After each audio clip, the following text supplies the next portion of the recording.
Greetings all across the globe, and welcome to the third annual Epic Livestream for Charity. In case you somehow don't know who I am, my name is Alan Williams. I am the host, obviously, of Sound Speeds, and I'm a pro boom operator who works in the film industry. And we are streaming today over 3 different platforms. So if you see chat coming up with a little symbol over it, then you will see that sometimes there's going to be like chat over Facebook, sometimes over YouTube, and sometimes over Twitter. I don't know how the Twitter is going to work out. But regardless, this is our annual charity live stream, and we have already started the fundraising events. But for starters here, let's go ahead and talk a little bit about the actual charity that we're supporting this time. And bringing aboard with us today here, coming up with us first up is Perky Daisy. How's it going, Perky? Hi, how are you? Could you tell us, please, a little bit about what you do with StackUp? So what I do with StackUp is I actually work with content creators to help them get their charity events set up, teach them about what StackUp does, and to help them all along the process and make sure that they have as much information as they possibly can to share awareness for our organization. And what exactly does StackUp do? So we are a nonprofit charity organization that helps veterans and service members promote positive mental health through gaming. We have our 4 different programs. We have our Stacks, which is our local entity. Force for the Good, volunteers. They do like community cleanups, LAN parties, movie nights. They just, have fun together. We have about 40 of them across the world, all the way as far as New Zealand. We are an international charity, so it's not just US based. Another one of our programs is our Air Assault program, which we actually send deserving veterans to different gaming conferences like E3, PAX, TwitchCon. Give them a once in a lifetime experience. They've gotten to meet celebrities like Felicia Day. Oh my goodness. I've gotten to meet so many, Norman Reedus with them, and all different kinds of people. It's amazing. It's so funny you're talking about celebrities because, a lot of the people that actually tune into this are pros. So I worked with Norman on 2 seasons of Walking Dead, season 7 and 8. I love him. Yeah, he's a trip and a half, isn't he? So we've gotten to, the once in a lifetime experiences for them, which they normally wouldn't be able to do, for themselves. We were able to do that. It's not just gaming, it's more, it's community. Another one of our programs is our supply crates. We actually send boxes of consoles, games, headsets, anything gaming paraphernalia to veterans who are serving or that have served, have gotten out, that just need a little bit extra pick me up. We've sent it to deployed units, and we've even delivered up to Walter Reed. Those who are recovering in medical facilities. I've actually been able to hand deliver one up there. He was in his 65th surgery, and we were actually able to get him back into gaming, so that way it would help with his recovery process. Gotcha. So real quick, why exactly gaming? One, teamwork, camaraderie, to get that feeling back into, having a purpose, having a sense of belonging. We're able to communicate. Once you start gaming, your threshold kind of goes down. So you start talking about more personal stuff that you normally wouldn't talk to face with like a therapist or something. You're just talking to a friend, and it just, for our standpoint, it helps break down a lot of barriers. Yeah, I can imagine so. I know that that quite often, of course, us that work in the film industry, we work long hours. And then when we end up coming home, one of the best things that we can do is sit down with our kids and spend time. But then if you work a 15-hour day and you're coming home when the sun's coming up, it's sometimes kind of difficult for you to stay focused. And sometimes gaming is one of those things you can sit down, play a game with someone, and the biggest problem that you have then is trying to stay awake. Because if you don't play well and they beat you, oh well, you're being a good parent then. So but that's awesome. So can you tell us a couple of stories that might have that have happened and success stories that StackUp has actually contributed to? We have a lot of success stories actually coming out of our Overwatch program. Our Overwatch program is our 24-hour day, 7-day-a-week peer-to-peer crisis intervention, suicide prevention. You go into the Discord and you say, hey, I need to talk to somebody.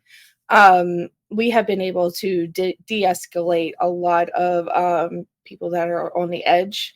that are able to just, the fact that we were there, we were able to, talk to them, get them kind of out of that dark mindset. Can't really go into more specifics because Yeah, of, obviously. HIPAA and all that, but Right. that's one of our main focuses is to make sure that we have somebody available all the time, that if you need to have somebody to talk to, we're right there. And that is definitely a key thing that a lot of the times when people are going through something, that's when they need someone at that moment. And Mhm. as one of my friends says, friendship is never convenient. So it's one of those things where you're going to have been up for 18 hours. You're going to just be trying to stay awake and focused. And then someone's going to call you. You're going to spring to action and be there for them. So Mhm. that's great. So for anybody who is not familiar with Stack Up or anything like that, is there a way? Do you have a YouTube channel? Do you have social media? A way that people could get involved other than donating? So if you want to if you want to contribute by volunteering, just being part of our gaming community, you go to our website. You can stackup.org.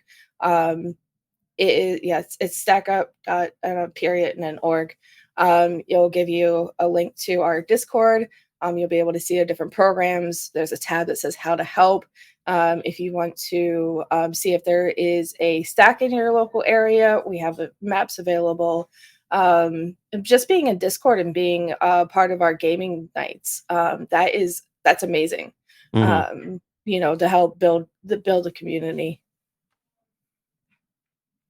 You said Stack Up as Yep. together or Stack Dash Up? Because I've seen both of them listed online. Stack Dash Up was our old logo, so we dropped the logo, dropped the hyphen, to make it easier for everyone. I see. Okay, so this should be accurate right there. Perfect. Awesome. Now, I did, just so everybody knows, there is a campaign kind of thing going on Mhm. that we're able to track. This is for anybody watching at home.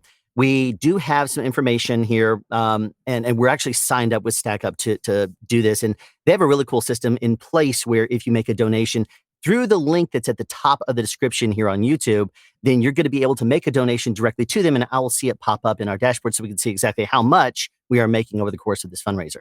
So if Awesome. you are joining us from any other platform and you would like to donate, there should be a donation link someplace, either in the Facebook or in the Twitter that you're watching this live from. I have not seen any of the chats or comments coming from Twitter just yet, but we will see what happens in time. But in the meantime, if you have any questions or anything like that out there in the chat for Perky Daisy here regarding Stack Up, then by all means, please put them in chat. Let me ask you this also. How did COVID affect what Stack Up does? Um, well, when we saw a higher spike in people needing to talk to somebody, Right. financial strains and, Yeah. family being stuck in, in a house with your family all the time definitely puts, strain. So we've seen a higher uptick on people coming in needing to talk to somebody. Yeah. But believe it or not, our fundraising efforts, our awareness, almost doubled. We actually had our biggest year for fundraising was actually in 2020, where streamers and our communities came over and helped us raise $801,000 in the calendar year of 2020. Wow. So because the people were home, they were spending more time on the internet, and just it helped tremendously get the word out and help raise awareness. So for us, when you get bored, what do? You play video games, to help, pass the time. So everyone was home playing video games, so it was great. Yeah, it certainly was a very interesting time because I remember hearing about a lot of people that were able to reconnect with their kids. You know, we work Mhm. long hours. Some people are away from their families for extended periods of time, and all of a sudden you had a lot of family time on your hands. But of course, it cut Yep. down on a lot of incomes as well. So, the big question then that I would have is you mentioned, and the website actually mentions in-kind donations. So if people cannot necessarily donate money, they can still participate in Mhm. some other ways. Could you perhaps tell us a little bit about the in-kind donations? In-kind donations, other than, monetary value, you can actually volunteer your time by helping with video editing, writing articles, fundraising is another part of in-kind, Yeah. using your time and your experience and helping us raise awareness. in any way we possibly, can. So it doesn't have to be just, monetary or even physical items. Just, using your expertise is amazing. If someone were to want to donate something to be distributed or given out, are there any criteria or restrictions? We do the newest, we do PlayStation 4 and above and Xbox One and above. We do the newer generation. Unfortunately, the older generation stuff just isn't something we're able to take. Right. But, if somebody had a PS4 game or a PS5 game or an Xbox One or newer, then people could send that and y'all could distribute that to someone who would be able to use it. Yep. Okay, If you great. go to the website, there's actually to do how to help. It'll actually give you the address for our warehouse down in Florida that you can ship it to. And what platforms of gaming systems do y'all usually accept or send games out to the world in? So we do, right now we're sending out PlayStation 5s, Xbox One S's, and Nintendo Switches. So there's no PC stuff? We are sending out PCs. We are that is one of our newer programs. It's called our retrofit program. We actually have a streamer who has been getting PCs built and donating to us, and we're able to deliver them out to different veterans. Where I think he's got up to 12 so far this year that we've been able to send out and get back into veterans' hands to help them with not just gaming, but for colleges, job applications, remote work, all that stuff. Awesome. Well, I see that Michael Frazier has already donated $50 here on the YouTube stream so far. So thank you so much, Michael, for doing that. And I will thank you very much for your time there. And of course, anybody out there interested in seeing more about the charity organization that we're supporting today, it is stackup.org. It's listed on the screen right there. So thank you very much for joining us, Perky Daisy. And we will go ahead and continue at this point with the Epic live stream for whoever's going to be tuning into and joining us from here on out. We have a bunch of people filling up in chat. So we're going to be accepting questions here in a second. We don't have any guests coming on just yet, but hopefully that will change very soon. But in the meantime, thank you so much for showing up. And I know I'll see you, Perky Daisy, here in the chat here a little bit. You're going to be around, popping in and out. I don't expect you to stay with us the entire time that we're going to be here, because that would be as loony as the rest of us that are going to be here all day. There's already some people in this chat right now that I know will probably be here at the end. So that's crazy. Anyway, thank you so much for having me. Absolutely. And thank you so much. Oh, sure thing. Thank you thank you so much for joining me here. So it is now just us. Now, I wanted to go over a few things about the way that we're operating here today. If you notice that it says Lectrosonics in the upper, actually, I'm getting a little bit ahead of myself. If you're just now tuning in, this is the 3rd annual Epic live stream for charity, and I thank you for joining us.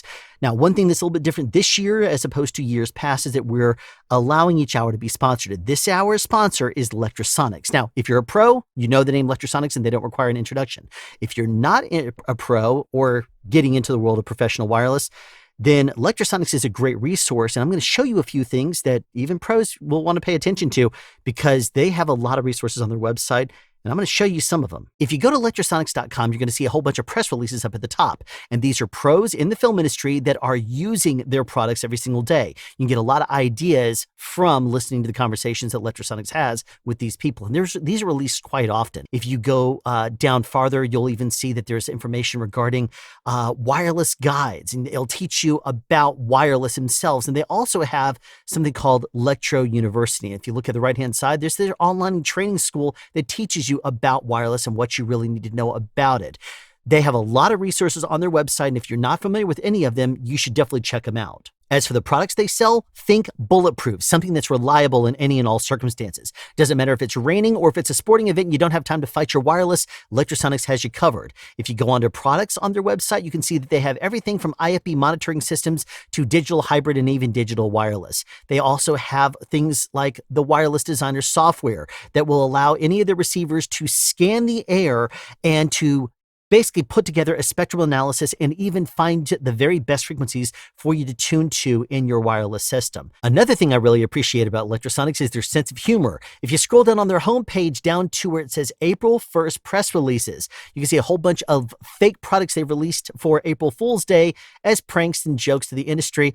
And these are always hilarious. Like, imagine trying to hide that transmitter on an actor. Lectrosonics has been open for decades now. And not only do they have a history of producing very rugged gear, but it's also extremely versatile. And with transmit powers up to 250 milliwatts, you're going to be covered range-wise no matter what your circumstance. Not only does Lectrosonics teach you about wireless, but at the bottom of their homepage, click on FCC and Spectrum updates. They keep you informed of what you need to know about the RF spectrum that we all operate in. And if you're interested in how the sausage is made, Lectrosonics president Gordon Moore took sound speeds on an exclusive view of their factory, where you can see everything from the developmental process in the early stage to how they do RF testing to even how they ship out products to you. So thank you again to Lectrosonics for sponsoring this hour of the Epic live stream. Now let's get back into it. Of course, I turned on my audio, and what do you know? Suddenly we don't have sound. So you're going to see a few of those throughout the day, because obviously we do have this is a sponsored event. Now, I'm going to try to keep it to the top and bottom of the hour, and I don't know if you can see it or not, but there is a little bitty line that should tell you how much left there is in each segment, if you're interested in tuning in or out throughout the throughout any of the day. You at least see that part if it's a roll-in. But I do notice that their chat is hopping. There's a lot of people, from all over the world. We have the Philippines, we have Argentina, we have a bunch of people saying hello. And I do actually have in the wings here someone that is going to be a wonderful resource that you can ask questions to here. Y'all have, I'm sure if you're in the world of production sound, you definitely know the name Patrushkha Mierzwa. How you doing, Patrushkha? Hey, hi, everybody. How's it going out there? Thanks for joining us today for the third annual Epic live stream. My pleasure. And kudos to you, Alan, for putting this all together. What a great idea. Great way to end the year. Oh, I tell you, I enjoy it. It's a lot of stress getting this thing organized and everything. This year I've made it so much more difficult on myself, and I'll get into that in a little bit. But I tell you, it's a wonderful cause, and I enjoy doing this and participating and getting a chance to see and hang out with a bunch of people that, you know how solitary it is when you're on the front lines as a boom operator and you don't have a chance to really mingle with other boom operators, nor do you have a chance to really see a whole lot of other sound people when you're working on a show for months on end. So it's always great to be able to at least see people when you have something like, this event going on. Absolutely. I always said it's the easiest party to throw, because as soon as two sound people get together, my job is done. Let's put out the food and off they go. Well, the sound people definitely love food, as you know. And so we have chat open. If there is anybody across any of our three platforms that have a question for Patrushkha, we have some people saying hello and yes, Hi, they see you. And so and everybody else. Some familiar faces. Yeah, the chat's going on a bunch of different platforms right now. So if anybody has a question for Patrushkha, then by all means, throw it out there. Got a question? Go ahead. For people who don't know me, and I have to assume there are some out there. So I wrote this book, Behind the Sound Card, A Veteran's Guide to Sound on the Set. And I was inspired by an intern we had working with us on Once Upon a Time in Hollywood. And she just ran into so much debt going to film school that she felt she couldn't afford to start a freelance life. And so she convinced herself that she should get an office job. And I thought that was very sad. And I never want that to happen to anybody. So this is a book that will get you staying on the set, working with a sound crew as you learn everything that you're going to need to learn for them.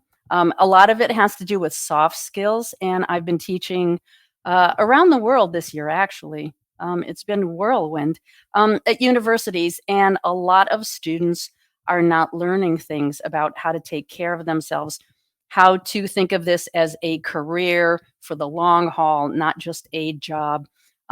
Soft skills like how you talk to people, what you ask for when you ask for it, how to know where those power systems are and communication lines. So it's in that book. So thanks, Alan, for letting me explain. Oh, sure thing. And I was actually going there right now. I'm looking for the video that I did, kind of an introduction to it. And I'm going to put that down in the chat for anybody. You do it like no one else. Better than I could do it. So thanks. Oh, I tell you, it's a lot of editing. Trust me. It takes forever for me to actually get something shot. And the prep for this event took me basically like 3 days, because there's a bunch of roll-ins, there's a bunch of prep and behind the scenes stuff that happens. And this has just been a complete madhouse. trying to get all this thing done. But I'm glad it's finally here because we're able to finally see the extent of all this work and seeing all the different pros that are come together. Like, you and I have talked in the past. We tried to do a live stream. I think it was last year, or was it during the shutdown of 2020? I can't remember. It was But 2020. wow, it's it was such a long time ago. But I remember we weren't able to get the video to work and the audio at the same time. And then finally it kind of ended up being that we had to scrap the whole thing. But I'm glad you were able to come on with us today here. So tell us a little bit more about your teaching. And you said that you've been teaching around the world. Can you tell us a little bit more about that? I have. Well, I've been invited to a number of universities, and it actually started a couple years ago going to Shanghai for a master class, which was exciting and a great experience. It was a lot of graduate students and professionals who were in the business. And we really took, the instructor had a short script, and she wanted us there to help everybody learn Hollywood ways of doing things, kind of mainstream narrative. And so we worked with them every day for 3 weeks, and that was lovely.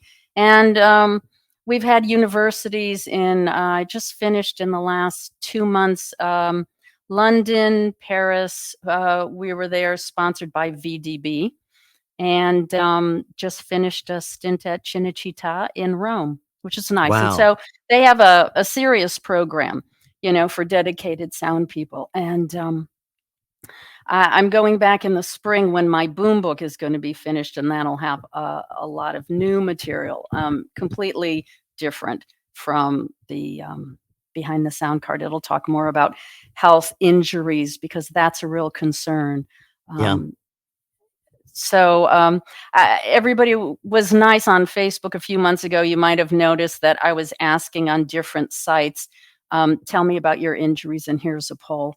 I had over 1,500 sound people respond from all over the globe in 4 different languages. And I asked them about body parts injured, and did it require Everything. surgery? I went head to toe because no one had ever done it. And I noticed just 3 months ago, I think, there was an article in Variety about workplace accidents. And I was really interested in that because I was working on this at the time. And it turned out to be something written by, a supervising editor from the trades. And really, it just went into dramatic, gunshots, fatalities, and a few things like that, but really never explored anything. And so I think I have what is the world's only, data on that. And I've been speaking with physical therapists and trainers and really putting together a lot of that information that'll be available in the boom book. Well, it's really interesting because there's a lot of, it's not just physical, what we deal with in the film industry. Boom operators obviously are very, very physical. We're constantly moving around on set. We're interacting with everybody. We have to use our people skills, everything, as you mentioned in the sound utility book. We have to have such a diverse skill set in order to be effective at what we do. It's crazy. And there's so many people that come out of film school completely unprepared. And that's one of the things that I always tell people, that if you don't have experience, how are you supposed to get the learning? Well, the best thing you can do is to actually listen to people and to ask questions and stuff. It's one of the reasons why we have things here. There's so many more resources today than there were only a few years ago. Facebook has really helped, with that community of answering questions online and the different groups where people can ask questions and have a real pro someplace somewhere in the world answer them. Because a lot of the time, like when we were coming up, if you had to ask questions, it was to someone on set who did not necessarily have time, did not want to spend the time, there was a whole bunch of issues that we would have when we would try to speak to someone or learn techniques. There weren't video channels on YouTube or books that taught all these techniques back in those days. It was just whatever you could learn from someone else. And that made it very, very difficult for you to get over that initial threshold where you're trying to learn enough to get experience. And then, because you couldn't even get in the door in many ways. Some of us got lucky. I ended up getting lucky, but in basically by being in a small growing market. But not everybody gets that lucky, and a lot of people work very hard to try to work their way, up. I would happen to be part of the Atlanta boom when it started to come in, and I sure ran into problems with asking questions to pros, and they wouldn't give me the time of day. They literally would say, "Look, I'm not going to tell you all the secrets that I've spent, decades learning. So figure it I'm out for so yourself." I'm like, sorry. "Well, I mean, it happens, but now it's It does. it's a different world." It doesn't, and I guess we were really lucky back in the 80s. Mark Yolano and I really started early on to realize that it was not doing anyone any good to be competitive with the other independents that we knew were out there. And at the time, the unions were a closed shop and Oh nobody yeah. wanted anybody in. And there were a few disparaging remarks about me, I'm told. And, it created an opportunity for me to work on a lot of projects quickly. Also, Roger Corman was there, Mm. God bless him. And so, I could, in the course of 18 months, I had, 6 features under my belt. I mean, the technology also was very simple then. So Yeah. your radio mics, they had just started being available, and that was like a special thing. Yeah. And everybody went, "Ooh, there's a radio mic gonna be used," but it was an 816 and me and one camera. hmm That's It was the a difference. A lot Mitchell of people don't understand is that the tech changed when the world went digital, and completely. not only did the tech, but the techniques and stuff that we had to resort to and deal with, and the things that we on film sets. I mean, you remember how hot it used to be using all those. I mean, it was insanely hot. In this day and age, people, it'll be 74 degrees on set, and someone's like, "Geez, it's like, can we turn on some air conditioning?" It's like, are you kidding me here? We used to have, thermometers sitting on the counters on the edge of the sets. It's not, piece that's not being used, and it would go over 100 degrees. It was melting us in there. The actors were having to be cooled right there off set, and even then, you'd see the splotchiness on their face, but Sure. from the dip showing up over the course of a long take. It was insane back then, and the world of digital changed that. I mean, the takes are getting longer, and it's killing us, not just physically, but also mentally, because we're having to overcome, all Absolutely. the obstacles on set, but we're also having to deal with the physical, the physical aspects of the job too. And then, of course, also that things changed a few years ago where when things went more digital. I don't know if on the huge level shows that you work on, if you've run into this as well. It's probably not so much. I actually have seen it less on features now that I think about it. It's more of a TV thing, I guess. But it's Yeah. almost becoming more about trying to get the shot right than the performance. The performance will be dialed in if only in like 4 or 5 takes. But then they're Mhm. like, "Oh yeah, just keep doing what you're doing here. We're trying to get the camera move right." And they'll take, 10, 12 takes trying to get a camera move right because they don't want to rehearse. They think for Yeah. some reason that they can speed through this whole process and just, it doesn't make things faster. And it's also irritating on the actors who are trying to stay focused, and they can only bare their souls at top tier, a certain number of Absolutely. times. Yeah.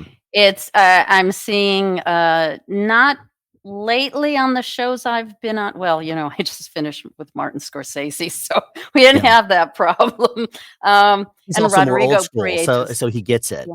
Yeah. But, I'm seeing a lack of craft with directors, and I'm trying to give some thought into where that's coming from. And yes, there will always be people coming up with their passion projects, but I think now because filming has gotten so much less expensive because of digital, that you're seeing a lot of companies taking risks with creatives as a way to not have to pay them.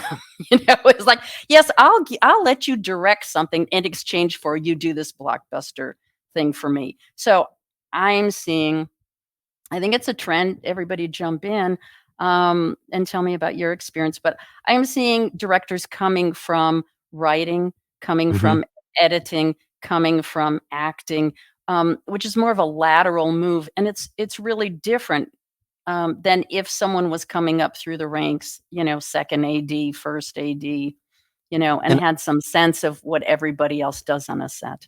And I've also seen a trend. I've done a lot of streaming shows. Streaming shows, they have to fill people in positions to get content out. And so one of Sure. the things I've run into is that sometimes Netflix, for example, if they do a movie, they're going to be a little bit more lenient with regards to hiring practices of the higher ups. Sometimes they'll take a gamble on someone that's more inexperienced as a writer. We're going to talk about a Sylvester Stallone type, who wants to be a writer, director, and wants to star in the movie. But these are sometimes people that have, if you look at their IMDb credits, they have credits as a PA as recently as 2018, and then in 2022 they're suddenly directing. It's like, well, that was a fast track. I've had one of those experiences recently, and it's a product of the fact that we weren't producing content for a few years in the early years of COVID. And so now there's this huge vacuum, a deficit of content. And so what you're finding is people moving up into positions that they really aren't experienced and ready for. You're going to see it in production. You're seeing it in heads of departments. You're seeing it in directing, pretty much everything. Where it's really going to hurt everybody is you're seeing it in accounting.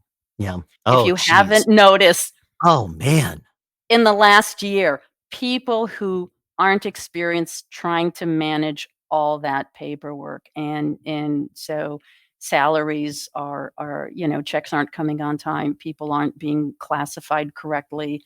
It's a mess.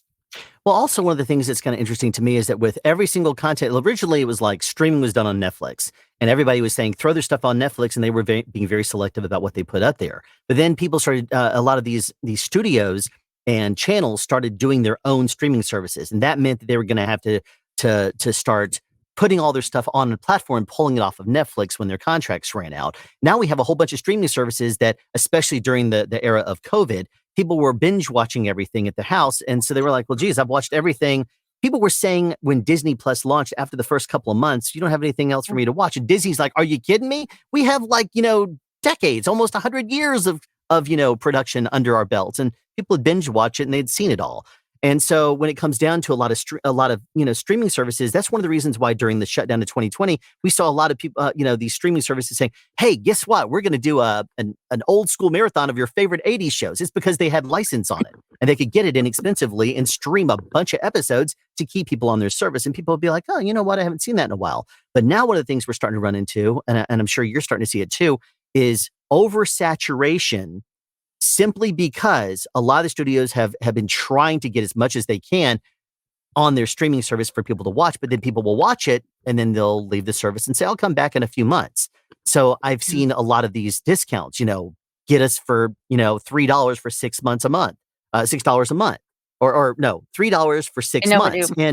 And it's like, it's becoming those dual-edged things where I think we're going to start to see a lot of these streaming services combining forces, or maybe even, because I don't know that they're going to be able to maintain the level that they're doing right now and still keep the quality up, because we're very demanding in the world of streaming, trying to, how convenient is it to come home? We used to have to fast forward through a VHS tape. Now we can sit there on our phones and say, yeah, let's watch this, and fall asleep during it. So we're consuming so much stuff. That's one of the reasons why there's so much content out there.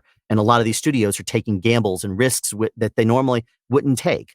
Some of the shows that we see now, 10 years ago, you never would have seen that, because at that time, movie theaters were the main places you would see them, or TV, and would not want to take their precious advertising revenue away from television by taking a gamble on something, or putting it on maybe a couple of screens. They got, they would sometimes take an art house thing out there and see how it does. Like Blair Witch Project, it was only put on a few theaters nationwide. Once it took off, then they put out a wider release, and it went, much bigger.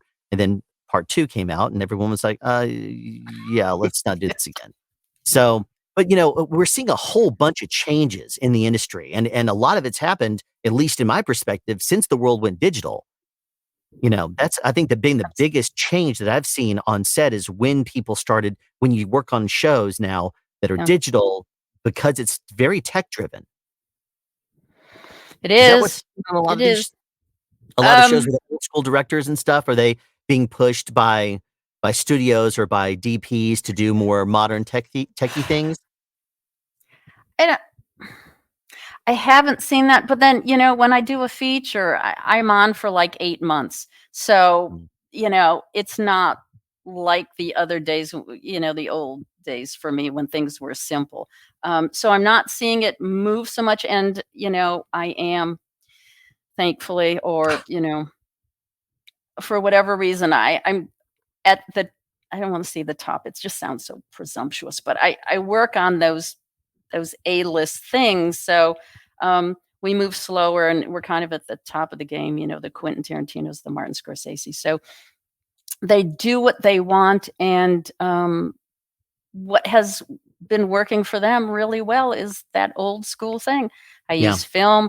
I get people who are experienced. I know what I want. I tell people we rehearse. It's old school, but rehearsing is the best tip I can give anybody if they want to save money on producing their film. Just rehearse the damn thing. Most of the old school filmmakers, though, the era that they came from, once they found somebody that they liked, when they found a sound department they really liked, when they found a DP they really liked, they would carry them with different shows, and that's something that we're seeing less and less of this day and age with the younger generation. But you got in there at a time 3 or 4 decades ago when a lot of these people were like, oh yeah, I want my people. So those are the kind of shows that you're working on now. People that know the quality of your work, and you've grown basically together and learned each other's styles over the course of years. So they can easily say, remember what we did on that thing 20 years ago? And you're like, oh yeah, I know exactly what you're talking about. It's gonna be the same kind of thing. Okay, cool. We'll do that. And instantly, as opposed to me saying, what thing 20 years ago? What are you talking? How'd you do that? And me not having that understanding, even if I am a pro that does this, there's that history that you have from that experience. There's a shorthand when you've worked with somebody. I worked with a gaffer. We realized it's been 41 years we're together. Not on every show, but I was there when his kids were born, and we've got history. It's nice. It's nice, and you never know, who's going to be there and who gets out of the business, because it's not for everybody, or it is at a certain time of your life, but things change, and so it depends. So I'm not really, it's not like Marty and I can say, remember when I did, because it was my first movie with Marty. But there's a certain old school way of working, and when you have worked under a lot of different directors and production companies, you kind of have that skill set so that you can figure out where the power systems are, what the workflow is going to be. Do we rehearse? Who really has the juice on the set to know what's going to happen, especially when you're a UST. And I'm usually prepping, or looking ahead while the boom operator and the mixer are on the set. I'm getting the next location ready, or are we really going to do that car shot? Are we changing? Is the actor available? Did they show up? There's a lot of that prep. So it's a lot like being an air traffic controller, where you're watching all the elements moving, and then you just see what's coming close to you and what the reality is, and you keep them going while you do all your other jobs. Well, speaking of seeing all the different parts moving here, we have a $20 donation that came through here in YouTube. Very much appreciate that. And then 191 Clark James donated 10 pounds. So thank you very much for the donations there. We also have a donation that came through at the top link in the description here on YouTube. You will see that that there is a button there for you to link that you can go directly to the Stack Up campaign, and I'm able to see donations there. Camerahead Studios, thank you very much for that donation. And of course, we're continuing forward. So we have a couple of questions here. I'm sorry, were you going to say something? Yeah, I was just going to say, let's do that. So go through some of the chat.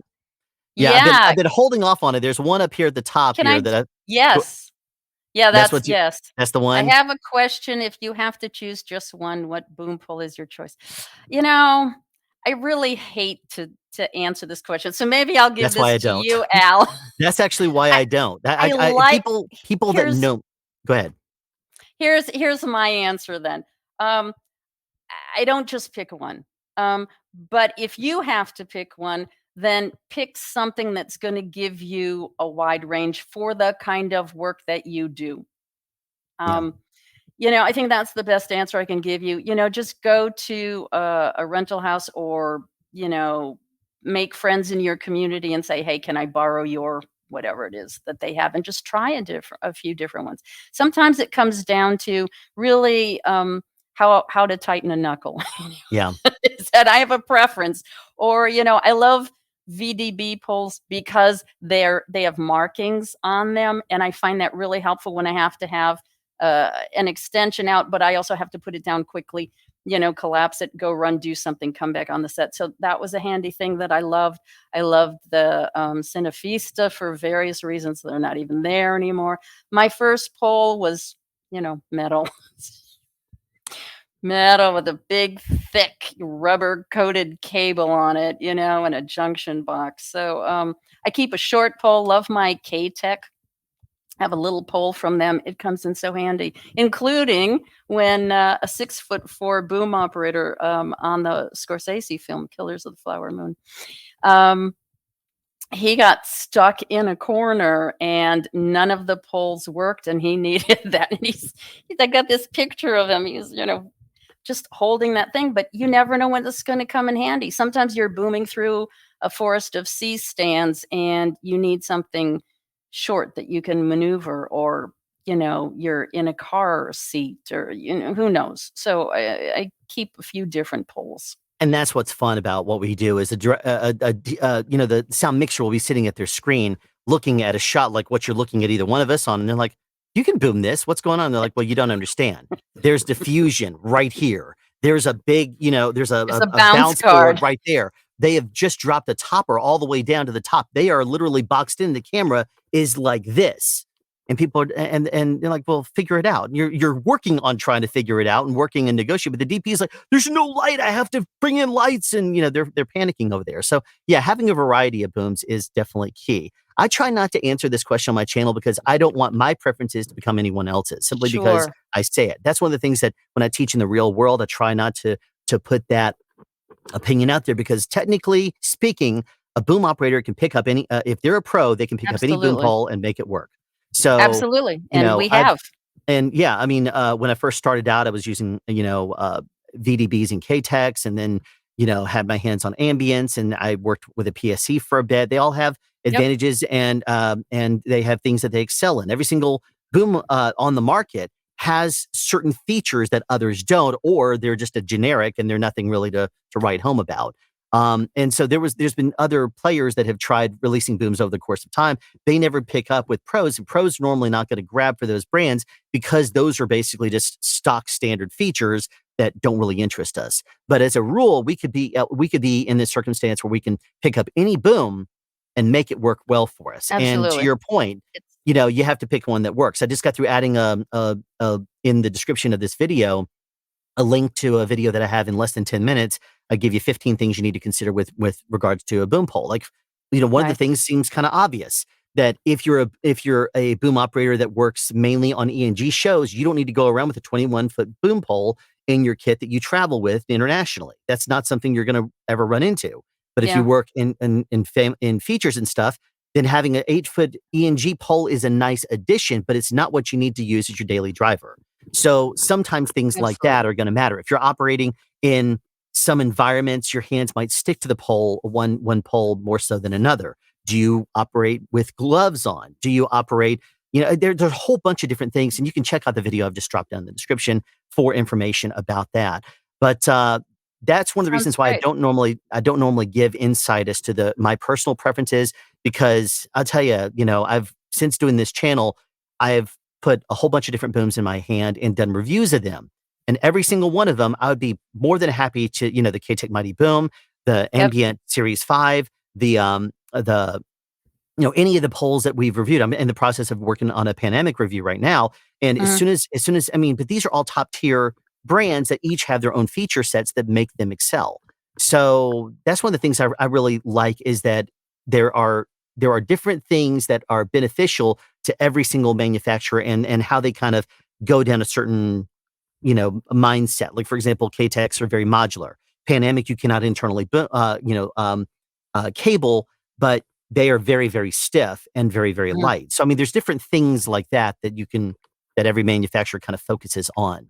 But that's not a question that you're going to see me really answer in an epic live stream here. Now, there's something good about every poll. There is, absolutely. There's a lot of thought that has gone on into it. And that's one of the. And I was going to say, and any good boom operator can take a broomstick and make it work.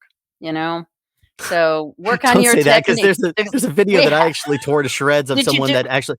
Someone compared and I did a reaction video to this of someone comparing I love your reaction videos, I gotta say. I'm a fan. The broom handle versus a K-Tek boom. And I got so fired up about that one. That so irritated me. Yes, technically you can use a broom handle, but you only have 4 feet? And he's recommending drilling holes in and coming off the side. No. You're not doing things right at all. No, I'm saying if push came to shove, a good boom operator can operate a broom handle. And you see it really pictures. Is, working on your technique. You see pictures from decades ago where people would grab whatever. There was a picture that I saw on one of the forums that had someone basically, it looked like they drilled in something in the side of a bamboo stick because it was what was there and convenient. There's an iron pole somebody was trying so hard to hold, but that's what they needed for the shot and the length. It was amazing. Sure. So, no, I've seen those same. We're on at least 17 different Facebook groups. Oh yeah, you get a really nice cross section around the world. I want to answer another question. Ralph, Burden had a question. That's the one I just got through clicking on here. I have a question. Perfect. If you would have to choose one, boom or lav, when filming indie short films, if I have to choose one, and I would never ever go on a job with just one thing, let me say that. Not modern world, no. Especially on indie. No. They'll tear you However, apart. as a hypothetical, I would go with a boom. But that's Absolutely. Me. And when I used to one-man band it, I've got a lot of flexibility, and it's a lot more forgiving. Let's just put it that way. So it is. And the thing about it is, if you're working on an indie, a lot of the times you won't have the budget for a lot of expendables. So if they say, there's 7 people, let's put them all on a wireless. Do we have the budget in the expendables, for that? You might not. They might not want to rent it all, and you don't want to end up putting your transmitters on actors that are doing these indies because they could do whatever they wanted to because they're trying to, be organic or, use the same words. Or they're not really actors. They're family members. Or they're just too much that indie short films usually denote people who are less than experienced. So, loss and damage, there's a whole budgetary line item that's not it's not in indie shorts. So booming is safe and you have control over it. But at the same time, there's a couple of things I want to mention about that. Booming requires someone to be very skilled to put the microphone in the right place and to make those judgment calls. You still have to be very aware of everything that's not just down the barrel of the boom, but things that are off axis that are overwhelming. And so you have to, as opposed to just putting a microphone square on someone, you might have to come in at a bit of an angle to, hard cue off of something that's making noise. One of the things one of the reasons I would choose a boom over a lav almost all the time is because you can match perspective to it a lot easier. And with Isotope RX and a whole bunch of different, filmmaking tools that we have available at our fingertips and post really, is able to use, it's really amazing the stuff that they're able to dig out. There's some AI stuff right now that's mind blowing. And granted, it's not where it needs to be yet, and it's not going to ever replace, the hard work of a technician that's going in there and actually, manually scrubbing and doing things by ear. But still at the same time, there's a lot that can be said for people that go in and use some of these tools when they're in a rush trying to get something done. And for indie filmmakers, being able to use something like that and running it through a process is going to maybe be better than hearing a bunch of lav scratch if you only have the money to hire one person. And you say, well, that's going to you're just going to have to go off of a bunch of lavs because I got to mix the thing. Well, you're running ISO tracks. So if you can, boom the thing, and just put down the mix back. There's been shows.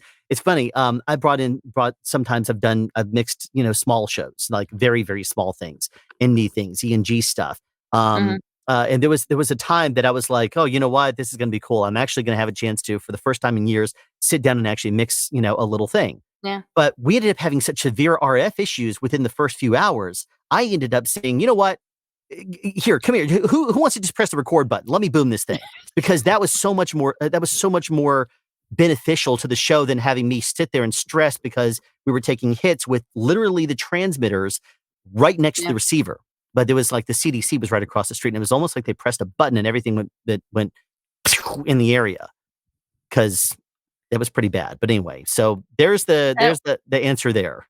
I hear you completely. I had a situation back in the earlier days when we were a 2-man sound crew, and the mixer got sick and had to go to the emergency room. So everybody looked at me and said, "We can't really afford to, stop shooting." We were out of town at the side of the road, and the smart decision was, okay, this is back during Nagra days, and I said, "Look, here's what you have to do: turn this Nagra on." And then, beep, beep, and shut it down. And, or hold this pole. I'll do the Nagra. I'll grab the pole. I'll boom the scene. You just kind of sit there, And it's in the movie. Yeah. Well, one of the things, Senator Mike Michaels has a great quote that he said in an interview I remember seeing a few years ago, where he said that, if the microphone, if the boom operator doesn't put the microphone in the right place, what in the world can I do except record it? That's one of the reasons why it is so beneficial for sound mixers to pick themselves a skilled boom operator that's not going to not just represent you well on set in your department and your technical standards, but they got to also do what is necessary to get the tracks you need for post to be able to produce a show. It's not as simple as just saying, I'll ISO everything and they can figure it out in post. That's a good way to find yourself replaced in the future, or be replaced, maybe even outsourced. I hate to say it, but some of these, I wouldn't be surprised if at some point in the future, some idiot in the studio says, what can we do? How can we start outsourcing stuff? Maybe we can get a DIT and outsource them and put them in a place, someplace, and have them do 4 shows at once and have a sound mixer remotely. You can't do that. It will fall apart. But it would be surprising to me if some of these crazy studios tried to do it at some point. I think that's a conversation, and I want to talk about volumetric stages, but that's sometime in the future. We'll do that. Absolutely. There's a couple more questions. There is a couple more questions here. Also want to say thank you very much, Diesel10, for the $2 donation to Stack Up. And there is links down in the description of the video here on YouTube. And in Facebook, you should be able to see the donation link as well if you'd like to participate there as well. There's a couple more things here I'm going to blast through there. Andre, great to see you here. I think you're on the road today traveling. They know that I'm going to be going long, and that's my source of energy there. And then, of course, what they're going to talk about. They have Patrushkha Mierzwa on here, and they're wanting to talk about Zip Fizz. That's amazing. Tell me about Zip Fizz, Alan. Well, you know about Zip Fizz, right? Okay. Sorry, it's basically like, it gives you basically an injection of vitamins. It's an additive you add to water. And does it look like Alka-Seltzer? Because I use it's powder. It's powder. Okay. It's powder. It powers you up, though. It powers you up. Like it's B vitamins and caffeine. Yeah. It's a lot of caffeine, and it's one that I basically resort to online or on a set, and it's just completely amazing to me. So of course I use Baroka. Everyone needs to have a thing, and the medic on the shoot, I was really run down one day, and we were doing nights, and I'm not a person who flips easily, so I said, look, I am depleted and I need something. And she said, just have some Baroka. And now I carry it with me all the time. Well, that's awesome. Yeah. Real quick here, we have another question here. I got a question for both. I think one of the problems often underestimated when starting up is how to negotiate for rates and maintaining that stance. Do we need a second job starting up today? Yeah. How do you want to answer that, Alan? Well, I've talked about things in the past with regards to like the difference is there are union minimums, and then there's what we should be earning, especially in the non production cities. Like the scale for some of these shows for a boom operator can be in the high teens or early 20s. Yes. And in some of those non-major markets, that's the reality. And some studio producers will come in thinking that's what they're going to pay. And you're like, no. And they're like, well, you're trying to negotiate so far over scale. It's because I'm worth it, dude. I mean, you know how much I'm going to be saving you. You know how much, you can for sure bring in a $20 an hour boom operator. Let's see how well that goes. I've been called, on shows the day that they've been 2 hours into a show and I've gotten a call saying, okay, what do you want to come in and save this thing? I'm like, well, I'm already booked on another show, dude. You should have jumped. Looks like you're dealing I with, know. and the good people are going to go quickly. But the thing about it is, and I usually have a minimum that I will set. And I've done videos about this in the past. If you're going to be raising your rates as of a certain time, like Mhm. every single year you choose July 1st, or every single year you say, when it comes to January 1st, I'm going to be raising my rates. Producers, you start to let them know, say, okay, cool. We're still on my 2022 rates, just so you're aware. If you use regulars and say my rates will be going up next year, people that know you will expect that. You have to Mhm. value that. And you can't suddenly say that you're going, up, $200 extra for a day rate. That might be a little bit tough for them to manage. But if you're, let's just say in your market, your day rate is, let's say, $750 a day, and you're Mhm. doing E&Gs type stuff. You can't suddenly say, now I'm $950 a day for the same hours. That's going to be like, for the customers that know you, Yeah. that's a big jump. But you can easily jump to 800. Something like that's a lot easier. And one of the things you can also do is, you could say, all right, this is only a 2-week show. And they're like, oh, geez, I had budgeted for this. Say, okay, this is a 2-week show. I'll honor, because you're a loyal customer, I'll honor this the previous rate. But, Mhm. we're going to, moving forward, this is going to be my rate for 2023 or something like that. And that's been one of the things that I know some people have done in the E&G world when it comes down to, a lot of the movies and TV shows. A lot of the times we will have to text people and say, my minimum is this and yours should be too. And they're like, well, I'm Yeah. just trying to get established and stuff. Well, you can be established too, Yes. but you're going to make us look bad. You're going to be bringing down the whole entire market's rate if you start accepting that. You're going to be training producers that that's the kind of rate they Right. can expect. Right. And then it will take a certain amount of time to get it back to where it was. It's really hard to you don't want to underbid the local market. Yeah. So, it's hard when you're starting out, I understand. And so I think what I want to add is really the best thing, and sound people are so good at this, so take advantage of it. We're nice and we're collaborative for the most part. And so wherever you are in the world, find others who are doing sound in your community and get together. Be friends. You're going to need to borrow equipment or rent equipment after hours, or something goes down, or you suddenly can't make it because you woke up with a temperature. So you're going to want to have a community of people you can call on. And so talk about rates there. Also, when you're just starting out, I'm going to say, find out what the rate is in your area, but also you need to be asking the right questions. You can't be scared. And I know it's very scary to negotiate. It is. So you really need to be asking more questions than answering in the early stage. How many cameras will there be? This is something everybody forgets to ask, but many of us have come onto a set because we were led to believe it was one kind of show. And then you see that there's a full grip department, full electric, 3 cameras, and you are 1 or 2 people, and it's not enough. They're Yeah. expecting something else, and they're expecting that they're going to get all that for a very low price. So sound Well, people have to be making sure you've got a list of questions, and I would start there. and there's, I'm just going to add one more thing here. Then we have to actually take a real quick sponsor break here. Sure. But and then we'll be back to questions. But one thing I do want to add to that is I did add a video link down in I'll the bet you description. did. If people want to watch them, it's about negotiating between 10 and 12-hour guarantees on day rates, and there's a little bit about Nice. the, things that pertain to us as well, because it is a really important thing. And one of the things that producers will do, or UPMs that you're negotiating with, is they will bully you.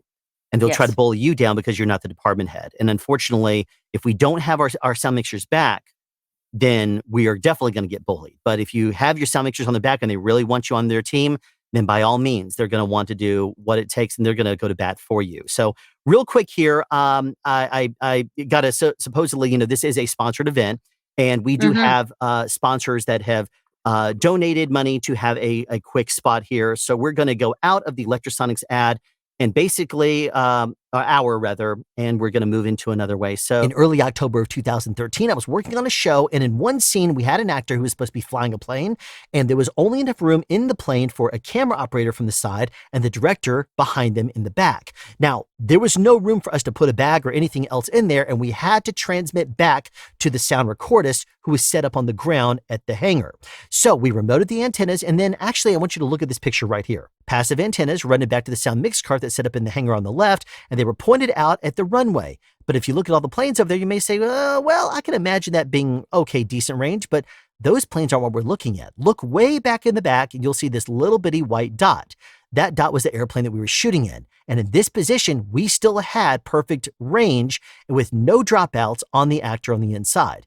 They were even laughing about us on the inside, saying, I'm sure sound doesn't have anything, but we were hearing their conversation. And after the airplane took off, they were doing rounders around the airport. And if you look at this picture, way back in the back, there's a little bitty black dot. Well, that's the airplane. And believe it or not, we had perfect signal coming from that airplane. And so we got all of the dialogue that was being recorded inside the plane, thanks to Lectrosonics and their ability to transmit at 250 milliwatts. Solidly built professional wireless is the world that Lectrosonics lives in. So whether you need 250 milliwatts of transmit power or you need to have a little bitty small receiver that can take 4 channels of wireless for your bag, Lectrosonics has you covered. Thank you, Lectrosonics, again for sponsoring the first hour of the Epic live stream.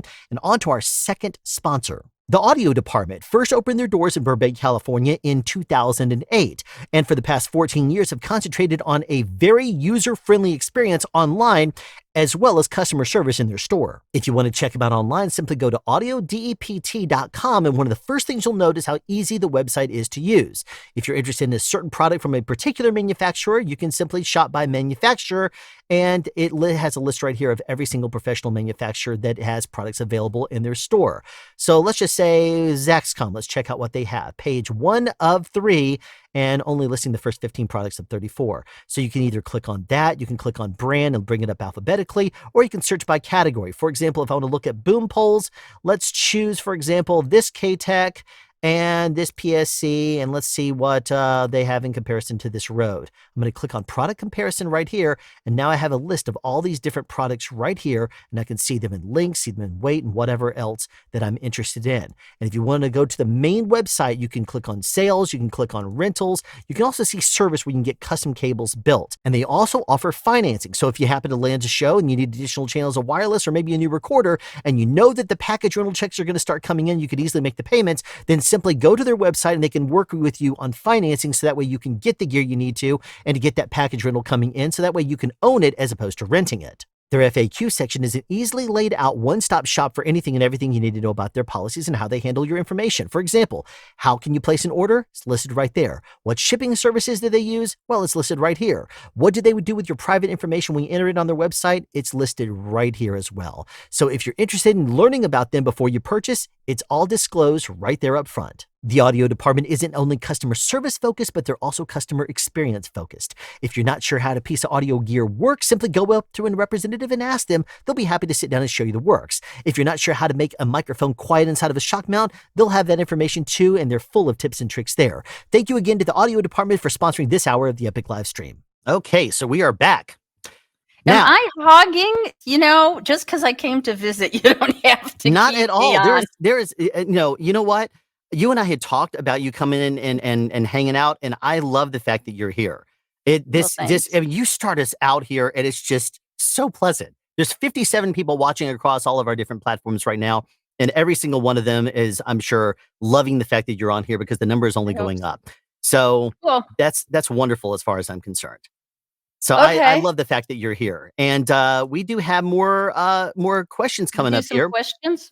We do. And notice that it says in the upper right-hand corner, the audio department is sponsoring this hour of the Epic live stream. You can make donations, by the way, at the top link in the description line here on YouTube and via Twitter. If you happen to be watching via Twitter or Facebook, there's a donation link as well. And any donations are going straight to Stack Up, our charity of choice here. And we are not taking any cuts out of it, nor is YouTube. So feel free to donate either directly through YouTube or donate, if you'd like, through the link in the description below. So there you go. This question here, Alan and Patrushkha. Does it make sense to put a delay on your boom mic input to account for latency on your wireless to compensate for phasing effects for those listening back on the camera hop? You start, Alan. No. No, not at all. You don't need to delay any of that kind of stuff because here's the thing.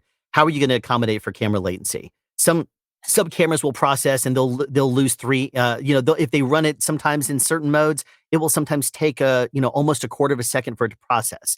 You can't start accounting for latency in your audio signal. It's going to start to be really weird. Now they may look at things, the director may look at things and say, the sound is delayed. And like, no, the sound isn't delayed. What you're listening to is real-time sound.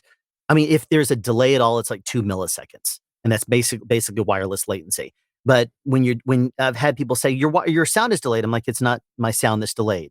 If you hear me talking through my boom microphone and you hear me live in your ears, it's not delayed. What you're seeing is a camera delay, and that's why it's a mishap because your brain, the way that your brain works is you see things quicker than you hear things. So you want to hear them a slight delay after you will see them. If someone is far away and they yell at you, you're going to see their mouth moving quicker than you're going to hear it. So one of the things if you're trying to sync up things in post, for example, you're doing a content creation thing or you're doing editing a film. If you see the clap that comes in here, when you're going to sync the clap point in the sound to hear or to hear? Well, do it here, even if it's a slight fraction of a second off. And the reason why is because people will process it better visually if the visual is on the money and the sound is slightly delayed. So I would say don't delay your sound at all. That's a production thing, and they can also tune it their way. They can completely bypass processing if the director really insists on it. They're like, look, I don't care about that. That's a DIT thing. You figure that out on your own. But you don't need to start playing games where you start to delay, because then you're going to end up having the vanities say, well, it's a little bit up, but I heard that you delayed theirs. And I've heard of a couple of sound mixers that had played the delay game where they delay their sound because it's gone through streaming, and they delay it when it goes to the director, and then they have to run 3 different delays, and they're like, never again. So you don't want to end up starting to play those games. Post will figure it out. They'll hit a button and everything will auto sync. And so you don't need to worry about that at all. That's my opinion. And I know I'm opinionated. Okay. Sorry, I can be long-winded, as my audience here knows. No, but entertaining. Always entertaining. So actually, Jeff is an actor. I've worked with him on a couple of different shows here. So he says you're right about shot versus performance. Yeah. We feel it on our side as talent as well, because I know that's one of the things that oh yeah, let's do it again because the camera move was slightly it arrived half a beat too late, and the actors still have to do it again. And there's been a couple of times I've run into actors that are like, "What are you not getting? What do you need from me?" "Oh, no, you're fine. You're fine. It's just we're trying to get a camera move right." And they're like, "Oh, okay." And you see it in their face. It sometimes like, that's really okay. Well, that's fine. So here's a hi there comment. Hi, everybody. Can do that one. Hi, Patrushkha. For sound trainee, apart from headphones, what equipment would you recommend to purchase? Going in order of importance / purpose, e.g. boom pole, then mic, then mixer. First of all, if you're a sound trainee, you don't have to worry about a mixer. Right. I'd start with things you're going to use immediately. You need some kind of kit bag on you, something you're going to hold, scissors, tape, wireless things, batteries, that kind of thing. So think about your bag, and you want a good pair of, I would say, titanium scissors. I'm liking those these days because you're going to be cutting adhesives, a lot of tapes and different kinds of adhesives, and they won't stick. They're not that much. I don't think they're really more expensive. So do that. You're going to want a pair of gloves because you got to keep your hands clean. So in my book, I said you can get them, I think, just about anywhere. If you go to the hardware store, they have these little stretch gloves. They're some kind of polyester, and they've got like a rubber latex palm, and I like them because you can grip, but they're thin enough that you can like disconnect cables. And I like them if I ever do use gloves with a pole. Sometimes I have to slide my pole. If you wear them upside down, it's a perfect slide, and then you don't need 2 pairs of gloves. So that's my personal preference. Think in terms of what you need as a trainee. Get yourself a little notebook and a couple pens and write down everything, in the beginning. write it down as fast as you can, as often as you need to memorize it, and then move on to other things. Alan? I'm putting a link down below right now. This is an affiliate link, obviously, because this is what I have access to real quickly. But it is the glove that I use on set. It's by Mechanics. If you're familiar with Mechanics, they make some really awesome gloves. But I tell you, this one I really like because it's 0.5 millimeter. It's almost like skin tight. But so it allows you a lot of dexterity. But it also is reinforced with very soft leather right through here. So it's not going to be like, making that kind of, fart noise as you slide it up and down a boom pole. It's going to be like, it's very smooth, it's silky, yet it's reinforced there too. So if you do something like really fast cable wrangling, which some of us are, will Old do. school. Yeah, some of us will do. We'll power through it real quickly and your hands will heat up real fast, but it's a little bit more reinforcement right through there. So the Mechanics gloves I love, and I just put a link down there in the description. But you're exactly right here. You got to start off small. And most of the time, if you're a trainee, you're going to be using everyone else's gear anyway. A boom pole will most likely come from a boom operator that has like 5 of them. Or a sound utility will say, here, use my Leatherman. And they're going to hand you that. If you want to start off kind of light, you might have a multi-purpose tool. Definitely get yourself a pair of headphones. That would be the way I basically start because, as it was worded, I think by a guy years ago that I worked with, he said, you don't want to wear the headphones of 1,000 boom ops. So wear your own, bring your own headphones in there or inner ear monitors, whatever your preference is, because you're going to be wearing this thing all day long. And it's got to be comfortable. It's got to work well for you and work well with your workflow. And I think starting with headphones is usually very, very key. And Leatherman is usually where you would start. Now, you can start carrying things in pouches and stuff on you, but then one of the first things that you'll run into is that you're going to overload yourself. You're going to start carrying everything in the world on you, yet you talk to old school sound utilities and that have been doing it for a while, and they're like, I don't carry any of that stuff on me because I know exactly what I need when I go to set. If I need to make something, I already have it laying there. So I got to make an adjustment. Cool. Grab that and I know what it is. And so you'll see that kind of thing that comes with experience. But if you're a sound trainee, one of the things that you can start doing is carrying a little pouch. K-Tek makes a really great pouch. The one that goes right on your leg and ties on. Yep. And that's a really solid bag that I know a lot of people will carry, even veteran, sound utilities, sound utilities will still carry that because it's very, very straightforward and easy. The thing that's nice is that it secures at the top and at the bottom. And, when I started, I had just something from the hardware store and it was working enough for batteries and things, but you have to hold on to it. And then you have this funny walk and things especially fall if you run out and it's, if you're paging a cable or something like that, it flops around. Never run on a set, and everybody runs on a set. Yeah. So especially when they say action and everyone's running backwards on the set. Makes it even worse. I've done that too. Yeah. But to your point here, how it ties in on your leg. So imagine like a gunslinger. How they always tied off, the bottom of their holster as well because they were doing a real fast move. And if you did a fast move, it would pull up to the bottom and all of a sudden they'd be dead. So you always see it where it's tied off lower, closer to the knee. And that's one of the advantages as well. So it may be like something that you might have to get used to and dial in on the pressure so you're not cutting off circulation. But those are really awesome. Get used to it. Yeah. And you'll build up your kit over time. I mean, you can't be expected as a sound trainee to suddenly walk in with 3 boom poles and a whole, so work yourself. Definitely notepad and pens. Take notes. And if you're a sound trainee, ask questions. That's one of the things that a lot of, there's been some people that have come and joined me on set before, and they just are, I'm like, do you not have any questions at all? And they're like, no, I'm learning stuff. I'm like, well, you're not going to be around.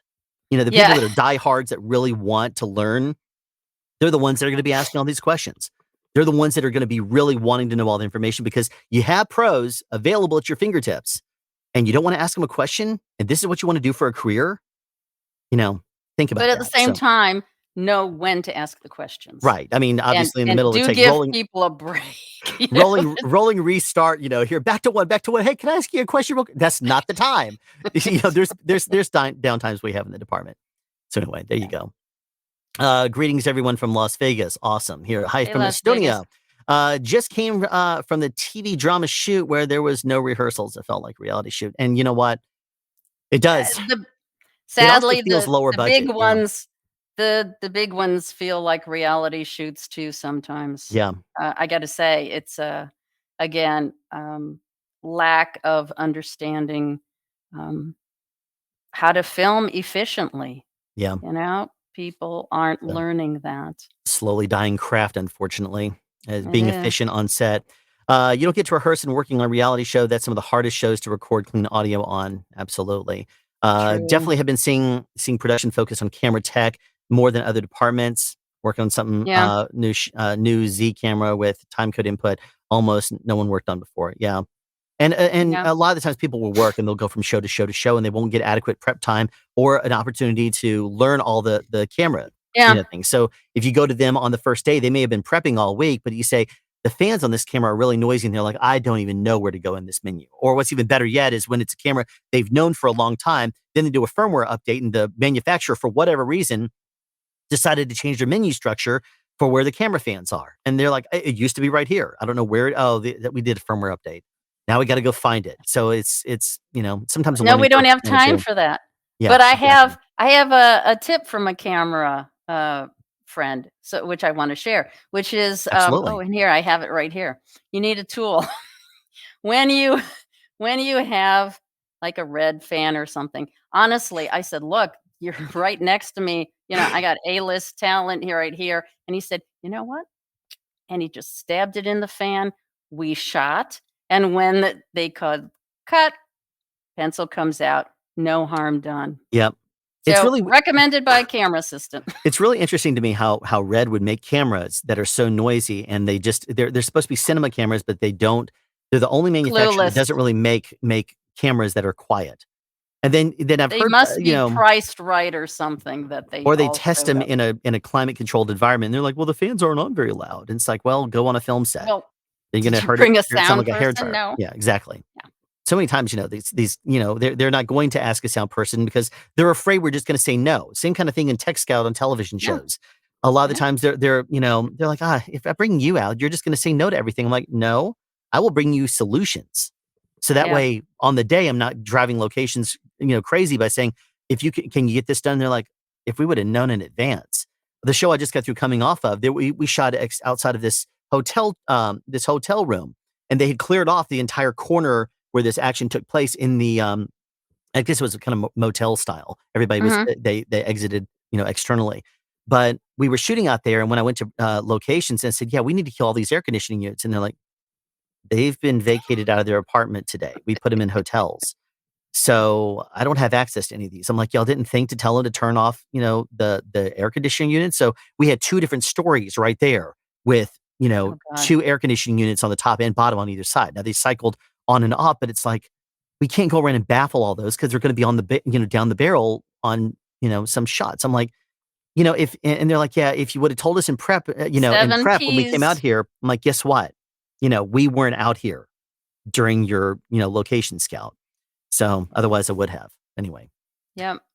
Here's another question for us. What percentage is booming above overhead and below the camera frame? 95% from overhead?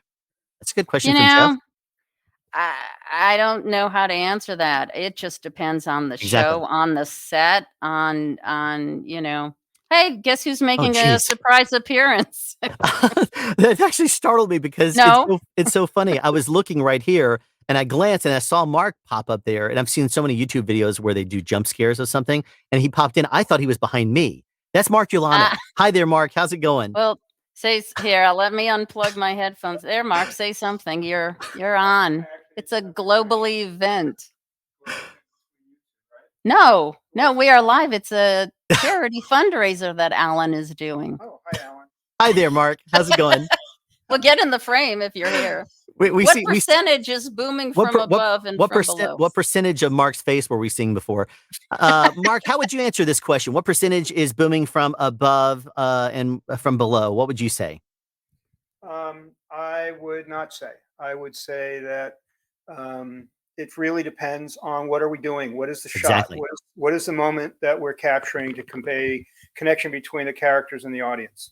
Absolutely. So if it's identified by a technical approach, which all of our work is, it's sort of stepping out of that connection between the characters and the audience. Whatever works. And if it somehow interrupts that connection, then I worry. Yeah. So I hope that's an answer. That's a great answer. Yeah. I'm nodding. I mean, It makes sense. And there's a lot of the times also that we'll run into, you can't, it's not a blank statement type thing. There's some times that I've been in locations that have been extremely noisy, but everything is down camera. And I know that if I underboom, I can use the actor's body as a baffle. So even in a circumstantial thing like that, I may end up doing it for that reason. You know, if we don't have airplanes overhead, but there's construction or something going on, I may do something like that for a specific reason.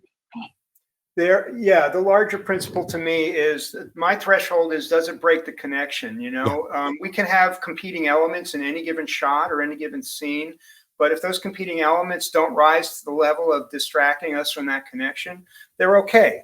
You know, perfection is the enemy of the good in a certain way, and we're always going to be challenged with some idealized idea of what is perfect. My idea is that I don't try and bring ideology to approach. I try to bring, functionality and connection. You know, I want to tell a story. I want to play my instrument in the orchestra, and I want to collaborate with my instrument with the other musicians. So both in front and behind the camera. If we can make that connection, up, down, sideways, it's the same conversation. Is it boom? Is it radio? And I come back with, what do you mean? What? It could be 10 mics all being blended into some, sequential flow. Fluency is what matters more. Or it could be one mic that is the perfect solution to conveying that character, or that environment, or that journey, wherever. I just got too old to think that there's only one way. Do you play an instrument, Alan? I used to always. I played a guitar as a younger guy, but then when I got older, I stopped doing it. Then I started telling people the only thing I play is a CD player. Okay. So the reason I ask is, in drumming, I'm a second generation percussionist. In drumming, there's two primary grips for holding drumsticks. There's conventional grip, which is two different axes on two different hands. And there's match grip, which is both hands are playing in the same orientation. And drummers endlessly argue between these two approaches.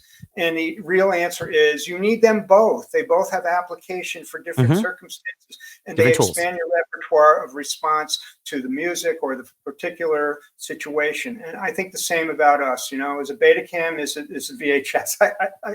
I don't care if if I'm telling a story and I'm getting through to the audience with the character, and so it gets simpler when you start making that the roadmap, I think, and not become ideological.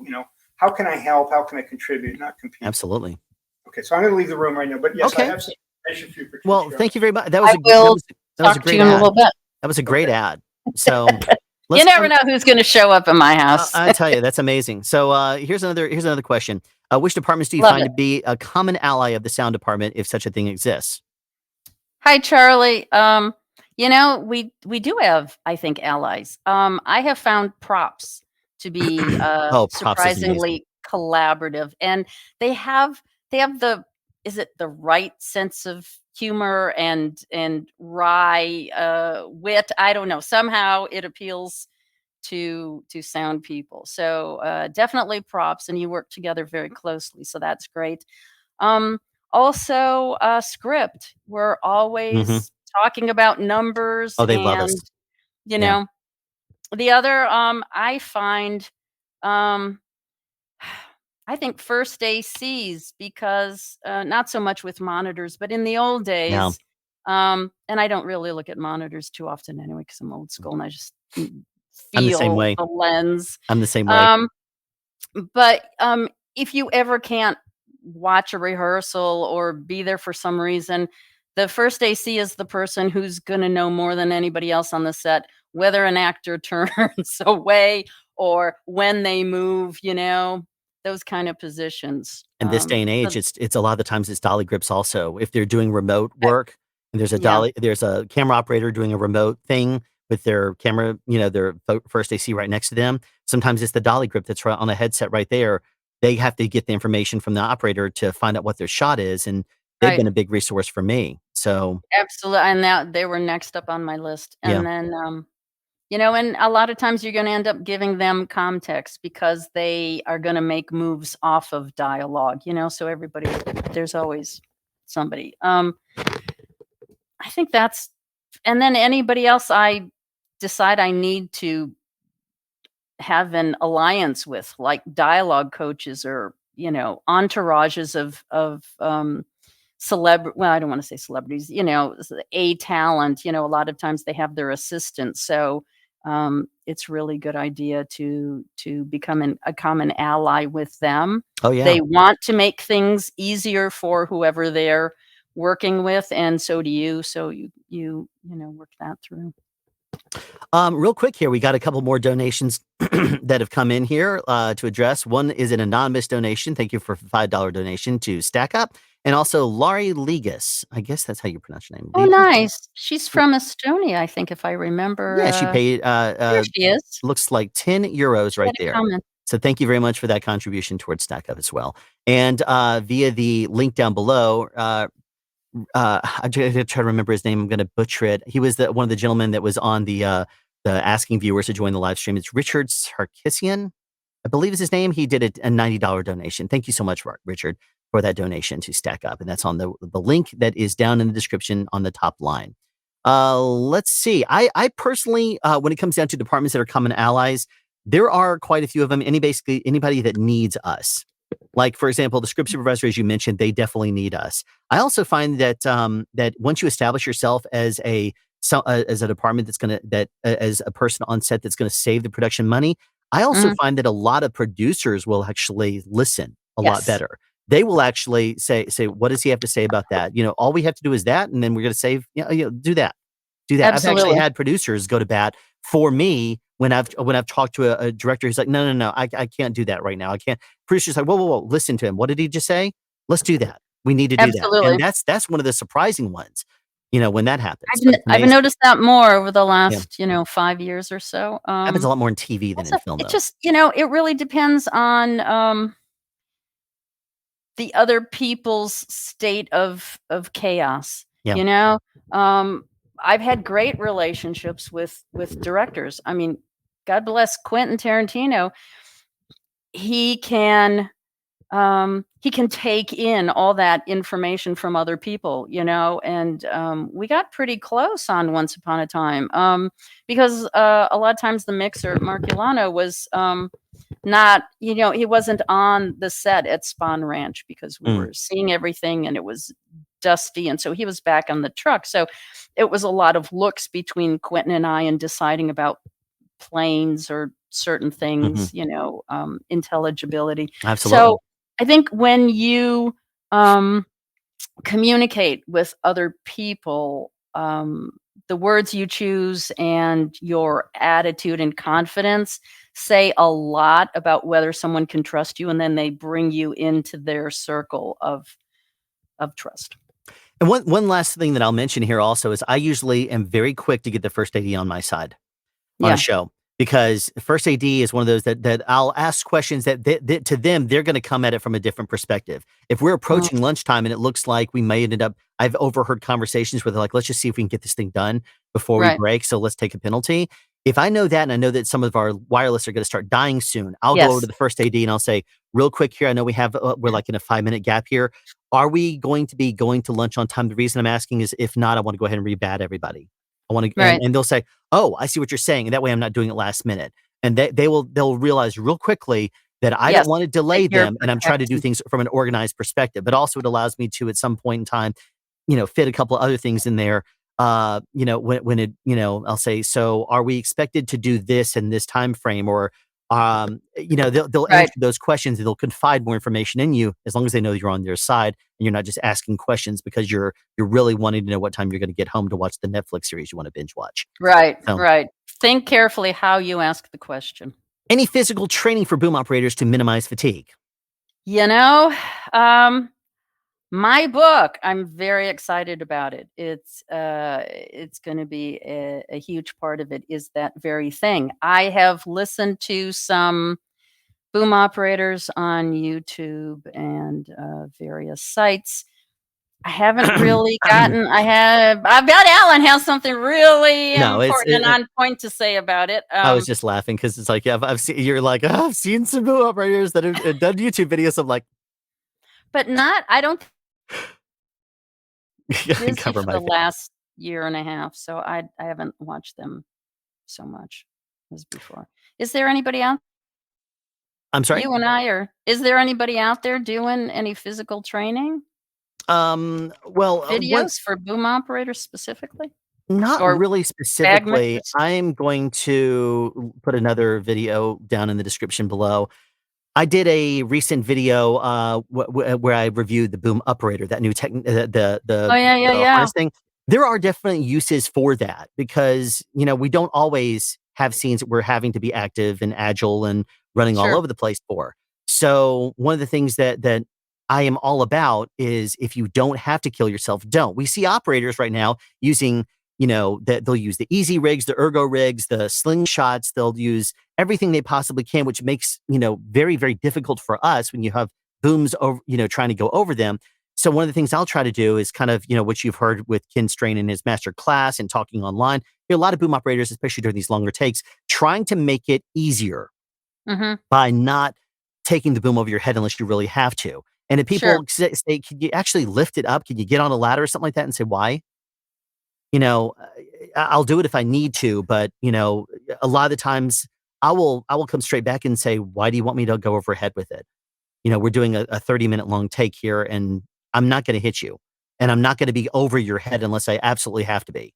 That's not where it's going to be ideal for booming regardless or anything. So, anyway, I was just going to say, I have on occasion gotten a ladder.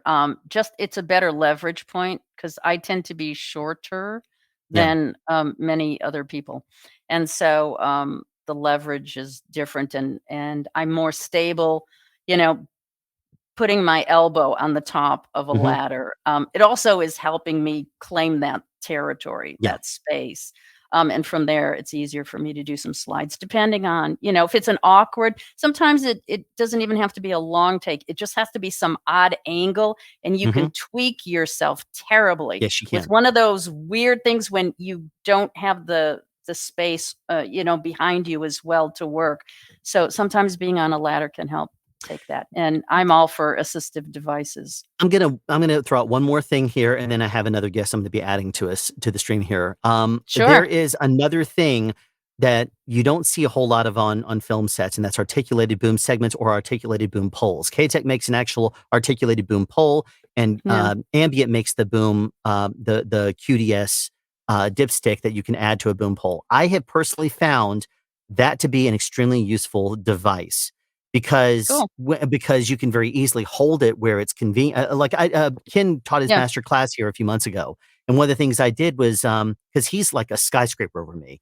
I basically said, "All right, do me a favor, hold the boom," and I'm going to. And I said, "I'm going to be closer to set than you by only a couple of feet."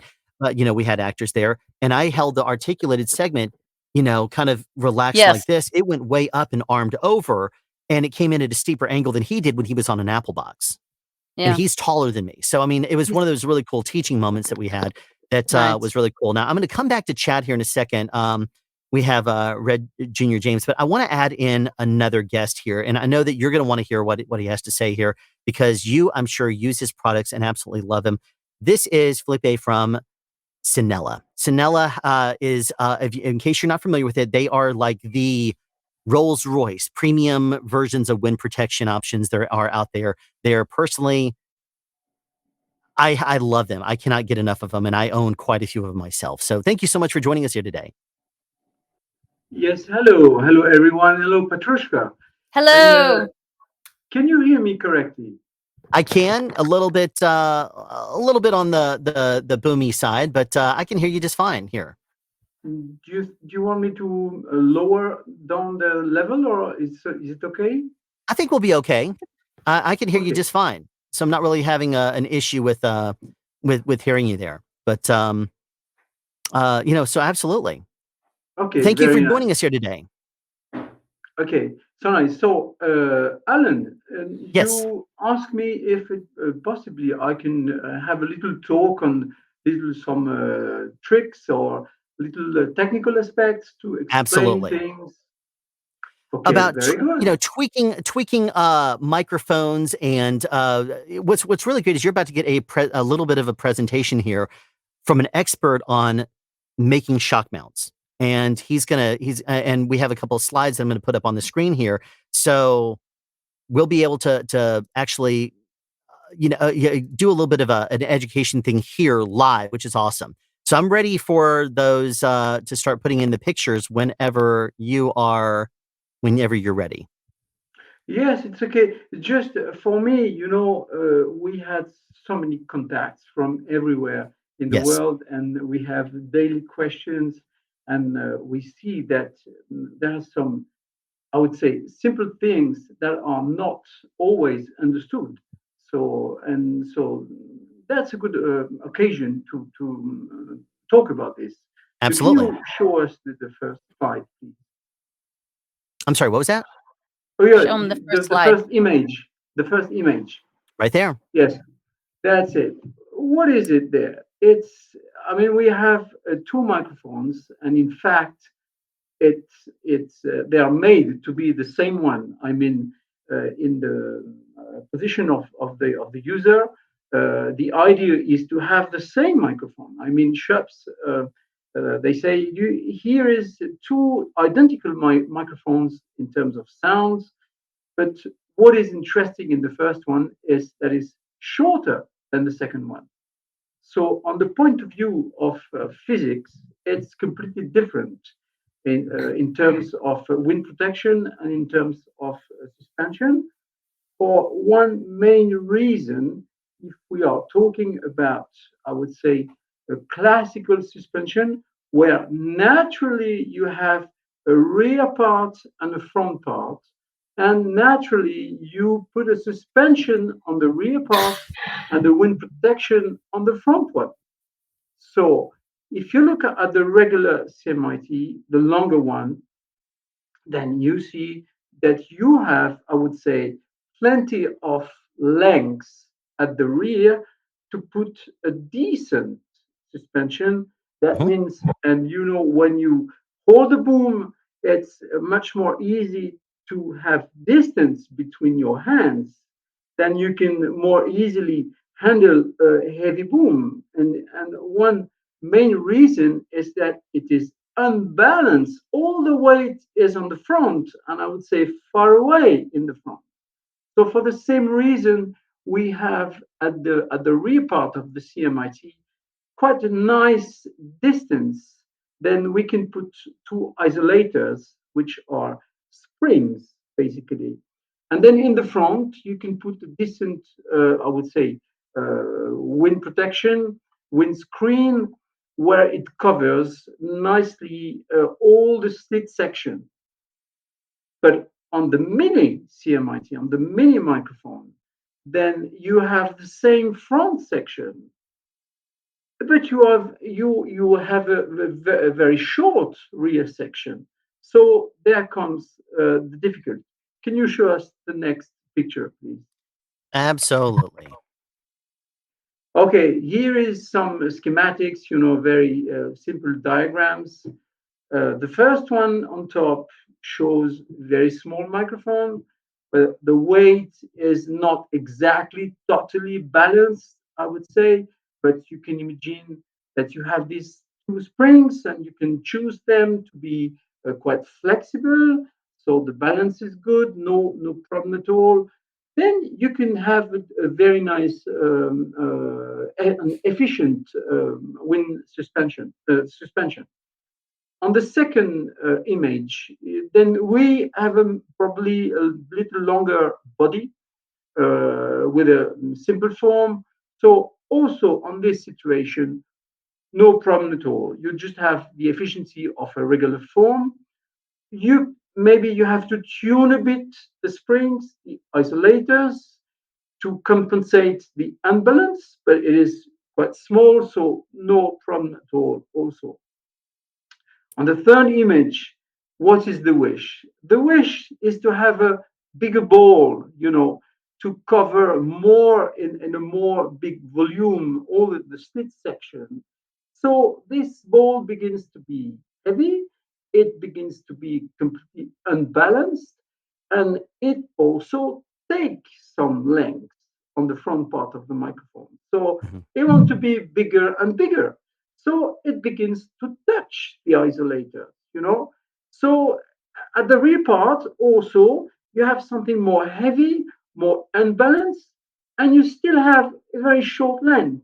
So how can you deal with that? There's a battle between the rear parts and the front parts. So that's the problem of all the classical suspension in front of new generations of microphones with shorter and shorter rear part. I mean, you can shrink the electronic, but you cannot shrink the acoustic section of a microphone. That's the trick. So, how can we solve that with the COSI? Can you show us the next image? That's just a laugh, of course, but that would be a car where you can imagine you could have a short distance between the wheels at the rear part of the car, so everyone can understand that it's impossible. So that's the same with such a suspension. Now show us the next image. What can you see here? You see this new technique with the COSI design, and you see I choose the fabric version because we can see more easily the two isolators, two springs, which are simple loops there. And then in this technique, we have both advantages. We can surround completely the microphone in its complete body. So all the acoustic section is well protected, completely like a bigger windshield, I would say, but it remains a small one. And about isolators, we have totally enough space, enough distance between springs. So we can afford to have flexible mounting. Then we have both advantages of a nice suspension and of a nice wind protection all over the acoustic section of the microphone. So that's the main explanation of the COSI design. I designed this in when the mini CMIT precisely appears on the market. And of course, this technique can be applied for smaller microphones like all the CMC ones, CCMs, MKH 8000, or else microphones. If you have anything to say or question at this point, please do it. Well, one of the things I really appreciate about what these visuals are that you're giving us here is it's showing kind of the science of microphone placement inside of a shock mount, because there's not a whole lot of education or talk about that. And like going back a couple of images here, right here, this right here is a very visual. It's a very simple drawing, but it's very visual and shows that, because boom operators are basically doing the same thing with the boom pole that you're doing here with your suspensions. We have to push up with the leading hand. We have to pull down with the rear hand. And your suspensions have to do the same thing. And if there's no room on the rear or it's just the same thing as if I'm holding a boom pole like this, that's a lot of torque you got to do. And that's really difficult. As opposed to if I can spread my arms out a little bit, it's a lot easier. So that's a really good visual, in my opinion, right there.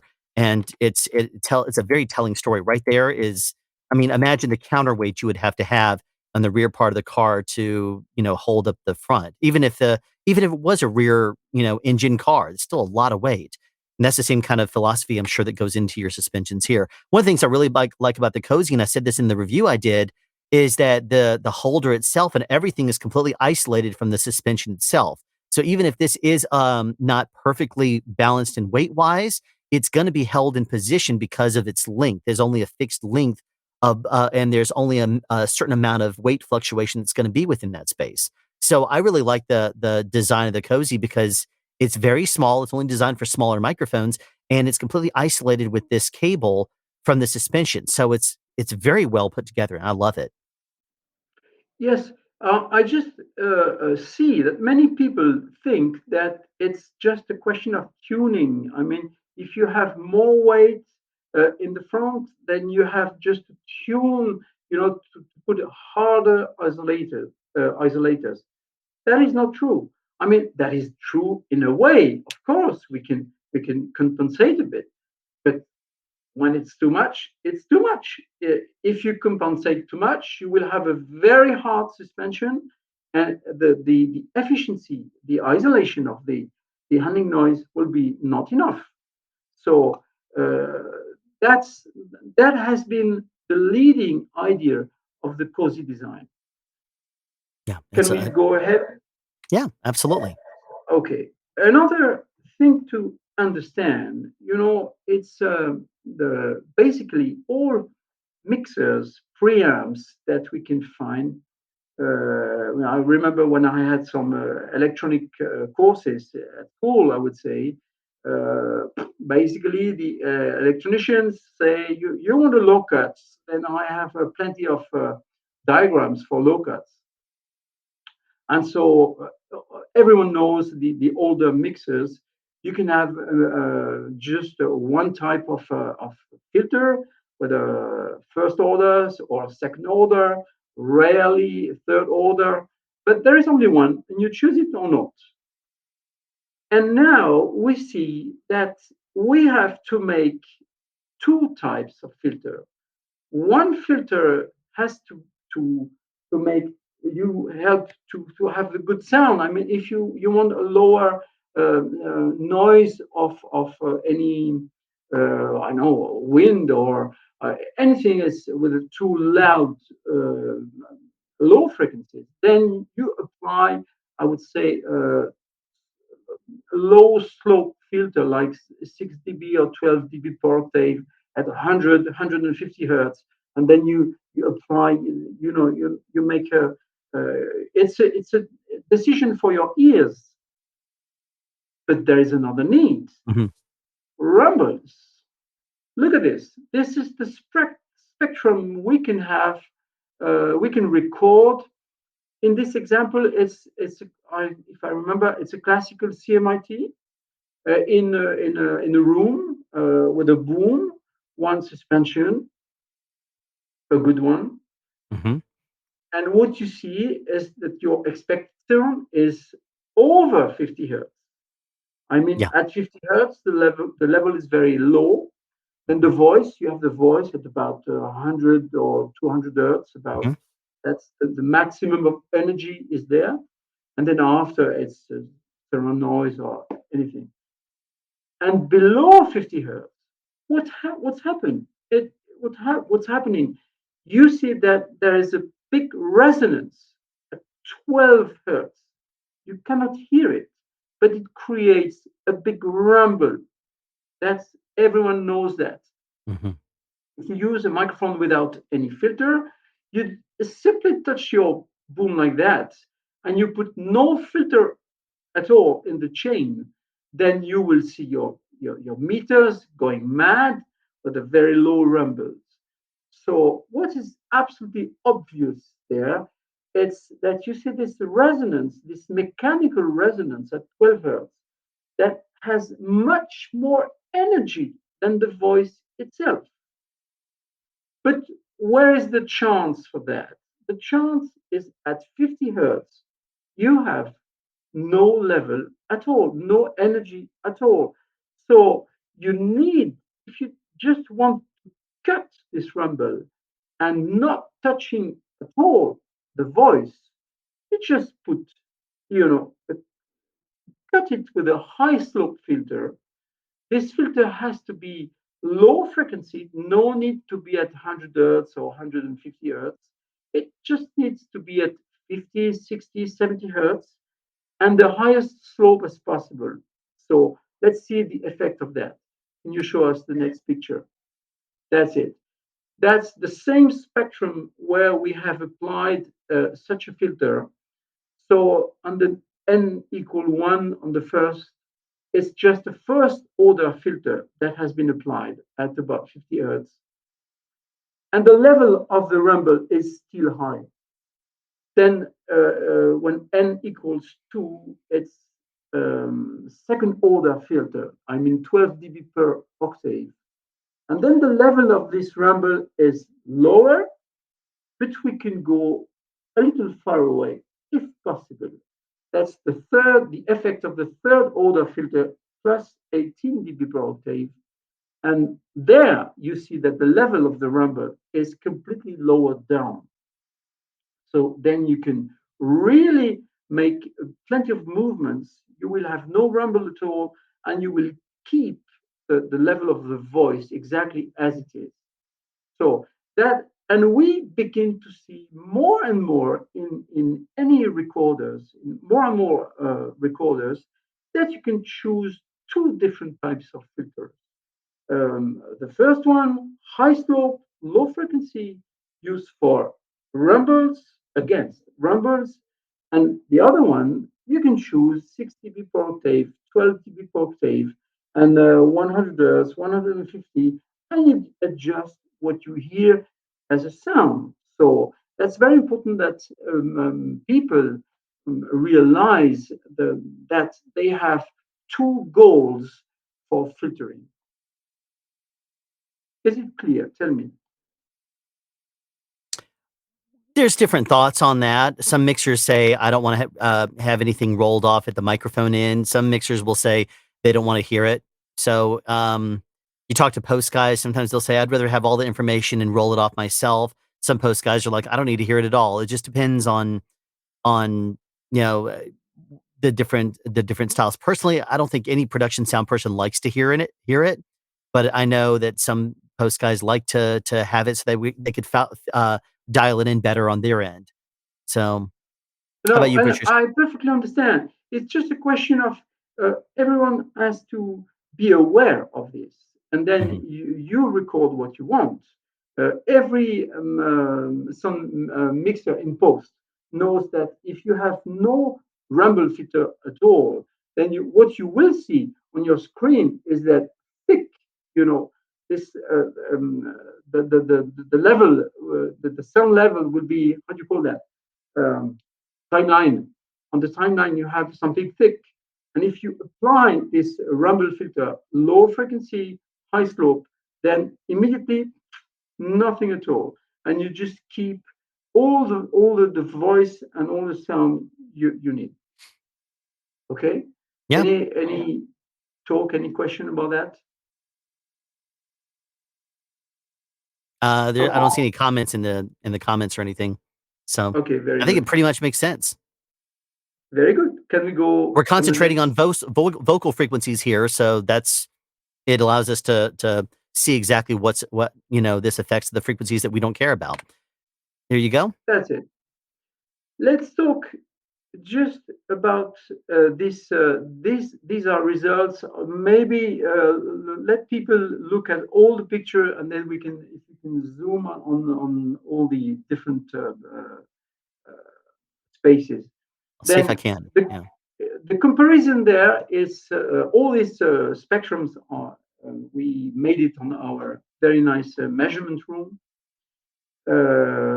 So we are now the facilities to have to make the acoustic results, so acoustic spectrums.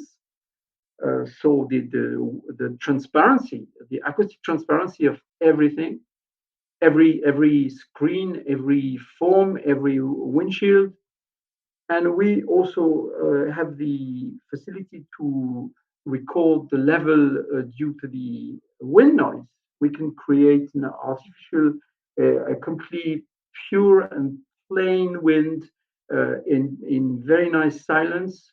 So the goal of this picture is to make people understand that a windshield is not only a windshield, is also a device that will filter the sound. So it's always a compromise to find between the noise, the sound attenuation, I mean the filtering, transparency of the microphone and its screen. It's a compromise between transparency and wind efficiency. Let's see that. Yeah. What are compared here? You look at the bottom of the image. You have a simple foam, very small foam, the B5 from Sharps. Then we go on the B5D, which is the hollow foam from Sharps. Then we go on the cozy fabric, only fabric all around the microphone, and then the fur layer. So what is obvious on this image that the volume goes more and more, of course. Mhm. So everyone can understand that if you have more and more volume, then you will have more and more efficiency. But Yes. also the nature of the layer is also important, of course. Let's have a close look to let's begin by the wind noise. So we create just a constant wind speed, very plain speed. And is it possible for you to focus on the top part? Yes, it's okay like that. Very good. So what you see is with the simple form, you have quite important level. So same speed, I don't know, is something like 5 meters per second or something. With the B5D, the hollow form, you have about 10 or 12 dB less. So that shows the very nice efficiency of this hollow form compared to the simple form.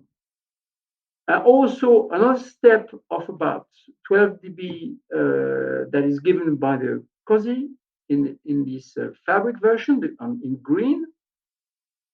And then the last step is about another 8, 10 dB achieved by the fur version of the COSI. That's a lot. The steps are 10 or 12 dB each time.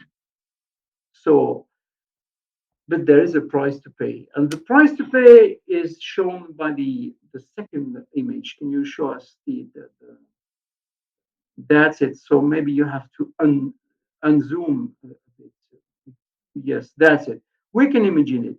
So now on the very very top, the red one, it's just the form. So what we see, something is very strange, but this is true. This is proven, and this has an explanation. On the red, you have more sound than in black. That means that when you put your little form, it you have an extra 1 dB or 2 dB gain. That's crazy, but that's true. There's an explanation. It's because the form itself, it gives, in physics, what is important is the distance between the rear parts of the membrane and the front parts.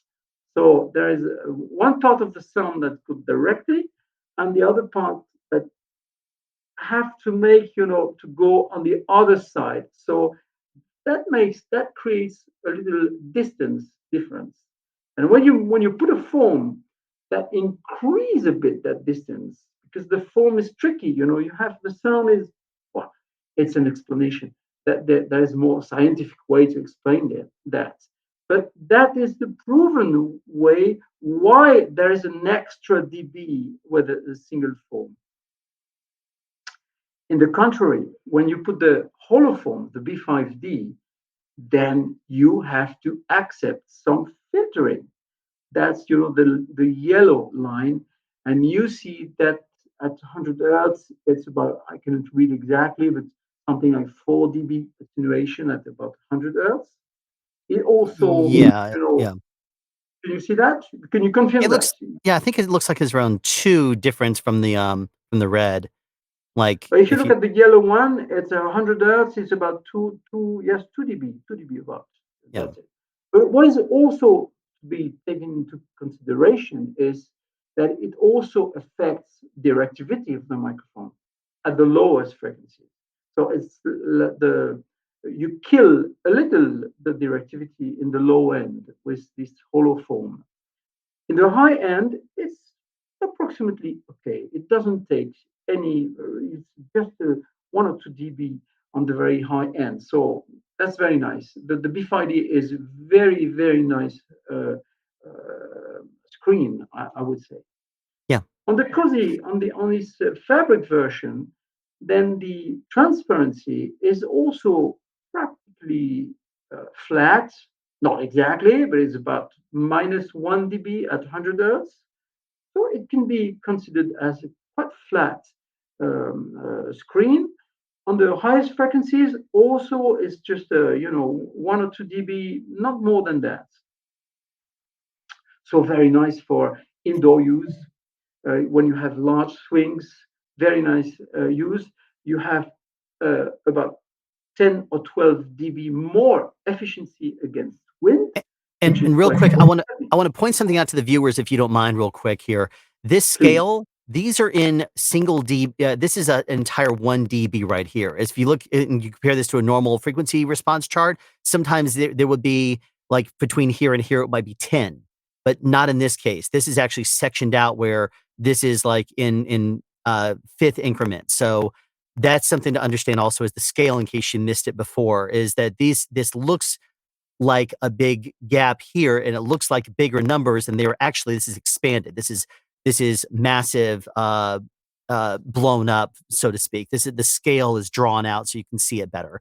I really hate to pause you here for one split second, but this is but we have to change over the sponsor of our hour real quick. Can I pause you for just a moment? Because I definitely want to come back to this. Are you okay if we pause for a moment to do a quick, I guess supposedly pay the bills, I guess you could say?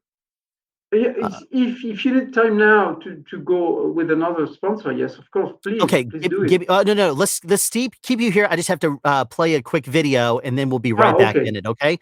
So. Okay, very good. Of course. And once again, I want to thank the audio department for sponsoring this previous hour of the Epic live stream for 2022. This is benefiting Stack Up as a charity. And in case you missed it at the top of the hour, the audio department first opened their doors in Burbank, California in 2008. And for the past 14 years have concentrated on a very user-friendly experience online, as well as customer service in their store. If you want to check them out online, simply go to audiodept.com, and one of the first things you'll notice how easy the website is to use. If you're interested in a certain product from a particular manufacturer, you can simply shop by manufacturer, and it has a list right here of every single professional manufacturer that has products available in their store. So let's just say Zaxcom. Let's check out what they have. Page 1 of 3, and only listing the first 15 products of 34. So you can either click on that, you can click on brand and bring it up alphabetically, or you can search by category. For example, if I want to look at boom poles, let's choose, for example, this K-Tek and this PSC, and let's see what they have in comparison to this Rode. I'm going to click on product comparison right here, and now I have a list of all these different products right here, and I can see them in links, see them in weight, and whatever else that I'm interested in. And if you want to go to the main website, you can click on sales, you can click on rentals, you can also see service where you can get custom cables built. And they also offer financing. So if you happen to land a show and you need additional channels of wireless or maybe a new recorder, and you know that the package rental checks are going to start coming in, you could easily make the payments, then simply go to their website and they can work with you on financing, so that way you can get the gear you need to and to get that package rental coming in, so that way you can own it as opposed to renting it. Their FAQ section is an easily laid out one-stop shop for anything and everything you need to know about their policies and how they handle your information. For example,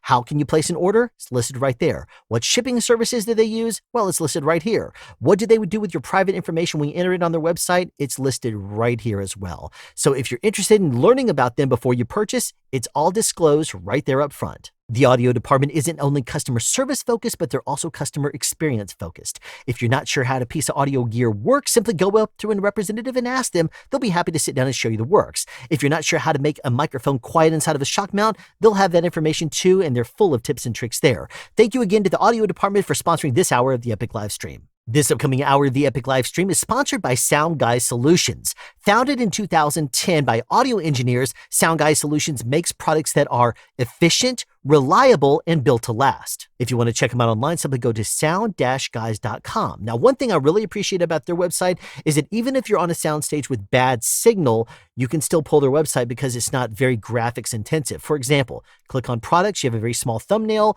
or you can click and browse by category simply by text. So interested in a battery distribution system for your bag?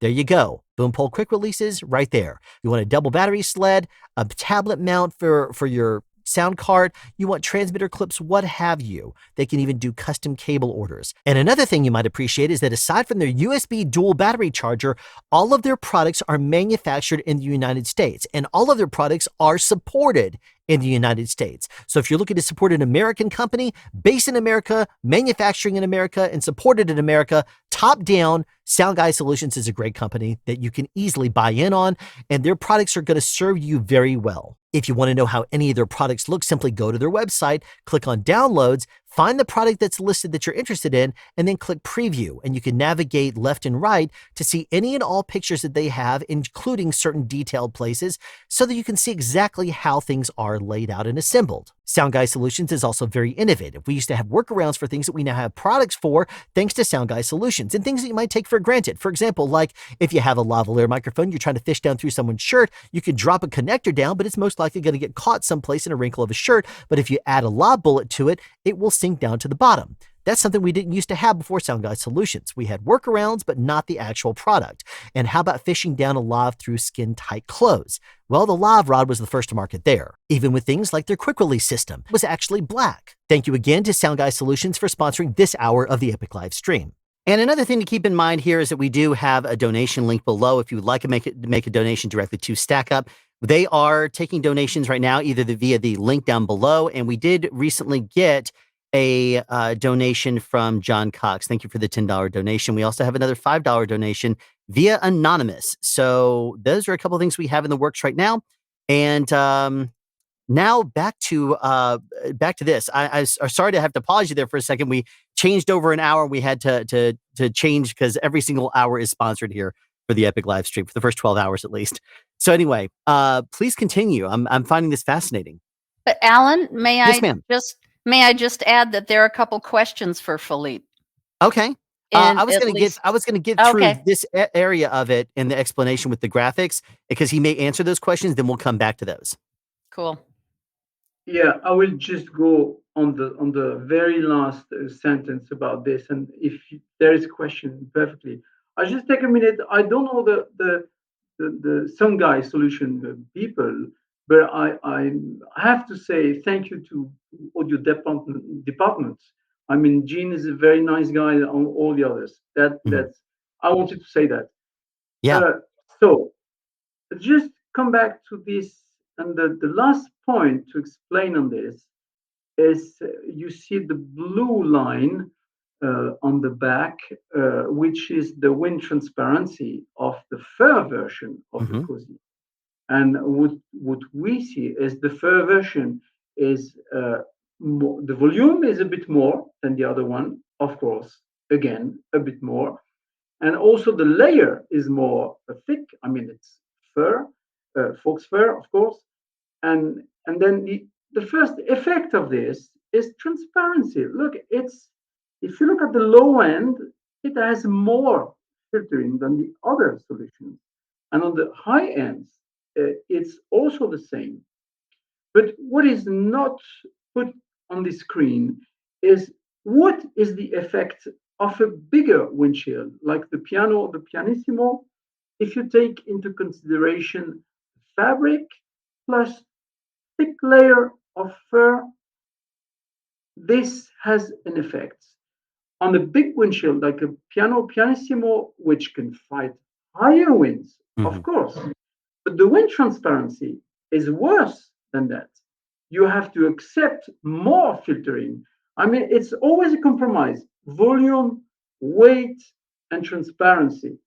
If you accept less transparency, more volume, more weight, etc., then you will be able to fight more and more wind efficiency. So that shows that the Cozy is kind of in between solution, between a simple form, a little ball, and a bigger windshield. It's an in-between solution, considering wind efficiency and also wind transparency. So that's a tool for medium situations. So that represents 70-75% of the work, which is very nice for this little guy. That's it. So I think I have no other image. Can you tell me? Can you confirm? That's correct. That's the last one.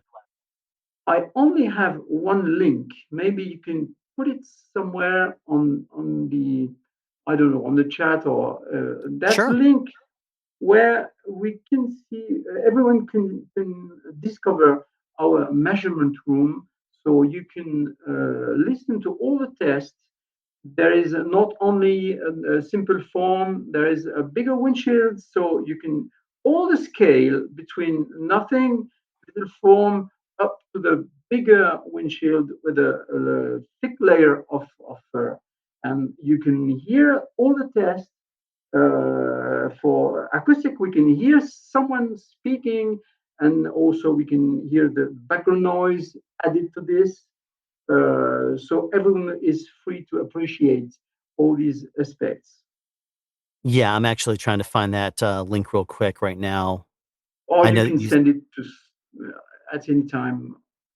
If you need me to send it again by mail. No, it's in the email right here. I just got to find it. I didn't know if it's just on our YouTube channel, on the Cinela video channel. Right. Very simple. Last thing, before I just forget, we may have a new website this year. I know that plenty of people need that. We also need that. No information at all for everyone. It's a pity. It's really crazy from us. But I think this year we will have finally a new one with plenty of information. Okay. Yeah, I love your website. Before how you could look it up by microphone and see what is effective for it and what's not. I love that. The link I'm putting down in the comments below right now is a link that he's talking about where you can see additional information and see tests live. So that was a really informative video. I can click the button to show it, but it doesn't, it's not the actual video. But that's the link he's referring to right now as additional information. We can actually see the tests he's talking about. So there are a couple of questions. Are you willing? Okay, very good. So what you're saying about the 60 hertz filter would help a lot with wind noise reduction, meaning that would cut the actual sound produced by the wind moving the blimp itself? No, I want to be very clear about that. It's not exactly a question of frequency. I just claim that due to the suspension behavior, a suspension is not only something that limits and lower down the handling noise level. It's first a very big resonator. It's a mass on a spring, and a mass on a spring is just simply a resonator. So I would say the resonance, when you touch your microphone, it wobbles, like everyone knows that it wobbles. Is it audible sound? No, it's very low frequency. It's below 20 hertz.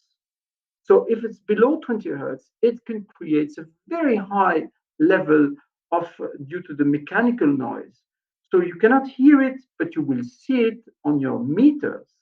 So if you choose a filter like 50 or 60 hertz with a highest slope as possible, and if possible, 18 dB per octave is perfect, then the effect is that you will cut this very high level of resonance, and you will not affect the sound, except you want to make some very special recordings.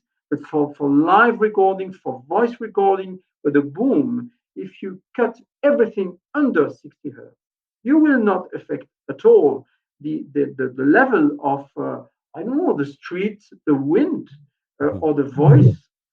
And now we can talk about another most classical filter, which is the regular filter at 80, 100, 150 hertz with a lower slope, like +6 or +12 dB per octave, smoother filter when you can affect the level of the wind. I hope it's clear. Tell me.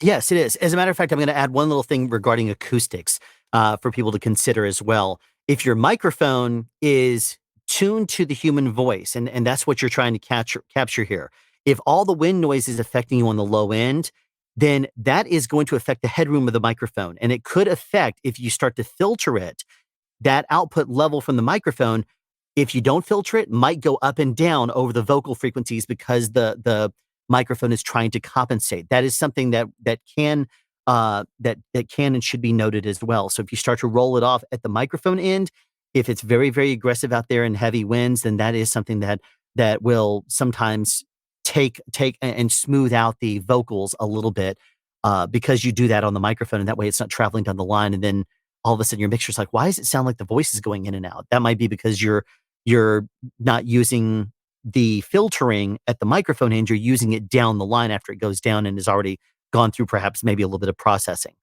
So yes, I have people have to take care about pure digital filters. Yes. And some recorders do have pure digital filters. Then you are not protected on the inputs by this kind of overloads or very aggressive low ends, low rumbles.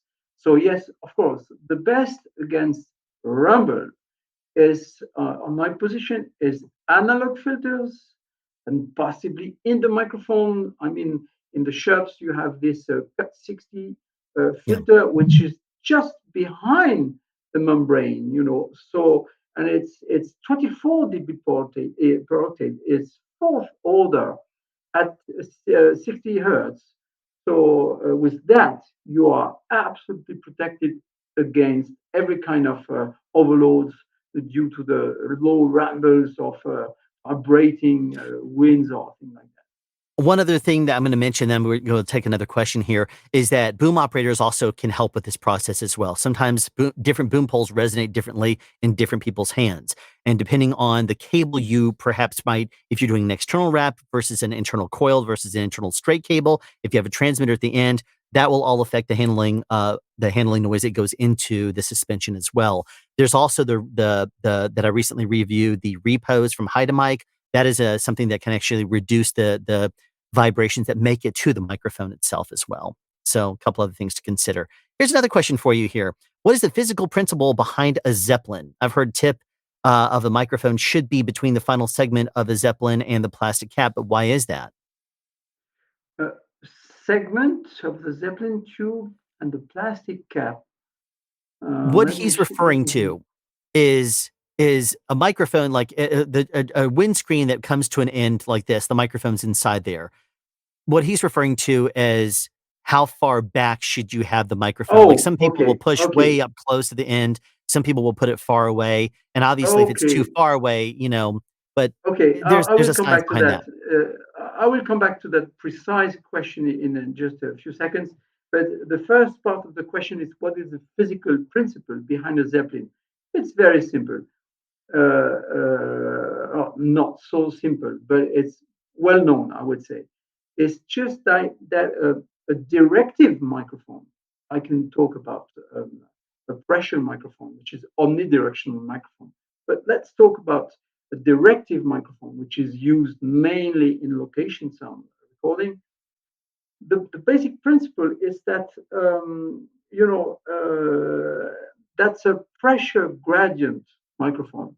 That it acts, it measures it records, it captures the pressure difference between the front size and the rear size. And the pure gradient pressure microphone is a figure of 8, but in between the omnidirectional microphone and the pure figure of 8, you have all the cardioids, hypercardioids, or even slits microphones. So to fight against that, because the microphone is sensitive to differences between pressure on front and rear part of the membrane, then if you put this membrane inside an enclosure, then it reduces the pressure differences between front and rear. So basically, you create a pressure, what we call in acoustics, a pressure chamber. So basically, if you have a pressure chamber made of thick metal, then you will have no wind noise, but you will have no sound. So that's the basic compromise. Basic compromise is that you reduce the pressure difference on both sides of the membrane. Then you make this compromise, the sound transparency compromise. It's obvious. You have to accept a certain loss of transparency, and then you have the advantage of wind protection. So volume is a way, and the fact that you have a layer and nothing in between, nothing inside. I mean, the membrane, the microphone has air in between. It has to have some air, some dead air, between the membrane, all the acoustic section of the microphone, and the walls. So now I just answered to the last part of the question. What is the best choice of your microphone? I have just one advice. Never put the front part too close to the wall. Maybe you would have the idea that you can gain a few centimeters, in front of when you are here, and you want to gain some centimeters here. So you say, I will put my microphone the closest as possible from walls. That's not a good idea. I have one call one day from Egypt. Someone was on the pyramids with plenty of wind and no noise, very nice silence, plenty of wind. The worst case, because everything can create some noise in the windshield. And then he called me, and he was completely it was terrible for him. He couldn't recall. Said, "Tell me, help me, send me urgently, in express, just a new windshield or something." And I said, "Please wait. Show me the way you put your microphone." And the first image was simple. The microphone was completely in close to the wall, just gains centimeter. I just said, just take it a little more, a couple of centimeters, or 3, 4, 5 centimeters away from this, and maybe that will help. Mm-hmm. And then after, he called me back and he said, "Thank you so much. Thank you so much. It's very nice. I don't need any other windshield, anything. It's okay for me." So it just discovered that if you have some walls, put your microphones the most in the middle as possible, and never go in that trap to put the microphone too close to the front wall. Yeah, absolutely. Totally agree, actually. Let's see, we have another question here. It just left my screen. Where is it? When you take this, I take the opportunity to say to Patrushkha, I'm sorry, I wasn't in Paris when you made your that was, I heard that it was very nice, but I couldn't make it. Sorry. No problems. Louise and Audrey want to bring us back in the spring with the boom. No. We're doing behind the sound cart French version, which is almost done. Yes. So it will premiere in the spring, and we'll come back. So let's have dinner or something. Of course. Okay. Let's go on. Did you find the question? Yeah. It says, would a wind protector be efficient if it had a fabric with lots of, if it had thin fabric, but lots of volume for times that you don't need it to be more portable, stationary arrays for ambience or whatever? And this is to clarify my question. I'm wondering what a windshield would look like if you wanted maximum transparency and wind efficiency, but you could compromise on portability.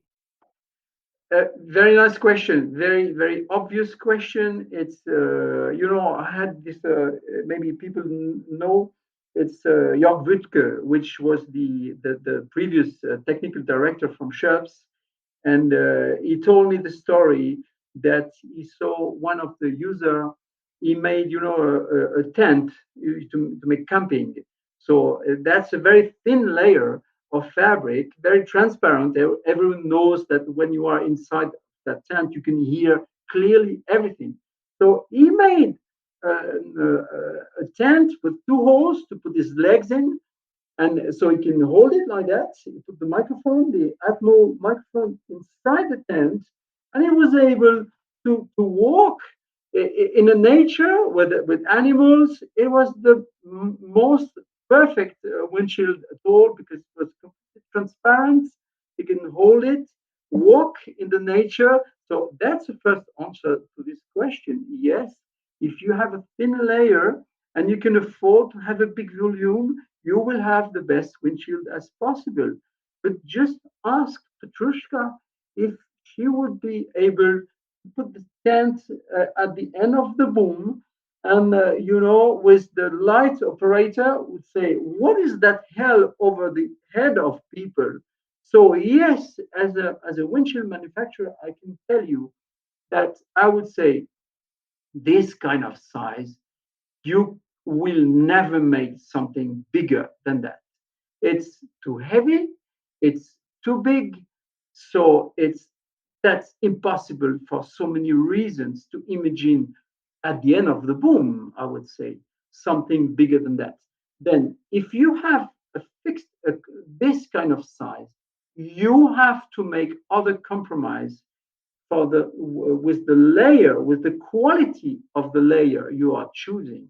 If it's a thin fabric, it will be less efficient than something thick with a thicker furry screen. Can you understand that? Yeah, absolutely. And keeping in mind, this is all acoustics that we're playing with here, and acoustics Of is course, indeed science. compromises, So, compromises everywhere.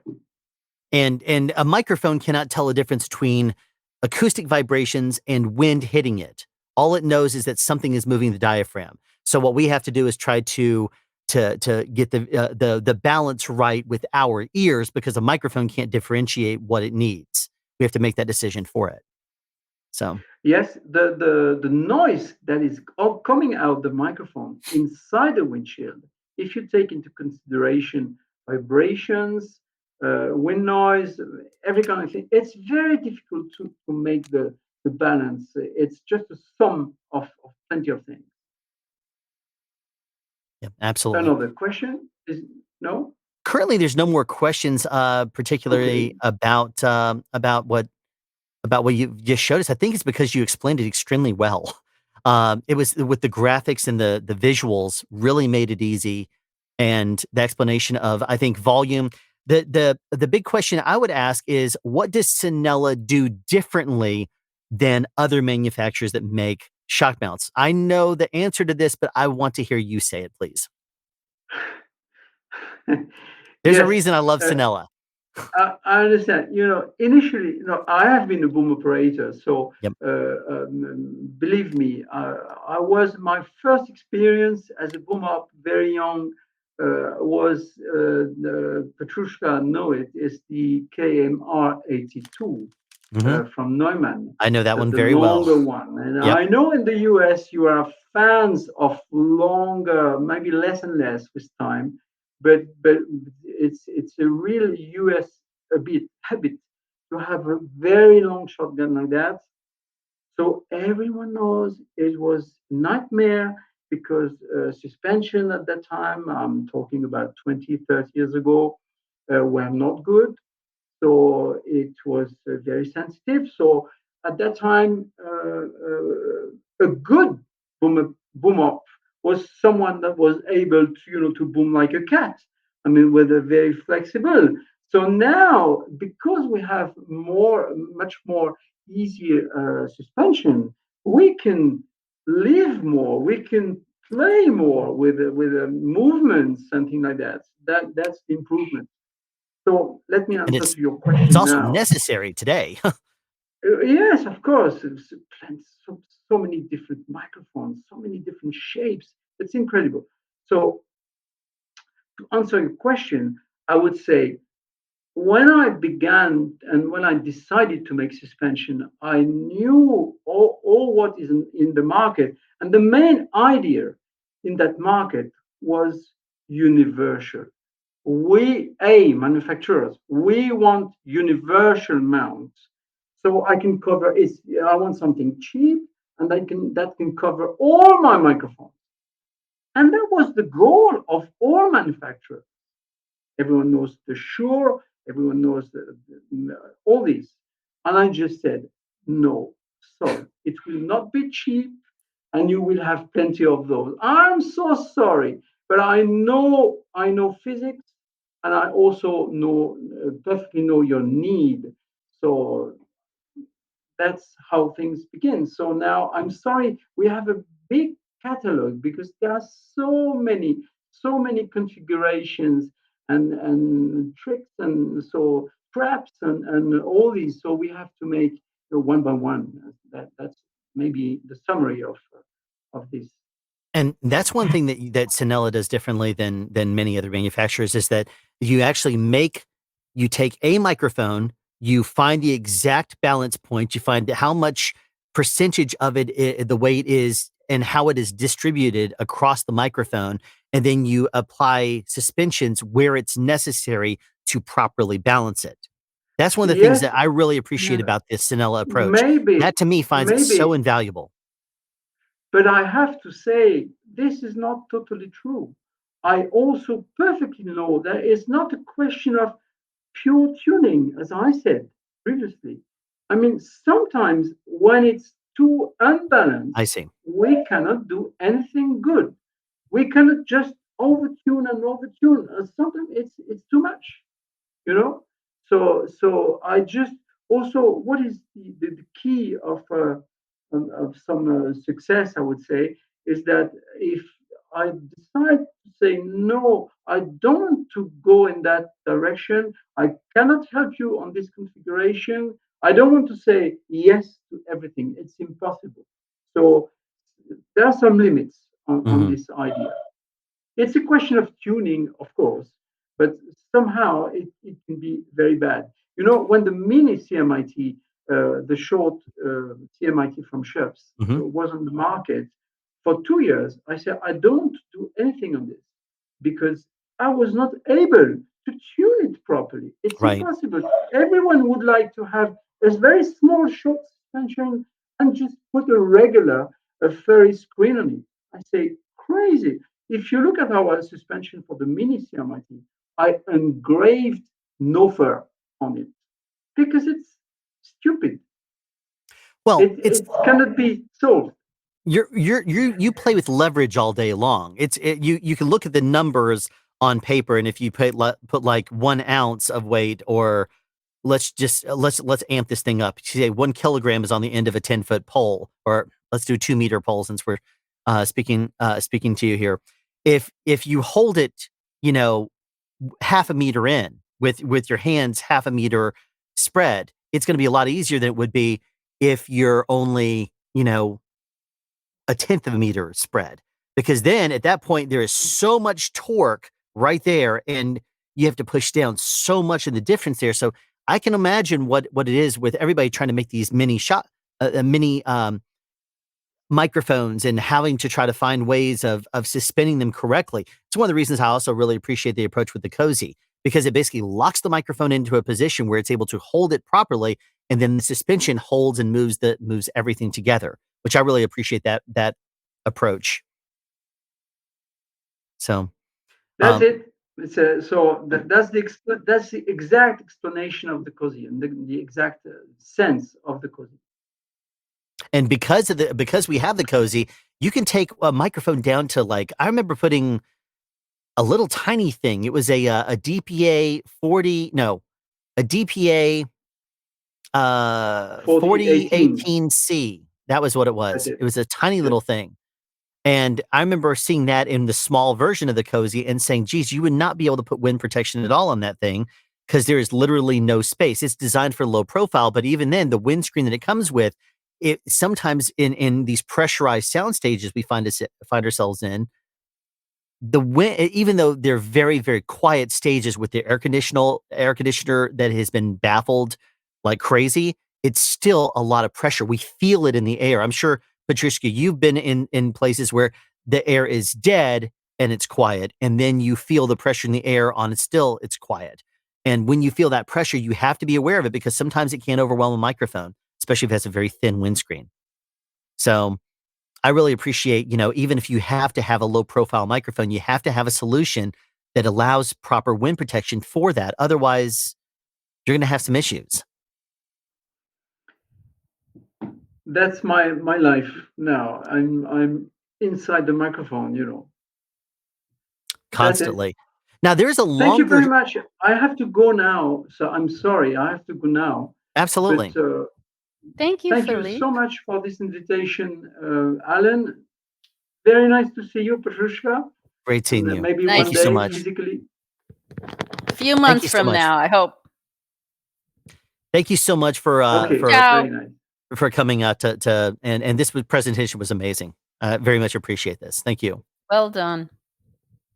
And good luck for the next 10 hours. 10 hours, yes, minimum. Absolutely. So we'll just see how well we can do this. Anyway, you take care, and thanks for joining us. So that was amazing as far as I'm concerned. There's a longer presentation he does on YouTube where he does a PowerPoint presentation, and he goes even deeper in the graphics. There's some amazing things that are shown there. And I will have to try to find that video because it's actually linked in my phone. I've saved it there, but I'll have to provide a link at some point. I might blast that out, but I'm going to go back and start going through some of the questions that we that are like There is a burning question. Are you going when you're doing your videos at the top of the hour, are you going to run out and shave? This is a burning question because I've been looking through them. It's funny. I have been not concentrating on shaving. I don't normally think about hair, and it's only when like that my audience will recognize that my hair has got shaved down. I don't think about it until I'm looking at my wife and daughters, and their eyes start going up, and I start to see their eyes tracing the top, and then I'm like, oh, it's time to cut my hair. But you see, it's funny because I used to go to this barber shop that was nearby where we used to live. And there was a lady barber that I would just sit down in the chair, and she just knew what it was something that we kind of dialed in for years. I would say, is it possible to do this? And over the years, I'd just sit down there, and she just started doing it. And it just was a routine. But when we moved out of that area, I was like, okay, well, I can't really exactly do that anymore.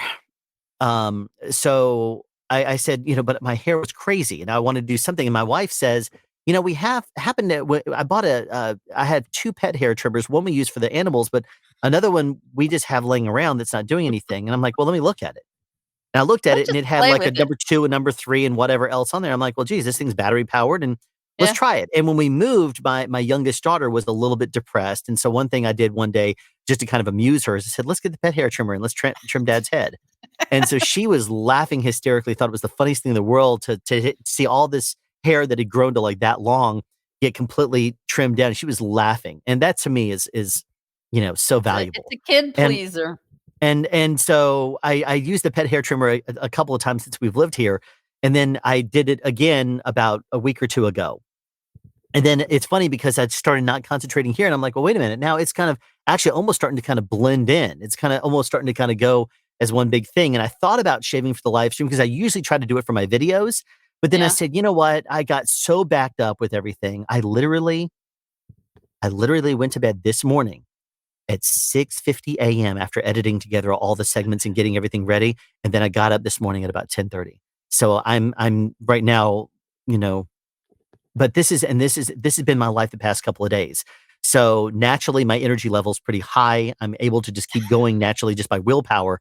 The biggest thing is, as I think I mentioned before, if I sit down too long, I'm like, that's when my brain starts to go. So I have to stay engaged. And this is where my Zip Fizz is going to really come in handy today. But I will end up, as soon as this stream is done. You have one there I can see? Oh, sure. I have 5 different flavors. I have all 14 of them down there, but there are 14 there are 14 flavors. This is the grape. And let's see here. We also have the black. They have unnatural ones like blue raspberry. Oh yeah, they do. The blue raspberry is a great one too. This is the orange soda. Orange. The other one was the black cherry, and this is sounds good. And this is the lemon. Limon. I always say limon, and then someone says limon. I say limon. They say, "What are you trying to do?" Limon. Sound all you can't pronounce things properly. I'm like, yeah, I can't. And then come on now, focus. There's we go. There's a fruit punch. One. Fruit punch, one of the most unnatural flavors ever. So I'll be definitely adding one of those here. I'll be no fruit at all, not even an artificial. It's like fruit punch. It's like, baby, you're looking for fruit and it punches you in the face. That's the mentality behind it instead. So let's jump back into some of these questions here. Perspective is interesting. Most directors I've met want their sound as clear as possible. They do everything on lavs if they could, regardless of the size of the shot. And see, those kinds of things make me really question their thought process, because they understand, the more skilled directors understand, everything is, you can't have something that looks good and sounds like crap. You can't have something that sounds great and looks like you shot it on something garbage, even though technically you can. It's a lot I'd more love forgiving. to hear more from Marco, because my first thought is, who are these directors? I guess I'm working with directors that don't think about sound at all. Some of the newer ones, I guess, you know, they're the ones that are just more focused on trying to get the shot right, that we kind of were going back to talking about before. That's why you hire sound people. But That's there why you was a get. curious, We'll probably work our way back down to it here in a moment. What's yeah, the correct way to set loudness level for your monitor headphones over IEMs for speakers? We have formulas. Let's Vid by Audio University. I don't watch his channel. To me, this is just me personally. It's like studying for a test. It seems it's very focused. It's very educational, but to me, it's like, okay, it's nothing that you know, that it's like studying for a test. Very, very. I try to bring very practical information from set. So I appreciate the channel. He's grown like crazy. More power to him. He uses graphics, makes his graphics and videos look very pretty. To me, it's not practical information that I would use on a film set. So I don't watch any of his channel. But couldn't find any information on cans. What the main thing when it comes down to my philosophy, I guess you could say, regarding setting monitor levels of headphones is I will try to set something so that way I'm not, if I do this number, I'm not hearing differences in level. Yeah, I may end up putting this down a little bit more because I know that my microphone is, as soon as I bring it over someone, it's going to get extremely loud. But I try to make it so that way if I'm talking to you, your volume through the air is going to be at the same kind of pleasant volume that I'm listening to. That's usually the general what I want to do. Some people I know will set their level to their optimal level based on where they want to hear the dialogue. If it's too loud, then they'll turn it down. If it's too quiet, they'll turn it up a little bit. But you know, it's like, to me personally, that's what I will do is I will set my level that way. I don't know that there's a correct way. Right. You know, if you're mixing, you know, then that's one thing because you really want to know that you're listening to something that's, you know, in the realm of the real world. But in terms of booming or USTing, I usually just set it for comfort. The only time I would ever mess with it is if it were a really loud scene and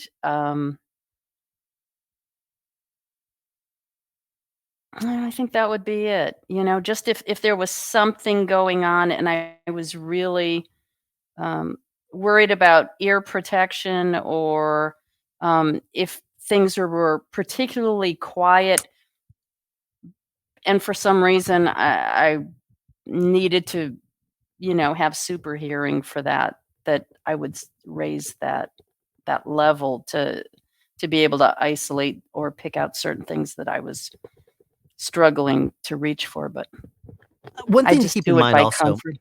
Yeah, exactly. Listening is a very personal experience. Yeah. The way I hear is not the same way you hear. Is the same way as the next person hears. I may go for a particular headphone because of a certain feature. I like the 7506s on set, for example, because I can hear through them and directionally hear sound through them. They're a bit bright, let the truth be known. Yes. And then when I'm here at the house and I'm editing or something like that in my studio, then I use the close back, the ones that are more difficult to hear through because I don't need to hear anything outside. My room is all treated. So I will prefer to have that isolation there. When I use the inner ear monitors on set, I can very easily say, well, I need to adjust the level accordingly. On some systems and some devices, you have to turn it down to such a low level. Otherwise, it like is oversaturated in your ear and it really just drives you crazy. So there's a whole lot of comfort in it. There's a whole lot of your personal preferences and what you like to hear in it.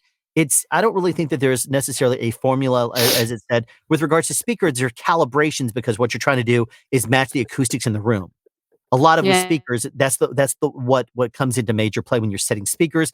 The acoustics of the room matters. How the frequencies are isolated, how they direct more. Kind of the same thing as when you point a microphone at somebody. If I point a microphone directly at your mouth right now, I can still have you on axis if I'm a little bit over to the side, but your wind is going to go past the microphone. That's why I have that video on finding your voiceover position. You're still going to sound very full there as opposed to coming straight to the barrel where all the wind is catching you.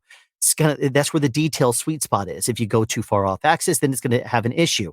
The difference between me pointing right here and me here means that there's less wind noise. But if I'm here and I cue off, I'm still on the edge of the pattern, but I start to lose highs the farther I go. So that's kind of the science behind the microphones, and speakers are somewhat the same way. It plays off of the acoustics in the room. The height matters also. Your positioning in front of them. Headphones are basically stuck to your head. They move with you. Speakers don't. And so your ideal listening space and how things are organized matters. So I'll remove you for a second. So anyway, that's a little bit about on that here. It says loudness, loud level specifically for YouTube or other platforms. Live streaming, sorry for the typos, I'm on mobile. There's general as a platform itself, people usually aim for between negative 13 and 16. You think YouTube is negative 13 LKFS or LUFS, but it doesn't.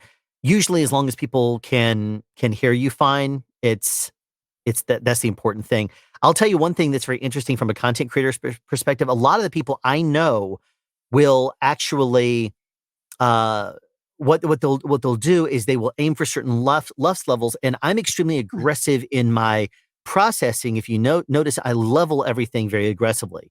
The reason I do that, if you're new to this channel, is because a lot of the people that will listen to stuff, I noticed that my metrics used to be, I have to look at them again, used to be a lot of people watching on phones. And I'm assuming that's from set where you don't want to have various different audio level adjustments. Because if someone's watching a video and they're like, all right, turn this thing up, turn it up, then all of a sudden blast your ears off, that isn't a good way to present the information then. You want to have as minimal touching of your volume knob, in my opinion, when you're watching things primarily on your phone. So when I do content creation here on YouTube, a lot of people, what I'll do is I'm very aggressive with my leveling because I want it to be a very easy, a very, very smooth sailing, very easy level adjustment where you just set it and you don't have to worry about it. That's personally why I do things the way I do it. If you watch other people, Judd doesn't do that. Bandrew Scott doesn't do that. Mike DelGaudio doesn't do that. A lot, just all the other sound people that I watch basically don't really do that. But my metrics are that a lot of people watch them on their personal devices. And when you do that, you don't want to have audio levels adjust a whole lot. So that's why I do it. I gravitate towards sound folks because I do see there in the wings, by the way, because I'm a sound first editor when cutting. So it's really helpful to learn from them about capture circumstances on the day. Okay. What's a good rebuttal for producers and productions who are picky about microphone and transmitter brand you use, but they have limited budget, specifically if you're starting out? Gear snobs. I don't know any of those people. I honestly haven't worked with them. If it was earlier in my career, they didn't know anything and trusted me. And I mean, aside from, Tom Cruise and Scientology being specific I've not heard any stories about, I've not experienced any producers or productions who tell you what you can and can't use. The show being that he specified on a limited budget kind of tells me you're talking more about indies and stuff. And those kind of people are mainly interested in getting sounding audio. So one of the things that I would point out, then is say there's a lot of really good tools that we have. It used to matter more the brands, but now there are so many really high quality recorders that I could list a bunch of brands that you probably wouldn't recognize that are going to deliver the quality that you would expect and want. And, it's like, would I rather have you recording on, you booming for me if I was recording on a Zoom, or would I rather have a novice person booming for me if I'm recording on a Kantar X3? I'd rather have the experienced person because there's a lot of technique in going in and fine tuning the levels and making sure everything is set right that goes into this. There's a lot of expertise in what we do. So that's when I would say, well, the good thing is I have the skills to make anything sound good. And believe me, this does sound good. So that's why I choose it. So a lot of the times they'll say, hey, that works for me. Because a lot of the time is if you're confident with your work and the quality of your work and your gear, then absolutely. Now, if you walk around on set and you're like, gosh, this microphone sucks and this recorder, God, what's wrong with this? You make people bring you into that world. you're externalizing all your frustrations, that's when they're going to say, shouldn't you get some pro gear? That's when that will come out. But if you're like, oh yeah, this is great. This is easy. I mean, this is, use great gear. You're going to get great results when you use skills, when you have skills. So there's a lot of confidence that goes into that as well. Let's go to another. This is, I always have to say location sound must be done in post work. Only when they're able to decide what is okay on a set and what is not. Okay. Then there was a couple of. I was going to take exception with that a little bit because not everybody who's in production sound is going to do post. Yeah. And I'm an example of that. But there are things that you can do to know, to be informed. And that's, to talk to post people, to go to seminars and understand what's going on there. Even if I can't do the actual work myself.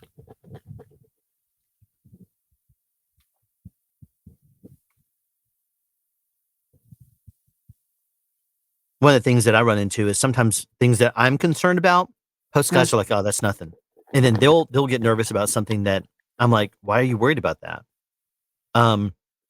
Not so much anymore. I mean, in the world of digital, it's made it a lot easier. In the world of analog, it was a bit different. Sure. Now they can kind of paint things out if they want to a certain degree. That's a really whole project approach. I like it. All right, here. Both awesome. Keep up the great work. Greetings from Montreal. Let's see here. I've kind of gone ahead. He says, I love hanging out with DIT between takes and watching the hard drives go. I don't like listening to them. Hard drives this day and age, the fans are so loud on the entire DIT cart, and DPs love putting them right on set. It's like, can this thing not sound like an air hanger? I mean, it's so loud a lot of the time. So, Alan, literally, that's right. Go ahead. No, I was just gonna say I have loved being here. I will keep you here all day. I love you so much. I love you too. It's been 3 hours, and my throat is only 3 hours. Yeah. Well, I started with a sore throat, and that's what Mark's telling me. We found a doctor for me to see tomorrow on a Saturday. So I'm going to say goodbye for a little bit, but I'll try and catch you on the back end. Thank you so much. There's actually one thing I will tell you that I find completely amazing. My wife turned me on to with regards to doctors because of our schedule. Because of our schedules, I forgot what it's called here. I got to see if I can find it. It's called Doctor on Demand. And it's an app that you get on your phone. These are all real medical doctors. They have to be vetted from the thing, but it's like they take insurance, but I think it's like if you're not insured, it's like $75 a visit. And what happens is you can either schedule an appointment. And so even if it's like 4 a.m. and you get off set and you're feeling bad or you're starting to experience something, bring up the app. You can say next available, and there's a doctor that will look at any of your notes that you have for them. If you have any allergies or whatever, you can list it there, and the doctor will come on and have a video call with you and ask you questions. That's cool. And I've seen my wife do it with my daughters and stuff, and it's any time of the day or night. You can schedule appointments, and they can write prescriptions and call them in for you too. And it's something that can happen now, and that's one of those things where you can quite literally say, I'm not feeling well. Let me, but it's not anything I've ever experienced before. You bring up the thing, press it, but it's called Doctor on Demand. And my wife, I've seen her do it, and they don't just try to rush you through. They don't just like, okay, well, it's probably strep. I'm going to write you a prescription for that. And then they're off in 2 minutes. It's not like that. The doctors will sit there and they'll ask you questions. They'll say, do you have allergies? Do you have this? Have you had issues with this? Have you taken this before? How have you been with regards to, tell me about your soaps if you're having a weird dermatitis thing. They'll ask you legit questions. So that's something you might want to look into. Also, if you ever are in a location where you don't have access to a doctor during your hours, or you're on hard nights all the time, do you really want to get up 3 hours early when you're working, 15-hour days every single night and sacrifice that sleep? Or would you rather come home and while you're trying to wind down at night, jump on a call, have a doctor, talk to a doctor or whatever, and pick up your prescription on the way to set the next day? It's amazing. So the world of tech that we live in. No, it's great. I think I was recommended telemed. So it's always a great idea to have that. And I think it probably makes sense to say goodbye with a big note. Thank you to everybody who wrote lovely things, and I'm glad that we were helpful for you. But do not fool around with your health. And it doesn't matter how small something is, get it taken care of, because I know sound people who waited until, well, I've got a couple shows and I'll go afterwards. And it turned out to be something aggressive, and they were dead within a year. More than one sound person, because you think, okay, well, let me just get through this project, or let me just wait till the holidays when nobody's going to shoot, or wait till, but if you're not sure what's going on with you, waiting isn't always a good idea. So sadly, I'm actually, I'm very much that way. I will power through something. I'm like, I'm only like a week away from finishing this show. I know I saw you say that, and I thought I wasn't going to do this publicly, but since we're here. Yeah, since we're there. Where's your little face? I'm going to crush you. Crush you. Yeah, it's right here. Go for it. It definitely, I deserve it, I'm sure. Don't, because I was on a TV. I had to say I was on a TV pilot, and our third, because it's back when I was booming. And our third is like, gosh, I have this strange pain, and had talked to Mark about it, and no, that doesn't sound right. Go to the ER, just have it checked out. And sure enough, it was a prostate cancer. And honestly, we said, the two of us said, don't come back tomorrow unless you're going to show me a doctor's note. And you just don't know about these things. So, well, all right, you guys. That's a really great note. Thank you very much for joining us here for 3 hours. You're amazing. So love you so much. So it's great to see you as always. And we'll have to talk a little bit, once we get past tonight, and however long this goes. Let's powwow in the early part of the next year. The new year. Let's say it now.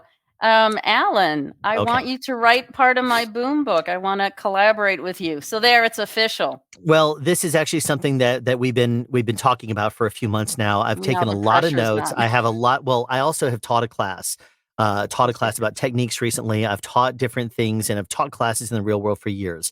So a lot of the notes there I can easily put into a book form. The biggest thing for me is trying to take out all the wordiness, because I can tell a story and have it take 4 hours long. And then my wife can summarize that entire story in like 40 seconds. And I'm like, well, geez, I feel like an idiot now. So, but, like, you missed so much detail. And she's like, I said that. I'm like, don't worry about that. Just no, but believe me, I'm working on more. Yeah, this is the year. But yes, I do. I have started to go through and make notes, and it's an outline that I'm starting to pull from the outline to throw into certain sections. And now that we're past the organization of the Epic live stream, which I've literally been working on for at least a month now, and for the past, probably 72 hours, I think I've only slept a total of maybe 12, 13 hours, because I've been concentrating so much on getting this done. So now it's past this. I'll be able to actually sleep tonight. Well, not tonight, whenever that is tomorrow. Whenever that is. But thank you so much for joining. And thank you. Thanks, everybody. You take care. Real quick, I want to address this one question, and then we're going to pause on these for just a little bit here. But I've worked with Jeff before. He is an actor, and he's worked with me on a few different a few projects now. And it's funny because he knows how I am on set. He's seen me. He's laughed, and he found me, on as we've talked a little bit, because he follows the channel. And it's funny because he did indeed ask me when he was acting on a show, and he would hear me diplomatically answer it, because that's what we have to do as boom operators. We can't just go over to an actor and say, yes, speak up, because that affects performance. That affects line delivery. So we are not able to do that. But one thing I can say is I can make an actor aware of something. So if, for example, an actor is putting down something constantly over a line, one of the things I can do is I can say, just to make you aware, you keep you're putting down your drink right over your line. And they'll say, oh, gotcha. And that means that an actor will build a little pause into their dialogue, and so that way it's not directly over a line. Things like that is what Jeff's talking about, and how he'll actually say, what do you need from me? And it's kind of funny because he's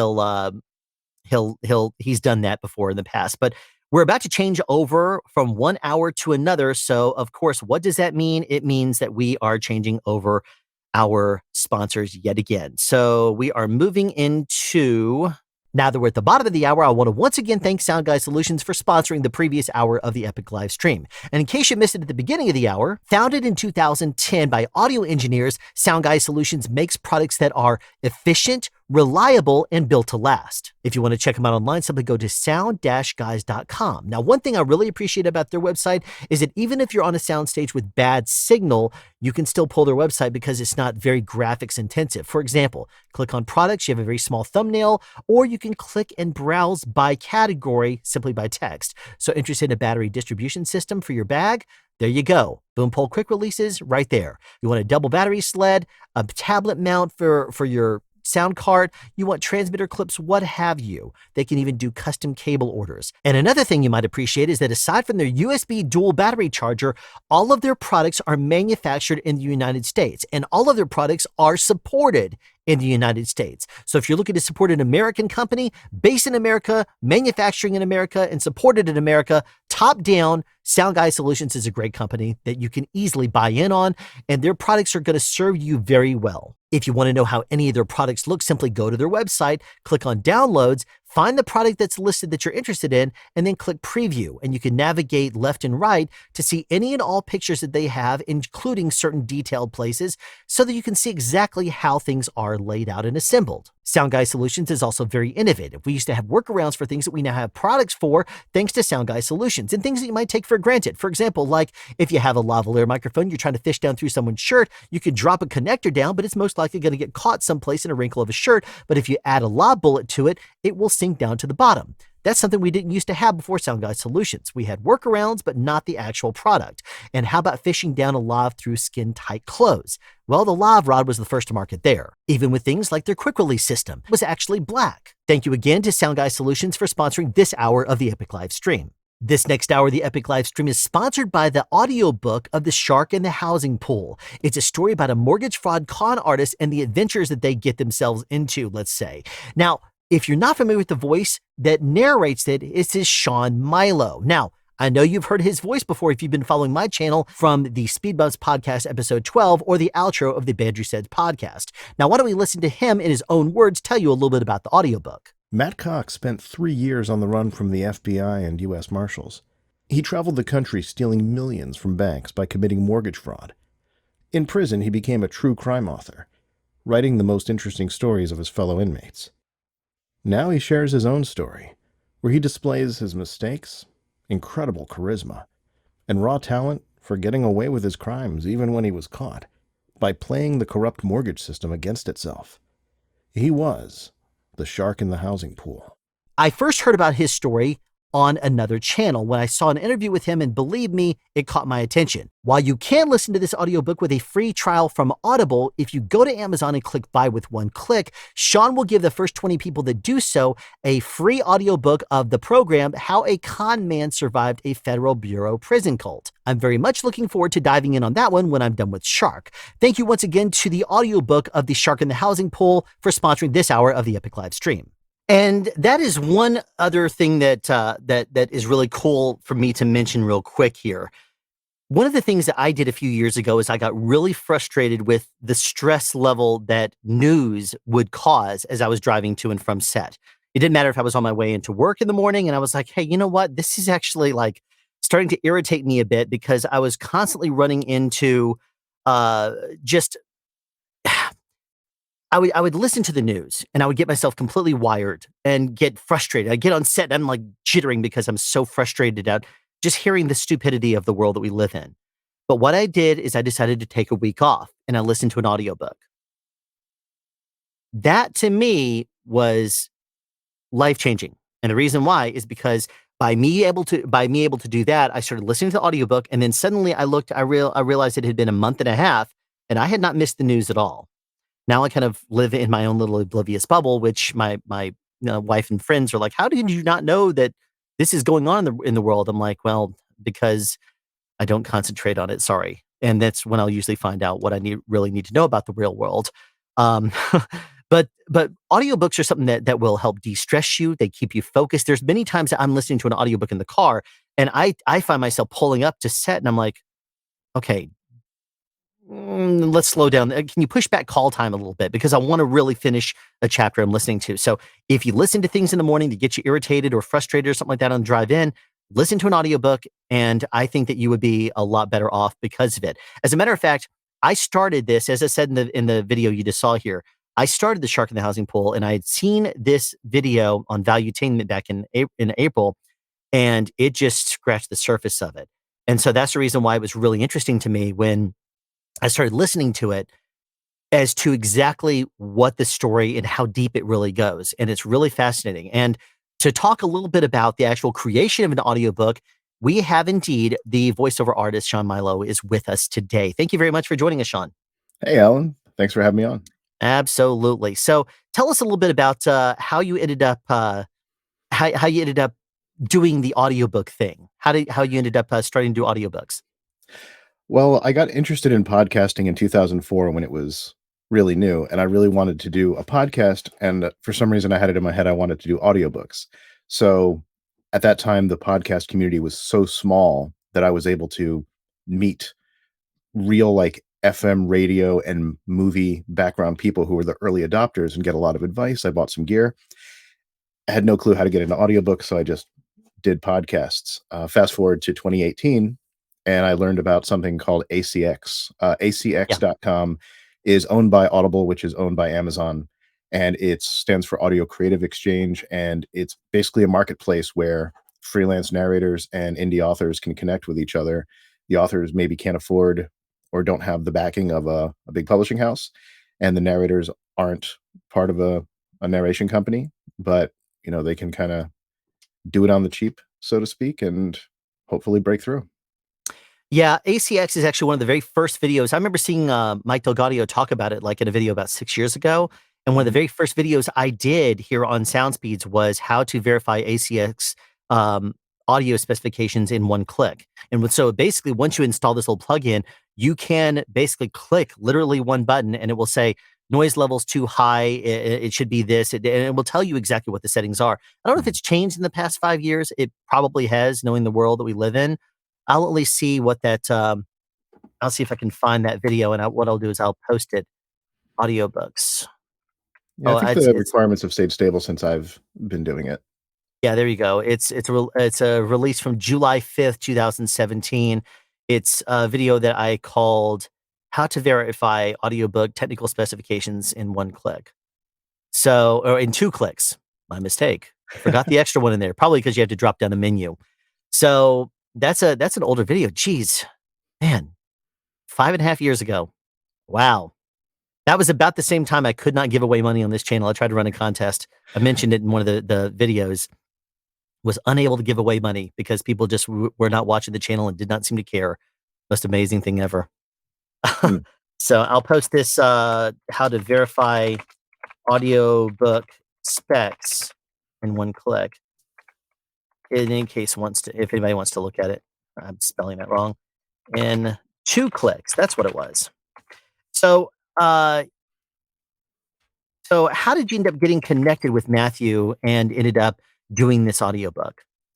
So there's a YouTube channel called Concrete, spelled with a K, and I saw him interviewed on that, and he told some of his shenanigans in the mortgage space and being on the run. And I went, I forget how I got his email address. I got his email address somehow. I looked him up and emailed him, and I said, I'm an audiobook narrator. I want to record your book, because he didn't have audiobooks. What I didn't know at the time was he's dyslexic, so he actually can't. You've heard him speak. He's a fantastic. He's great. Yeah. Right. And the reviews on the book are like, hey, this book is really good, but I kind of wish he narrated it. So yeah, he just can't. And so he was doing YouTube shorts of what he called synopses of his books. So it would be like a 1 hour or less. And he engaged me to do some work with that, and he was happy with what I did. But quick background on ACX. There are basically 2 ways you get paid on ACX. One is called per finished hour. So let's say my rate is, just to keep the numbers round, say it's $100 per finished hour. If the book is 10 hours, I get paid $1,000. The author then takes that book, goes to ACX, publishes it, and then for every dollar they make, Amazon just takes 60 cents off the top and they make their 40 cents. If they can't afford to pay that, there's a second option called royalty share, where I would audition for the book. They would approve me just like per finished hour, except I wouldn't get paid. I would just do the book on spec. So then the book gets published. For every dollar it makes, Amazon gets their 60 cents. I get 20 cents. They get 20 cents.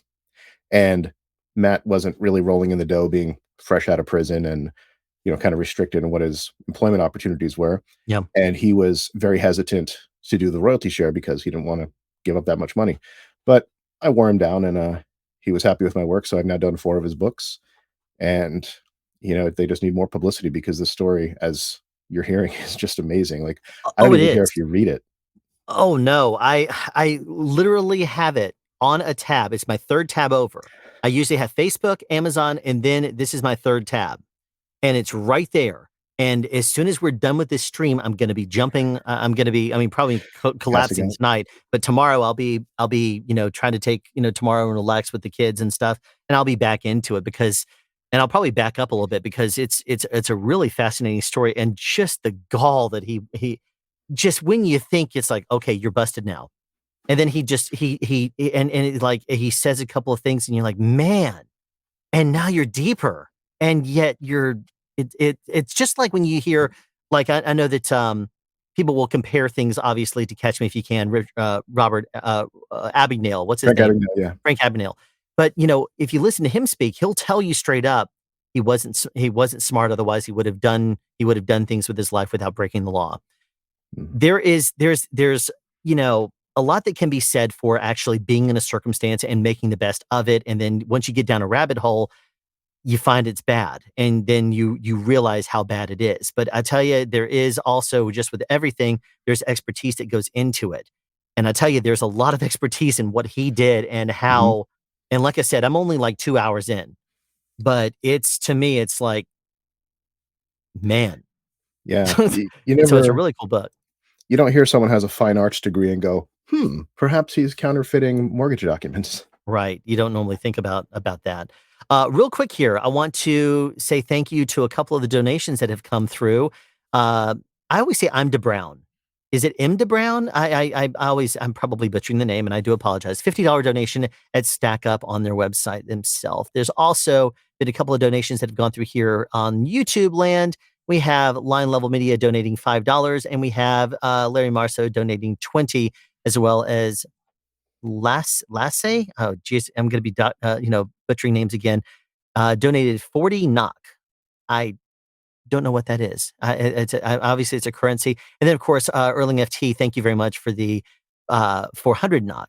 I got to find out what NOK is. So, NOC was a term when I worked in tech support. That was where the network operations center was. So we call that the NOC. So it's kind of cool. Anyway, but if you'd like to make a donation, obviously you can make it at the top link down in the description. Or if you are watching on Facebook or Twitter, then you can. The link is right there inside the tweet or inside just below. So there you go. Let's see here. Oh, Norwegian krone. That's what it is. And see how much how cultured I really am here. I live in my own little world. I'm sorry, guys. Okay, so we have a couple of questions here that are starting to come in here. It says, okay, always great meeting a fellow Shawn. When someone says drop by to say hello, we'll have to watch when we get home here. Norwegian currency or Norwegian krone. There you go. Those are the people that are educated coming in here also. Okay. All right then. So the process. Can you go into a little bit of the process of creating an audiobook? What do you do in prep? What do you do on the day? How do you do things? And what exactly goes into your process? Okay, well, dangerous ground. Any narrator who says what they do, 10 other narrators are going to tell them they're doing it wrong, and that's not professional. So this is not the only way. But you generally should read the book first, because the obvious thing is, what if you have a character introduced in chapter 1, you read them through the whole book, and in the last chapter they mention they have a German accent, right? Or you don't want to run into things like that. You kind of want to know who's going to be the bad guy, whatever. Yeah. So be familiar enough with the book so you're not cold reading it. You're supposed to do prep if there are foreign words you don't know how to pronounce. names, things like that. Just kind of be prepared. And for the recording, I mean, I guess it's probably not too different from any other kind of recording where you don't have to worry about a camera. You have there's so many elements that go into it, which I'm sure you know better than I do, as far as the mic you choose, the mic positioning, the sound dampening, the size of the room, the equipment that you choose to use, signal chain, plugins or not, filters. With audiobooks, the general consensus seems to be as raw as possible, as close to the human voice. Yeah. You don't want plugins. They'll say very nasty things about you if you use noise gates, because they make it sound unnatural. You got even if you don't have the pumping, you don't want to have silence in there. And then the punch and roll, people who haven't heard of that, is a lifesaver. So if you think about recording an audiobook, if you're going to be there recording an hour or more at a time, you're just going to make a ton of mistakes. I make a ton of mistakes. I think if I record for an hour, I'm happy if I get like 40, 45 minutes of usable material, finished material after cutting out the mistakes. So the naive way, the way I used to do a podcast was, if I was reading something and I made a mistake, I would pause and then I'd say mistake, and I'd pause and then I'd continue on. In the editing, I could see the gap. And it turns out Mike DelGaudio, you mentioned, a booth junkie, who sounds great on every mic. He sounds great on an electric toothbrush. I mean, he does. Well, he made an old he made his handmade microphone out of like an old AM radio or something, and did a horror promo with it. But yeah, he introduced the idea of a dog clicker used for training dogs, because click, click. So you make a mistake, you click, click. When you're editing, you can see the huge spike right there. And not only does that part of the work suck, but every single time you open up that file and you just see a porcupine, it's just so demoralizing. It's just a million spikes. You're like, I suck. So luckily, there's a much better way to do it. It's called punch and roll. Almost he has a video about that too, actually. Yeah. I think he uses Reaper for everything. I'm still on Audacity. I'm in the minority, and I'm totally fine with that. It's simple. It works. You open it up and hit the record button. I don't have to know about arming tracks and all this UI that's meant for music production that I don't care about. So punch and roll, you are recording, and when you make a mistake, you pause the recording, you roll back to right before the mistake, and you hit the key combination for your DAW. And in your headphones, it'll play back the last 2 or 5 or however many seconds. And then when it hits it, it'll immediately pick up recording, so you can listen along or speak along with it and pick up where you left off. So this way, when you're done, you have a completely done edited recording. You have to do the post-processing for the levels and noise reduction and all that, but you don't open up your editor and now have to spend it's probably 20 minutes, but it feels like 2 hours editing out all your mistakes and listening to all your goofs and realizing that you just suck and don't deserve to be doing audiobooks. I tell you, if only people knew how bad I am actually when I'm producing the stuff on sound speeds. It is truly crazy the amount of time I waste because I suck. That's the reason why, quite literally, I was recording 5 hours yesterday. Then I did a few other things, and I recorded another 4 just to come up with a few quick segments to do the roll-ins today, because I'm literally not good at doing this. If I'm doing a live stream, I have that momentum. I have the fact that 44 people are watching live. I have you I can interact with. When I'm teaching a class in person, I can do the same exact thing. It's like, oh, cool, look at all the stuff that's going on in the world. I can see and interact with people, and I can see someone that I'm starting to lose, and I'll make a joke or something. I can feed off of that. It's maybe part of my DJ background as well. But when it comes down to me sitting in front of a computer, the punch and roll would drive me crazy, because I would spend so much time queuing the thing up that this is the way that my workflow is basically for sound speeds. I'll tell you, I record, and most likely I'll say, and then if I were to, and so I slowly have to piece it together and tell them, like, okay, remember that. And I'll say the same thing wrong over and over again. Then what I do when I get into post is I basically process all my audio the same way I want it to be, and just basically blanket the whole entire thing. I match that up, sync it with the video, cut off the ends of both of them, so that way I know the end point of my audio and video together. That way, if I do any adjustments or something like that, I know the end is always together, and I can sync it up easily that way.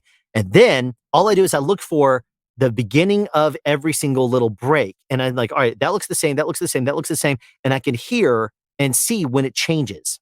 The waveforms look different. So at that point, I'll say, okay, I'll say, I literally spent 14 minutes trying to get this phrase right. And then I'll say, okay, chop there, and then I'll ripple everything back. So that's basically the way I have to do it. It would drive me crazy doing the punch and roll because I'm not good. You can't punch and roll video. I can't. Well, no, even if it wasn't, if I'm just doing the audio portion of it, I do a lot of voiceovers in my studio here now for a lot of the B-roll stuff. And I can't do that there either, because if I do a punch and roll there, as soon as it would go rewind, play, I would be distracted. I would end up botching the thing. I'm like, do it again. And then I would say again. And so what I have to do now is I have to say, okay, get the phrase right. Now I'll just say it again. Say it directly to camera and then do it again. Then do it again. Then again. And then I'm like, all right, chop off that bit here. Chop here. Chop. The waveforms look the same. Chop it there because it changes back up to the last one. That's basically how I have to make my workflow work. Otherwise, it doesn't work at all for me. Yeah, I'm not a pro voiceover artist, though.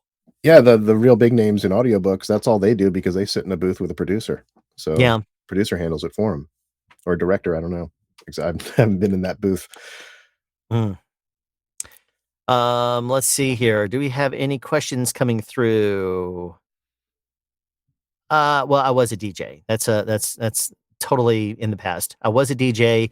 Didn't work in a club or anything. I was basically for hire. So it's one of the things I did in college is I basically I would book one, pretty awesome job, and I would live in a place that was very inexpensive, had like no bills because this is before cell phones and in the early days of cell phones. And then basically I would DJ and I'd get the money off of that one gig and I could live off of it for a couple of months while I was in college.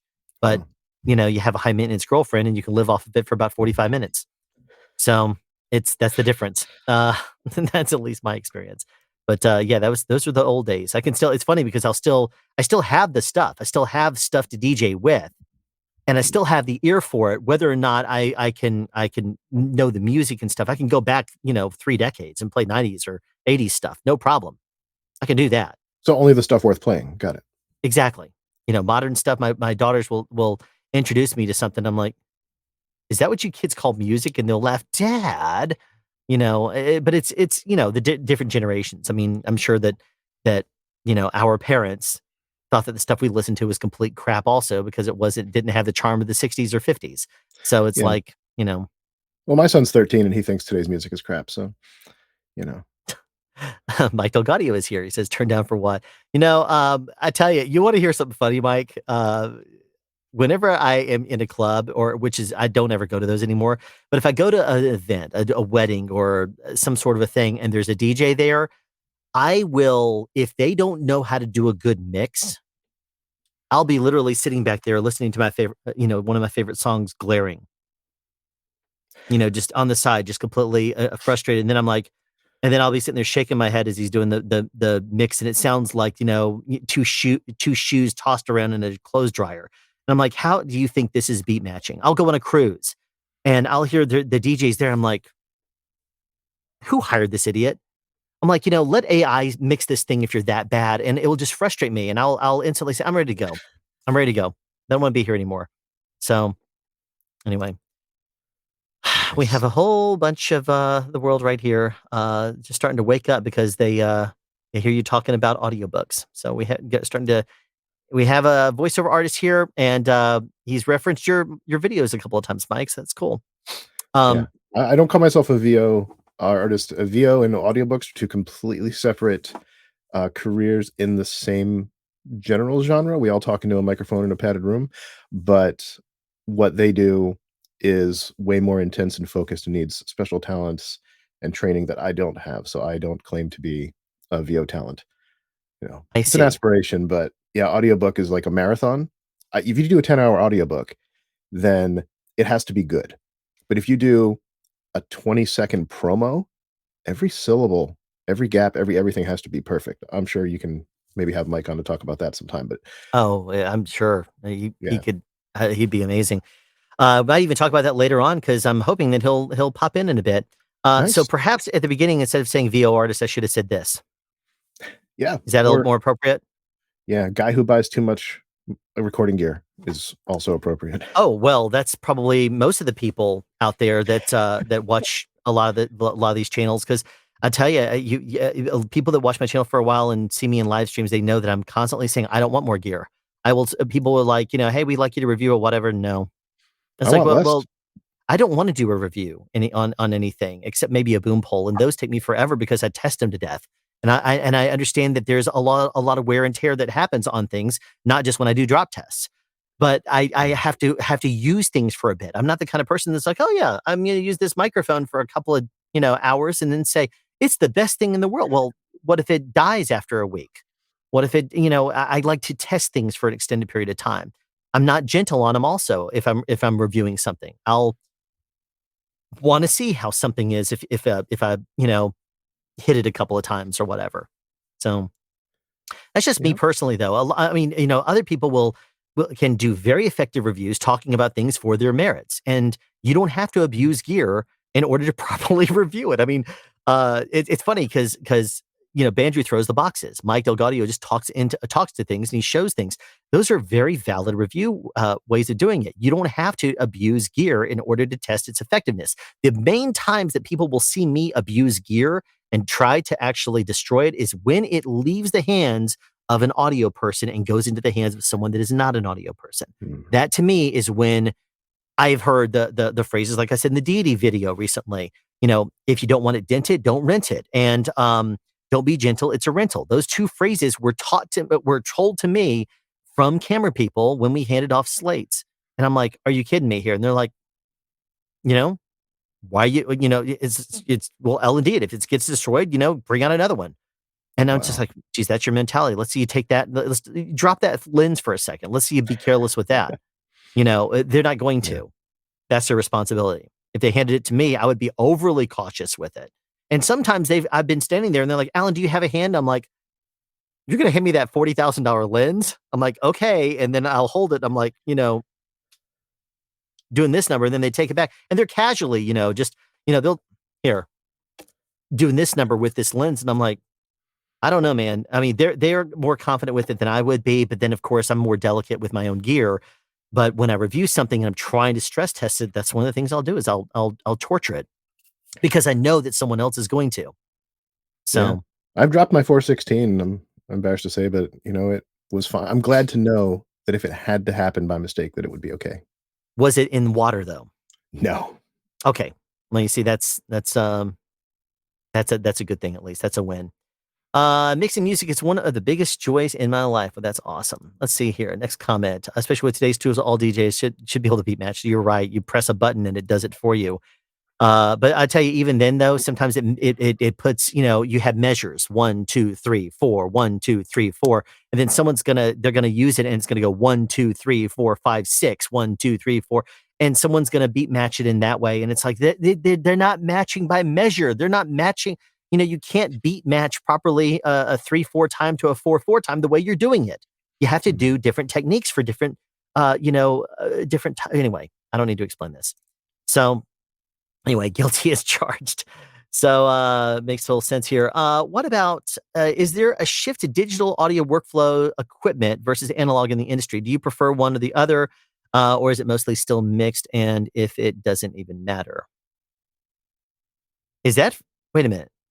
That's probably that's something no, I don't want to answer that. I don't want to talk about DJing stuff. We have an audiobook narrator here, but that is an interesting question here. How much of your workflow is analog? Do you do a lot of analog processing before you go digital, or do you basically just record it, like you said, clean, and then you do minimal processing on it in post? What do you do there? So I think 100% digital. The only thing analog, I guess, is the microphone itself. Yeah. The most I've done going in is I have the UA Arrow, which has built-in effects that I try to use minimally, but I do use a high pass. I'm currently using an expander and a little bit of expander, a little bit of compressor, but that's really it. Best to just go as raw as possible. I mean, I'm telling you a story in your ear and it should sound as, I guess, human as it can. Yeah.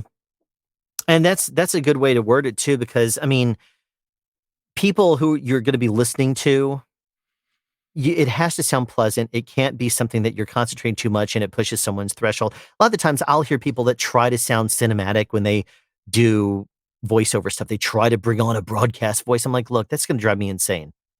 Some people naturally have a voice like that, and that's fine. I can tell a difference, just like you can. My voice right now does not sound anything voiceover-like. But if you were to hear me tell some stories, you're going to believe that I'm talking to you in a way that is natural. You're not going to suddenly say, "Oh, Alan he's trying to do a voice." No, this is the way I talk. If Bandrew, I think is the only person probably here, unless there's some people that are, all the comments are coming from YouTube, so nothing's really coming from Facebook or Twitter. But if there was anybody that was watching this on Facebook, they could probably tell you the way I really sound is very much the way I sound here. I don't, if you talk to me on the phone, if you talk to me anywhere, I'm basically the same way. I'm hyper. I will stutter over my speech. I will transition and suddenly go on a random tangent and then forget where I started from. I can make a connection between pretty much anything in a way that's very, very quick and seamless. And then we'll forget where I was supposed to be, because someone will ask a question and I'll say, and it's funny because this is a really a side thing, but this is very much related. My wife asked me a question. I think it was on Christmas Eve night. She asked me about a question about my grandmother, and I thought about it for a second. I said, "All right, well, I think it was 1943," and she looks at me and her eyes get big, and I'm like, "What?" And she's like, I asked you how she's doing, and you start by saying in 1943." I'm like, but that's when she first started to have the health issue that she's, and she's like, "How is she doing? Just tell me, when you saw her today, is she changed?" I'm like, "No, she's the same." And she's like, "That's what I wanted to know." I'm like, "Oh." I was about to go back and start telling her history, but that's very much me. My daughters are like, anytime we get in the car, they have their headphones in, their earbuds in, but then I don't always know if they're listening to me or not, because we'll get in the car and we'll be talking for a bit, and then they'll just kind of, they're very, very polite. So they don't tell me if they're tuning out or whatever. But it's funny because it's when we get back to the house, they're like, "Oh, so Dad gave me a lecture on the angles of satellite dishes on the drive, over around the corner to get dinner tonight." And I'm like, or they'll say, "Alan," and then it's almost a joke now. They're going to say, what did Dad talk about in the car ride this time?" And I'm like, great. This is where the conversation's going to go. But so yeah, you need the Speed Bumps podcast because you're going to talk anyway. You might as well record. I'm going to talk anyway. Might as well record it and stream of consciousness. I'll talk to myself. But you see, that's where I was going with all this, is that in the Speed Bumps podcast, for example, it sounds more natural. It sounds like the way that I would sound in a car. When I talk here, as you know, I don't like to put microphones in front of my face. There's a microphone right up there. And I don't want to have I'm not going to sound broadcasty if I get the proximity effect close to me and I start trying to put on a voice it's this just, it's the same thing as people. Annoying. It's also the same thing as people that will try to artificially add EQ to make themselves sound. It just doesn't sound right with me. It's not going to. My voice is different. So everybody has to embrace the voice that they have and not try to really put on a performance if that's not what you're doing. Yeah, and for podcasts and audiobooks, as you were saying before, no matter, I could produce the most beautiful. I could get Mike to record it for me, put it out there. If they're going to listen on earbuds and on a compressed MP3, you're only going to get so good anyway. But the thing about being natural is it's surprisingly a very difficult aspect of audiobooks. Like we're talking now, I'm talking like me. But when you're in a room staring at a teleprompter with a microphone this far from your mouth, for some reason, like my wife can't listen to anything I narrate because she's known me for 27 years and she says I don't sound the same. And you're supposed to talk just like you would talk, just like I'm talking to you now. And it's a very difficult thing to achieve, at least for me. So Pat Fraley, who's a very accomplished narrator, and he does audiobook courses with Scott Brick, who is my personal favorite narrator. He has a course, and the first lesson is you are enough. And you're supposed to record yourself, have someone who knows you very well listen to it and tell you, does that sound like I always sound or not? And that's well, or natural. I mean, someone doesn't have to know you or the way you sound personally to know whether or not you sound natural when you speak. I mean, that's a little bit of a difference. I would say that would be where I would go, because I always tell people, don't try to be anything you're not. One guy a couple of years ago wrote me. He was a young voiceover artist. He lives in Florida, He was very concerned about his lisp. He says, I naturally have a bit of a lisp. And he kept trying to EQ it and play with it. And he kept trying to use different plugins and stuff like that. I'm like, embrace the damn thing. I'm like, it's part of you. It's part of the way you tell. It's not going to drive people crazy like you think it will. You have to embrace it. If you try to cover it up digitally, you try to process it out, it's going to start to sound unnatural. People are going to want you for being you and the way you are. Exactly. So, To continue dropping names of people I don't know, Grover Gardner, who's been narrating since the 80s, probably direct on the cassette tape, he talked about there's no such thing as like, we all need to sound like Scott Brick or Mike DelGaudio. Everyone should sound like themselves. The question is, can you tell a story? Can you become transparent? Yeah. Grover said, the greatest compliment he can receive is if someone listens to one of his books and say, wow, that was a great story. I don't remember who narrated it though, but it was a really good story. Yeah. Yeah. But and also there's a quote from The Incredibles that really makes sense. When everyone's super, it means no one is. And so if everybody sounded like Mike DelGaudio, that would no longer be a special voice that we're all like, wow. You know, if I was speaking to you and I sounded like Mike DelGaudio, if you spoke back to me and you sounded like him, if everyone that you spoke to, if I walk out there, everyone spoke the same way, it would be the norm. Yeah. And we don't want it narrated by Gilbert Gottfried. Well, especially not now. Too soon.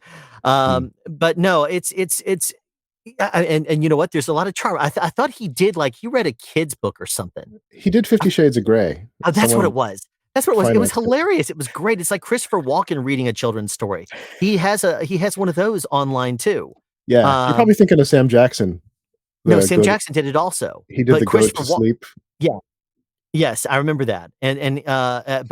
And there's different people that will do that as a funny joke, and it's hilarious when they do it because you would think about but at the same time, who is it? Who is it? Was it Louis Armstrong? No. It was some old some of the old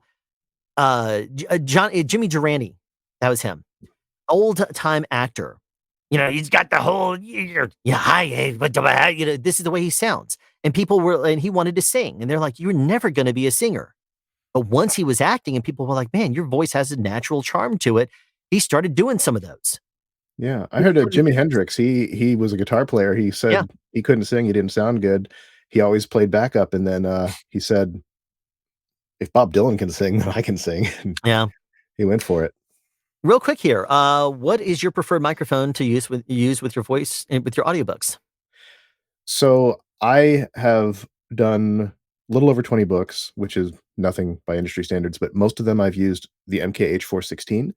And this is not in any way to reinforce the idea that you need a TLM 103 or a 416 to do anything, because that's absolutely not the case.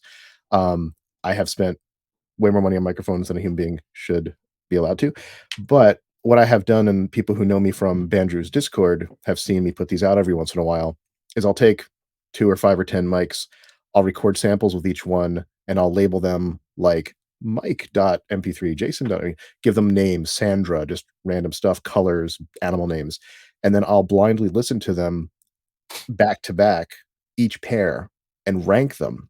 And that's how I'll make my decision. I put some of those online for other people to rank microphones and send me their ranking, and I'll unmask what the names are. And that 416 for my voice I'm not a sound engineer. I don't know any of this stuff. I don't really know how to EQ. So I just want the mic that with 0 processing sounds the best it can on my voice. And that 416 just beats the shit out of almost every mic. So recently I've been playing with new mics. I've been doing some Earthworks. I love the SV33 and I've used it I love the way I sound on it. I don't know that it's better than the 416, but I spent a lot of money on it and I really like the sound of it. So I'm convincing myself that it's great, but more shootouts to come. Personally, there's a resonance that happens, and there's acoustics in shotgun microphones that I'm not a fan of. Whenever I do stuff inside of an enclosed space like this, it starts to drive me crazy. Part of the acoustics of it is a shotgun microphone is more directional and it will dial in on the mouth crispies. And so you can get back, you can do that and get more distance, so it allows you to perform more, sure. But there's also a lot of the sound that comes in off axis to a microphone. And if you're in a controlled environment, like when I record in here right now, I'm angled hard off of the monitor and everything else, and so you're getting minimal noise. Like I'm tapping on the desk right now, and you're very minimally hearing that if you're listening. But to me, I'm not a fan of shotgun microphones in these kind of environments. And they also can sound kind of, I don't want to say metallic, but that's the way that they almost sound to me sometimes. They resonate weird.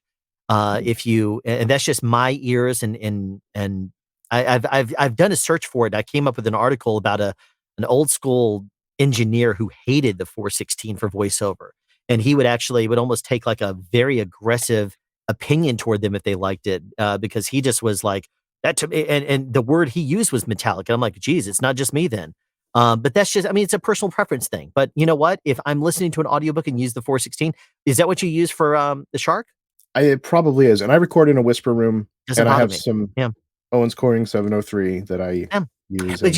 And you see, I'm not sitting there being critical about it. I mean, a lot of the thing is like you said, you don't have to have a 416 in order to do audiobooks. That's one of the reasons I did the Mass Mike series, because I put a TLM 103 against a King B, and you look at the comments below, which do you people prefer? And people will split down the middle. Which one do they prefer? You know, do you prefer the $110 King B, or do you prefer the $1,300 TLM 103? They sound very similar in that environment. And that's on your voice, right? And that's on my voice, obviously. I don't love the 103 on my voice. Yeah. Oh, I hate Neumann's on my voice. On my voice, Neumann's sound like crap. I cannot stand. I sound like my DelGaudio loaned me his TLM 103, and I used it for a couple of videos, and then sent it back to him. But I tell you, it's just I don't sound good on that one. I don't sound good on a U87 either. On a U87, it brings out every imperfection I don't want to have the world know about. And it's almost like it's trying to troll me. It's almost like, oh, you think you sound decent? You don't. Let me show you why. And then it's like, anyway. Yeah, so I'm on the E3 right now, by the way, just because I had it in this, where I'm in my basement. I just bought a new house in May, and there's a full finished bar, like with a sink and glasses hanging from the ceiling and everything. It says Mike Pub behind you? Yeah, Mike's Pub. Mike's Pub? Yeah. Gotcha. What mic did you say you're on? The Rode NTG3. NTG3, yeah. I normally don't like. It's a little bass heavy for my voice, but it sounds pretty good. And it's underneath you, isn't it? It's right there. Yeah. I can tell all the resonance from your chest, which is already, you have a deep voice. Then it's going to embellish because it's coming from underneath. That's one of the reasons I'm a big advocate for overhead miking. And I think I'm a tiny bit sick right now too, so I'm a little deeper. I'm a little deeper than I usually am because I think I'm a little bit sick. Okay. And then you add the proximity effect, and then you add including coming from underneath, and so all of that's going to be coming into place. I sound totally different if I'm underboomed, unless I do it really the right way. Real quick here, what do you think of the MKE 600? Do you have an opinion on that? I've never used it, so I have an extremely strong opinion on the MKE 600. The MKE 600 is like 80 to 90% of the 416 for a third of the price. Of all the mics that I have, if you want to sound like a 416 and can't afford a 416, the MKE 600 is fantastic. Okay. Well, there you go. I've heard audio tests and stuff with it before, and to me, it sounds fine. Of course, the one thing that I'm always skeptical of is the techniques used for recording stuff. I've seen some people do reviews, and I'm like, you're not using that thing right at all. You did an uneven comparison. You didn't do things right. You didn't set the levels right. You didn't have the angles matched. When someone comes in from the front on one microphone and straight overhead, when someone's sitting at a table, I'm like, you just totally changed everything. That's wrong. When someone puts a microphone here and then they put another one farther away, I'm like, you're not testing evenly anymore. So anyway. Yeah. I try to test them from the same distance. Yeah. And it's very important. And you have to match levels to them also. Exactly. Yep. That's what I was going to say. Just imagine an audiobook recorded with a stereotypical movie voice. Yeah. Don LaFontaine, do an audiobook for us, please. Might be late to this, but what's the Shark poster at the top right? Well, the sponsor of this hour of the Epic Live Stream. This is the audiobook narrator who did this particular book. As a matter of fact, why don't we take that as a segue real quick into what exactly we're promoting here. Let's go ahead and back up a little bit and tell us a little bit, in 1 minute about the book and the special that you're offering to our viewers here today. Cool. So yeah, there's this guy named Matt Cox. He's a con man who stole millions of dollars through mortgage fraud from banks.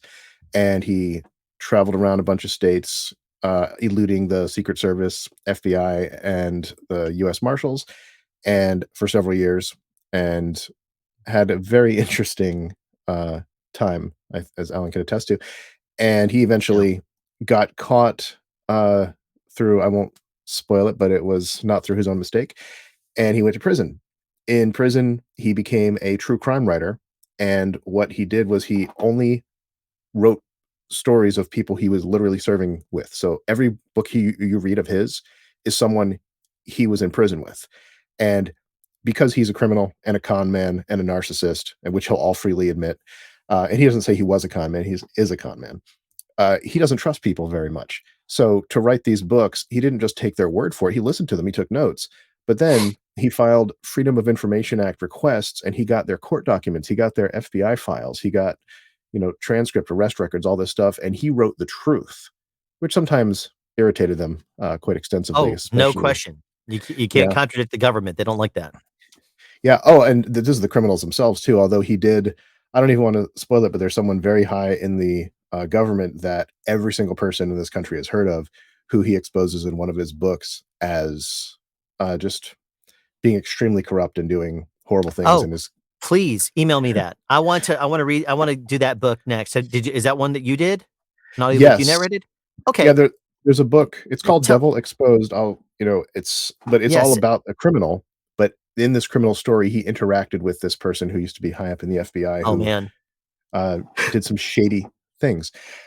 So he ended up writing his own book, Shark in the Housing Pool, about himself. And I saw him, as I said earlier in the hour, for people who missed it, I saw him on the Concrete podcast. It's Concrete with a K.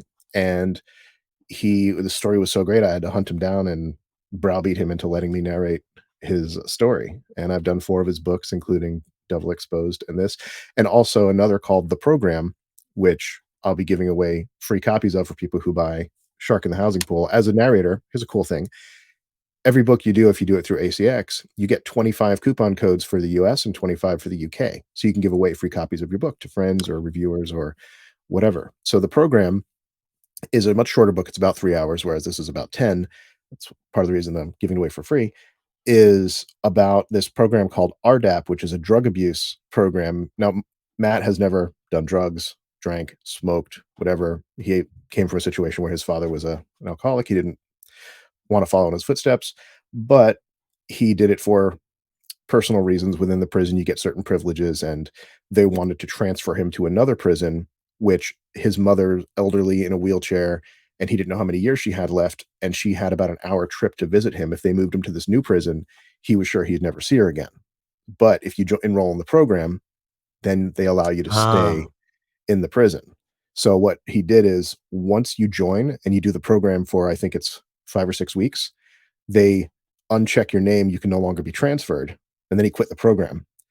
And then like a year or something later, it came out again. So he did the same thing again, but it's like kind of a playing the system mentality. Oh yeah. Play the system against the system. I can tell you, I'd probably do the same thing if I were in his position too. I think probably anybody here would probably do it. You have to make the best of your situation here. Yep. So real quick here, if there is anybody that is watching from the UK, I know that it's starting to get kind of late here. Let's do this real quick here. If you send me an email and you put in the subject, this is an email to alan@soundspeeds.us. If you send me an email and you live in the UK, because this is coded, the audiobooks are coded. So you cannot, you can't try to use VPN trickery downloaded in the United States. It's coded for UK accounts. So if you live in the UK and you want to hear this audiobook, The Shark in the Housing Pool, then send me an email at alan@soundspeeds.us and I will route you over to Shawn so that way he can give you a free copy of the audiobook.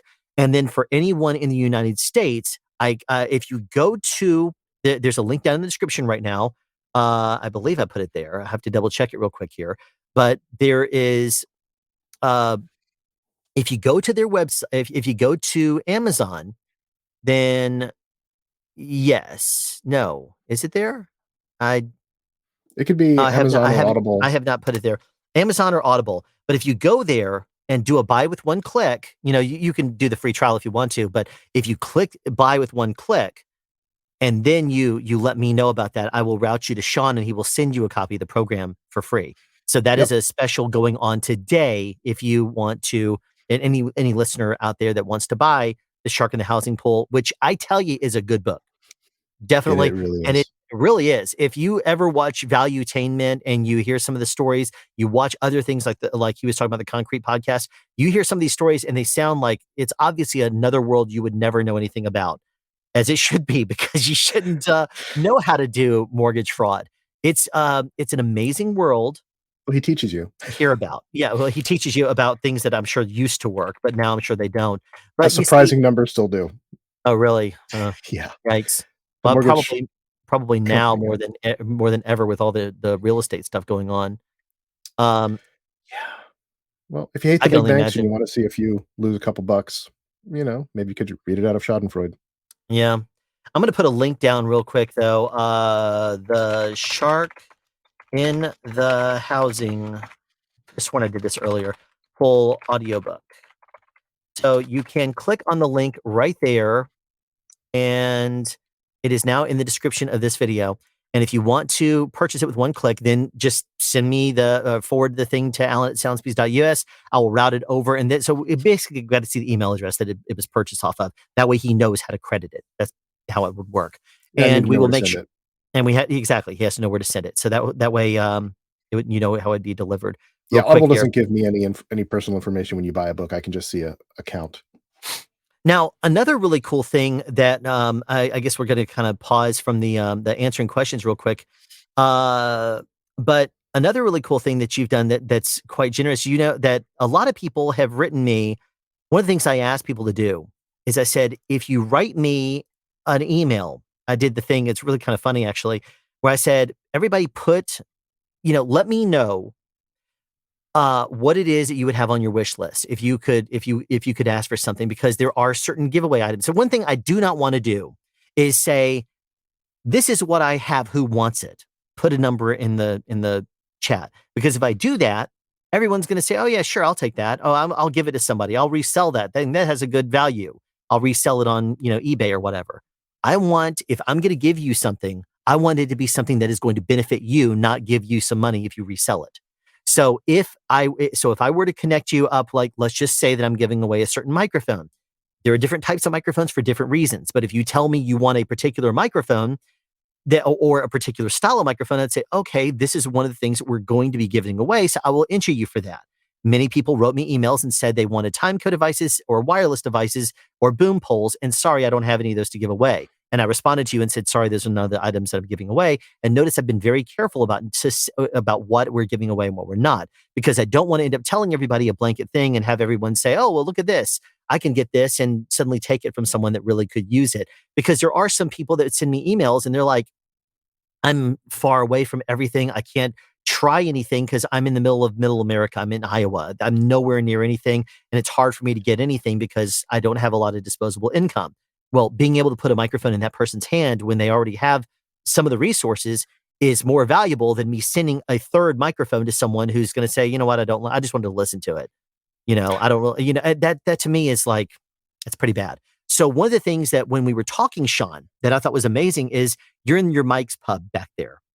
And one of the things you do that I think is fascinating is when you, as you said, earlier, you buy a lot of gear. One of the things that you don't mind doing is passing on some of that at certain times to people that are in need of it. So when you heard that I was doing the giveaways here, you said, hey, if there happens to be anything, and you gave me a list of things that could perhaps line up with some of the things, the viewer request that they had, then, let's see if we can give some items away. So one of the things that I thought was completely amazing here is that we kind of went back and forth and we picked 5 total items of your gear that you're willing to part with to people that could use it and really use it. So I have gotten over 250 emails from people as of now. I started to literally, there were emails that were coming in 45 minutes before this live stream started. And I'm like, dude, you are too late. And people were emailing me last night. And the thing is, it's also irritating when I read a block and I have to literally read a novel in order to try to figure out where the actual need is. And I don't have time to do that when I'm trying to prep so many things and I have 250 emails. So if people were shorter and stuff, I could say, oh, okay, that's easier. I would still read the longer ones until about 3 a.m. And after that, I'm like, look, I have to concentrate on getting this thing done. So we've picked 5 items, and Shawn is willing to send them out, provided you are in the United States. I don't know where any of these people live. I do know where one person lives because he mentioned in the email. But basically, there is a need for every single person here with a piece of gear. So if you hear your name, I'm not going to say your entire name. I'm just going to say your first name and initial, and you're going to know if you sent me an email or not. But Shawn is willing to send you, if you're domestic, he's willing to send it to you shipping, because he knows that I've gone through and vetted everybody. And these are people that have a real need for gear in it. Maybe it's just one little thing or a tweak that would help them to do better content or to do something. And that is going to be something that would be very invaluable to these people. So I've helped kind of and gone back and forth with Shawn, and we have 5 pieces of gear here. And so if you hear your name and first initial, I will be emailing you after this stream to connect you with Shawn so he can get you this item. So listen up. If you, there was a guy named Andy P who sent me an email saying that he was looking for a portable hand recorder, something that he could record audio with whenever. And so Shawn here is going to send him a Zoom H5, which is right there, which is completely amazing. It's completely awesome that you have these, and you can do that. Also, a guy named John S. He sent me an email saying that he has a lav that he would like to plug into something like an H1N. Shawn happens to have an H1N right here, and he's going to send that to you, John S. So you're going to be receiving an email from me also. Someone named the General sent me an email, and since that's not a name, I can go ahead and say this is new in box. Has a need for an interface, and basically doesn't have anything of the kind. So we're able to connect them up with a Sound Blaster K3 Plus, courtesy of Shawn. He's going to send that out. And then there is someone who's actually in the Discord server. I always go by the name Discord, so I'm going to butcher your first name. June Y in the Discord server. He's Ping Pong. He has a need for an on top of camera microphone to basically actually get good sound. And so Shawn is going to send him a Deity VMic D4, which is going to go really well on top of the camera. Finally, there's a show that's obviously does church-related programming called In the Pews, and they wanted an interface. They were able to record a couple of microphones, but they say that sometimes there's maybe 4 people. They like to actually be able to record instruments. And so Shawn is going to send them a Zoom PodTrack P4.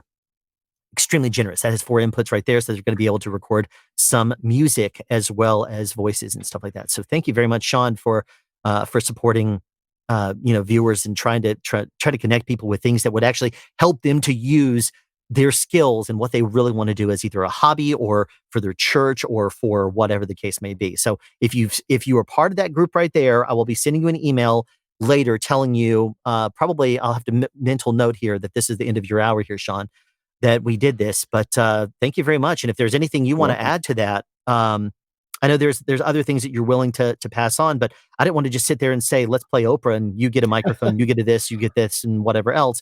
But obviously generosity is amazing. So very much thank you on that.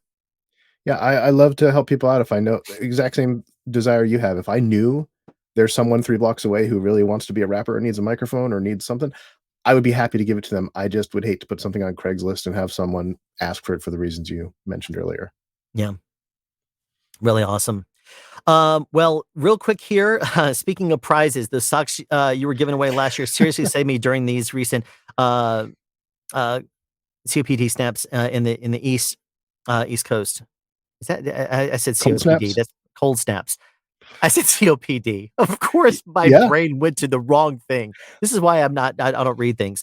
But yes, exactly. As a matter of fact, darn tough socks are what's on my feet right now. Which I know you don't want me to lift up a foot, but it even says on the sock here, you know what, might as well. I'll at least show the sock that I'm wearing right now. It does say darn tough on it. And this thing is indeed. So this is the brand that I was talking about last year. Whoops, it's upside down. So there it is, darn tough. These things, I've only worn darn tough socks ever since I discovered them. I basically got rid of all my other ones. So is there anything else, Shawn, that you would like to say here real quick before we wrap this thing up here? Just if you want to find typos in your work, read it out loud, because I can't tell you how many issues I found while reading a book. I tell you, I have a technique also. If I want to find typos in something, I simply show it to my wife or daughters. They will Thank you, find Jan. that my very first word had a typo, and I'm like, that's the word I was It's your looking own at. That's the name. one word that I actually put thought into. The rest of them are, and then I'm like, okay, whatever. So anyway, thank you very much. And Shawn, what I'm going to do is we've got to change hours here real quick. But if you want to stay with us a little bit longer, we have another guest coming in some point in the near future, but he's not yet arrived. So if you want to stay and hang out, we'll talk a little bit more about and see if we can give away some of these audiobooks. Then that's really cool here. Obviously, very, very generous as well. So moving on into our next segment. Once again, I want to thank Shawn Milo and the audiobook of The Shark in the Housing Pool for sponsoring the previous hour of the Epic live stream. And in case you missed it at the top of the hour, it's a story about a mortgage fraud con artist and the adventures that they get themselves into, let's say. Now, if you're not familiar with the voice that narrates it, it's Shawn Milo. Now, I know you've heard his voice before if you've been following my channel from the Speed Bumps podcast episode 12 or the outro of the Bandrew Scott podcast. Now, why don't we listen to him in his own words tell you a little bit about the audiobook. Why did the con man cross the road? To cash another check after talking his way out of handcuffs in the last bank. When I saw Matt Cox telling his story on YouTube, I knew I had to record his story. It took me months and a lot of effort. But I finally conned the con man into letting me record his true crime memoir. I've recorded 4 of his books now, and I can say that not only is his own story, Shark in the Housing Pool, the best by far, it's also better than Catch Me If You Can, and as unbelievable as any Netflix series, despite being a true story. I first heard about his story on another channel when I saw an interview with him, and believe me, it caught my attention. While you can listen to this audiobook with a free trial from Audible, if you go to Amazon and click buy with one click, Shawn will give the first 20 people that do so a free audiobook of the program, How a Con Man Survived a Federal Bureau Prison Cult. I'm very much looking forward to diving in on that one when I'm done with Shark. For more information about the audiobook to The Shark in the Housing Pool, there is a link down in the description. This next hour of the Epic live stream is sponsored by Gotham Sound Communications. Founded in 2002 in New York City, Gotham Sound has served everyone ever since, from major motion picture studios to Broadway musicals to student projects. And then on June 25th, 2014, trust me, I was there, Gotham Sound opened up their doors in Atlanta as well. So now they have 2 markets to serve you at. Now, if you want to find them online, simply go to gothamsound.com. Now, one of the really cool things about Gotham is that they're very interactive with the sound community, and you can see their tweets and their Facebook posts right here on their website. As a matter of fact, you can even see their tweet about the Epic live stream, which they are a proud sponsor of. Thank you, Gotham. Now, they're very, very much about education as well. And if you go to their YouTube channel, which is youtube.com/@GothamSound, you'll find Gotham TV. Now, they produce all kinds of videos. They'll talk to people about products before they're even released. Because they are a vendor, they can talk to manufacturers and produce content in advance, and even take questions live at trade shows like NAB when they're on the floor talking to people live in person, and you can chat with them interactively and have your questions answered. They produce videos constantly because they're all about education and getting you information that you want if you're a pro sound person. Not only is Gotham Sound active in social media and on YouTube, but they also are good at keeping their website quite updated. For example, click on news right here, and here's all the latest manufacturers information with regards to details and specials that are going on, as well as anything pertaining to Gotham Sound, like, for example, their holidays hours of operation. Now, considering they do so much in social media on YouTube already, you can still go into their library and see older information, like, for example, interviews they used to do before they were on YouTube with other sound-related people, and to hear the solutions that they came up with for their problems that they were facing. You'll also find a photo gallery pertaining to one of the first events I ever coordinated. And if you look down here at the bottom, you'll even see me holding up some stuff that I was presenting to this entire group. Gotham Sound has been very supportive of SoundSpeeds ever since I started uploading. Not only had they loaned me free gear that I've used in videos that you've seen and learned from, but they've also allowed me to take over their shop or parts of it and use their gear there for videos. Like, for example, the lavalier microphone wind protection video I did, that was done right there on the desk of the guy who's now their general manager. Gotham Sound is also very much involved in frequency coordinating huge shows in New York City. So if you want to know the cutting edge technology, tips and tricks, and what it takes to get the very best results out of your wireless system, then call Gotham Sound.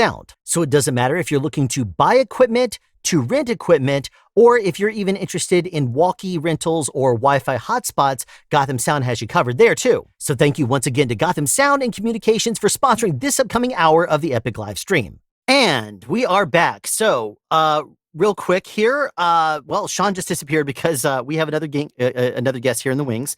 And I want to say once again, thanks to Shawn for giving away the audiobooks. I'm going to at least mention it one more time because I know that there are people out there that are definitely interested in the story after hearing us talk about that. If you're in the United States and you do a buy with one click on the audiobook, The Shark in the Housing Pool, using the link down in the description if you'd like to, or you can just look it up manually, whatever you'd like. Then he will, if you forward that to me, that way I see the email address that it was purchased from, then what I will do is I will route you up and connect you with Shawn so he can give you a copy of the program as well, which is another audiobook he narrated. And if you're in the UK and you're interested in this audiobook, then you get a free copy too, simply by listening here. He has UK copies that are not transferable to other places in the world, but we're definitely, he's willing to connect you up and gift you a copy of it as well. So thank you again to Shawn. Now we're moving into the Gotham Sound hour. So what I'm going to do is at this time, invite in the GM of Gotham Sound Atlanta. This is TK, who is obviously he's very busy over there. Are you at the office right now? Yes, I am. Good afternoon, everyone. Good afternoon, Alan. So you have the security camera.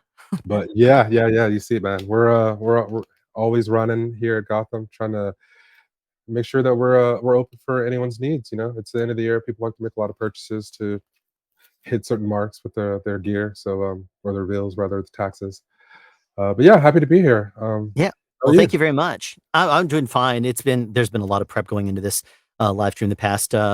You know that I've been very much on top of emailing you and Peter constantly about this, and you're not the only ones. There's a lot of people that I've been coordinating with for things throughout the day and different things. I'm like literally, my brain is collapsing on me. I cannot wait until we're finally done with this, and I can sleep without thinking myself, I got to get up in 2 hours and get going again.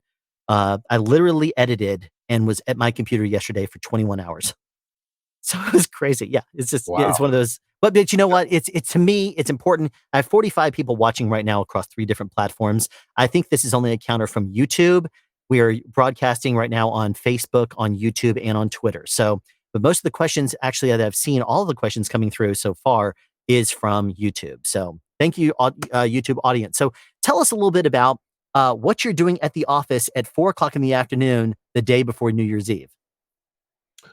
Okay, so today we are essentially just making ourselves available.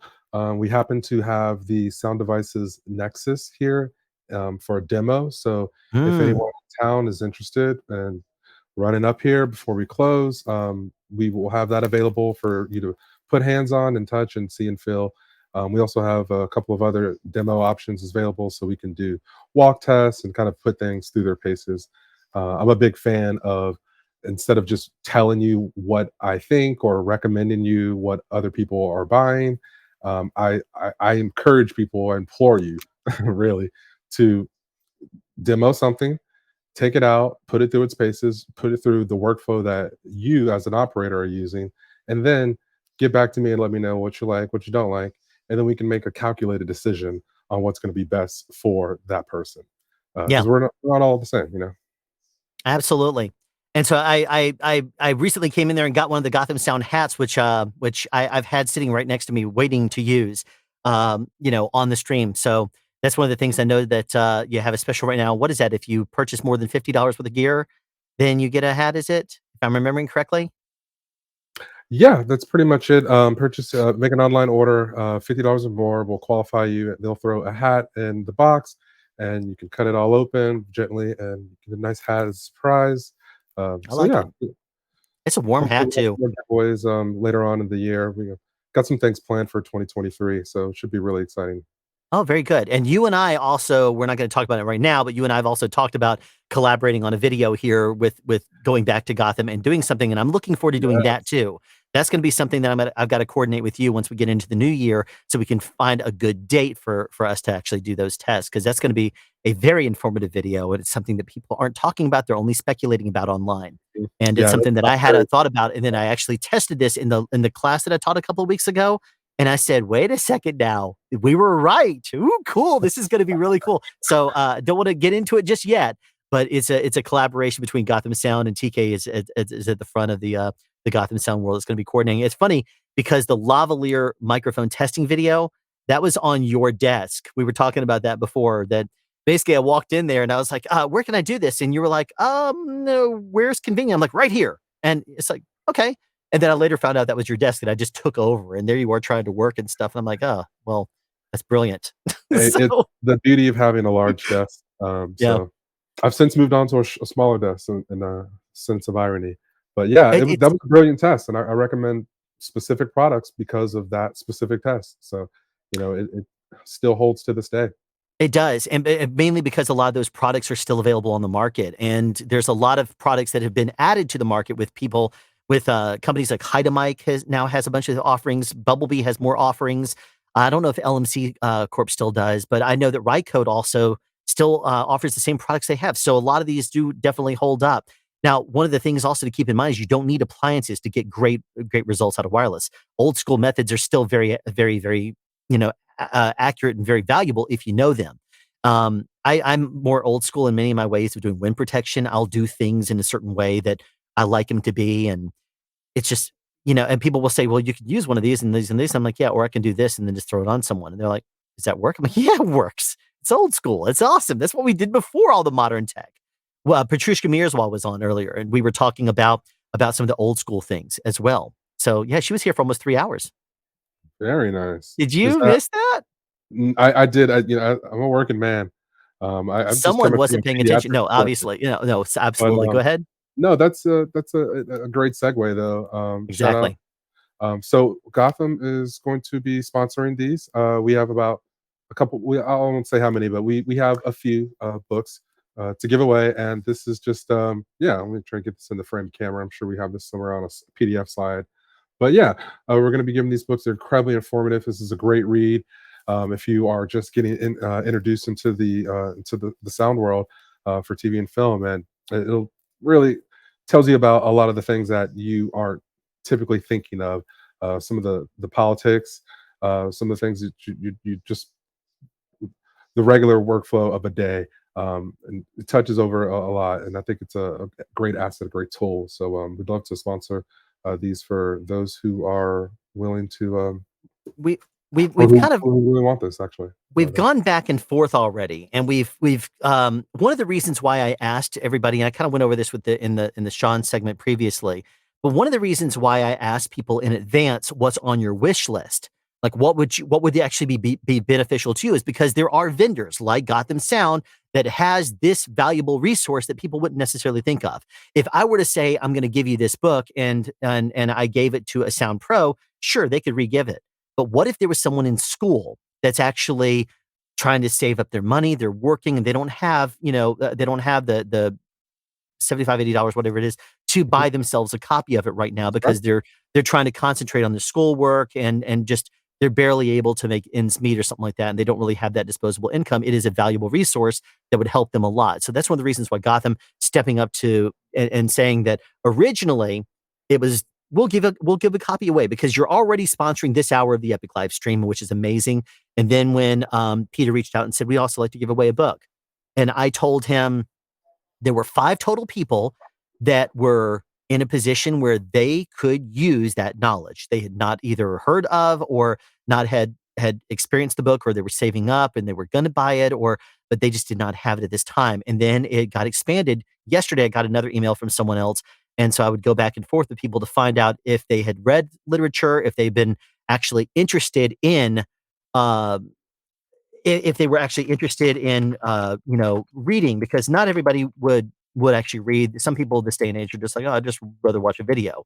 But if you are the kind of person that's not going to just shelve the book, then I definitely think it's a valuable purchase for you. And being that Gotham Sound went from originally giving away 1 copy to saying the 6 people that had written and said that they would like it, Gotham is going to be sending you this copy. So I will, again, I've gone back and forth with some of you, and I'm not going to do it, respond back to you via the stream now, but I'm going to say your names and I will connect you with Gotham Sound later so that way they can send you the book. And so if your name is I'm sorry, I'm going to butcher at least some of them, but if your name is either Cornell or Cornell, It's probably Cordell. D, if you are Michael M, Rodrigo F, Phoenix XL, Mercer MH, or James R, then you're going to get a copy of Petrushka's book, courtesy of Gotham Sound. So that's an awesome thing. They're going to be sending that to you. And we're happy to do that. We're happy to do that. Happy to put it in the right hands. Alan, thank you for kind of doing some of that middle work there, or not, maybe not kind of, but absolutely doing some of that middle work there to make sure that this is landing in the right hands for to be a tool that people will use. We appreciate that as well. It's really a valuable thing, and it's like I can't imagine. I watch a lot of people do giveaways and stuff, and there's a lot that can be said for the people that are watching right now. 44 people are currently tuned in. And there's a lot that can be said for saying, here, put a number in chat between 1 and 100, and then we'll do a random number generator. But then what if someone, I say, oh, here's a gift card to something, and you're like, why in the world would I ever need that? Or if I gave a USB microphone, for example, to a Sound Pro, they're going to be like, I'm never going to use this. I don't do a podcast, nor do I care about this. Then I want to try to connect it up with someone that would actually use them. And these books right here, actually, yes, you are here live right now. You're one of the winners of this book. And so I'm going to be connecting you with Gotham Sound. So they're going to be able to get you this book here. So even in his picture there, he has the headphones there. So you can tell he's got his love for sound. So you will be receiving one of these audiobooks, which is, well, not audiobooks. You're going to be receiving one of these books, which is just, it's actually, the way I worded it in the video that I did where I introduced it, which is down in the description right now, is it's basically like a manual. It's like someone is talking to you and just casually telling you stories and telling you about the information. But it is very much the standard, I think, of knowledge. The level of information in that is, I think, it's going to be the next standard. It's going to be the book everybody tells everybody about. And Patrushkha also said earlier she's working on a boom book that she's working to try to get out. One of the things that she spilled the beans about earlier, TK, is that I'm writing a couple of chapters in it. I'm going to be collaborating on that too. So I'll be participating in that. I know she's reaching out for some collaborators as well. And she's reached out to people directly. And I'm one of the people that she reached out to. So I'll be collaborating with her on that book, which is going to be awesome. No, that'll be great. I look forward to reading that. So how have things been going with regards to the holidays now that you're ramping down? Are y'all still in crazy busy mode, or have things kind of tapered off a little bit? I would say things are beginning to definitely taper off a bit. It's a good timing for the Nexus to announce, because that definitely presented like a wave of news for people to kind of talk to, and it's sort of akin to the news. It was a news cycle that has carried us through, Thanksgiving and Christmas. So with that being something that is now kind of tangible, we could put hands on it. I'd say that's kind of been the big topic of discussion for the last month or so. But yeah, outside of that, everything is kind of ramping down. It's the typical productions going on hiatus. And if you haven't, spent your money to qualify for your taxes, then people are doing that. But yeah, this is a good time for people to kind of chill, reset. In this industry, we really abuse our bodies. So, to seek that chiropractor and just kind of mentally realign, physically realign, those kinds of things. So, people taking a load off as well. Real quick here, something that we mentioned earlier during the Patrushkha section is we talked about sometimes, finding the time to go see a doctor. If we run into an issue on set, we want to see a doctor, but when we get off work at 4 a.m., there's no doctors available. And so the question is, do we, sleep 2 hours and then go to a doctor, sit in 2 hours in the waiting line because it's last minute, and then go back home and try to see what we can recover sleep-wise before going to work that night? Or do we just power through it and not deal with it? But one of the things my wife introduced me to, and this is something you should take note of, it's an app, and there's various different ones, but the one that I know that she uses is called Doctor on Demand. And it's a really cool app where you can find actual medical doctors that can prescribe you medicine if you need to. They will look over your chart if you want to include one in the program. These are actually vetted doctors that the app vets. And then if you connect up to them, they do take some insurance out there. And then if you don't have insurance, I think it's like, what, $75 or something like that. But if you go onto the app, you can say, I'm not feeling well. I want to talk to a doctor now. You can click the button next available. Or if there's a doctor that you talk to online, the doctor that my wife actually likes the most and requests to get an appointment with actually is located here in Atlanta. So she will, pop on there, and they don't just try to rush you through there and say, all right, you got a cough. It's got to be strep. Here's a prescription. They don't do that. And then you're off in 2 seconds. What they'll do is they'll sit with you and they'll say, all right, so do you have any allergies? Do you have any concerns? Are you experiencing a rash? Do you have this? And they'll ask you a bunch of questions because they really want to help. And it's available 24 hours a day, 7 days a week.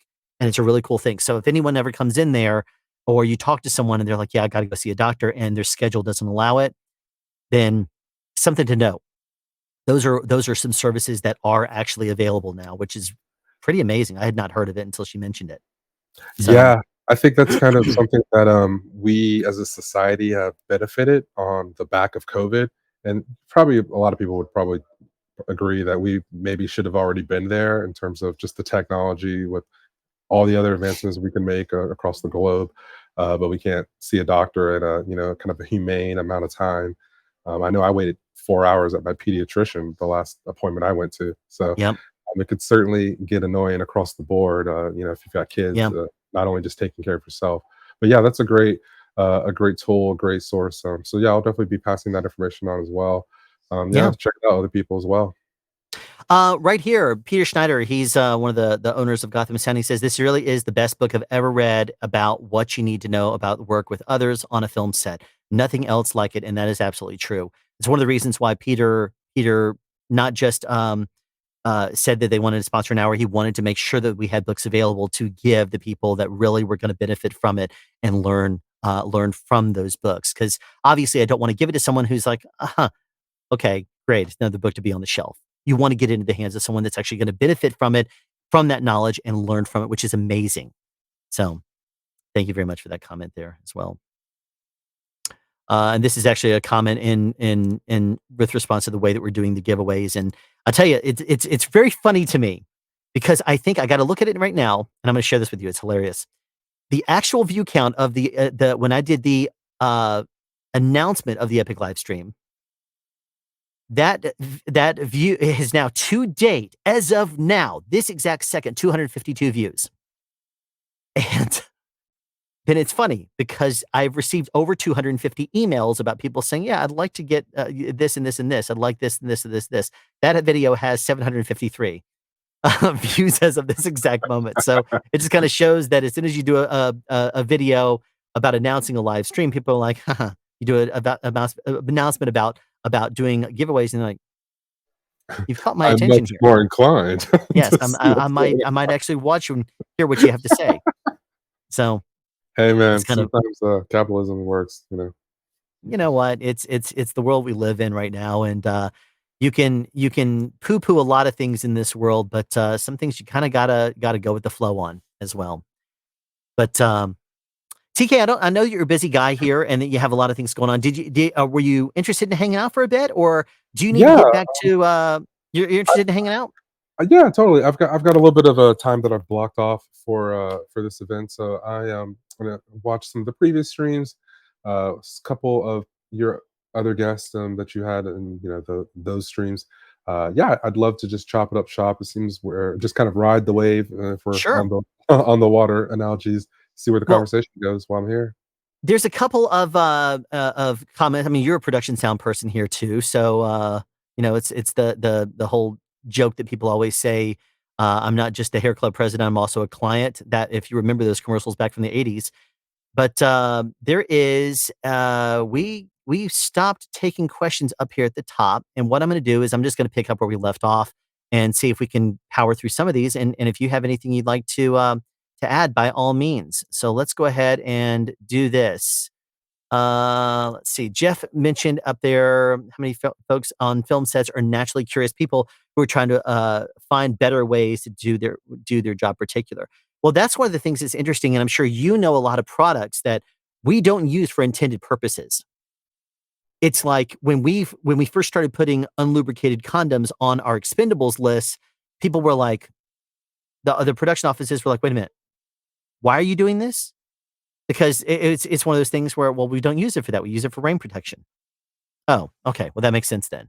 But it's like when you put something like that, people are like, are you trying to slip this thing through there? It's like, so what are some of the products that Gotham actually has on your shelves that are not for their intended purpose? I know of at least 2 of them that you have. I would say the Top Stick. People use that as like, to pay for keep their toupee on, things like that, the wigs on. And yeah, the condom one is hilarious and one of the best solutions as well. It's kind of one, it just strides the line. I know I was kind of taken aback when I first was when I came across that. But something else that we use now is the kinesio tape as well. That's been adapted from a lot of sound mixers. One thing I was going to say that's really funny about the condom thing is that that Gotham actually has your own brand of what do you call it? Rain covers? Do you call them? We endorse the condom. We remove the condom name because it's a little off-putting for the production manager for whichever show you're on, or for whoever's approving the Expendables budget. But we use the word sheath. A much more technical medical use term. What? Sheath? Yeah. That's awesome though. It's hilarious though because you can very easily, but it's funny because you read the disclaimers on it, not to be used for. It's the jokes that we always say on set. Is like not to be used for what is it that you say not to be used for pregnancy prevention or stop the trans. Whatever the disclaimer is, it's actually on the thing, and it's funny because I would usually when I'd see this, if someone ever sees that on one of the sound cards, I usually crack a joke, and they'll say, "Wait a minute, is this a condom?" I'm like, yeah, but look at the disclaimer on there. It says don't use it like you would a condom, and it's funny because sound people don't actually ever get an opportunity to anyway. So I was jokingly, and then they're like, "Oh, geez, there you go again," all the jokes, right? But I mean, yeah. Now I do know also there is the moleskin that we use. We use constantly. We use the bunion cushions. We'll also have. I think I remember seeing it in your shop. Not the last time I was there, which was just a couple of days ago. But there was what do they call them? The it's kind of like the Viviana straps and or Ursa straps. It's got multiple things on it. It's like for garters. It's what is it called? A garter. The lady leg. The girly go garters, which girly go garters. Yeah, I'm a pretty big fan of, but the adaptation in the industry currently isn't where it used to be for that particular item. But, I mean, when I was getting started, my first couple of years at Gotham, I was still freelancing, doing things like weddings.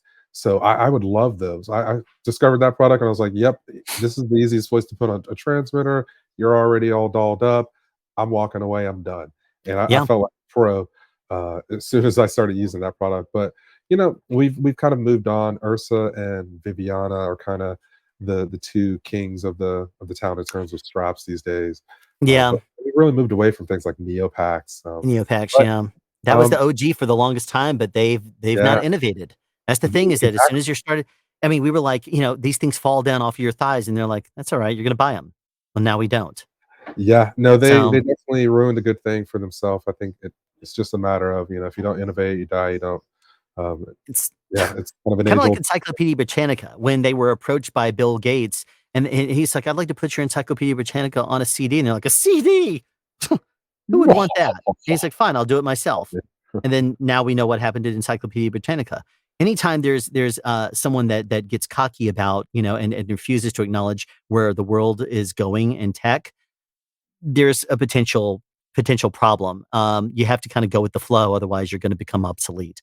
So that's one of the things that's kind of cool about what Ursa and Viviana are doing with their straps, because they actually hold themselves up on your leg very well, on your thigh. I'm quite fond of the tack that they have on the inside of those. It's just another, we'll take it a little extra to keep that secure. It's the same exact material as I understand it that's on the underside of a bra to hold things in place too. Yeah, it's what is it? Polypropylene? What is it? I forgot what it's called. Rocket scientists. I couldn't tell you the name of the poly product or the material that is, but it's really not rocket science at the end of it. Yeah, it's like things. Early go garters. If you want to use those in reality, you could probably get away with it still. There's still a small niche for those. Yeah, it would be really funny if you ever put that on a bride, and then the groom grabbed the wrong garter to pull off. You're like, no, that's my wireless. Leave the wireless. Don't do that one. Mishaps. That'd be kind of funny. And so it'd be one of the interesting things. The last show I did Jeez. actually, it was a wedding show. Huh. Yeah. At least reality. Let's see here. How are you planning on the longevity of your career and mobile demands following the ADA recommendations for boom personnel? How are you planning for longevity in career? Oh, okay. We just have to stay active and basically stay healthy and stay on and continuing to concentrate on the technique and quality of our work and not rely so much on the tech to try to do things for us. Someone says second the ladder here because it was a reference on the ladder. Just Richard just got off of a plane and he popped in a donation here. So let's see here. We're going to catch up. Julian was here. He probably is gone now. Hey, Julian. Let's see here. Trying to find a couple more questions here because I know we had a bunch of them that came in here and then we had to zap ahead for a section that we had Philippe from Cinela come in and do a presentation at 1:30. So that was amazing. Nice, yeah. So Good we have people. a lot of, we have a lot of fun on these live and the Epic live stream here, and try to bring a lot of information. We're 4.5 hours in as of right now, and we're still doing quite well. There's a lot of interaction here. I have about 44 people right now in the chat. We're broadcasting over 3 platforms. So we're on Facebook, we're on YouTube, and we're live on Twitter. So that's kind of cool. And this is the modern day telethon. I think, we don't really see those things, and people have moved so much into streaming. So it's kind of even hard to kind of like garner that content to the average customer, I feel like, or at least the casuals, which is how you would get your donations typically, I feel. And people casually scroll through channels. Absolutely. On that note here, let's generate some donations here. We do not have anything right now on the stack. I'm using the top link in the description here. And if you're watching on Twitter or on Facebook, it would be the only real link down there. There's nothing really there. And as for YouTube, let's see what we have going on there. Jeff Lugo donated $5, and that is amazing. He donated directly through YouTube here. And this is, of course, a stream that is a YouTube fundraiser. So it's not necessary for anybody to be concerned about me or YouTube taking a cut out of donations. This is a YouTube fundraiser. So when you first clicked on it, the little thing that came up is a promotional sponsored event does come up. And as you know, that we're in the middle of a Gotham Sound sponsored hour. So it's in the upper left-hand corner right now. But we also have a whole lot of different guests that are going to be coming on later as well. One of the things that's kind of cool about the Epic live stream is that I'm able to coordinate things to kind of be able to float around a little bit with regards to information scheduling, and I kind of leave things as a surprise. Another thing that's also kind of cool is the way the conversations go. And sometimes if I hear someone talking about someone, I'll send them a text real quick and say, are you available? If so, I send them a link and try to get him in. See if I can go ahead and add him. Last year, we had Mark Mangini, Academy Award winning, 2-time Academy Award winning sound mixer. He won an Academy Award for Dune shortly after the Epic live stream last year. And he was talking about his work with The Accountant and Whit Norris. So I sent a text to Whit, got Whit right on the stream. So it was kind of cool, how the sound community is kind of, we're kind of close to each other. We know each other. And if someone's available, they're like, yeah, sure, I could do that. That's kind of fun. Let's do that. So, real quick here, I wanted to ask a question. I looked on the Sound Guy Solutions website earlier, and I did not see the mic drop. Are they still doing that, or is it just the law bullets now? Because I remember the law bullet, it looks like a bullet, and so it makes it kind of difficult to travel through, like for TSA reasons. But I did not remember seeing the mic drop actually on their website. Is that still currently being sold? It is being sold. It is under another name, I feel like. At least was it Lucky Mike, was it? Lucky Mike, that's what they're using. However, we still have it listed on our website. If you were to look up mic drop, it would direct you to that mic drop. The original version, which looked like a rifle bullet, that was kind of where things originally went awry, and then they've since done a couple different versions of that to remedy that, so you don't have to kind of get hassled going through TSA and whatnot. But it makes for a good conversation piece. It's funny because you don't want to end up, people, TSA, we're going to have problems with a lot of the things that you go through there, and you don't want to say, you have your shotgun mic and you can't say, yeah, I have my shotgun here in the bag and I'm going to, shoot a pilot. They don't appreciate that very much, in TSA land. So it's like our terminology is a little bit different. And it's like, yeah, hand me the lob bullet. Whoa, whoa, whoa. I just heard shotgun. I heard bullet and pilot. What are you doing here? So you kind of have to be aware of your terminology, and because we use a lot of the things for not their intended purpose. We have a lot of phrases that you would not want to use in a civilized conversation with people outside the film world, and even phrases that we use, like when we say "on the day." A lot of times people are like, "Today's the day you're shooting at. What are you talking about?" Well, we haven't rolled yet. That's what it means, is when we roll. Well, why don't you just say that? Well, it's because it's not film lingo. It comes out and we say, yeah, on the day, because we don't know if it's going to be a minute from now or 20 minutes from now or a 2-hour set, lighting setup, whenever that happens to be. We're just going to say on the day. And, and that's kind of a joke. It's like, whenever it happens, it happens. So, but yeah, that's the reason why I wanted to ask. For like a lingo book, actually, that's that was something somebody asked me for a video about a while back, about lingo that's used in the film industry. Some of the terms I shouldn't say. Sure. But there's the content.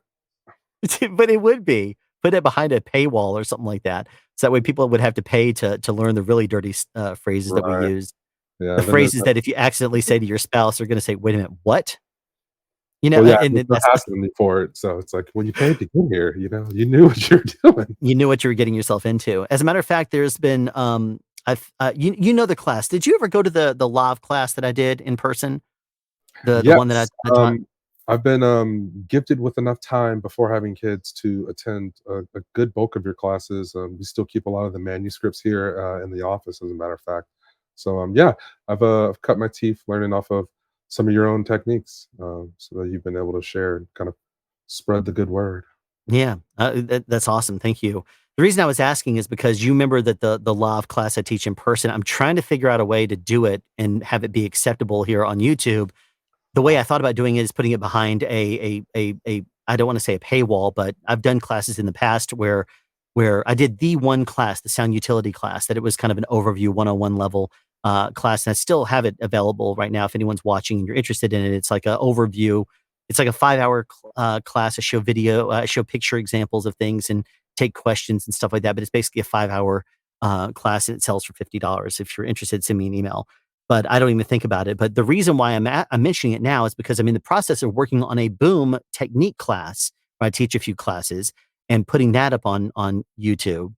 I might do that behind and have it be a charge type thing, because it's very much geared toward pros, and it's going to take a lot of extra time to do on the side. But another thing that I've been working on is a lavalier mic class, but that's difficult because you've been to the one I do in person, where I will have two different things that I do. I bring out a male and I bring out a female. And in addition to talking about the way that you route things around on top of clothing, I do the thing you're never supposed to do in the real world. And I ask them to take off their shirts. So I have a guy that's basically bare chested, and I have a woman that's wearing like a very, like a skimpy bikini type thing. So that way you can see how things would route around a bra.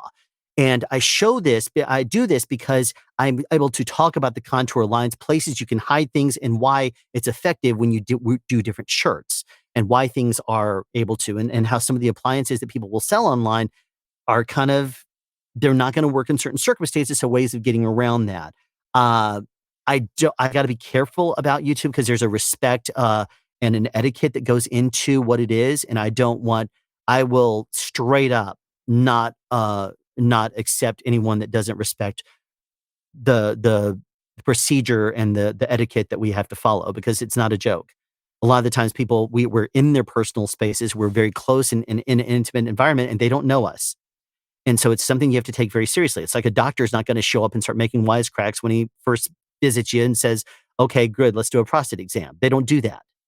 So it's the same kind of thing. We're not obviously getting that intimate, but we're getting in their clothing, in their personal space. We're directly in their faces. So there is an etiquette to that we take very seriously, and we follow certain protocols because it is a very necessary thing in our industry. Otherwise, we're not going to be able to lob anybody. And that's the reason why we don't tolerate it. I'm sure you've been on sets before where somebody will make a joke and, you got to love being under their shirts all the time. No, I don't actually. It's not something I really, look forward to. It's a job. Yeah, It's something I'm doing for a purpose. Yeah, that gets lost in the translation. I feel for some people, they don't understand that it is just a job. It's not something that sound mixers are looking forward to doing. Yeah, most of us are married and things of that nature. The last thing we want to do is talk about that distinct part of our job or day. For those of us who do have to wire up talent, so yeah, it's and I think you gotta also, it's part of getting rid of that kind of the bad connotation of people always thinking that the sound mixers. There was an article a couple years back from a Marvel film where things kind of got out of hand. And you know what's crazy is we ended up in that thread.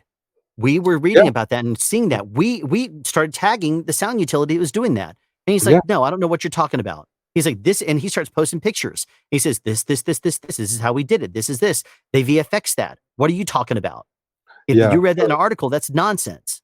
Yeah, it's really setting the record straight, which maybe be a good title for it. But yeah, I think there's so much that is so a good title to learn from being able to actually get in depth and getting under clothing and things of that nature. We just did a law class ourselves in Gotham and Bumblebee, and it was incredibly just great for all the participants. They got to really get in. We hired actors and we informed them that what the rundown was, what to expect. But there's also just a respect issue on both sides. This is all, as you like to say, this is a part of the craft. So if we're all, if that's what all of our focus is on, then we should all be coming together. My analogy for filmmaking is we're all ingredients. All the departments are different slices of a pizza, and you just come together, and we're all one big pie at the end of the day when it goes to picture. And there's reasons for things, just like how there's how there are disclaimers now for hot coffees that are given out at McDonald's. There are reasons that there are disclaimers places and that there are warnings put places because something happened in the past and it's either gone to litigation or it's cost somebody something. And there's procedures that we follow for reasons. Like, for example, when you go to lava up a child, you have to make sure that there is one or two people there. Like, you have to make sure that their guardian is there or their parent, and you want a costumer there before you put you go anywhere near them. If you can avoid touching a child at all, you want to, and you do not want to be left alone. If they send it, if you're set up in a utility cart in a back room and they send the child to get wired, nope, not going to. You only have 2 minutes. I don't care. I'm not going to do it. I need a costumer here now, and I need their guardian here. You're not just going to send a child out there. Because I recently, 2.5 years ago, had that exact issue on. I was running second unit for a Sylvester Stallone movie, and it was a child actor in that movie. And yeah, I was I had to lob him up, and not that that's an issue, but I was like, oh, it's just me and you, and that's a no go. So we got it all figured out. The show went on. But yeah, it happens. It happens more than you think. Things kind of get loose on set, and you just have to know your role, so you don't kind of get boned on the back end. Real quick here, there's a comment. Shout out to Dan from Gotham for helping me solve my cost 11D issue. No telling what that issue is, but they're masterminds over there, so they certainly know how to fix such things. I can jump in on that. It's actually Dan's last day at Gotham. I'm not even sure if that's needing to be publicly released, but for me to him, I just wanted to shout out. I love the guy. He's a great human, a great asset to the company, and we wish him the best. I haven't seen Dan in a long time, man. I miss the fact that that I'm going to be doing this on the last day. I would have stopped by to say hello, or rather goodbye. But Dan's out of our New York office. Oh, I see. Okay. I was going to say, I could have sworn that Atlanta Dan had been gone for quite a while. That is correct. That's what I thought you were talking about. I didn't know if he was still an advisor or consultant or something like that. So obviously, no, Dan is gone in the Wynne. We wish him the best as well. Dan, absolutely. I've stepped up and fulfilled the roles of his previous role. I didn't know if he was staying on as a consultant or something like that. That's why I was wondering. Sometimes people will transition in roles or something like that. I'm sorry? He almost went to Porsche to go consult. Really? Yeah, well, that's cool. I think he moved on to something else. He moved down from New York when we opened up the Atlanta shop. So that was one of the things that that the Atlanta shop opened up here, and he moved down in order to manage it here. So that's the reason why I was wondering if maybe I didn't know. I just knew he was no longer in Atlanta. I didn't know if he might have gone back to New York to take another role or position. I know that Gotham is very involved in frequency coordinating and stuff like that. I didn't know if that would perhaps be part of it. Real quick here to answer this question here, why not have a female assistant? Well, let me ask you this. Do we need to bring gender into things? There's advantages and disadvantages from have males and females, and there's different protocols that affect males and females. A female sound utility may be more comfortable around women that are going to have them inside of their wardrobe. But then one of the things you also have to be aware of is when you have to send talent, you have to send a sound utility to wire out talent in their rooms, in their trailers. There's a protocol that female sound utilities have to do, because you do not want to have a circumstance where a female sound utility goes into a room to wire an actor, if they're an adult male, for example, and then all of a sudden they make a pass at the female sound utility or make comments thinking it's going to be well and good or whatever. She starts to feel uncomfortable, or he decides to try to take do something liberally. We've heard about these stories. Some of that star power. Yeah. And then, of course, if she tries to say anything, they want to try to quiet this thing down. So the quickest way to do it is to blame the sound utility. Oh, you obviously didn't do something. So that's why we always cover our backs. So we can, if there is a female assistant, they can certainly help there. But there are protocols that women have to follow as well in this industry. And male sound utilities are just as effective as female in every single way, just like the reverse is as well as the reverse is also true. So a male sound utility may not want to physically touch and put their hands on a woman, or she might not be comfortable with that. But that's why we have costumers. And costumers at this point in time are used to seeing a lot of things. And we can very easily say, you see how this goes? And they're like, yeah, I've done this a million times before. They know how to tweak. They know if we're going to be adding something here, or if we're going to be putting something over a collar, they know how to help with that. So we facilitate the process just as much as we do actually application. So there's your answer to that. So, and really, I think it's more about the relationship building across departments, because once you start doing that, your job will get incredibly easier. I have a favorite costumer that I just happen to keep working with for like the last 4 or 5 things that I've worked on. And it just makes my life so much easier when I find out he's on the call sheet. I'm like, oh, this is awesome. I know it's going to be a breeze. Yeah, absolutely. As a matter of fact, I'll mention one other thing that came up in a show I recently did. There was a scenario where there was one of the stars of the show was in a bathtub.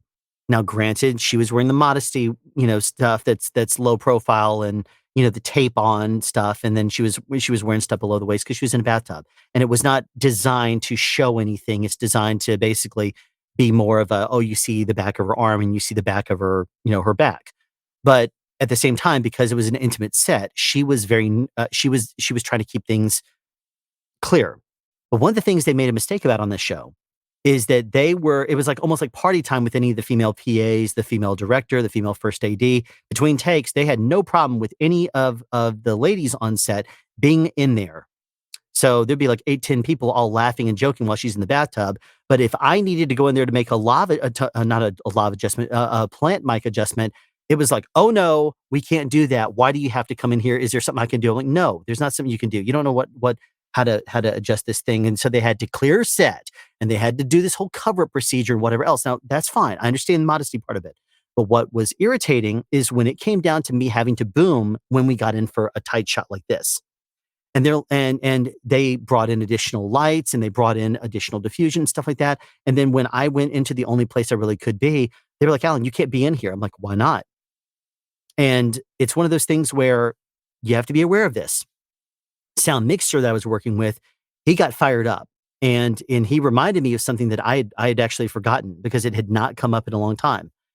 There is gender equality rules that and this is an HR issue. If they tell me, if they have nothing but party time there, if you are a female on set, and there's suddenly a problem with a male doing their job, that's an issue. You're telling me I can't do my job because of my gender? That's an HR issue. So it was about to become a head. The sound mixer was about to come in there and say, look, I'm about to call HR unless you let him do his job. But what I did is I came up with, I said, okay, here's what I want. Here's what we can do then.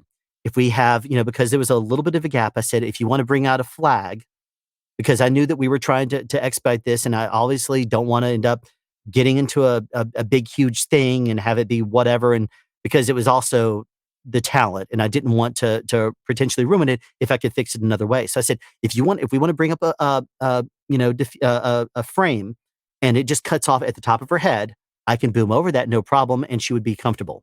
And that way, I just stay in the room and I'm behind this flag. And they did that. We worked that out. So that was a solution. That's great compromising that you're able to do. Like, again, being able to talk to people, communication skills, and problem solving. But you know what? There's a time to be aggressive, and we could have gotten aggressive if we needed to, but there was a solution around that. So try to do the more peaceful approach if you can. If not, then say, okay, fine. Do we need to call HR on this? And have me tell them that I can't do my job because of my gender? Do we really want to go there? It's the same thing as me as a female sound utility or somebody trying to come in there and do something. They say, no, you can't do that. You're a girl. Well, that's not going to go over very well. You're going to yell to the hills. That's not right at all. So it's like we have to understand that when we are on set, we're all pros, and we take our craft, we take the etiquette part very seriously. Sometimes people just overlook certain things or don't think about or focus on the right things sometimes.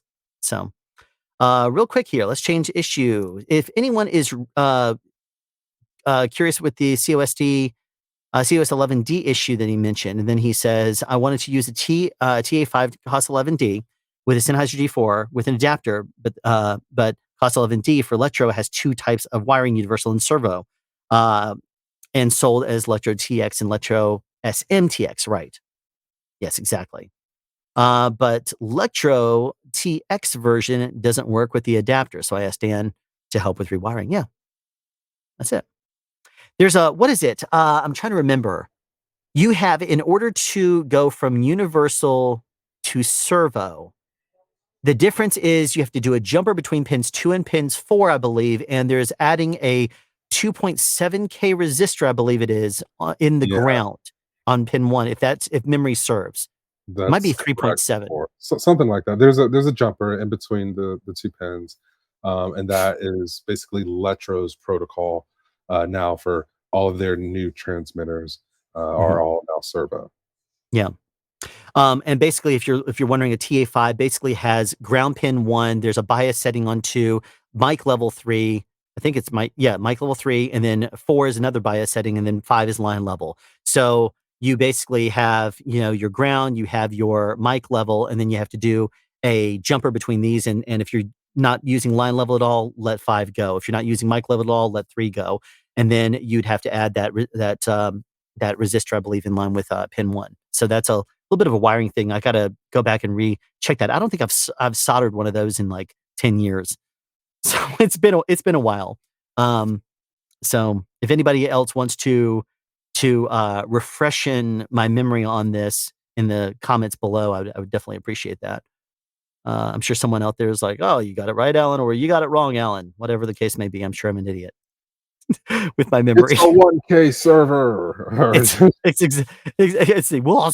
not exactly 2.7. It's actually 2.701. And I'll be like, oh, geez, you're going to start killing me here.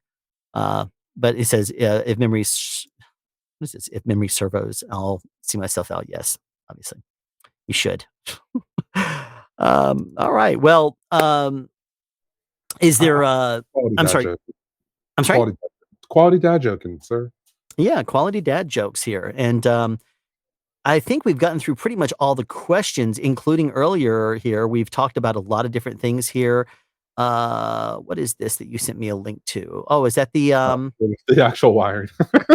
Oh, that's the actual wiring. You were fact checking me here live. Let me look at this then, because I'm fact checking myself because I feel it's important for us as humans to learn something every day, even if it's something that we already learned. There's a whole TV show about, are you smarter than like a 5th grader? Yeah. People consistently embarrassed that, like, I'm going to post I'm going to post this in yeah, case anyone is interested. knowledge is And this is the knowledge. wire. Lectrosonic uses TA5s, and so this is TK just sent me the link to this. This is actually on Lectrosonic's wireless website. And so remember earlier when I talked about when we were during their hour and I talked about how they have a lot of valuable resources on their website? Well, this is one of them, wiring diagrams. So I'm looking right now. This is a whole bunch of information with regards to everything. So let me do a search for servo and see if anything shows up. Servo input. Shep CMR mic adapter doesn't work with the newer servo. Wire bias mic with the SM transmitter or the newer okay. So yeah, and it has a diagram. You're right. It's right there. Do a search for servo and let's see here. Pin 1 of the 5-pin TA is fit with a 2.7K resistor. 2 goes to the shield on the ground of the mic. 3 goes to the bias, and the other end to the 2.7K resistor. Wait a minute, what is this? Is that right? Am I looking at the right thing? Following compatible external resistor wiring can be used for all electrosonic transport. So that's universal. Okay.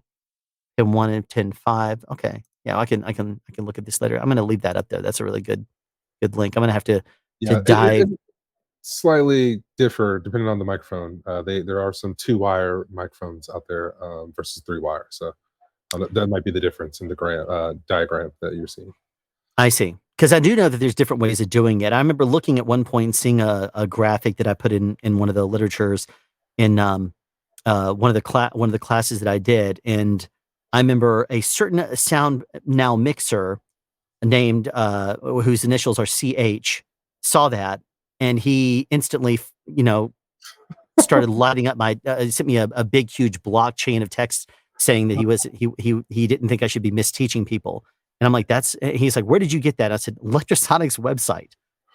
And then and I sent him the link to it, and he's like, okay, well, I guess there's different ways of doing it. But but it's one of those things where I'm sorry. It just needs to show you, that's like different ways of doing it, and I think that's the big thing with this industry, man.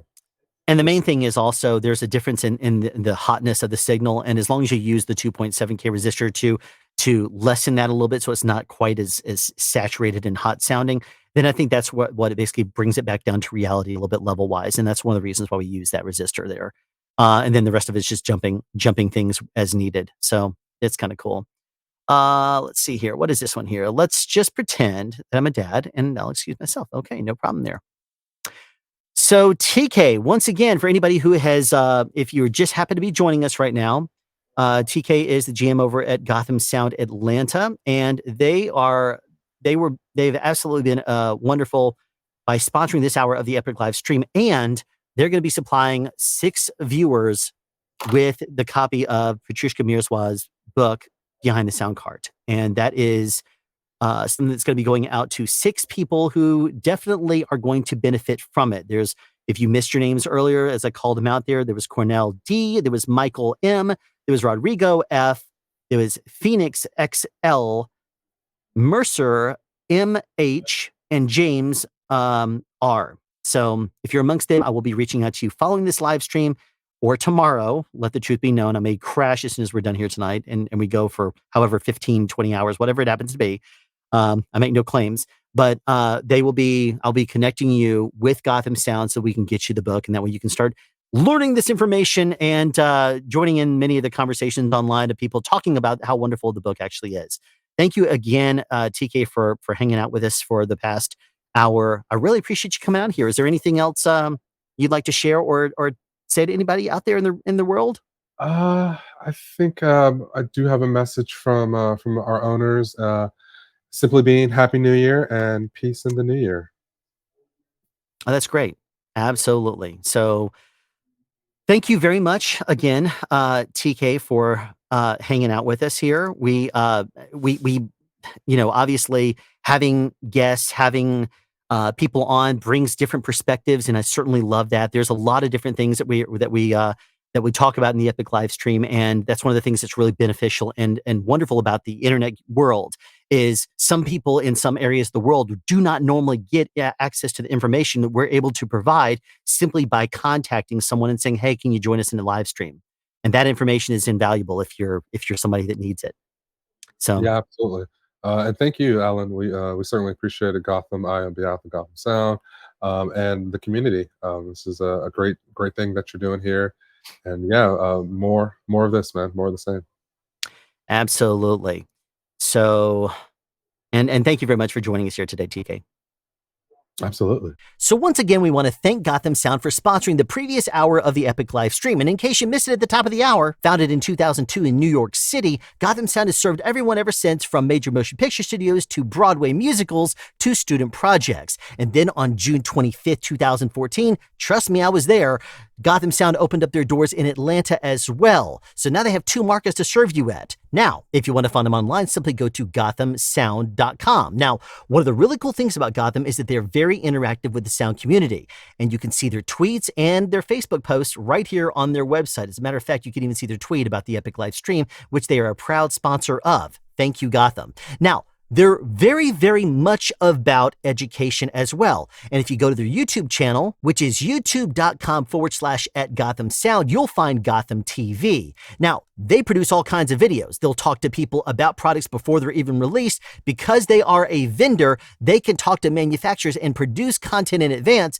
and even take questions live at trade shows like NAB when they're on the floor talking to people live in person, and you can chat with them interactively and have your questions answered. They produce videos constantly because they're all about education and getting you information that you want if you're a pro sound person. Not only is Gotham Sound active in social media and on YouTube, but they also are good at keeping their website quite updated. For example, click on news right here, and here's all the latest manufacturers information with regards to details and specials that are going on, as well as anything pertaining to Gotham Sound, like, for example, their holidays hours of operation. Now, considering they do so much in social media on YouTube already, you can still go into their library and see older information, like, for example, interviews they used to do before they were on YouTube with other sound-related people, and to hear the solutions that they came up with for their problems that they were facing. You'll also find a photo gallery pertaining to one of the first events I ever coordinated. And if you look down here at the bottom, you'll even see me holding up some stuff that I was presenting to this entire group. Gotham Sound has been very supportive of SoundSpeeds ever since I started uploading.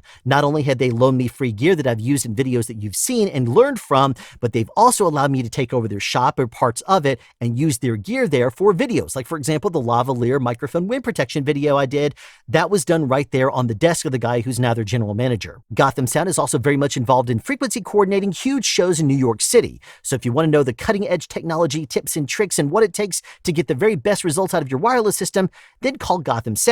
So it doesn't matter if you're looking to buy equipment, to rent equipment, or if you're even interested in walkie rentals or Wi-Fi hotspots, Gotham Sound has you covered there too. So thank you once again to Gotham Sound and Communications for sponsoring this upcoming hour of the Epic live stream. Hey Alan, this is Andre here. I just wanted to say I'm really sorry that I'm not able to make your live stream, your Epic live stream that you do every holiday season, but I wanted to thank you very much for being such a good friend and such a good person for the community of audio and all things audio.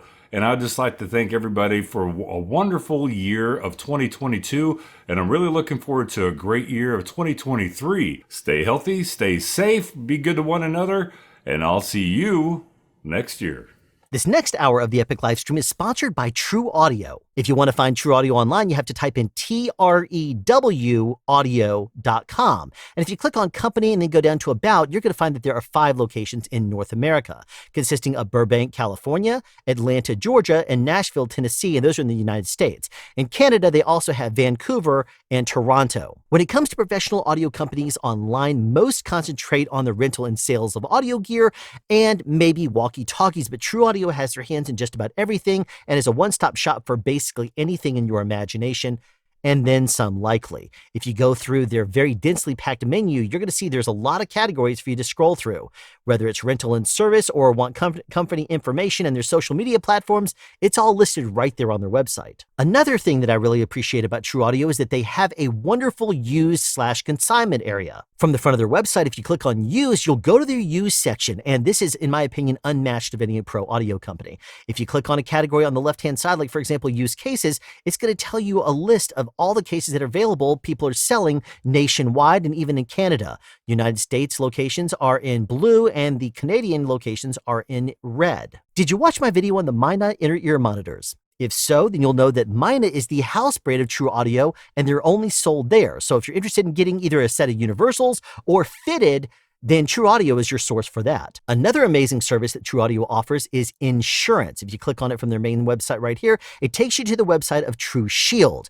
Trew Shield is designed with production sound people in mind that want to insure their production audio gear. Another thing to note is that the Trew Audio owner is Glenn Trew, a production sound mixer with over 40 years of experience in the industry, doing everything from movies and television shows to innovating sound products for other professionals. He understands sound professionals and our needs. And Trew Shield is an insurance program with us in mind, since we want to insure our gear when it's not on a certificate of insurance at a production. Now, I personally am going to be signing up with Trew Shield, and then I will release a video about it in the future.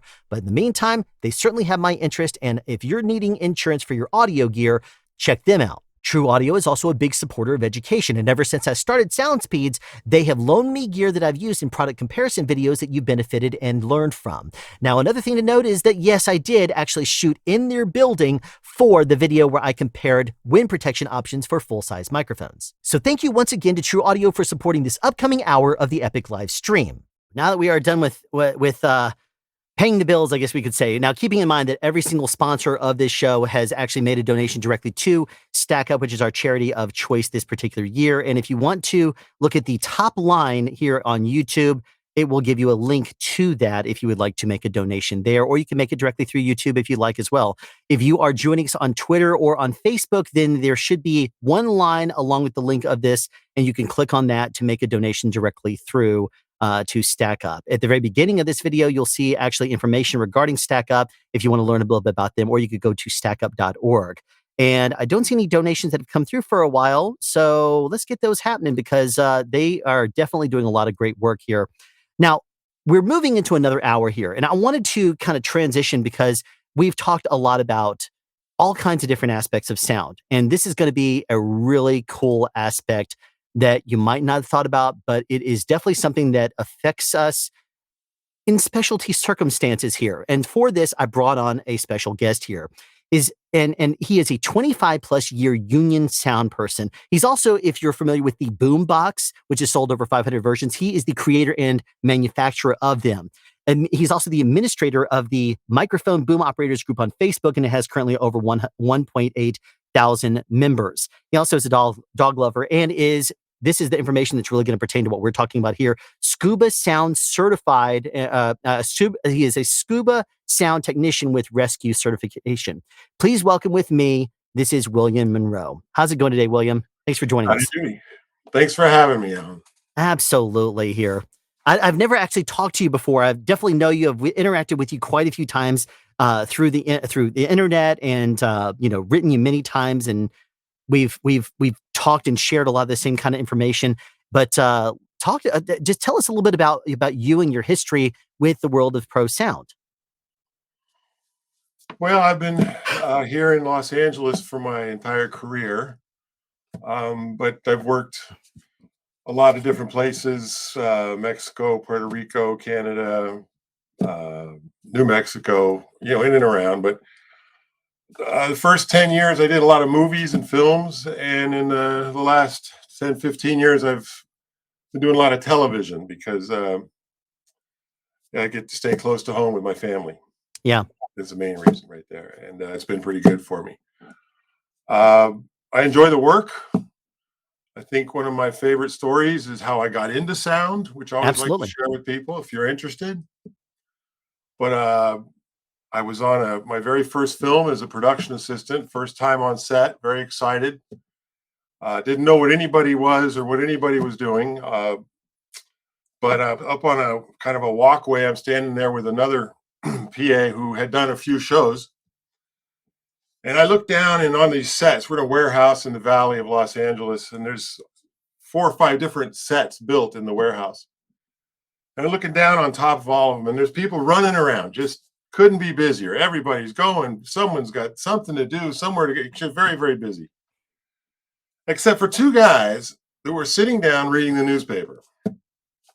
And I said to my friend next to me, I said, "What do those guys do?" And, "Oh, that's the sound department."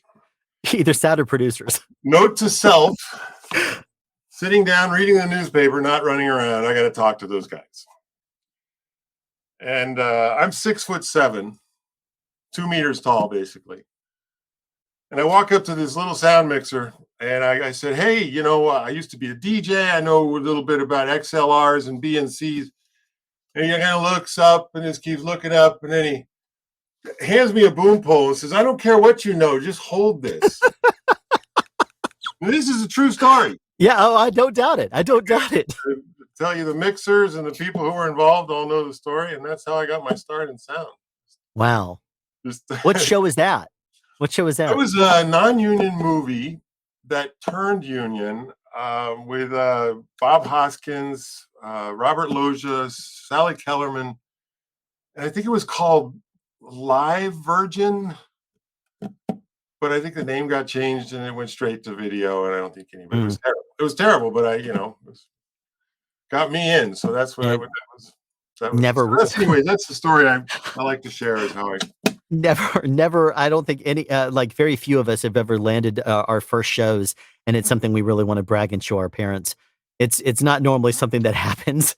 I got extremely lucky. That show was a non-union show. It was 32 days long, and I worked all of it as a sound trainee, so I qualified for the union on my very first show. That was what I was about to ask you, is when the show flipped, did that make you instantly eligible? Usually it does. Yes, so that's awesome. That's absolutely amazing. Couldn't have been more fortunate. And I struggled a long time before I got that first show, just trying to get that first show. I was doing some background work, trying to meet people and all this stuff, and none of it was working. Yeah. That's the challenge, I guess, of trying to get someone to actually give you the time of day. That's still an issue now, of trying to figure out the right person that you need to talk to and have them do that whole looking up thing and realizing that you're tall and going to be able to hold a boom pole over people's heads. And that is quite appealing to a lot of people, I'm sure. Yeah, it's a pretty funny. So yeah, because it was a non-union show, they had a 2-man crew. So they appreciated having a third person who was a PA who could help them out throughout the show too. So you technically joined as a PA. The movie, I came on as a PA, absolutely. And that's what I said. And I was looking down along the floor and I was looking at all these people. And I said, what do those guys do? And it's the sound department. I got to talk to them. So yeah, I was a PA. It was my first PA job. Gotcha. That's awesome. Real quick here, China Jump, thank you for the $16 donation to Stack Up, and A Productions with the €10 donation to Stack Up directly. Well, one of the things that I think was really interesting about your history, and this is where we're going to kind of lead the conversation into, is that you worked on Inception, the scuba unit, you were the sound technician that when I don't want to really spoil it or anything like that, but when there are some underwater sequences, you were the person that got an opportunity to plant those microphones and to do the underwater work. Could you tell us a little bit about exactly what you did there? And I know that there was another show that you also did scuba sound, underwater sound for as well. So tell us a little bit about how that came to be and what you did there. So I had worked with Ed Novick on Spider-Man. And I'd worked with him on a couple other things. And he knew that I was a scuba sound technician, rescue certified, which is like one step above a regular certification where you can actually be some help if somebody gets in trouble underwater. And I learned how to scuba dive in Maui. I lived there for 4 years and did scuba diving weekly and got a lot of time underwater scuba diving. But on Inception, I got a call from Ed Novick, and he said, I got this thing. I need you to come, and you're going to be the scuba sound technician. I said, that's great. So we were at Universal Lot. And on Universal Lot, they have a huge, it's a swimming pool, cement swimming pool that is hundreds of feet by hundreds of feet. And then it has a section in the center that's actually a little deeper. So it's like a wading pool mostly, but then it has like a little deeper section in the center. And we were using that section of the pool. And they had rigged out. Now in the movie Inception, if you recall, there's at one point where they're asleep in the white van and it goes off the bridge into the water. Yep. And as they go into the water, once Love Hewitt, whatever his name, he wakes up and tries to wake up DiCaprio from his deep sleep. and he's shaking him and he's yelling, wake up, wake up. Well, it's underwater, so it's okay. You see that that is our recorded sound. It's great. Our recorded sound was used, according to Ed Novick, and is for the film. So that sound you're hearing there is what we captured on the day. It wasn't laid in later. What did you use to capture that sound? Well, I'll go to that. So first, I'll tell you what the sound was, and then I'll tell you how we captured it. Sure, absolutely. When you're doing a big kind of a stunt, the van had to fall into. They had on a mechanical thing that would fall it into the water, so they could just pull it right back out. The ceiling of the van had been cut out for safety, so that they could escape out of the van very quickly if they needed to. The actors who were actually actors doing this, so safety was the number one concern. Absolutely. And there was a lot of other scuba technicians, scuba camera people, safety divers, and it was a still photographer, and then it was grips and electricians and everybody else. It was a whole film crew, miniature film crew in the water around this van. So there's a lot of people. And so safety is very important. And everybody's got lines and cables and stuff. So you have to be really careful not to catch your lines and cables on their lines and cables as you're all working underwater in this environment. It's things people don't think about unless you do them. But the water doesn't make it easy because the water will blow it around. Well, people swimming around. Yeah. People swimming around moves it around. That's what moves around because there's no current in this pool. But people moving around, coming up and getting something, coming back down and stuff. So all the movement of the people is what moves stuff around. So Ed had gotten us, I think it was 2 or 3 hydrophones. And as I recall at the time, there was a maximum length to the cable that you could have on a hydrophone because the government doesn't want you listening for submarines. So at some point, you can't buy one longer. It may be different now, but back this was 2005, I think, or something. I forget, 6.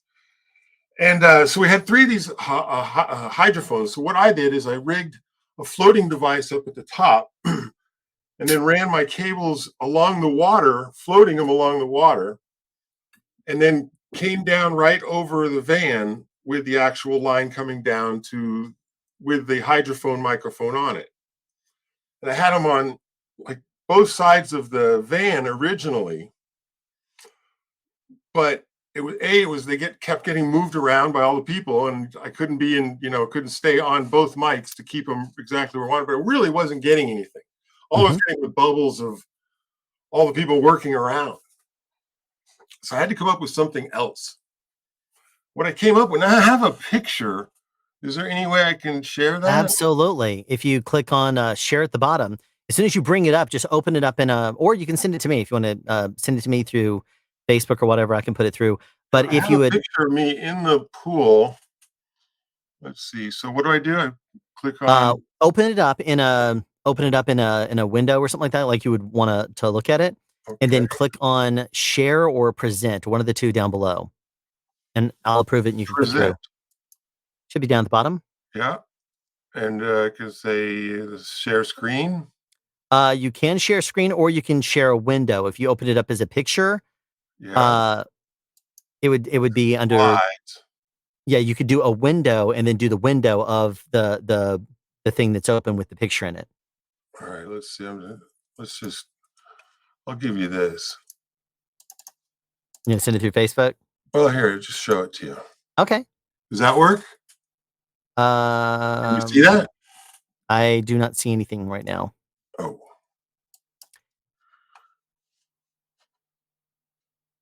Real quick here, a comment came through, says, here, I thought that any underwater audio was just Foley audio. No, it's not. We're still there on set. Doesn't mean just because, yes, now I see it. Did you see it? Is it still there? I see the image of you and me talking. So it looks like you're sharing your screen. There you go. That's better. So we'll look at that here in a second. I'll bring that up in a moment. But as you can, here's the thing. We don't just go to sleep because there's underwater stuff. There is still stuff to do. And this was a movie that we were talking about. So Inception required you to actually do everything you possibly can to record the sound. Like I said, it's not just oh, cool, we get to go to sleep for a day while they're working on trying to get the visuals. If we just go to sleep all the time, then how is it important to have an audio team there at all? So it might as well be second unit with MOS. But if there's actors doing what William said here before, where you have to actively trying to get people's attention, then yes, this is a very, very important thing to do. So having underwater dialogue recording, even though it's watery, is a different thing. So I'm about to put the picture up, and there we go. So what you see there is the hydrophone on the end of the stick, the red and yellow device. And then there's this is what I came up with so that I could have more control. This is basically what I would call a water boom. And what it is a piece of wood that I found. I mean, the Grips may have given it to me or something. And I used a bongo tie on the end down there. Yeah. And I could, like a fishing rod, I could feed out as much length as I wanted to drop the hydrophone down to the depth that I wanted. And I could actually stay on the surface out of everybody's way. And I could drop it right into the hole they covered that they cut out over the van and get right over the actors from using this device right here. So you're gently like floating. How deep was the water there? Well, here I think I'm at the edge. I'm standing on the edge. I'm not in the deep part. Oh, okay. It gets deeper to my left in the photo there. But you see my foot is on the ground. I think you can see it's kind of on the ground on the cement right there. So that was, but the thing was I just kind of came up with it as I was doing it. And let's see, anyways, I wanted you to see that. I just removed it. There you go. There we go. So that was so I could float over and I could look in the water and I could drop it down exactly where I wanted it, and I could lower it right over. I lowered it right over the van, right over the actors, and everybody else is kind of on the outside of this thing, kind of surrounded. But this was, and I couldn't, for safety reasons, I couldn't be over that hole myself because they needed to be able to get out at any time, so you couldn't have anything blocking that. Right. But I could lower my little hydrophone right down on top, literally a foot or two over their heads. And so that's what I was able to record, is bubbly lines. And I'm sure that the because sound travels much better in water, and it also you didn't have to be like literally them swallowing the microphone. It's going to pick up just fine as long as you're only a couple of feet away. Again, there's a double-edged sword to what you just said, that all the other divers who are around are blowing bubbles as well and making a lot of noise. So that travels well underwater too. So it actually is still important to get as close to the source as possible to eliminate the noise floor of the other divers that were in the pool at the time. It was very interesting. Now, I couldn't hear anything. Obviously, I didn't have any listening back devices, but I was in constant contact with my third who was not in the water, and he was in contact with Ed, so we could communicate back and forth what he was getting and what I was doing. Yeah. Well, yeah, and that's very interesting to note also, because it's the same kind of thing, I guess, that anytime it rains, the camera department will put plastic over everything, and that means that we hear all that, and they will go for, oh, let's wrap up the camera. Let's also bring out an umbrella. Let's bring out all of our weatherproof stuff. Let's put down plastic on things that are right offset. So the whole entire set goes from looking and sounding like raindrops hitting, concrete, or more likely if you're shooting outside the rain. Yeah, it could be anything. It could be grass. It's going to suddenly sound like you're in the middle of, you're a shower with a umbrella. So yeah, so that's a very interesting. That's really interesting. Now. So I can add a couple things to the story. The water temperature was probably 86 degrees.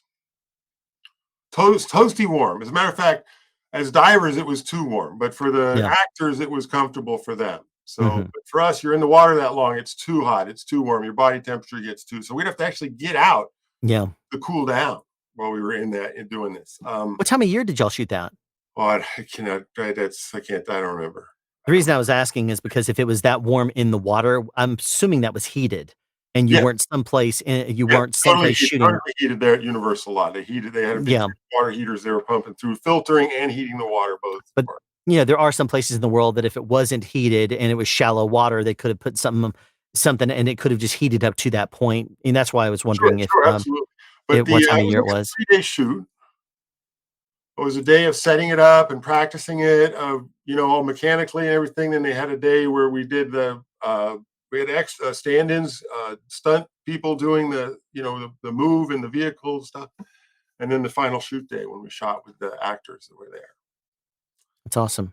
And it was a lot of fun. Now, I mentioned I did. Do you have any questions about it? Does anybody out there in the comments, in the comment section, either on Facebook, YouTube, or in Twitter, have any questions? Because William will gladly answer those about that. One of the questions I have is, did they? You said it sounded like Universal Law. What were the safety protocols that were followed with regards to the actors going underwater? Was there like, did they wear something that was constantly they could grab it if they needed air, or were there stations set up for them breathing, or what was the setup there? Each actor had their own safety diver who had air for them when they were underwater, designated specifically for each actor. Gotcha. So there was 4 extra divers. I think it was 4 people in. I think, as I recall, it was 4 people in the van asleep, or 3 or 4 people. And for each person, there was a safety diver. There was a safety diver that had air just for them, and so they could stay underwater. And they had to train. I guess they may have trained. As I recall, they may have came in to train in the tank if they didn't have any underwater experience. Like while we were setting everything up, they were training, just getting air from somebody. So how was the communication between the surface, where I'm assuming the director was, unless the director was actually in the water? How was the communication? Underwater speakers, I'm assuming, and people could hear the underwater speaker just fine. I'm assuming. Right. Very clearly. Yeah, I'm sure that sound traveled really well too. Yeah. So it was all Christopher Nolan could say whatever, tell him whatever he wanted to tell him. Action and everything was. Did y'all have to prep that, or was that part of the actual the water tank that they have there? Did they have their own? They had that system. They had their house system. Had it for because they use the tank all the time, so they had. Yeah. It didn't not something Ed had to provide. Oh, we had to provide our hydrophones. Mm-hmm. Now, did you get any questions? Not yet. The big question I have is what brand of hydrophone? What hydrophone did you use? I'm assuming maybe the Ambience, or was there something else that you used? It was probably the Ambience. I don't remember specifically. I could get in touch with Ed and find out. He would know, but I don't remember the maker of it specifically. I was more in charge with placement. Absolutely. Now, I think I remember. Oh, go ahead. Well, I was just going to say now the another underwater technical job that I did was quite interesting, and this one was shot, and that was this we were shooting for a video that I actually have now, but the group Stomp, if you recall, they're like a percussion group. Absolutely, they're very talented. They came out here, and in a recreational swimming pool, like for a rec center, a big swimming pool, wasn't like a studio pool. They built like a kind of a metal jungle gym and sank it underwater, and it had percussion instruments attached to it. So like some of them were like it was a water jug halfway full, like an office water jug halfway full of water. They had metal cans and more household things, percussion things they could bang on. And they did an underwater performance that we had to record. It's kind of cool. Again, this was like, I had the microphones just to the sides of the actual thing they had built because you wanted the whole sound of it. And the musicians were trained and they had their air and stuff. But I have it and it sounds pretty wild. If you ever listen. Again, hydrophones. I'm assuming. How many hydrophones did you have out? We had 4 on that. And those were placed. Those were like almost like planted near the instruments where they were making noise. These, because it was they were stationary, so I would actually have to tie them off on the surface. Where they were again, the cable would come out along the surface, and we were actually floating the cable using. I think we were using.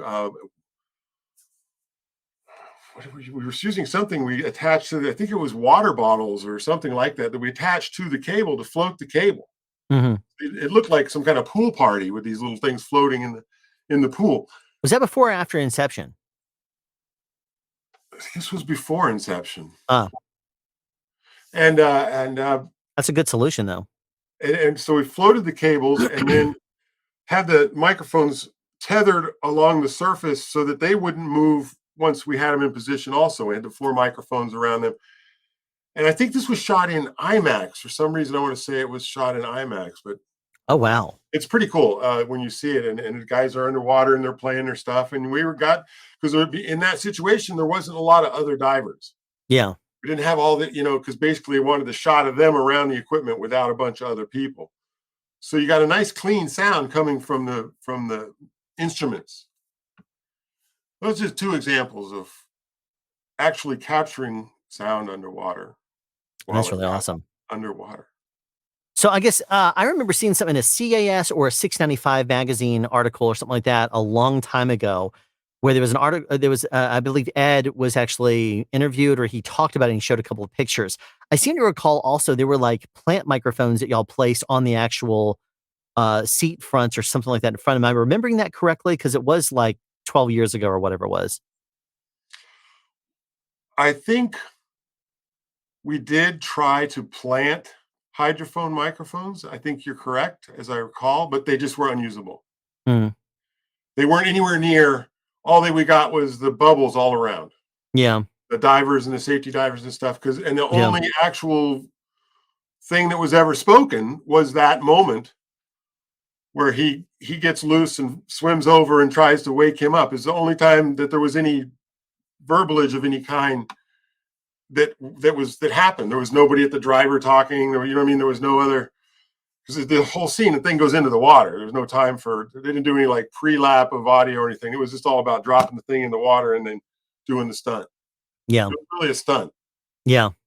That we just, but obviously they would try to go as quiet as they could for that one little section, that one line, which I'm sure you were like, can you give us this one line, please? Can you just I think they looked at it like it would be a bonus. Yeah. I don't think they were really expecting us to be able to capture it. Like many stunt there was so many other, so many more important things. You got to remember where you are on the line of and safety is number one. And yes. Camera and actors and sound for this is, we're kind of like a bonus at that point. So we were really excited to be able to get something that they could actually use. It was for us, it was very nice. And here's an interesting question that came up. Even if the underwater dialogue would be done afterwards, what would the process look like? So was there any talk about how they would do that? Or, I mean, no, that's a post sound thing that they would do either through, at that time, whatever filters were available, maybe Foley effects with filters, who knows? That's a post thing for sure. I know that there's probably the poor man's version, which would be like, okay, get a little, metal galvanized tube or tub or something like that, fill it with water, put a hydrophone at the bottom of that and have someone stick their face in it. That obviously would be the poor man's version, and they could probably sync it up enough.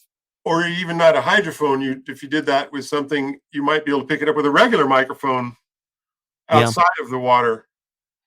Who knows? That's a Foley maybe thing. Or even there's waterproof lavalier microphones. You could use, what was it, a Countryman I think B6 and the EVW or something like that. It's always funny about those DPA lavs. The Countryman is, they advertise it as waterproof. Yeah. But it's not an underwater microphone. No, it's not. It doesn't work underwater very well at all. It's waterproof, and if you get it wet, it won't ruin the microphone. Yes, that's true. IP rated. Numerous people who've told you they've tried to use them underwater in wetsuits or whatever, and they forget about it. Also, you'll run into people that will try to do something like that, and then they don't think about the proper connector that has to be on the transmitter itself. And they don't think about the WMs or the MM or whatever water model of. But it's still, they just have no reach whatsoever underwater. And so they're waterproof. That's because they won't get hurt. Like when they advertise them, they stick them in the glass of water and they go and they pull it out and it still works. Well, it works. When they pull it out of the water, it works. Right. That's more water resistance. Don't get me wrong. I love them to death. One of my favorite button mics to use. But some people think they're underwater microphones and they're not. No, and that's I think one of the differences between saying something is waterproof and this is an underwater microphone. That there is a different difference there. Waterproof means it's still made the same way as effective. It's obviously designed for you to use on voices in the air, but if it gets wet, it's not going to be destroyed. Versus a more of an impact microphone, which would be more of like what a hydrophone is, where there's because I have a hydrophone over there, and if I brought it over here and connected it up, I could scream into it, and you'll just hear a little bit of like that. But if I go underwater and hold my breath, you're going to hear the water, the natural. You're going to hear every little bitty, almost like the sound wave. Yes, you're going to hear all the. You'll almost hear blood flow. I mean, it's amazing if you get that close, because it is an actual. You can hear whales miles away with them. Yeah, as a matter of fact, you mentioned stomp, which is kind of interesting. The reason I asked you, I asked about the microphones because I did Stomp the Yard 2 in 2009, and one of the things we did is we actually took some impact microphones and we put them on the stage when they were doing their Stomp concerts to record that impact from all their feet stomping the ground in sync. Now, granted, they still went into post, and they had what they did is they basically did a doubling effect, and then they did it a few more times to make it sound bigger than it really was. And they I think did the dance coordinator, I believe, was the guy that did that for the movie, for the first and second movie. But having that track where we record them, and they could easily amp that up if they wanted to, and add that really smack sound from that happens from your feet. There's hitting the wooden stage floor was amazing. So, and that makes a very hard smack that sounds really good when you're doing a stomp type thing. So very cool. But the microphones, that's the reason why I was asking about stomp, because I didn't know if maybe it was one of those things where you also put regular microphones on them too, because it started outside the water and then it transitioned underwater at some point. This was the thing we did was all underwater. There was no transition. The thing was built underwater, was mounted underwater, and they had to swim down and play it. Yeah. That we did for Stomp. The thing with Inception, when they dropped the van in, it's all about they didn't need anything until it hit the water. Everything else they'd gotten would be in the air anyway. It had a ceiling in it and everything that you could shoot normal shots in and stuff. Yeah. So it didn't start until it actually hit the water. They didn't care about anything else until it was in the water. Yeah. But it turned out, looked pretty cool, sounded pretty cool, and it was a lot of fun. And I've enjoyed working with Ed. I've done quite a few things. I did a Spider-Man with him, the Sam Raimi first Spider-Man, and I got to work in a full fire suit when Spider-Man fights the Goblin in a burning apartment. Oh, geez, yes. In that scene, I was in there booming. Willem Dafoe was in his costume, but it was a stunt person in the Spider-Man costume. It wasn't what's his face. So yeah. So we had camera guys, and we were all in full fire gear, with the square faced shield and the silver hood and the whole thing. We were in full ventilation, probably hearing the fans and full fire gear. We didn't have tanks and stuff, but we were only in there. It wasn't smoke. It was all our own made flames, so there was nothing actually smoking to smoke. So you didn't have a smoke thing. You just had all the flame. They had painted the walls in fire. They had cut holes in the ceiling, like kidney-shaped holes, where they were throwing burning debris as if the apartment above was falling into the apartment that was burning during this whole sequence of the fighting between Spider-Man. And so I was in there booming for Ed Novick. And we'd go in from work for like 20 minutes, and then you'd have to come out, and we got hazard pay every time we'd go in. And I'm trying to boom over. We didn't care much about Spider-Man because it was a stunt guy, but we were trying to get Willem Dafoe's stuff because he was actually in the costume for a lot of that stuff in there. And so I'm trying to get a boom over him. We have a mic obviously also in the mask suit of the thing. We're trying to get over him too. And I'm trying to dodge stuff falling out of the ceiling while I'm in a full fire suit. That's why boom operators have to be agile. I have a good picture from that too of Spider-Man and I'm in my full fire suit.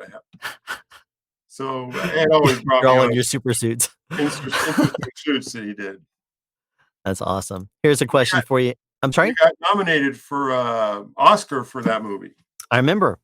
That was awesome. Ed got to, and it's rare at that time, superhero movies Didn't get nominated for any Oscars. Now there's like almost all of them are all have to superhero. choose from now. Yes. Yeah, So. yeah. It's But we lost to Road to Perdition, which was a great movie. It was. They got here's a question for us here. When you set up hydrophones, was there any wireless connections, or is it all hardwired? All hardwired. All hardwired. Has to be. And the special box that the cable goes into. It's like a system.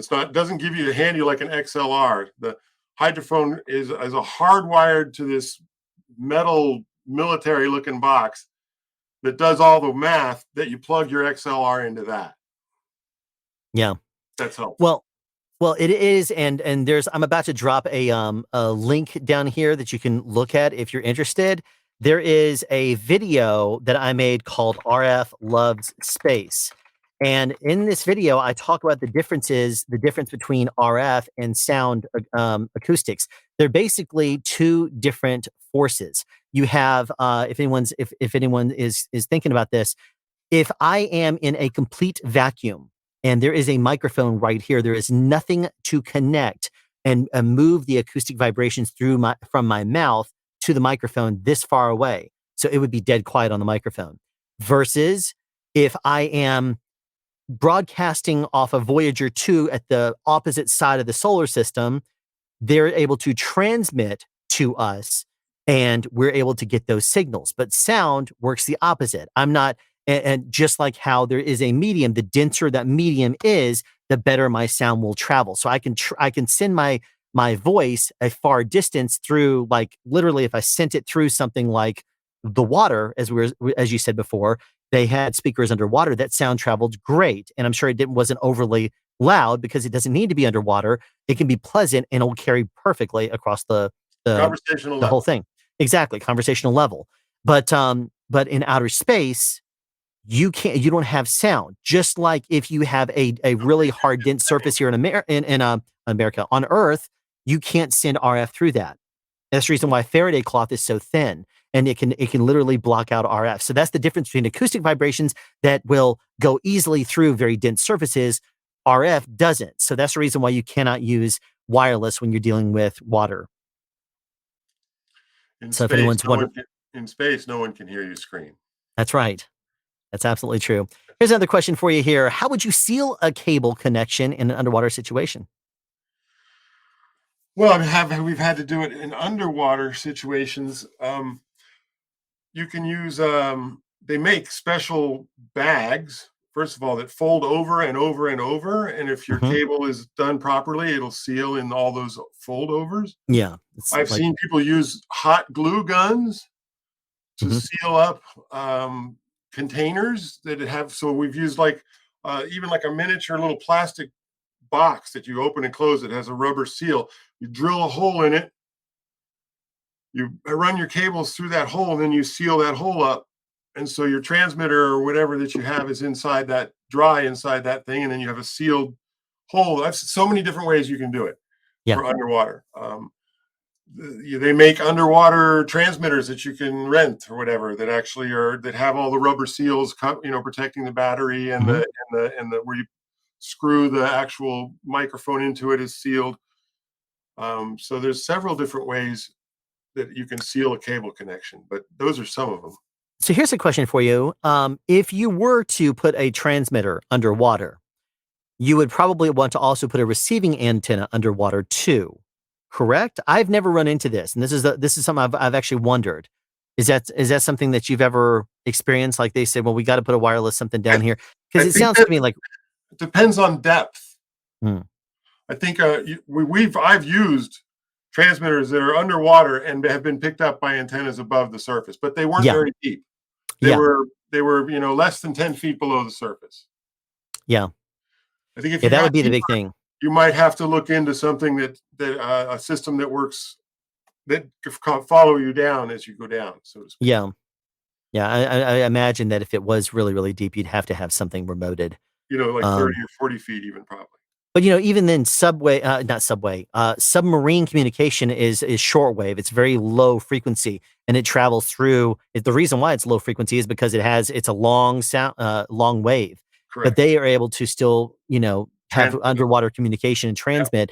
a couple of miles or something like that at least. So that's why I was wondering if there was, I'm assuming that, basically the way the acoustics works, if anyone's wondering, is anytime you change mediums, there's going to be a loss of energy. So when you have someone that speaks in the air, if they put their mouth underwater and then make a sound, people on the outside listening, they might hear a little bitty bit of something, but it's not like you would at the other side of the swimming pool where you would hear it very clearly. The same kind of thing as if someone is underwater screaming on the surface, they might only be a couple of feet away from you and you're like, wait a minute, I can barely hear you. It's because there's a lot of energy loss when you change mediums of transmission of sound. Like when you're trying to talk to your fish in the fish tank, they really can't hear you very well. Well, maybe they read lips. Eventually they learn, yes. They will. But they don't hear, unless you really yell at your fish tank, they're not going to hear you. Here's another question for you here. Does William have any tips on working with hydrophones? Is handling noise an issue? That's a good question. When you're just running a cable as opposed to a boom with a shock mount. Here you go. There's a good one for you. I have a hydrophone and they are temperamental. We did not have any cable noise that we had to deal with. And we didn't even have it in a mount of any kind. As you saw in that picture, it was literally hanging by its own cable in the water. Mm-hmm. So as long as the biggest tip is get rid of all the other sounds around, because it'll record everything. All your other scuba sounds, all your other sounds that you have, motors, or if you have a boat on the surface, you'll hear that, all the miles away. Yeah. Yeah. So and with the hydrophone, it hears everything. So, like I said, they listen for whales miles away. So these things are very sensitive once they get underwater. Mm-hmm. So that would be my tips, would just get everything around you as quiet as possible, as we do when we record audio on above the surface. Right. We try to get it as turn off refrigerators and turn off everything else that contaminates your dialogue that you want. That's the rules of acoustics apply regardless of the medium that it's being transmitted through. We recorded when I was living in Maui, and we used hydrophones. It was the first time I worked with a hydrophone. We were making a commercial for this. It's a commercial submarine company, like the Yellow Submarine or whatever. But they seat like 50 people. They go 100 feet deep, and it's windows all along the side, like the one in Disneyland. And everybody just crams in this thing, and you sit along in a bench, and it goes and cruises along the reefs, and you get to see the reefs. So they usually typically go 40, 50, 60 feet deep. And it's all electric powered. And we did a commercial for them in Maui. And so we wanted to record the sound of the submarine going by with hydrophones as part of our available soundtrack that we could use. We have internal sounds, but they're different than their external sounds that this thing makes. And since it was electric, it had a very unique sound. It sounded like the George Jetson. If you kind of remember what that sound was, it kind of sounded like that underwater. I can't do it. Yeah. Yeah, it was very cool. And but we could hear it coming before we could even see it. We heard it coming to us. So we learned then that, yes, the sound is traveling further than we can even see underwater. This microphone is so sensitive. That little add-in story there for you. Absolutely. And one of the things that I just put a link down in the description below to a video that I did where I put an action cam and a hydrophone in a blender. I wanted to see and hear how it sounded and looked. So I did that. Of course, this is me that we're talking about. So I did this, and the hydrophone, one of the things that was a big reveal to me, that's why I was smiling at this one here, handling noise. It is the subtle noises are going to be picked up, but if there are decent level sources that are close by, you still have to set the gain correctly. But anything that is very close to the hydrophone will be picked up and magnified huge. And so if you put a little bit of distance between something, it will still be picked up, but it is magnified. However, dealing with the actual cable itself, when I was managing the cable, I was going from air into water. So there was some transmission loss as it passes, even though it was traveling through the camera, and there might have been some secure issue of the way it was secured on the inside of the blender too. But I didn't really run into issues with the handling unless I was intentionally sliding my finger across the cable near to the impact. And it was more so noticeable when I was in the air because it was quieter noise floor. That's not really where it's designed. When it was in the water, it was more the same kind of level, but it was extremely loud when you touch anywhere near it in the air. So let's see here. Do they have realistic expectations of the quality you'd be able to capture, or did you have to temper their expectation? Well, I think, like I said, for the Inception, they had no expectations whatsoever. We were there really as just a hope and a prayer. And Ed had been doing the whole movie, so he wanted to work too. So he said, "Well, we'll try to get sound there." You know what I mean? Yeah, see if you can. Another day at work, exactly. So I'm sure Post was loving the fact that they could say, "Well, we got it." I'm And listen, sure Post loved it as well. He heard it. He knew it. Hey, we got that. They can use that if they want. He was more excited that they actually did use it. Yeah. But absolutely. I think all of the thing, like in the Stomp thing, I think they didn't know. I mean, they didn't know for sure how well that was going to turn out. No one had done that before. Yeah. So in those two instances, I think one was very different than the other. I think one, it was, we don't expect anything. And in the other one, it was like, who knows what we're going to get? It's this could be, they gave a lot of thought to minimizing the bubbles and stuff, because they realized that was going to be very important to get rid of the scuba tank sounds that were going on. So they ran for the guys playing the things, they ran these lines down to them. And so they would try to play, not exhale until they had to, kind of a thing, to play and then, then play. And they would kind of play between exhales. Yeah. So that's good. That's what anything could help, obviously, in that circumstance here. That's amazing. It says, I've seen vocoders work in that situation using water sounds as the modulator. Okay, there you go. There's a post. This man has recorded in fire, water, air, add earth, and he's the avatar. There you go. I do. My brother's artist, and I think he drew a cartoon once of me. I'm underwater with a boom, and then I'm in a fire with a boom, and then I'm in the snow with the boom, because I've done a bunch of stuff in snow and whatnot, and working with. So it was like very cute little cartoon that, yes, I have worked in many environments. Yes, it's very true. I'm trying to remember. There was a funny comic I remember seeing a long time ago, and it was something. It was like handwritten in really bad quality, just drawings, like a sketch. It was really funny. It showed a boom operator that was like being attacked by insects and just being eaten alive while booming. And you could see the look on the eyes. The eyes were huge. And then it shows a shot of the sound mixer sitting in a climate control thing, just with his hands like this. And it says, the comment is, it says, why am I hearing buzzing? And then it went and it cut and it showed like the boom operator in an area where there was like a roaring flame around them, like the whole room was on fire. And then and there was fire literally, and the boom operator was in the corner just trying to stay alive. And it shows the mixture sitting there quietly at a thing and says, I think you can get the mic closer. And then it showed like another couple of skits, and it always showed the boom operator with these big, huge eyes. They were always in the protective gear, and their eyes were just like, this is the request that's coming to me. And the sound mixer just looking at it on the screen like, you can do this. You can do this better, and us, we're like, so accurate. It's like, I don't know. I'm going to die if I move closer to this fire or whatever. It's just, I've had to boom on a canoe, under like a waterfall lagoon thing. And then a couple were in the lagoon, and I was in a canoe, and I had a water person holding the canoe, guiding it so I could stay on point with my boom. That's awesome.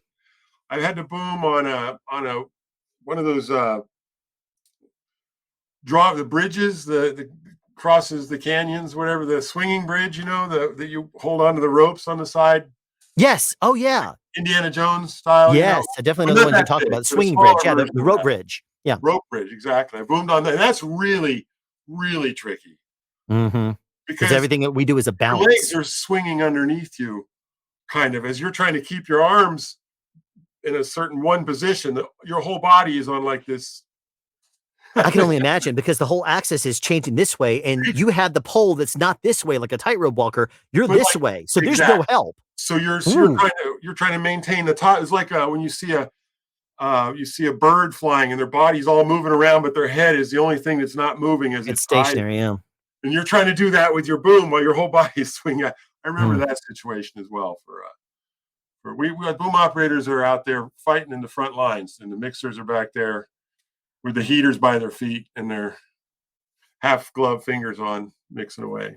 Yeah, and it's so funny because there's a couple of mixers I've worked with that have sat. It's been like 10 degrees outside, and I'm like, keep me away from the tent because if I go in there, I'm going to pass out because I'm wearing so many layers. And if I go inside, there will be scorching hot, and then as soon as you leave, you get colder. But a mixer, I remember saying at one point, this mixer started to get a little hot. He says, "I'm going to go off cans for a minute. I'm burning up." And he steps outside. I walk over because I want to see. I was going to talk to him, not in headphones.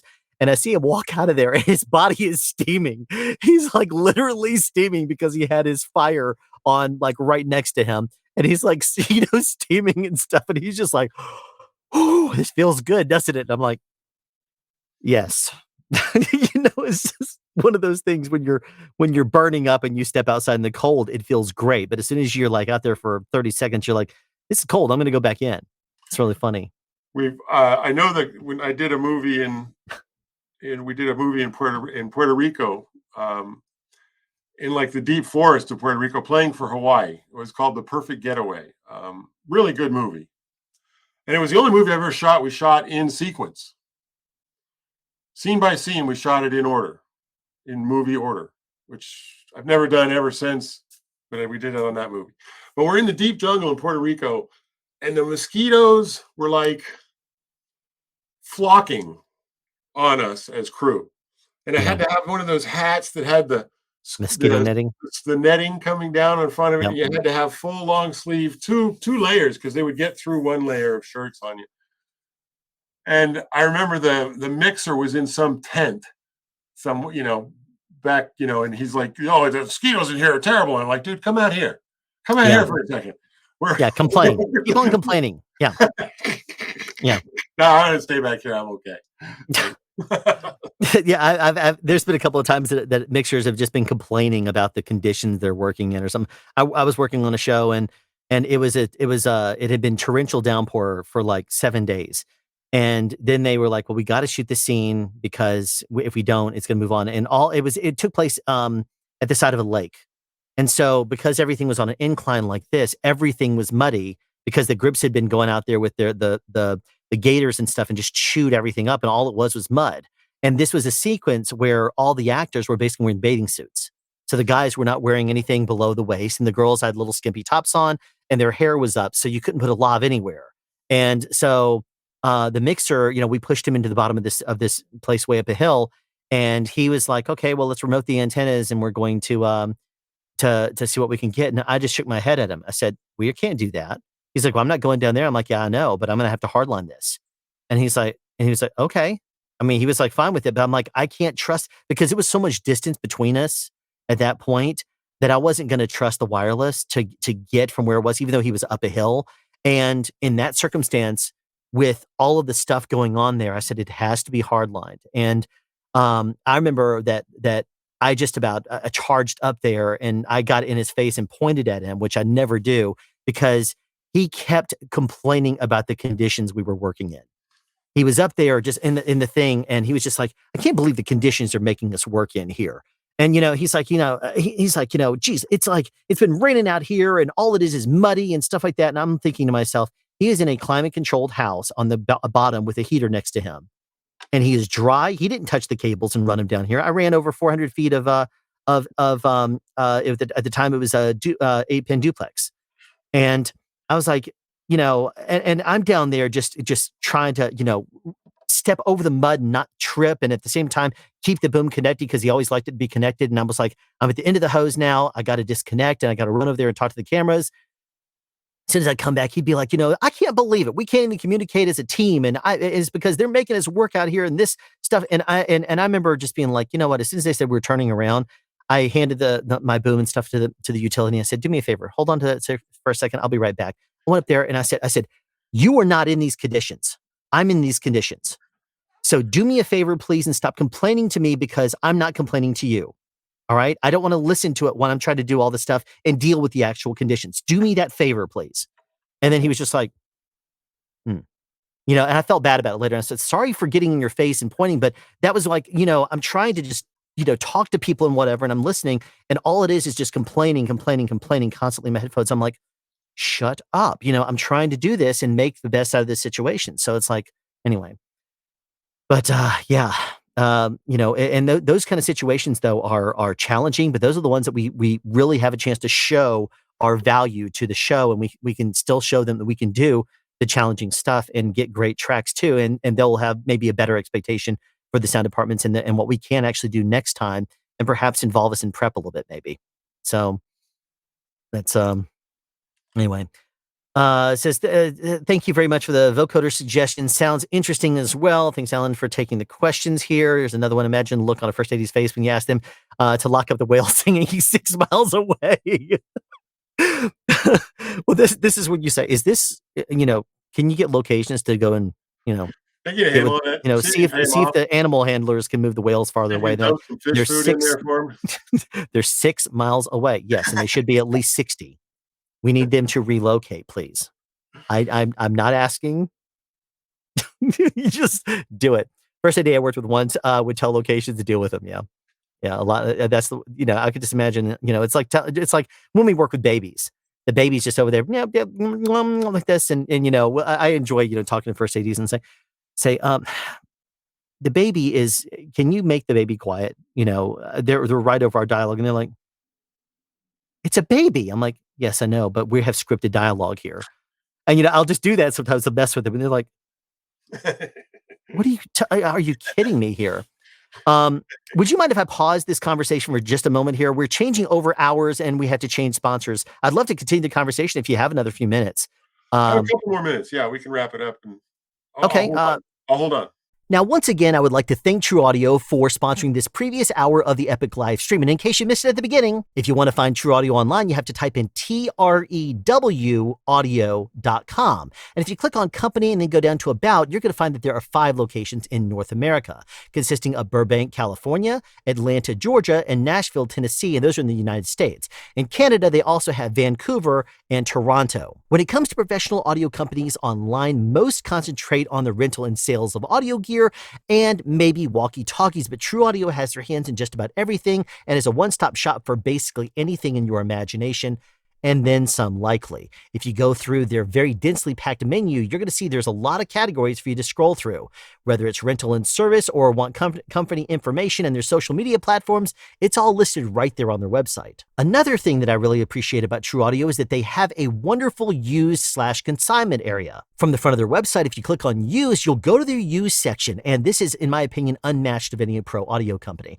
If you click on a category on the left-hand side, like for example, used cases, it's going to tell you a list of all the cases that are available people are selling nationwide and even in Canada. United States locations are in blue and the Canadian locations are in red. Did you watch my video on the Mina inner ear monitors? If so, then you'll know that Mina is the house brand of Trew Audio and they're only sold there. So if you're interested in getting either a set of universals or fitted, then Trew Audio is your source for that. Another amazing service that Trew Audio offers is insurance. If you click on it from their main website right here, it takes you to the website of Trew Shield. Trew Shield is designed with production sound people in mind that want to insure their production audio gear. Another thing to note is that the Trew Audio owner is Glenn Trew, a production sound mixer with over 40 years of experience in the industry, doing everything from movies and television shows to innovating sound products for other professionals. He understands sound professionals and our needs, and Trew Shield is an insurance program with us in mind, since we want to insure our gear when it's not on a certificate of insurance at a production. Now, I personally am going to be signing up with Trew Shield, and then I will release a video about it in the future. But in the meantime, they certainly have my interest, and if you're needing insurance for your audio gear, check them out. Trew Audio is also a big supporter of education, and ever since I started Sound Speeds, they have loaned me gear that I've used in product comparison videos that you've benefited and learned from. Now, another thing to note is that, yes, I did actually shoot in their building for the video where I compared wind protection options for full-size microphones. This next hour of the Epic live stream is sponsored by Halter Technical. Founded by Doc Justice, a production sound mixer who understands our production sound needs, Halter Technical has designed many of the inner ear monitors, both single and double ear, used by us production sound people on set.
The Halter Technical Microphone that you just saw the video about is so innovative that I had to bring on Doc Justice in a live stream to talk about the microphone. So be sure to check that video out. There's a link down in the description. As of the time of this live stream, the Halter Technical product line consists of the C monitors, headphones, the Field monitors, single ear headphones, the Elite monitors, premium headphones, and the microphone itself. And if you want more information about Halter Technical, visit them at haltertechnical.com. Again, thank you for sponsoring this upcoming hour of the Epic live stream. I did actually make a mistake in my words. I put a correction up on the screen, but if you're just listening, the Field monitor from Halter Technical is not actually a headphone, single ear headphone. It is actually an IFB style, so it plugs into your ear and seals up the actual ear cavity here. So I'm going to add William back in here for just a couple more questions that we have here in the comments. Sorry about that. I know it's kind of awkward to break this up, but this is a sponsored event where we're trying to raise money for a charity, and we're changing over. We have every hour sponsored by a different production sound company or entity in sound. I think that's great. So real quick here, if there is anybody that is interested in making a donation, please do. You can either donate directly through YouTube if that's where you're watching it, or down in the description there is a link to the YouTube or to the link directly on their website.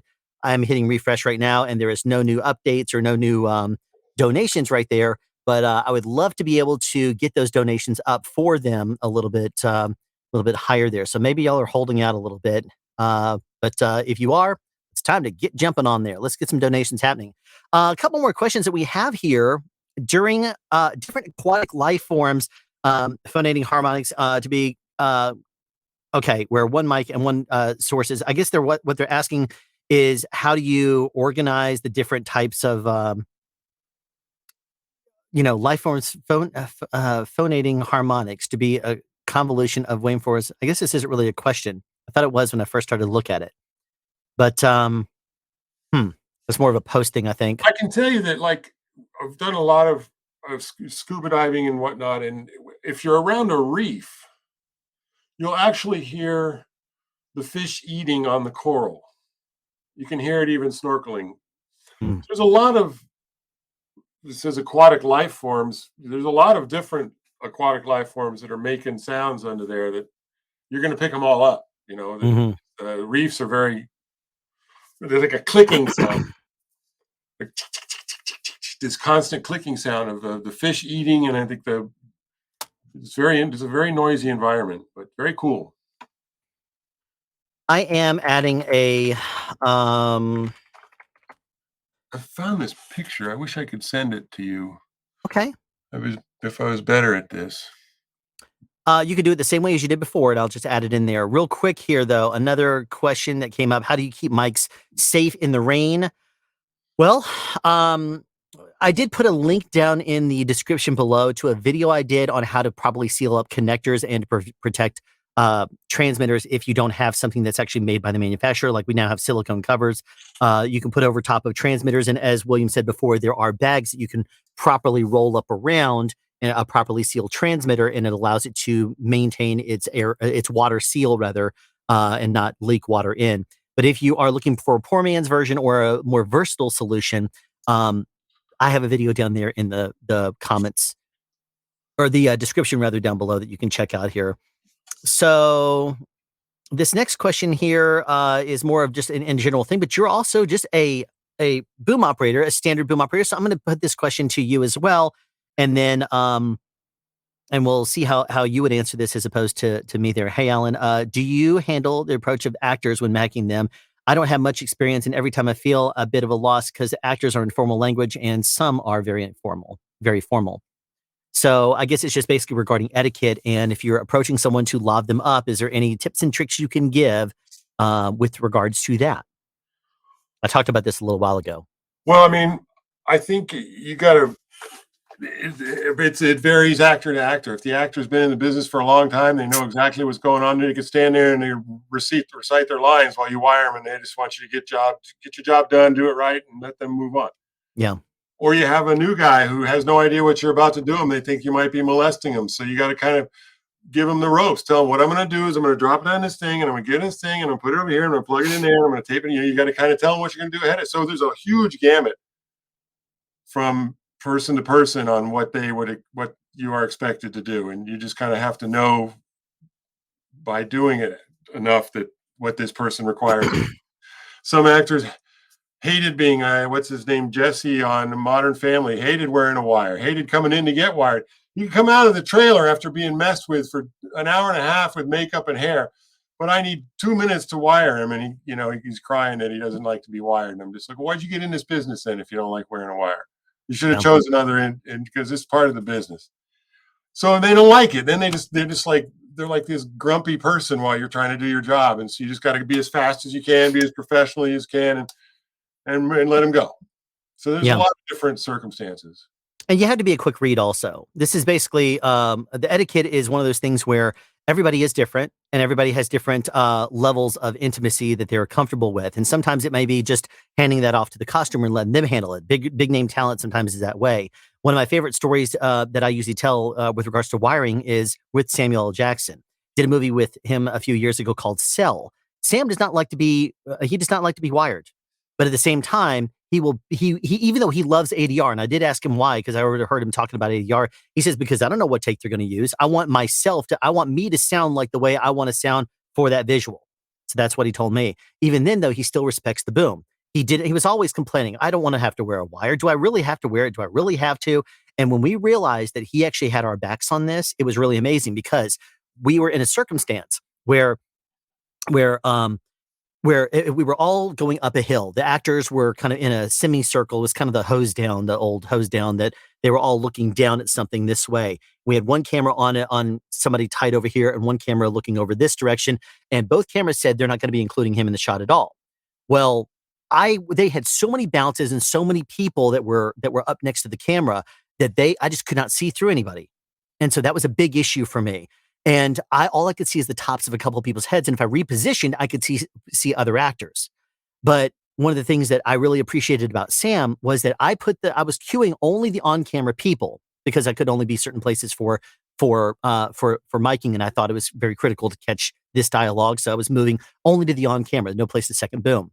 So what we ended up, all of a sudden in one of the takes though, we heard a gap in the dialogue, and you know how we are in our minds. We're like going through the lines, and all of a sudden it was like Sam's line, and he didn't say anything, and I'm still in position. And then I see a hand go up and come back down. I just barely see it out of the corner of my eye, and I'm like, and then I see it come up. It waves a little bit. I see it do this number, and at this point, I realized that the long sleeve shirt that Sam was wearing, that was his arm. So quickly, I said to myself, "Oh, go over to him just in case he wants to say that line." So I quickly went back. The second my microphone hit over him, he delivered the line. And at this point, there was a couple of lines he had, and then it went back to the next person. So I stayed over him for a moment. Then I went back and continued the cue. What I came to find out is that one of the cameras that I could not see, it had moved over to go over him, and he knew he was on camera and wasn't going to deliver that line because he didn't have a lav on him. And so I went over to him, and I was like, you were keeping me honest. I said, I appreciate that. And he just kind of smiles and looks at me, just great story. But that was one of those things where he knew he was on camera. He knew that he had said no to the lav, and he wanted to make sure that we got what we needed to because he is a pro. And that was one of the things that the different levels of people, sometimes people will complain because they don't want to be wired and have that intimacy violated, so to speak. Some people don't like it just because they didn't used to. We didn't wire people up as a rule consistently until 12, 13 years ago, something like that. And now because of the workflow of multi-camera sets and stuff like that, we have to do it. Yep. So it's kind of crazy. We only used to do it when we had to do it. We used to, yeah, exactly. Now we have to do it all the time. All the time because Craig T. Nelson refused to wear a wire on the show called The District. Mm-hmm. But not only we refused to wear a wire, he refused to do ADR. It was his show, so he could refuse to do whatever he wanted to refuse to do. But so the post people would come running in once in a while when they just had no other way and they needed it. They would come in and make him on set. We would do a lot of wild line that they needed back in post, but he wouldn't do any ADR, would go to ADR and wouldn't wear a wire. And so it was interesting because it's like he always also made sure that, well, can you get a boom in here? Well, we need to get the boom in here because I'm not going to wear a wire. And you have to be careful. You have to, actors will also mess with you. And some actors, you have to be careful on these shows because if you start to show them they can use wild lines whenever they want to, then they're going to say, well, just wildline that. Don't worry about it. Don't worry about, we don't have to shut down the wide. We'll just wildline. That's not the solution. It's sometimes the solution. It's not always. Let's do this the right way. And it's funny because I don't know if you've ever worked with Eric Roberts. There was a really funny sequence. I did this Santa Claus movie. He was playing Santa Claus. And it was a funny sequence that we did, but he was just like, so chill. We were just hanging out, talking and stuff. And he's just, I was like, are you okay if, we wire you up? He's like, yeah, man, just do whatever you need to. I don't care. And he's like, you can be whatever, do whatever, if you want to grow, go for it. He just it was funny. He was just like, whatever, I don't care. And it was funny because when we got to set, after he basically said, you could do anything and I don't care, whatever. And it was funny because the second we got on set, I was trying to position, he was watching and paying attention, even though I wasn't paying any attention to him. And the DP was lighting really hard through a couple of ways, and it was really ridiculous. But then when it finally got a chance to get the boom in there and we were about to roll, he says, I'm sorry to our first AD, who was Robert. He says, he's right in my eye line. And I was actually way over to the side, nowhere near his eye line. But he's just like, can he move? And so the first AD comes over, Alan, you're in Eric's eye line, you need to move. And I'm like, big eyes. And I look over at him. He's over there, about to burst out laughing. He's over there just like doing this. The second the first AD looks back over him, he goes from here to, this. And I'm like, and the second Robert walks away, first AD, and, he just looks over, he says, be wherever you want to. And so I moved back into the position because it was the only place I could boom from. I think he knew that. And then what was funny is Robert walks back over, Alan, you're in his eye line over here. And finally, I was like, but I'm not, I'm off. He said, you're distracting the actor. And finally he said, no, let him be where he wants. But it was like, I was like, yeah, I did a film with him and Frank Gorshin, who played in their Batman television series, Frank Gorshin from the early Batman stuff, who did a lot of voiceover stuff later here in Hollywood. And it was a scene where there was three people in the living room. It was Eric Roberts, Frank Gorshin, and another person, I forget who that was. And Eric Roberts walks out of the scene, and I have to keep booming the two people that are in the scene, and I'm booming away, and all of a sudden, something grabs the back of my stick, and I'm smashing Frank Gorshin in the head, bopping him in the head with the microphone. Because Eric Roberts has come up behind me, and he's grabbed the mic, and he's making me hit Frank Gorshin in the head with the boom. He just thought it was the funniest thing, and everybody else laughed. We take that seriously. I'd snap my head around there and be about to kill somebody, and then if I noticed it was him, I'd be like, okay, I didn't do that. When it happened, I knew who it was. I knew exactly what was going on. He sits when I've done 2 films with him, and he brings his chair over and sits with the sound department. Because we're the coolest ones. He sits with us. He sits with us instead of at the Video Village or whatever, when I worked with him. So I really like it. But I really enjoy working with him. He was pretty fun. And of course, Frank Gorshin. But he's a real jokester.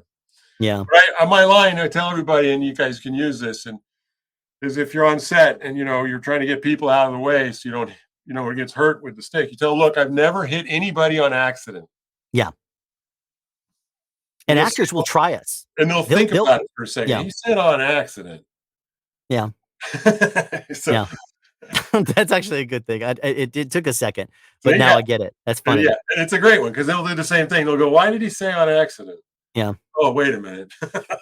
Now I've had a couple people not on accident. Now I've had actors do stuff that I've told them not to, and they've gotten hit. Like for example, the person, I forgot her name now. She was in Spaceballs. She was the Jewish princess in Spaceballs. I forgot her name. But we did the sequence and there was a chandelier that the DP insisted on not raising up. He didn't want to use it because we were about to go wide. And he was like, well, it's going to be a process to bring it down. Just leave it there. And I was like, well, the microphone that I was using, I could thread up through there. But I said, when I'm at rest, I'm going to be bringing it back through. So I said, everybody over here, the actors, please pay attention. I said, please keep eye that when you stand up, if I'm over there and try to get out of this position, just be aware that I'm going to be trying to maybe go in and out. So perhaps glance, up before you go. And I'll try to make you aware. But she went from like sitting like, kind of in a kneel to springing straight up and just smacked me right into there I go, hitting the wind across the microphone and smacked right through the microphone right into the chandelier and it went off of her head. And she just kind of glanced over at me and then glanced away. And I'm like, you did that because I had just got through warning them not to do that. Anyway, it was really funny. I know you're needing to get going here in a second, but I'm just going to say do a couple of these last comments here. If it's a bigger set, you may need assistance with the ADs. For instance, let them know to send the actors your way as soon as you're done with the wardrobe department. That's a live miking thing here. A great tip I've done on experience a year ago is to keep the transmitter somewhat warm. And when I was hiding it on any film, I forgot to get it warm, and an actor yelled at me how cold it was. This time of year, especially, one of the things that we usually will use is heating pads, electric heating pads. Having one of those little things on a set, you plug it into your car as soon as you get it going to the utilities. That way, you don't have to turn the transmitter on and burn the batteries. That way, you just put the transmitter in there, you close it up, and instead of the actors being like, "Oh, geez, you're going to put cold metal on me," they're going to like, "Oh, bring my warmer over to me, please." They'll actually look forward to it right there. Apologize for so much that day here. And then the last comment here is, do you feel the cold if you use it with a belt? Not as much because the belt, it goes into the pocket in the belt. Yeah. Right? Or it goes on, it clips on the outside of your belt. Very good. Not up against your body, it won't feel that cold. Yeah. And that's another interesting note is that normally transmitters, that the clip is on the other side, and you would actually put the clip facing out. So the transmitter is towards the body, in which case you would normally put it inside of it. If you feel the cold, if you use it with a belt, and I'm wondering, is that what you're talking about, like the kind of belts where we like a waist belt, like a wrist, like a ankle strap and a waist belt, then you don't feel the cold so much because obviously it's in the little pouch of the belt, has a little pouch on it that the transmitter goes into, so it wouldn't be up against your skin so much. We used to have Sofia Vergara used to complain because we had the little Lectrosonics, and they would get hot. Mm-hmm. And she had it, pretty close up to her all the time, and so we'd always get hot. She's ay, these, come get these off of me, it's so hot. And we'd have to turn the transmitter power down a little bit sometimes. Change battery out because that's what the battery would get hot on her. So some of those batteries also get hot. Yeah. Some of the batteries also have an issue where they will overheat, and their battery life will go from like 6 hours down to like an hour, and you're like, whoa, what just happened there? Battery short or do something weird. I'm going to leave this comment here for a second. He says, Morgan says, got a boombox, one of the best purchases I ever made. Bought it. I got my shirt on today but you guys sure can't do. Brought it on a lot of student films, and it's a great conversation starter. It absolutely is. And in case you missed it before, William was indeed the kind of brain force behind the boombox, and they're sold over 500 units of that as well. And if I'm still making them. Absolutely. Still selling them here at the sound stores here. So they're still available. I'm actually starting my next batch. I'm going to laser etch the logo into. I got a laser etcher now, so I'm going to start laser etching the next Gen 2 or whatever of the box. So everybody loves them. You guys, I know that they don't make it to the East Coast as much, but they're all over Hollywood here now. Every set you go on. They're out here. One of the things that we run into is a lot of people will make them. They make them out here too. Obviously, if you can't get them, you got to make it. Yeah. But I trademarked the name Boombox. Yeah. In association with a microphone boom stand. Yes. So that's what I have. I have that. That's my deal, and so I make them with that name on them, and everybody loves them out here, and they're a big hit. And I thank whoever said that. Thank you very much. One last question regarding the boombox. I need to get a boombox too. Quick question, if possible, can it be bought flat packed for cheaper international shipping? No, I thought about that, but no, unfortunately. But Trew Audio does ship them. Yeah, they'll ship them out to you, and it's not that bad actually. International obviously will be a little expensive, but Trew Audio, who's one of your sponsors, that's right, absolutely ships them all the time, and so you can get them that way. And then one last thing, if you're a microphone boom operator and you do that as a living, as opposed to a sound mixer or a sound engineer, if you're a microphone boom operator, check out the microphone boom operator page on Facebook. Absolutely. Answer 3 questions, you automatically get into the group. But it's really for boom operators. We don't talk about frequencies. We don't talk about recorders. There's a lot of great pictures. He'll tell you there's a lot of great photos, old time photos, newer photos. We have a real good collection of movies that haven't even come out yet. Sometimes I get you pictures. So I recommend it's a great place to share. I tell you, that group right there is one of my favorites. Whenever I see it, William Munroe has posted a new thing, I instantly click on it because it's going to be a picture from somebody booming somebody in 1942. And it's like, where in the world did this picture come from? What archive? How you were able to get some of the pictures that you put up there. I'm like, that's behind the scenes on, where in the world did these come from? They're amazing. So definitely check out the every single day. It looks like, you're posting another picture of some just amazing. Fresh, yes. Oh, it's amazing. Absolutely. So, thanks for having me on. Absolutely. Well, thank you so much. I really appreciate you coming on, William. And, we'll have to definitely have you on again some other time, and we'll see if we can get a whole boom operator conversation going with a bunch of vets. Absolutely. So it's good to finally talk with you too, sir. Absolutely. You take care. Thank you so much. Quite familiar with all your stuff. We keep an eye on it out here on this side too. Oh, excellent. Well, good. I'm loud enough over here on the East Coast. You can't really ignore the loudmouth. You're on the left coast where we hear about it too. Yep, Thanks absolutely. Again. Well, thank you so much, William. Appreciate it. Take care. Bye, Boombox. Don't be afraid. All right. So we have had an action-packed day already, and guess what? We have more people coming up right now. We're going to go ahead and start adding in some people that, if you're familiar with content creation here on YouTube, whether they are sound related, dealing with consumer audio, whether they deal with prosumer audio, whether they deal with professional audio, we're going to be inviting in some people right now that you can certainly ask your questions to down in the chat. We're going to start off right now. I see a thumb for one person. Since you're not on camera right now, I'm not going to add you just yet, but I will invite in Curtis Judd, who has been an addition to every year's Epic live stream so far. Very much appreciate that. Another OG from the Epic live streams, third year running, is Ray Ortega. He is out here visiting as well. We also have a newcomer here. This is Dave Jackson. He is an expert in podcasting as well. And then, of course, you know what? I'm going to go ahead and add him anyway. We have Tom Buck's phone there. So maybe he's expecting us to call him.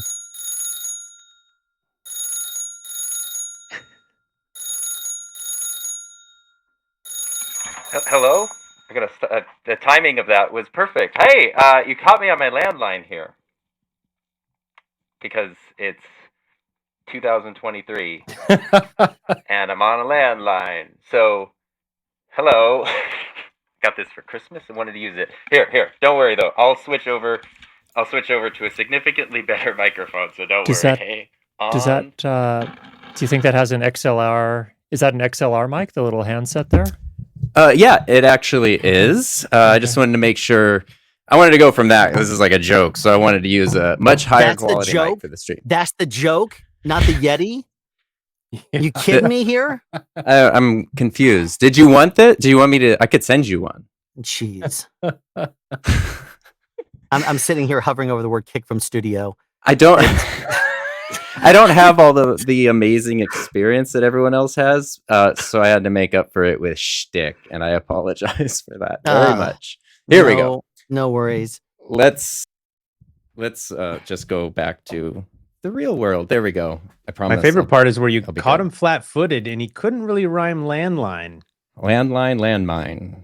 I mean, it was a landmine for you. It's so great to be. This is like my people. This is so cool to enter randomly. I don't know. It feels set up to me. Got to say. You know what? I tell you, there were so many people that I sent emails to that did not respond to me and say that they could show up. They just didn't either respond to me or they were like, I can't come. Curtis, you were one of those. You said that you were going to be traveling today, and you're like, yeah, I can't make it. I'm like, oh, what do you mean you can't make it? This is the Epic live stream. And I was like, and so I was really, really shocked when I heard about that. And then you said, yeah, I could probably come on later. So I was like, oh, good. We're going to at least have Curtis on there for a bit. And it just so happens that we had Patrushkha Mierzwa, who is a 4-decade veteran boom operator who works on like Scorsese movies and, a big time show. She came aboard for like the first 3 hours.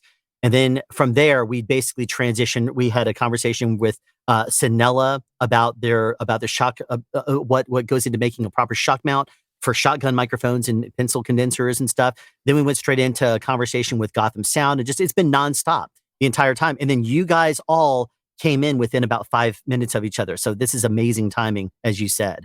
So what would you awesome. Does every group have to have a theme? What's our well, I think there's one. This group? If you look at the comments, Ono Coffee says Tom is a little hot. I think that should be our theme.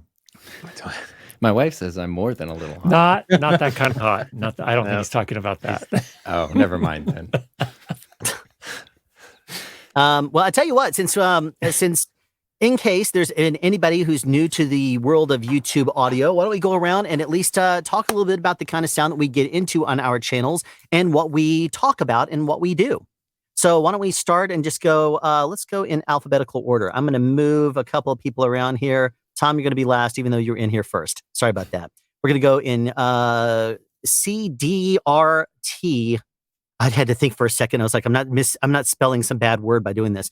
Let's go ahead and start with Curtis. Why don't you tell us a little about yourself, Curtis? Hello, everybody. It's great to be here. I'm delighted to be here. I did drive from Southern Utah today and just got back. So really grateful to be able to join. On my channel, I started a channel after I used to watch Ray Ortega videos years ago.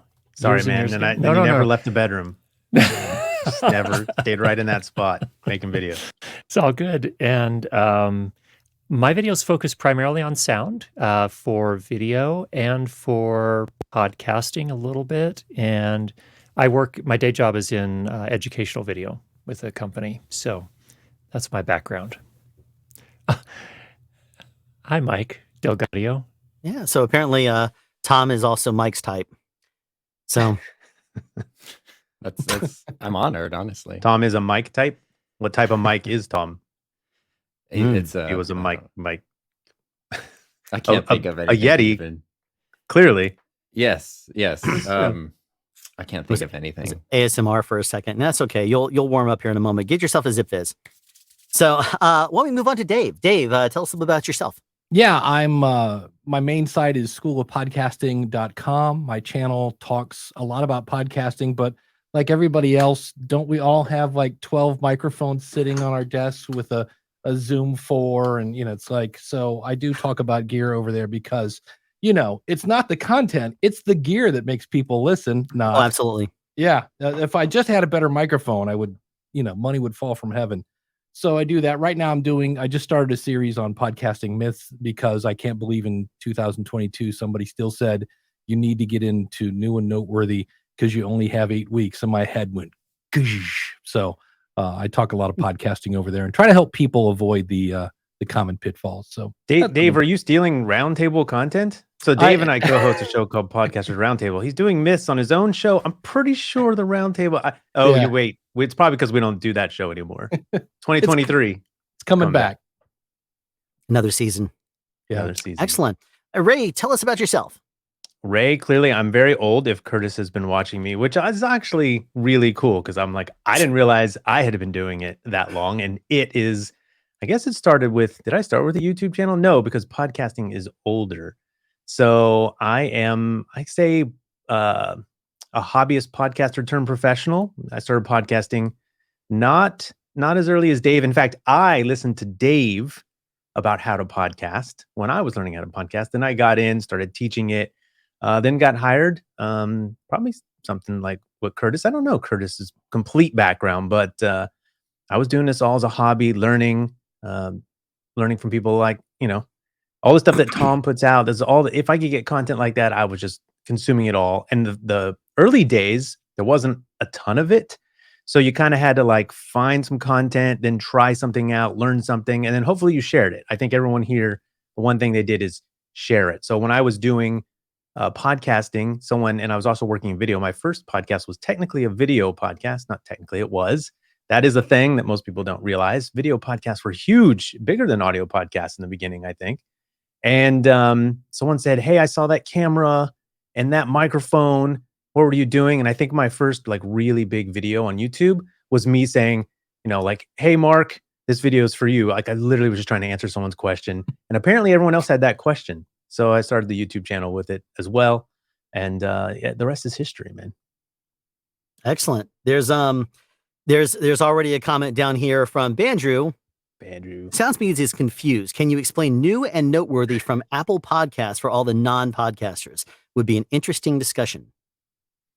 New and noteworthy is the only thing you're trying to achieve in podcasting. Yeah, it's if you get here's what bothers me about it. It's a section of Apple Podcast, and it used to be, I think it was based on an algorithm, and now I think it's basically people on Apple go, I like that show, let's put it here. But what kills me about this is people will launch their podcast, they've done all the right things, they've got a little bit of momentum going, but their 8 weeks is over, and they're like, we'll blow it, and they will literally delete their show and go through everything again. And I'm like, I what? see. And I'm So like, it's almost like a new season to a TV show. That's Yeah. I was confused by that, but it's basically like another season. yeah, That's interesting. and they just feel like they didn't get picked up. They're like, oh, it was, pilot season and we didn't get picked, so our life is over. And they Not would going either, anywhere. The yeah, show they is would, dead in the water. He didn't yeah. make new and noteworthy. And my favorite was my video yesterday, because somebody said you only have 8 weeks to go in. So I went in and new and noteworthy, clicked on a show that had 800 episodes, and I'm like, man, they must be doing a lot of episodes in those first 8 weeks. Because I was just like, see, again, this is bogus. Please quit focusing on new and noteworthy. Focus on your audience. Give them what they want. And Should be new or noteworthy, right, Dave? Absolutely. Yeah. So That's true.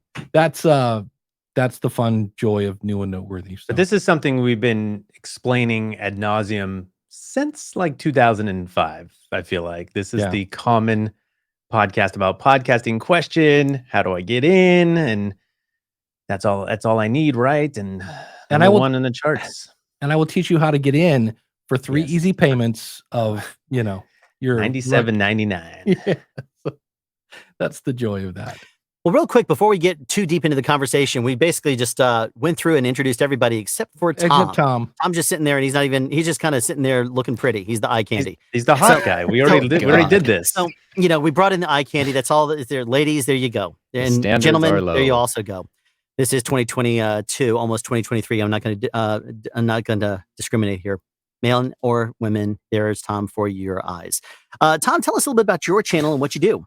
Yeah, thank you. So super fun to hear that Curtis and I have a similar background, because I also watched Ray way back when. I was a high school digital media teacher for 11 years, starting in like 2010, 2011. And that was right when DSLRs could start shooting good video. And that's what I was teaching, but I was, learning kind of along as I was teaching at the time. And so people like Ray and then Curtis and a lot of the early camera, audio, video, YouTube channels were huge inspirations. And I thought like one day it'd be so cool to do something like that. And then I waited like 6 years. And because it's not like it's a free thing that you can just click, create account and start account. So I waited till 2017. Tell a lot of people that. Tell a lot of people that. A lot of people do that now. They're just like, oh, look, I have a phone. There's a microphone. I'm going to do this, and then that's what they upload. It's great. You are popping a little bit there. That's where that came from. I think that was the Yeti. Believe it or not, still doing it it now. Have been. Am I still doing it now? Let me it sounds like USB, and sometimes just unplug, replug. Maybe if you guys did turn or off the unplug, computer throw and in a turn it lake. back on. I was a big Dumbo to try to do 3 different things for a 10-second intro. So it was a great bit. You know what? I'm glad. I don't, no regrets there. I'll switch when I'm done in a second to XLR mic. But so I started a YouTube channel all about audio video production, because that's what I was teaching. That's what I've always been interested in. But it's much more from like the enthusiast perspective. Because I have personal experience, I have a little bit of professional experience, but nothing like everyone else here does. And what I like is kind of being a more general catch-all for people who are interested in it and want to have some fun with it. And then what I love about this community is then I have like you guys and like Bandrew and others who are these awesome resources that I can always share when people want to go further. So it's like I can tell you like, here's a difference between a USB or an XLR mic or whatever, and then if you want to know more, you should check out Sound Speeds. You should check out Curtis. Like it's kind of like it's a cool thing. That's sort of where I am over here, just sort of like having fun in my room. One of the things I think is funny about Tom in his videos, though, is you have to watch with the captions on, because sometimes he won't say something, but he'll include it in the captions. And he's like, I've seen notes in the past where he'll say, Sound Speeds is probably cringing at this or something. And I'm like, wait a minute, he didn't just say that. No, like, that's because future Tom, we all do future person in the edit, right? And you're like, when you actually are, instead of you're saying it, you're listening to it because you're editing, and then you hear it, you're like, oh, that has Alan written all over it. I personally also enjoy doing the bad ADR. I'm sure the people now, I mean, I will do basically the same thing I always do, but my mouth will totally lose sync. And anyone watching will be like, wait a minute. And because basically I will time it perfectly. But in the middle, all of a sudden, my lips won't match my mouth and then it'll go back in sync. And people will be like, wait a minute, what just happened there? Yeah. Did I see what I just saw? Obvious one. Like you get a price wrong on something. You're like, this retails for $1.99. And like, you know, it doesn't match up or whatever. Could you find a single better way to get comments on your YouTube channel than messing up something? An audio guy messes up audio, instant engagement. You're gonna get a lot of people telling you their resumes at that point. Right. Yeah. And that's one of the funny things too, is that I actually had a comment about that just last week. And there was somebody who did not like the fact that in one of my cuts where I was doing a quick jump to something, I didn't wait until there was a complete fade out of the dialogue before it came back in. I cut to it quicker because I was trying to keep the segment, you know, what I'll do usually is I'll process all my audio. I will then export it. I'll turn on my speakers here and I'll take off my headphones because I use my headphones all day on set for like 14 hours a day. And I don't want to end up driving myself crazy, sandwiching my ears, you know, for so long. And it's like, it will kill me if I do that. And so I want to try to take the headphones off, but then also the speakers, because I edit in the middle of the night, the family's asleep. I don't want to end up waking the whole household up. So I will intentionally turn the volume down, which causes me to sometimes miss things. So I always try to add at least a 2-frame crossfade between cuts. And apparently I missed one. So I had to get chewed out, obviously. Well, real quick here, I'm going to add one more person that we have here. This is Ricky from Audio Haze, also new to the Epic live stream. Thank you very much for joining here. I got to reposition everybody so I don't lose my mind here. So Ricky, thank you for joining us today. Why don't you tell us a little about you and your channel, what you're doing? Yeah, totally. Can everyone hear me all right? I've never used this program before. Okay, cool. Yeah. If y'all didn't put your thumbs up, I would have trolled him. I would have said, huh? Are you hearing him? No, that's always the worst nightmare, especially in this scenario. For some people, yeah.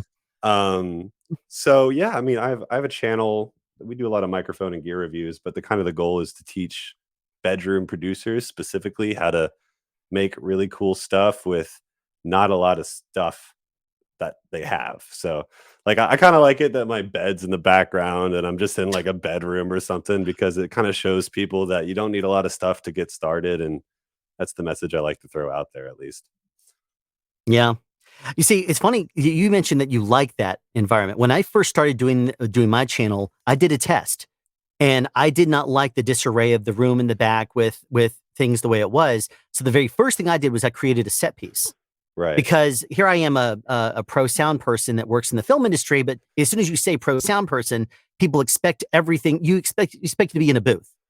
And so I had only committed to doing 100 episodes at the very beginning, and it was all going to be content that was going to be something I could use in the real world classes that I teach, something accessory. And if I needed to, since I committed to doing one episode every 3 days for 100 episodes.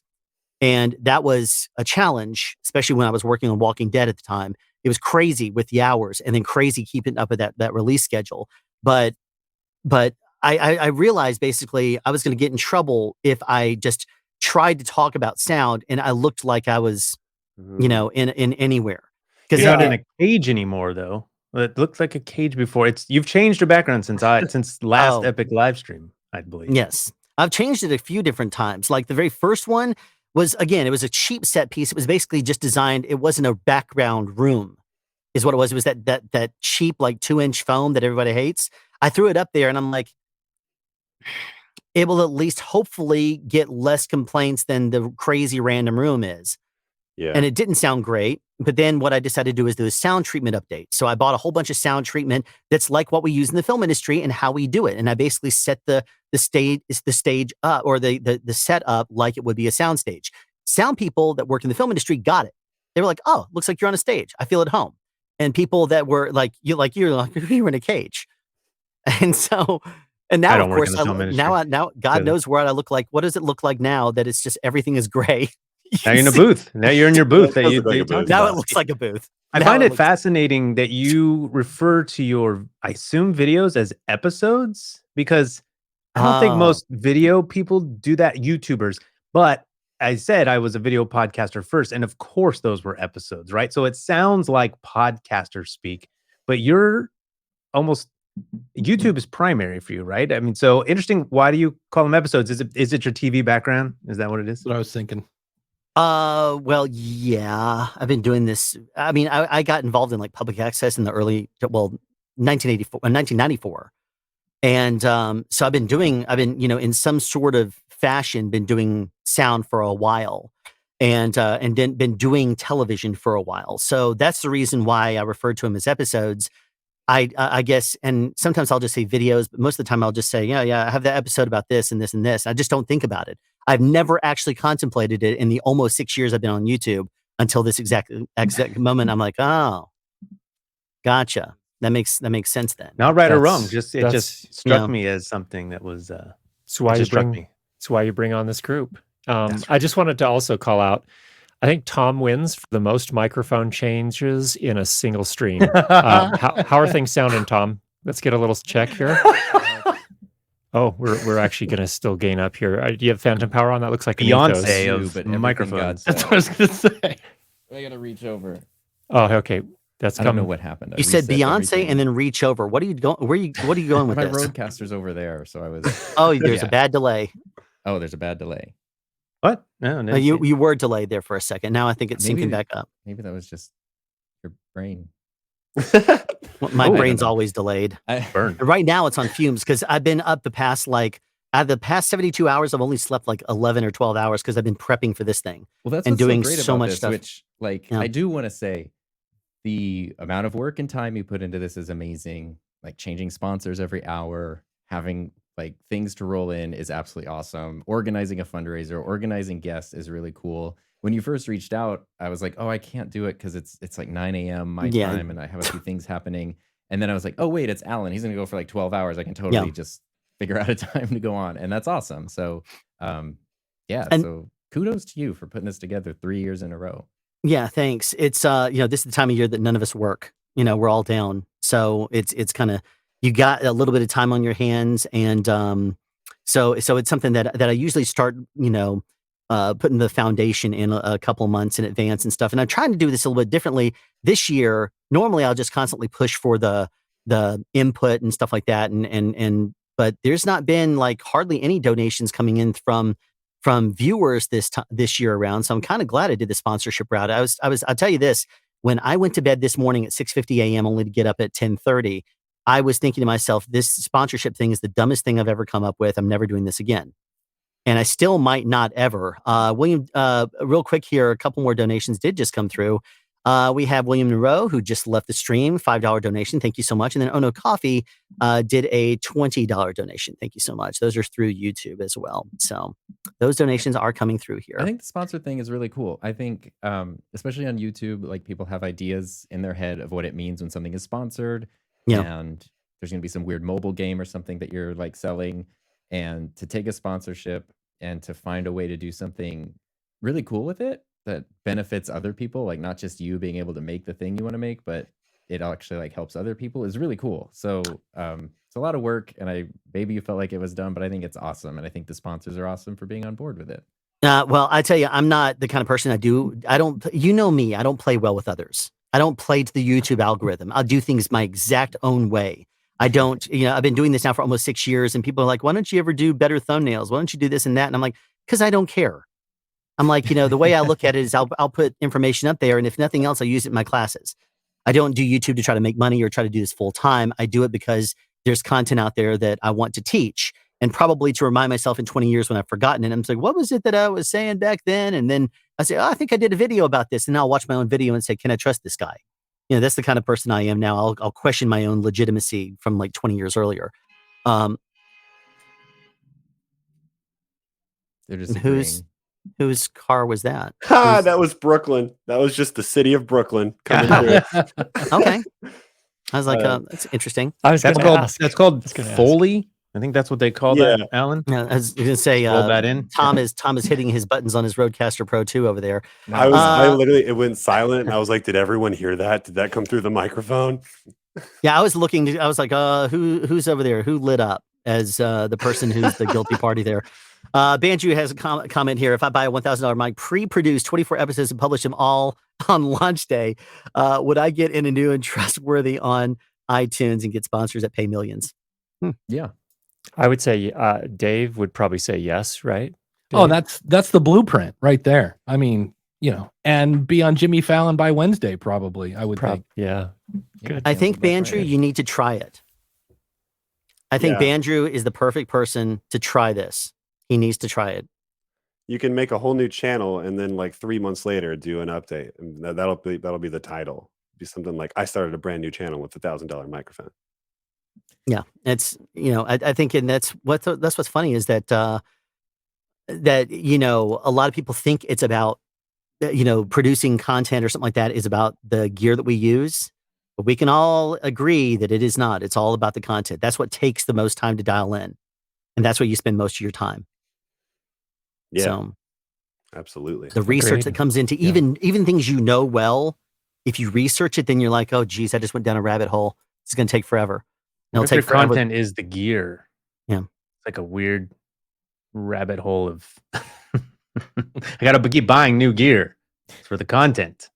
Well, I think, Ricky, that's one of the things you do a lot of, right? You get gear constantly, and you're constantly doing videos about it. It's a strange sort of contradiction, and something I think I need to address on the channel soon. This sort of like, for me, I always want to sort of talk about how you can use the least amount of gear possible and how you can get by and make really cool stuff with just some production chops. And then at the same time, here I am talking about the next hottest piece of gear and like how much am I sort of contributing to this need to buy.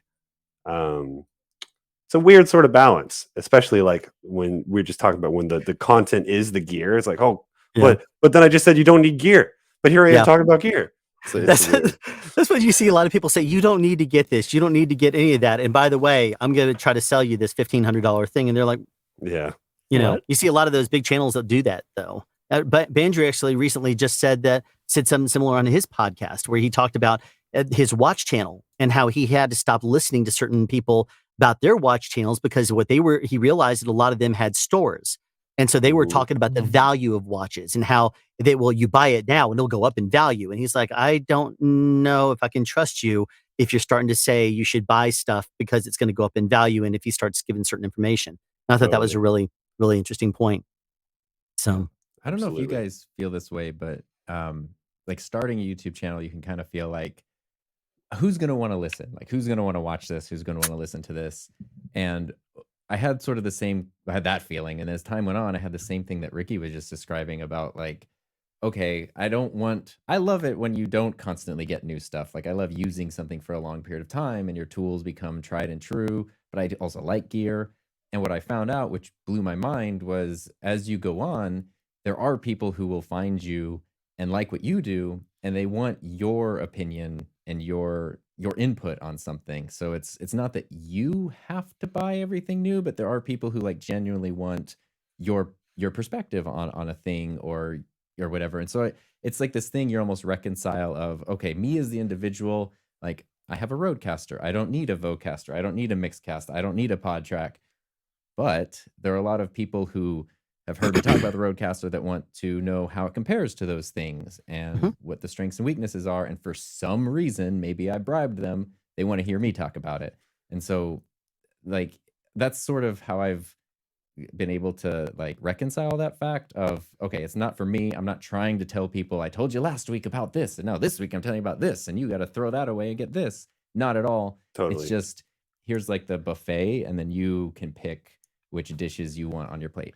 Yeah, like for me, I've pretty much found that on my voice, I prefer the RE20, at least when it comes to a dynamic. But at the same time, the SM7 gets featured way more on my channel, just because of the fact that everyone wants to know how that mic compares to this mic, and it's just a better point of comparison for a lot of people because it's in their sights a little bit more than the RE20. So it's almost like you have to take your personal preferences and your kind of personal voice, even like your vocal register sometimes out of it, and talk about, like, I always have to say, like, the SM7 sounds horrible in my voice, so don't always just take for granted that it's going to be the same sort of vocal quality that you hear on me. Anyways, I always tell people, don't let my opinion. I'm sorry, go ahead. I was just going to say that's the key for me. One of the things that I'm trying to do is just be another sample for people to measure against, because someone's voice is going to sound a little more like mine, a little more like Tom's, a little bit more like Curtis if your sibilance is just out of control. And then, someone like Dave. So when you're shopping, it is really nice. And, honestly, we need more female gear reviewers, because I'm like, how does a female voice sound on this? And I've thought several times, like, I got to get friends in here, because that's just it. Like Ricky says, it's not good on his voice. And you try to emphasize the fact that your voice is going to sound different on the same microphone. So just adding those samples into the ether, for me, I think is useful. It is for me when I'm shopping. See, I told Bandrew he needs to get himself a girlfriend that he can have do audio comparisons. But, knowing Bandrew, he's going to end up doing like 30 NDAs. So that way she doesn't take half his channel when they break up or something like that. He would end up having her sign a whole bunch of paperwork. She'd just start, this is a first date. I'm not going to sign paperwork now. A separate labeler. Yeah, exactly. Don't dare take his SM7B. And real quick, on that note of SM7B, your interview, Curtis, where with the historian of Shure was amazing. I think I watched that thing 3 times and I was just like, there's so much information there. And I'm like, wow, this dude here, he knows it. And it's just, I was like, I so regret, missing that stream, because it was so awesome. Real quick here, I'm going to go ahead and add one more person out here that we all know from previous years' Epic live stream. This is, of course, Mike DelGaudio. Yeah, squeeze me in somewhere. Great. Now all our voices are going to sound like garbage. That's it. Gotta go. Not at all. How you guys doing? Good. I just want to do a sibilance check here. Thanks, Ray Ortega, for pointing out my sibilance. I appreciate that. Yeah. You pointed out yourself. I didn't do it. I learned that from you. We all learned it from you. I do have one more idea for Andrew. Sorry, I'll let Mike introduce himself afterwards. Bandrew should just, maybe that's his another channel for Bandrew. It's a Tinder channel where his dates are only by microphone. All your dates are microphone. Tinder That's amazing. Someone take that. That's great. There you go. There's an idea of take the visuals out of it. That way you're not going to be judged based on your looks.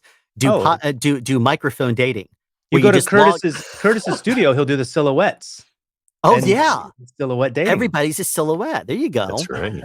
So this is a Tinder, but instead of having photos, it's just voice memos. Is that what this is? Or do the microphones. Take a picture of your microphone. Can you swipe for different microphones? There you go. Nope. Swipe. Nope. RE20. That's my microphone, and it gets sent to you. That's like in the description where people list their height. They'll just list their microphone models instead. What are your interests? Here's your gear. Yeah. This is what I like. If I were Bandrew, I would get my camera and mic set up stat and get yourself in this live stream so that you can defend yourself. What do you do? Yeah, we're just going to keep talking. We're going to come up with ideas for your life.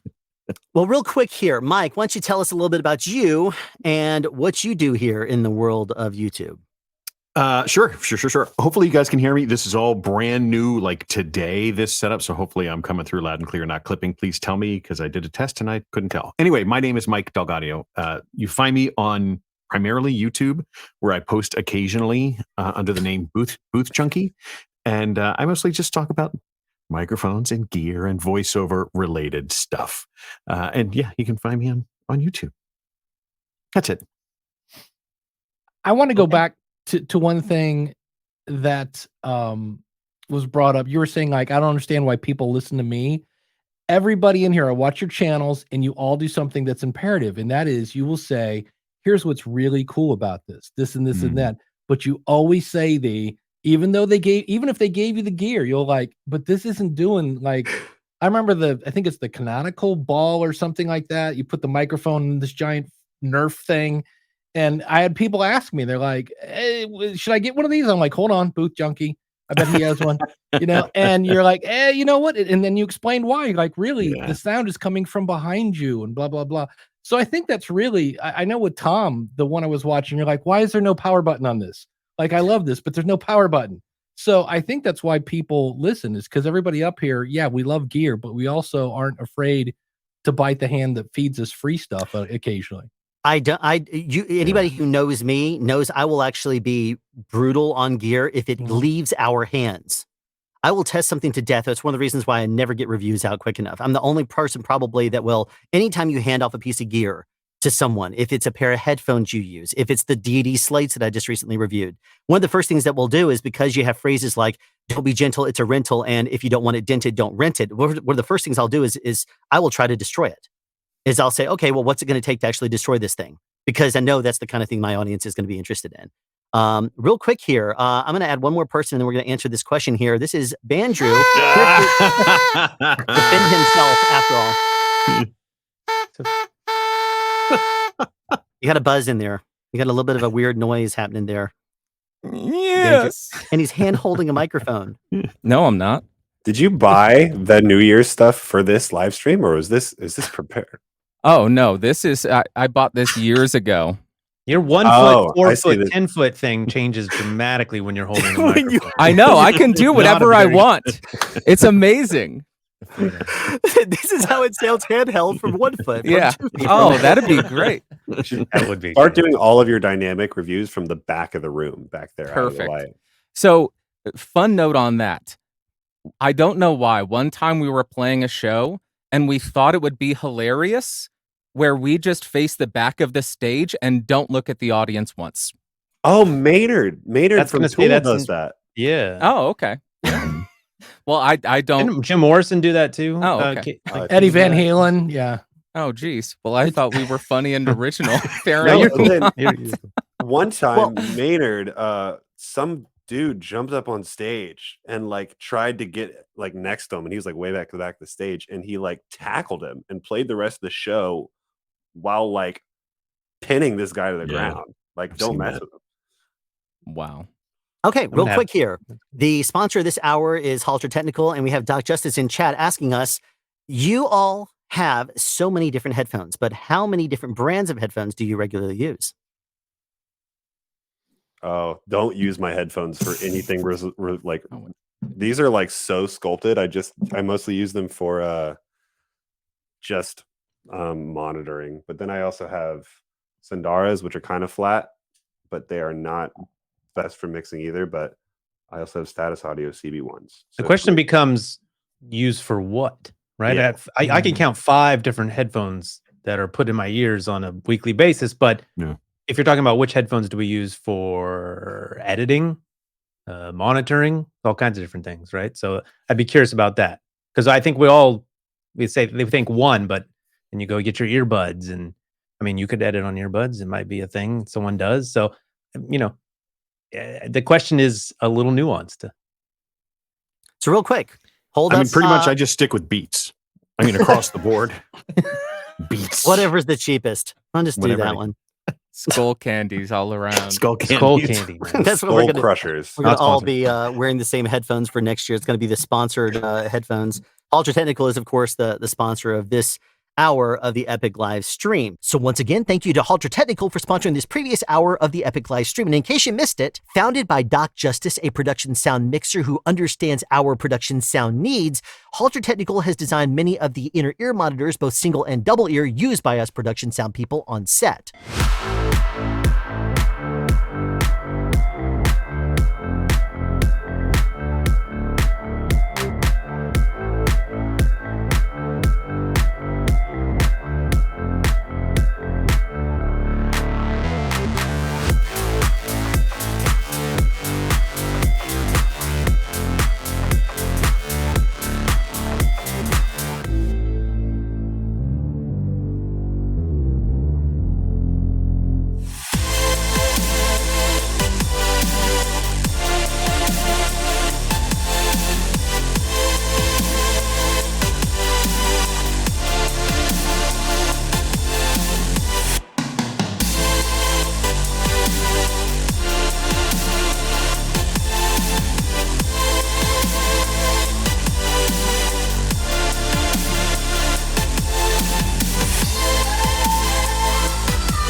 The Halter Technical microphone that you just saw the video about is so innovative that I had to bring on Doc Justice in a live stream to talk about the microphone. So be sure to check that video out. There's a link down in the description. As of the time of this live stream, the Halter Technical product line consists of the singing monitors, headphones, the Field Monitors single ear headphones, the Elite Monitors premium headphones, and the microphone itself. And if you want more information about Halter Technical, visit them at haltertechnical.com.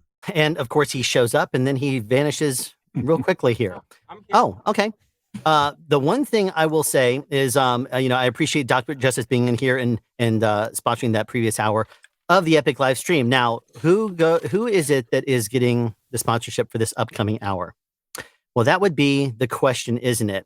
Well, here's one of the things I will mention here as an interesting thing. What are you doing? What are you doing? What's going on? Yeah, not much. Is there like a fight going on somewhere? Yeah, Ricky, is that Brooklyn. you? There is.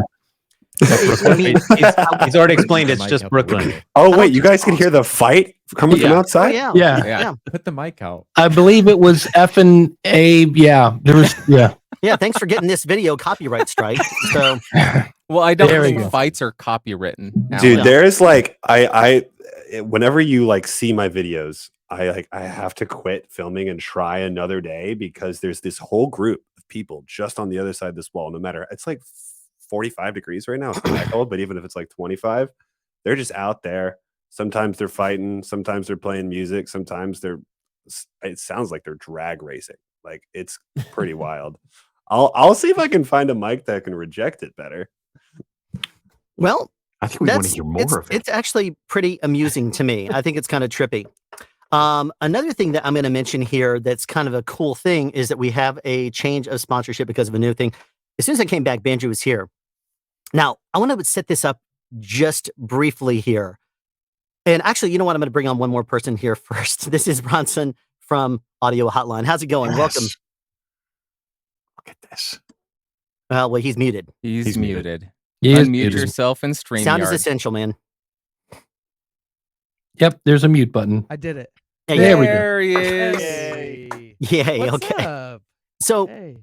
I'm going to set this up for you real quick here. When I reached out to different people and asked if they would like to sponsor, and then Bandrew's gone again. Bandrew, I need you to come back. I gave people an opportunity. I said, if you want to sponsor an hour of the Epic live stream, tell me what you would like me to do and how you'd like me to handle what you want me to roll in a video, you want me to do whatever. Bandrew took this very seriously, and he decided to have a field day with this, being that I don't care. I will do whatever it is I need to do for charity and have a lot of fun.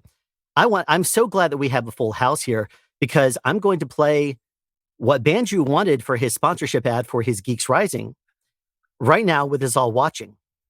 This upcoming hour of the Epic live stream is sponsored by Geeks Rising. GeeksRising.com is a podcast network with a bunch of different shows on it, including the Tourette's Podcast, a massively fun, action-packed podcast about life experiences, currently in season 8. The Bandrew Says Podcast, Ramblings of a Madman, Sunshine and Power Cuts about reconnecting with nature and off-the-grid living, and the many other shows at GeeksRising.com. And Bandrew has requested that for the rest of his sponsorship time, I bark like a dog. Because this is a charity fundraiser, granted he didn't specify what kind of dog.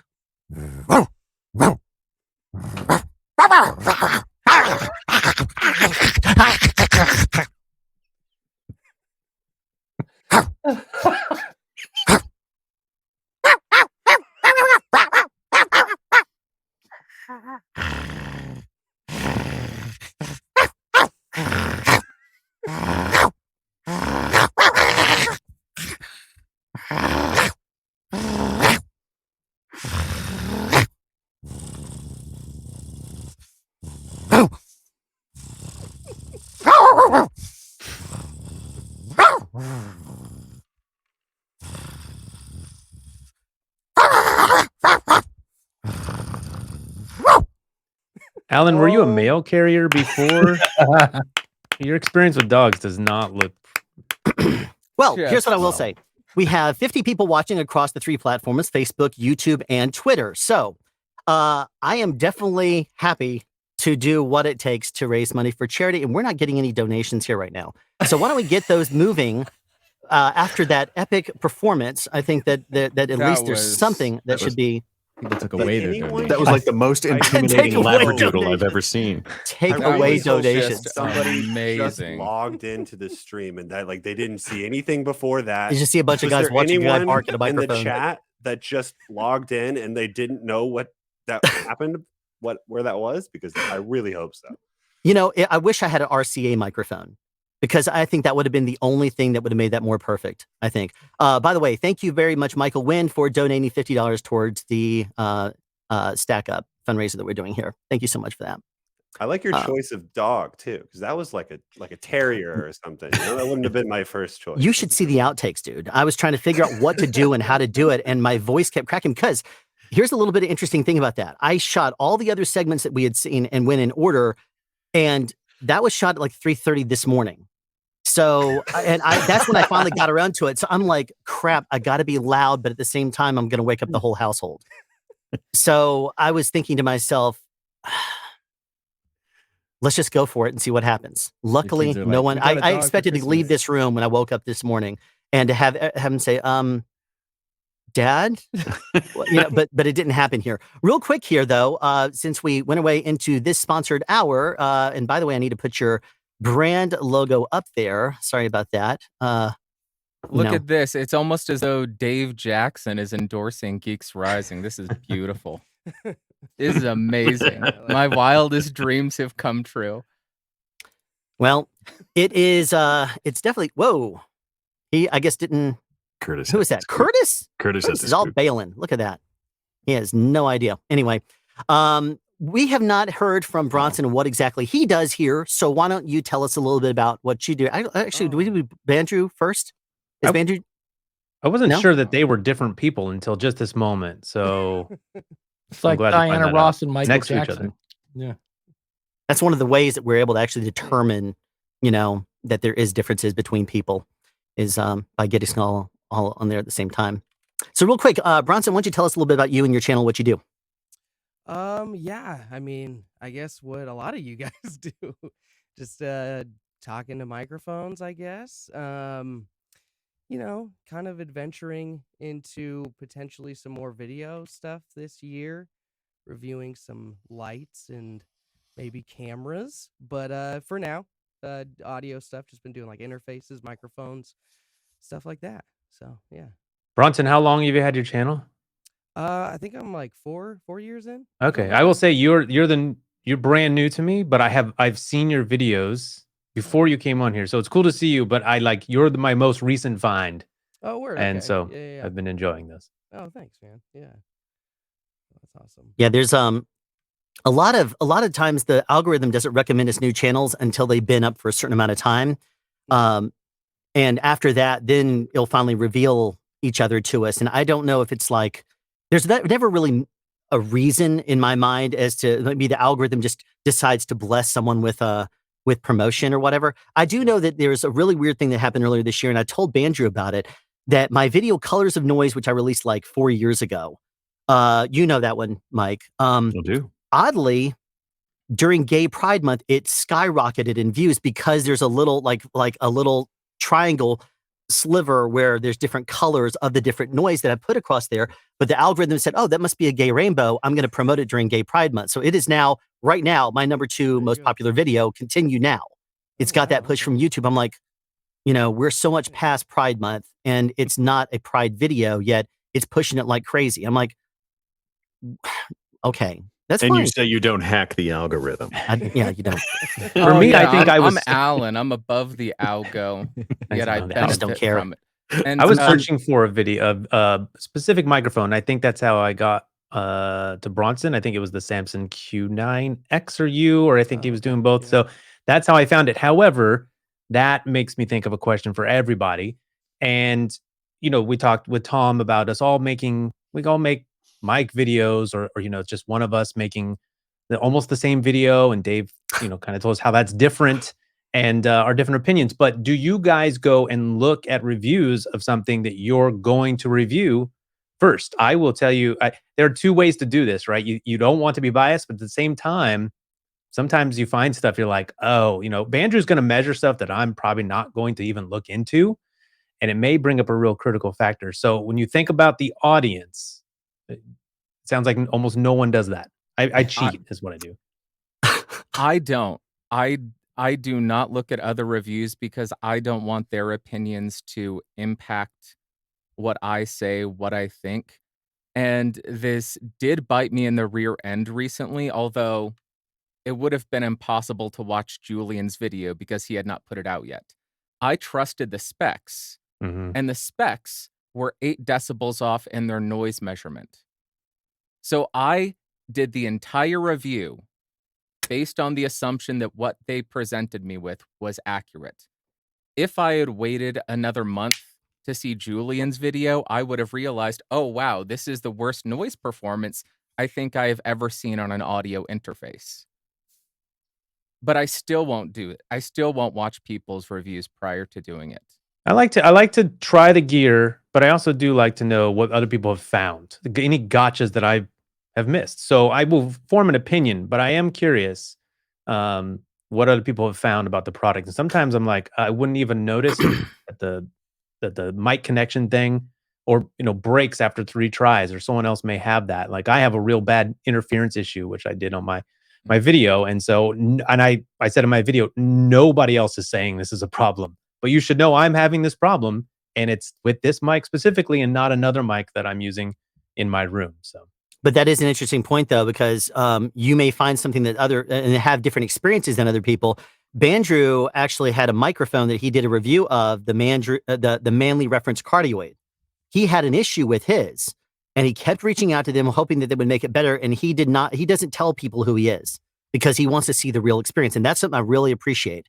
I've done the same thing in the past. I don't tell people, and in the pro circuits, they usually know me. And that's one of the things that I don't really involve myself with a whole lot outside the pro world, but that is a really interesting note, is that people might actually see and be able to get opinions or thoughts off of your reviews. And one of the things I do is I don't want to do the same review as everyone else. So one of the things I'll do on a lot of gear is I'll say, do you really want to see me do the same reviews as everyone else online? Do you really, specs aren't interesting to me. If you want to see them, they're right there. Or go to their website and check it out. But what I'm going to do is I'm going to test this thing to death. I'm going to be the guy that takes $1,000 slate and throws it. I'm the guy that's going to intentionally destroy a bunch of ribbon microphones just to see how well they get destroyed. I'm the guy that will do all that kind of stuff just because I don't care. I'm crazy. And I don't need more gear. For me, part of the research too goes into exactly that. What can I tell you about that you haven't heard review after review, right? Oh, they're talking about the reverb in the space. It's like, okay, well, what if I took this thing outside? Was it sound? No one's telling me that, right? And so if I can find a unique ad to put in, or maybe I'm like, you know what? I haven't come up with anything else, and I do need to find something else to say about this. What else can we test this mic? We throw it in the fireplace because Alan, he didn't do that this time. I think also, like, on top of that, people are going to prioritize different things in their reviews. Like, for example, somebody, if we're going to talk about the Connect 6, I have it just over there. It made me think of it. Somebody who's just doing content creation is probably going to have a more positive review of that than somebody like me who has to do that and also is a guitarist. Like that interface, unless I'm miking the guitar, I can't run any emulators. I can't do any DI over it. So any kind of music production through the lens of what I'm normally doing renders that a much poorer review than someone else. And I think if you just go in and you try and like get different opinions, you might sort of like lose kind of the ground that you had. Like maybe you see a bunch of other people reviewing it that it does get a lot of positive reviews. And I'm like, well, maybe am I wrong? Like, or am I right? You kind of get less stubborn about your opinion whenever you see what other people have to say, if that makes sense. That is such a great point. So it's a good thing I don't watch other people's reviews because, okay, I don't have my speakers on. I reviewed something very negatively, and then after I put it out, I go and look and see what other people say.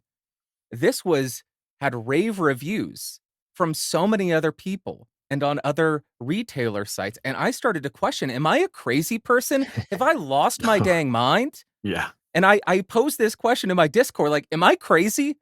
Am I completely off base here? And then people are like, no, you're right. You're right. We agree with you. But I guess they have a different use case. That answers the other part after. I was curious about after. Do you then go see how it was received by other reviewers? Absolutely.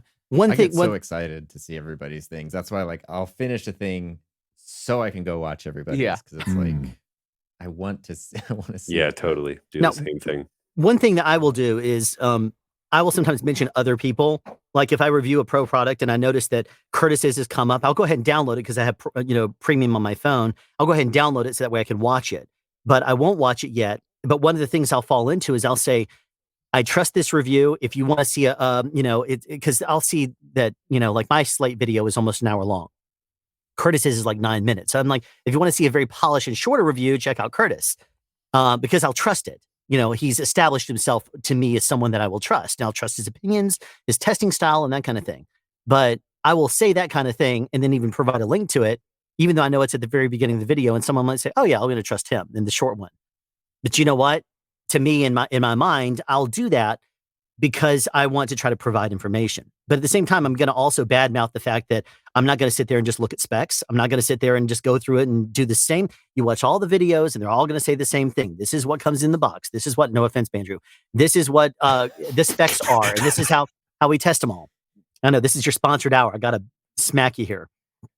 And you're muted still. But I'll basically am the kind of person that doesn't interest me. So I'll do the video the way I want to, and it'll involve some sort of destruction if necessary, or testing a crazy claim if that's what they claim it will do. So, yeah, there's a fine line where like you don't want to be the home shopping network, and so I'll use like this wonderful example right here of Alan's favorite microphone. But like when you make a product review, sometimes like if you like to use cameras and stuff, you like to get these really cool B-roll shots of it. And you light everything, you make it look good. It almost looks like it could be in the commercial for the product because it looks so good. And then you're talking about like, well, it can do this, that, and the other thing. You're like, now I'm just the home shopping network. And I'm just like, it's the 20 minutes where I'm telling you to like buy product over here. And so there's like this weird fine line where it's like, I want to share info. I want to share a perspective, but I don't want to just be an ad for the thing. Mm-hmm. Even if I like it, I don't know. It feels like icky. I don't know how else to put it, but there's a weird thing where I even went back and watched like old home shopping network footage from like the 90s. Because prior to YouTube, when I was like in high school and I wanted to know about cameras, the only two places I could find was I'd go on eBay and look up camera listings so I could see like real life photos of cameras. And I would watch the Home Shopping Network hoping they would feature a camcorder, which is always like the dumbest 30 minutes in the world. But I was watching the way they describe their products, and I was thinking about a way a lot of product reviews today are structured, and it's like exactly the same. But the difference is the Home Shopping Network, it's, they're paying for 30 minutes of airtime for this versus somebody who accidentally made a commercial. And it was like, I don't know, had a crisis over it. But it's funny you word it that way, because a lot of YouTubers that we watch will do things very Home Shopping Network like. And it's funny that you mentioned that. I had forgotten about the Home Shopping Network. And I used to always be the kind of person that would say, all right, I'm going to call the number and see how long I can keep someone on the phone. That one of their salespeople asking all the dumb questions. Because I'd be bored. It's like 3 a.m. Yeah. What else are you going to do? This is before we had the internet. And so I'd call them up. And, yeah, I got a question. Is this a precious gem? Is there a negotiation that we can do? Can you come down like $20? Because that's about all I have in my account. You can't? Well, can I speak to your supervisor? I would just do anything I could to try to keep him on the phone as long as possible. If it wasn't that, it was me calling up, like AOL tech support and trying to talk to him as long as I could, just because I hated him. Psychic Friends Network, Miss Cleo. Oh no, I wouldn't do that. That's a charge by the minute. No, that's exactly how I got my start. Though. Free. First camcorder came from the Home Shopping Network. That's the first camcorder got me started. All I wanted to do was edit stuff. I didn't want to shoot stuff. Where do you guys remember where your first like real piece of gear came from? It wasn't that long ago for me. I mean, like audio gear or video gear? Whatever got you started in doing why you're here. He still has it. Everyone going to show their old Apple iPhones. Oh my god! Yeah, there it is. Everyone's got this gear behind them. That's oh my goodness. Not to be generic. 50. Dave has like an iRiver behind him, probably. This isn't it though. This is my first 57. This one has been like I dropped it in a bucket of water at a show, at a house show in Charlotte, North Carolina. And it survived, and used it on everything. It's, I guess, and that way I know it's really simple, but it's really fond memory. Tom got to start where I did, apparently. Oh, it's very upgraded. Mine was not that fancy. Oh, well, this isn't my first one, but this was my first new to me and Walmart. Super nice. Freshman year of high school, Walmart, Sony TRV 37 with a wide I think angle lens adapter. the first camera that I remember was my grandmother got one back in the mid 80s, and then it was stolen. Someone broke in. It was at my house living, because I was constantly shooting with it. And but she basically let me live with it unless I needed to take it over there for her to use, for her to borrow her own camera back. But then after it was stolen, some of the features that were on there, I said, well, those aren't available on things anymore. The replacement value is this. And so I had them take like what was probably a $200 cheap crap, camcorder. And because it had like one or two features on it that was only available on like a $1,200 one, I upgraded her to a Panasonic PVS 770 SVHS VCR, or a camcorder. And so I started using that and doing a lot of public access TV back in the day. So I actually have a public access TV background going all the way back to 1994, almost 30 years. Crazy to imagine. But it was indeed 30 years ago. And that's what I was doing back then, is I was doing a lot of video, and I was also doing, the sound was pretty garbage, but it did teach me a lot of stuff, and it put me in connections with people that I was able to make better content with, better shows with, and that taught me a lot of stuff that I took into the content creation world and even professional world. Doc Justice says, speaking from the manufacturer's point of view, when I give a product for review, I hope that you'll test the users. I hope that you'll tell the users, I promise I can read, how it can benefit them, how it compares to the competition, and your genuine and honest opinions about the product. That's definitely my MO. And I think, very similar to what Bandrew does, is I try and just show what it does, and then show it in the context. That's why, I keep all these mics that I get given, because I want to show how it fits into the landscape, because we all know that not every piece of gear is right for everybody. I don't use every piece of gear that I've been given, but I do like to keep it as reference, especially for the stuff that's still available, so that you can sort of see where this piece of gear sort of fits in the landscape, and if this thing is right for you.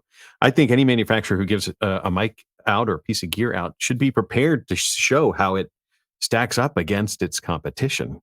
And that's why I bought Doc's headphones. I actually bought a pair after last year's epic live stream. I bought them because I've used them. I like them. But yeah, I that's definitely like my MO is I want to show how this piece of gear works and how it fits against its competition. Does anyone have blowback from a bad review? It's yeah. Really? They did not expect you to give a bad review. Community or company? I get blowback. Company. I think it might have been. There was a post by Neumann that they put out. It wasn't directly related to me, but it was right after my review of the 102, because I was super critical of the 102 and its performance in an untreated environment. Because I have this whole thing about hey, how well will it do in an environment like mine, where there's people arguing outside and cars going by, and can I really say it works for somebody who's working in a kind of a crappy place, which is kind of what I like to give the MO for. And the Neumann was horrible. It just did so terrible. And I get the perspective about how, you should have the Neumann in an environment that it's ready for. But at the same time, the 102 was marketed so heavily as the home producer's mic. And, they didn't even provide a shock mount with it. It was super sensitive. The heater from 2 floors down in my old apartment, it picked it up physically without a shock mount. So I just got on it super hard. And there was some pushback, especially for that review. I stand by my sentiment. And then Neumann put out, I say 3 or 4 weeks later, this whole post about why their microphones are expensive and how they can't lower the price and how they can't provide any extra stuff with it. And this is the way it is. And this is why. And I had to think was that me? but yeah, I think that's probably the most pushback I've ever gotten on a review. One thing. Go ahead. Go ahead. Whoever else. I just wanted to say, hint, treatment matters totally, and I do have treatment in my room. It's just I don't want to ever like pour, above $1,000 into anything just because I want to remain relatable. And maybe I'm a little bit bullish on that point, but I just it's good to have an edge. It's good to have your thing that works for you, though. That's important. Yeah. Anyway, sorry. As far as pushback on reviews from the audience, yeah, that's very frequent. I'll get people who disagree with me on pretty much every single video, and that's fine.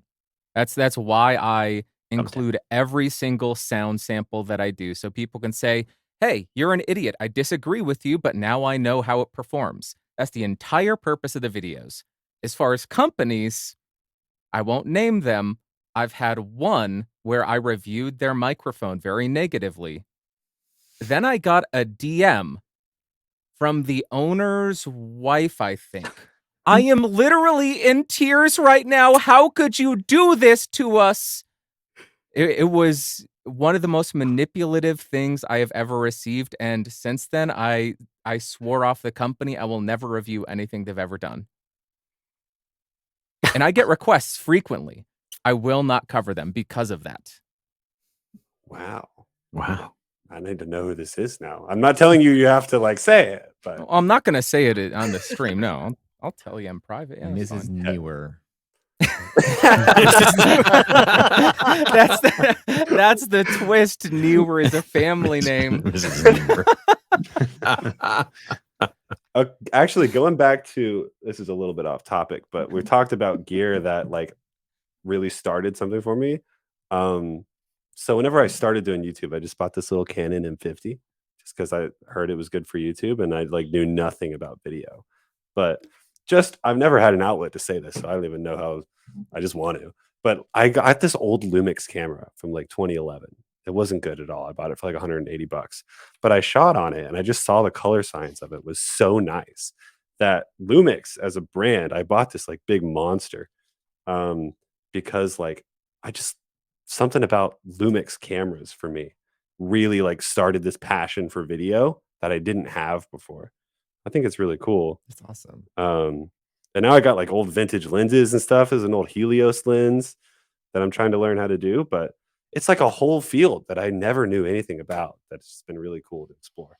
Video is super, super intimidating to me. I've been making videos, I don't know, a couple of years now, and I still feel awful at it. I've tried all the stuff that I have, and I still feel like I have not the foggiest idea what I'm doing when I hit record. I throw away so much video because it all comes out so incorrectly exposed. It's weird looking. The colors are wrong. I have no idea what I'm doing when it comes to. We got hit by freight trains with the tech YouTubers. When I started, like if I had HD and a DSLR, I was high quality. Like my stuff looked the best, and that's kind of how I built my channel. I'm like, here's a little bit higher quality than what you're getting, and then like Marquez Brownlee, like just the tech YouTubers came along, and just I'm like, I can't keep up with that. I don't have a robot arm and everything. And I mean, even Tom, look at Tom's set is amazing, and he does great B-roll as he was talking about. And it's like it is hard to keep up, and you start to feel really inadequate because you're like, man, I can't even get my color balance right. Not only that, 1080p. The actual new hardware, like I bought an M1 Mac recently to keep up with like making videos, and I was still this thing can do 6K, but I was shooting 1080. I didn't care. And then I started noticing on these newer displays how 1080 starts to look like 720. Oh, blurry. Yeah. And then you got to do 4K if you want to just keep up with the new tech. It's not even the reviewers. You know, it's funny you say that because Mr. Who's the Boss went and talked to Mr. Beast and asked Mr. Beast, why doesn't he release any videos in 1080p? He says, because I don't care. No one cares. And he says he's a tech YouTuber. Mr. Who's the Boss was like, well, I do tech. So it kind of makes sense for me. He's like, all right, so it makes sense for you. It doesn't make sense for me. Mr. Beast uses some stuff that goes like 6 and 8K, but he still, puts 1080p because it's going to stream much better. It's going to look much better. It's going to look fine on your screen. It doesn't need to be 4K because he's not trying to show every little pixel of every little bitty thing. It's like, he's there for entertainment, not there for you to look at this and say, well, look at this right here. There's the line. You see how there's a little bit of and just ripping it apart video wise. See, I was like that until I got the M1. Like maybe I've turned into like, I'm just too highbrow now, but sometimes if it loads in HD, I'm like, does it have 4K? It looks like it's bad. And then I try and go to 4K and it doesn't. And I'm like, Again, it goes to the personality of the YouTuber themselves. It fits Mr. Beast. It's his style. It's his audience, right? Like someone like Marquez Brownlee, he's built on top of ultra quality. It's his thing, and people go to him for that, right? So I think it really does. It says something about even yourself and how you're making your channel. It's really weird to me that he doesn't he didn't rebrand himself MKB 4K. I always thought he should have. That would have stayed on the edge. Now it's still his brand. He can still go by it, but it would be one of those kind of cool things since he releases things in such high quality. I mean, might as well. Yeah. John, what's your feeling on that? Because you do, multi-camera. You like the high quality, right? So where's your? I was not into 4K for a while. I even have videos where I'm like, buy this 1080 camera because it's awesome. But a couple of years ago, especially like Ricky said, getting the M1 Mac, where it's like, okay, there's more affordable hardware that's capable of handling it, not just streaming it, but actually like working with it. Then it became a lot more accessible, and then it got to the point where I started noticing the difference, and then I was like, yeah, it's time to upgrade, which is why I bought 3 full-frame Sony cameras last year, which was very expensive. Yeah. Thank God that didn't happen again this year. And I really like it. Now I feel like, and then I was like, I don't care about 8-bit versus 10-bit, and then I was mixing like a 10-bit camera with an 8-bit camera, and I was like, after 3 months of that, there's a total difference here. It's got to be 2 10-bit cameras, even though like it doesn't matter. I could just be using. I don't even know what that means. It just means more colors, more shades of each color, basically. Which I didn't understand either, but like the colors looked prettier was what I noticed, and I was like, 10-bit, prettier colors, 8-bit, less pretty colors. But it's all just fun. Like the thing I think that sometimes people get, I don't know what to say wrong, but like I don't know anyone personally who would actually shame someone for a piece of gear for the most part. It's less like I shoot everything in 4K. I don't care if someone shoots everything in 720 or on an old, camcorder or whatever. Like that's awesome. I'm actually more interested in why they're doing that, how they do it, and what they're doing, and getting an old Lumix camera that led to a nicer camera that led to a Helios lens and stuff is really fascinating to me. So I'd never be like, oh, this person uses that. They're such a loser. It's just interesting. And then you like what you like and you work with what works for you. And, that's, to me, like everybody's individual workflow is fascinating. Like we're all doing the same thing. We're all sharing video, sharing audio. But if you go to each individual person's setup, it's all going to be done kind of differently. And that's super cool. Yeah. There's also, go ahead. I just also wanted to say it can contribute to, I guess, maybe your creative motivation. Like, for me, this camera is so exciting to shoot on because, to me, this was just a means to an end. Whereas the other piece of gear has been a point of inspiration. Yeah, exactly. Yeah. If you have something that's like fun to pick up and use, it changes everything because then you want to do more stuff with it. And it's good to also find, like Ricky was saying earlier, where you want to be and where you kind of are comfortable with. Like he enjoys being the guy that's in a city where people in the next room over are trying to kill each other. And what could you do to try to avoid that when you're recording audio? Tom obviously goes for the beautiful picture with all the crazy colors that, going to give someone everything to look at in the world. I mean, even your back wall, it's like densely packed. And I'm like, what is all that stuff? Focus back there for a minute. But you see, can we just describe what Tom is actually doing? He is trying to live in a pop punk album cover. That's his entire goal. Yeah. You're not wrong. Yeah. Okay. Sorry, Alan, to cut you off. I just even the guitars. I mean, I've got a strap. Mine's just black. His is lime Well, you green. have a cat too. And it's black. And my KRKs are black and yellow. That's what you use for your black balance on your camera. Yeah. But it's really interesting because you'll find what you're kind of comfortable with, and there's a lot of charm that can be said in whatever you kind of dial yourself in on. Some people are just like, I'm going to nail everything and make everything very visual. Some people will do something that's not the least bit. I make video, errors all the time in my videos, and I kind of laugh at them now. I'm like, look, you're here at the sound channel, not a camera channel. You want camera? Go to one of those guys. And I jokingly say that, even though I would have a background in camera. But you see, there's also some charm. Like one of the most fun I remember ever having was I was back in the 90s. I was doing a wedding video, and I was up at Chateau Elan. And I remember there was a DJ. The next, there was like 4 different ballrooms, and there was the event that I was at, and then there was this other room where there was a DJ over there, and his gear was garbage, but his personality was hilarious. He would get on there and you'd see him, and all of a sudden he'd start buzzing in the middle of the thing. He's like, oh, I got a fix for that. He'd unplug his microphone, and it would be an RCA, and you'd be like, and yes, I found myself in there during any time I possibly could, can you cover in here for a bit? I'm going to go and watch this guy's show, because he was hilarious. He's like, oh, you want to hear a song that will really piss you off? And then he'd play the Macarena. And it was just really funny the way he would always present. And there's a lot of charm that can be said with having your thing, the way that you do things on YouTube, and doing it your way. And then your audience will find you for whatever the ways in which that you excel or speak to them. Well, that's it. And I think, like I'm saying, the gear sort of reflects you. Some people are funny, right? Some people are going to just break down things, or they're ultra technical, right? Tom is witty, like he's always got some rhyme, and it's funny, but it's different funny than Bandrew, right? So like we go to people for different things. You might, if you're looking for what camera is going to give you the best color rendition, there's someone doing that, and it fits their channel, right? And if you're a VO person, you go to Mike. I mean, he just sounds great. So like, heck, you just might use Mike just to go to sleep. Like, I'm not saying your channel's great. I've done that. It's also soothing. Start doing 8-hour videos and watch how everybody that gets to a certain point, it would go straight line viewership, just like, oh, well, you were asleep. I love it. I can tell when you woke up. ASMR sleep content from Mike DelGaudio coming up next. There's no way people haven't asked for that a bunch. Yeah. I'm doing that. How many people have asked for that, Mike? Yeah. A couple. Yeah, a couple. Yeah, I mean, a couple. Mike, what I've been waiting for you to do is they always say that you could read anything and make it interesting. Do a YouTube short where you literally read the side of a cereal box, and you just do that.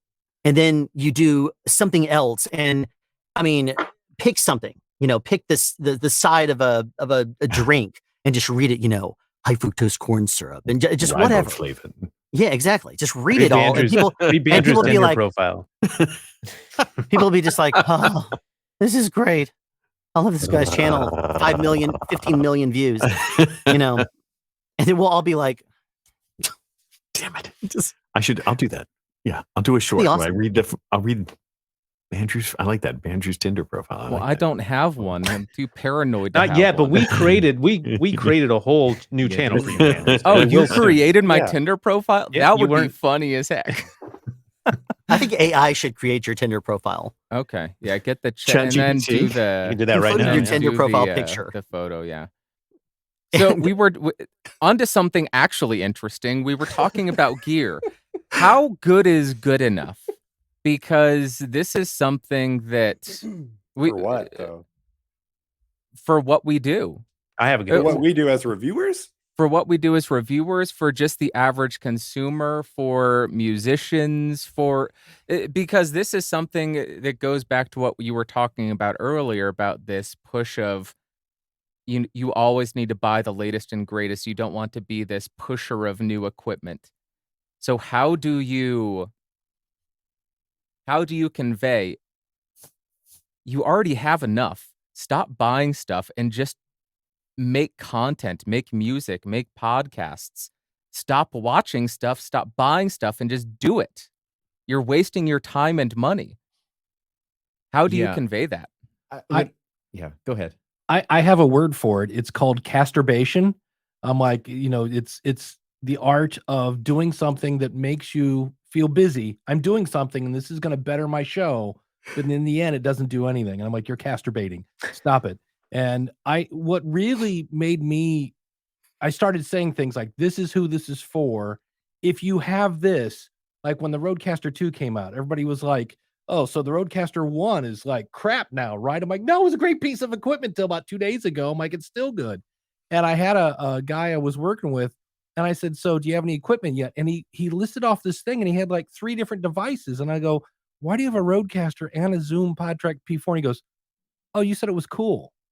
And I was like, oh, well, hold on. I'm like, so now I'm really paranoid that somebody's going to go buy something because I said it was cool. So, but I try to, I always make the joke. I'm like, nobody says, hey, you got to listen to this podcast. Why? Oh, the sound is amazing. Nobody ever says that. It's always like, did you hear what they said on such and such? It's what they're saying, not how it sounded. But on the other hand, it can't sound like, somebody's frying bacon in the background underwater, whatever. So I think to add on to that, part of the reason that whenever we get, confronted by some people who say like, hey, about this, and this, and maybe we seem to think it's overkill, is because perhaps they don't know the mechanics behind production and how to make it work. So, for example, if I didn't know anything about video, which to a point, there was a point where I didn't at all, I'm just going to go buy the most expensive gear that I can afford that I think can cover all my bases because I don't know what my bases are. So I think if we as producers or as content creators or as the audience members were to just watch more stuff about the actual craft and learning, if it's music, learning the DAW behind the production, you'll learn the hardware that can get you to the means to the end that you need. Like, for example, one of my favorite videos that I made recently was this one where you did a whole production with just an SM57. And to me, that showed the limit of that product. And there you can define kind of where the ceiling is or the threshold that piece of equipment can sort of cross if you just kind of teach the mechanics behind it. Does that make sense? I hope that's not too vague. So it sounds as though you're recommending that it's more consumer behavior as opposed to people covering the technology. And I think it's both. I think if more reviewers out there, including myself, I don't want to put myself out of this equation, were to produce just as much content on technical know-how and the production behind voiceover, their production behind music, just as much as they promote products, then maybe there's kind of a more even level of education and gear. But also, there needs to be an appetite for that. Mm-hmm. There needs to be an appetite for wanting to learn why a piece of equipment is overkill. You need to know why a 16-bit interface isn't going to work for your function, or you need to know why you don't need an omnidirectional microphone for your one podcast where you're the only host. And you learn that through the actual building of content, if that makes sense. Yeah. I think there can be a cool balance too, where like something like the Rodecaster, for example, you can make a video where it's like, here's the Rodecaster, here's my review, here's that. But then it opens up itself for, okay, you've got your Rodecaster, here's presets, here's how to use it in a stream, here's everything you can do with it. Like there's a lot of times where you'll see, it happens a lot on like a lot of the bigger tech channels. It's like, this is the best camera in the world, it's amazing, best value ever, and then you never see it on their channel again ever, and you're like, well, what happened to the thing there? So it's kind of fun to like revisit things, and then you don't have to keep getting new things and doing new things. You can sort of explore these different uses of this one really cool tool. And that, for me, that's at least been a really cool balance, I think. Bandrew released a really cool video recently. It was that your picture quality really doesn't matter. It was in comparison to your sound. He did good sound with bad picture, and he did bad sound with good picture. And that was, I thought, really, really cool, because he made it look bad, but he still sounded really good. And I tell you, it was a lot more pleasant to watch as an experience than it was when he sounded like just even on a low quality microphone with a really good image. It was still less interesting. And that I thought was really cool. That was a cool video. That's for sure. I mean, as someone who, I do a lot of narration, and I'm always looking up pronunciations for words. So I have to go to lots of like medical webinars on YouTube. And if you ever watch like medical webinars or anything like that, where there's a person standing in front of a laptop like 20 feet away and hoping the mic picks them up, and all you hear is room noise and reverb, they are intolerable. I'm like, I can't get through them just waiting to hear the pronunciation of the word that I need to pronounce. It is, even though the screen gets perfectly crystal clear screen of whatever it is that they're showing, the screen caps or whatever it is, the bad audio is mind numbing. It really makes videos intolerable. Yeah, I feel like it's a really easy thing to just procrastinate until you get that piece of gear that's going to make you be or sound the way you want. I know for a long time before like I started making videos, I was just like, oh, if I could just get, that interface and like test it out, have a little bit more knowledge, then I'll be set. I'll be set and I could start. I think that just procrastination, just the fear, honestly, of starting too. I think it's just, you kind of just fall into that and you just want to get better stuff because you're just trying to find a way to delay it instead of just starting. And I get people that ask me, they're like, hey, should I upgrade my XM8500 that's like $25 to like a $40 microphone? Do you think that'll help? I'm like, no, dude, just like do what you're doing. Like it's not going to make a difference. I'm curious for everybody here. How old is the gear that you're either looking into or talking into? One is brand new and one is old. My camera is 3 years old at this point. It's the Canon 90D. I only have that because my 70D burned out. Mm-hmm. The Noim, this is the KMS 105. That's 4 years old, 5 years old. The Universal Audio X8, that's 4 years old. And the interface I use on every single review is the Focusrite 18. It's a generation old. So this is 5 or 6 years old. Mine is, this camera is from, take a step back, it's from 2011. Which one is that? The Canon XA20. And I still use it. Why? Because I can keep it on all day. And it outputs, reasonably good, kind of okay 1080p. And I almost never use the SD card in it. But it's a 12 years old. Wow. And this microphone, this microphone is probably only a couple of years old. But yeah, I just realized how old my camera was. I just got the face cam. This is a webcam. I typically I used to be a video guy. I'm using webcams. And I went through the whole, I was using a GoPro. And then Mike, the fact that you're using a non-webcam actually blows me away because you're like way more advanced than most people by using a separate, because you got to do it with the converter and all that stuff, right? So I thought you were just going to say it was just a webcam, but I just got the face cam because my other webcam basically I think is broken. I don't know. I tried GoPro.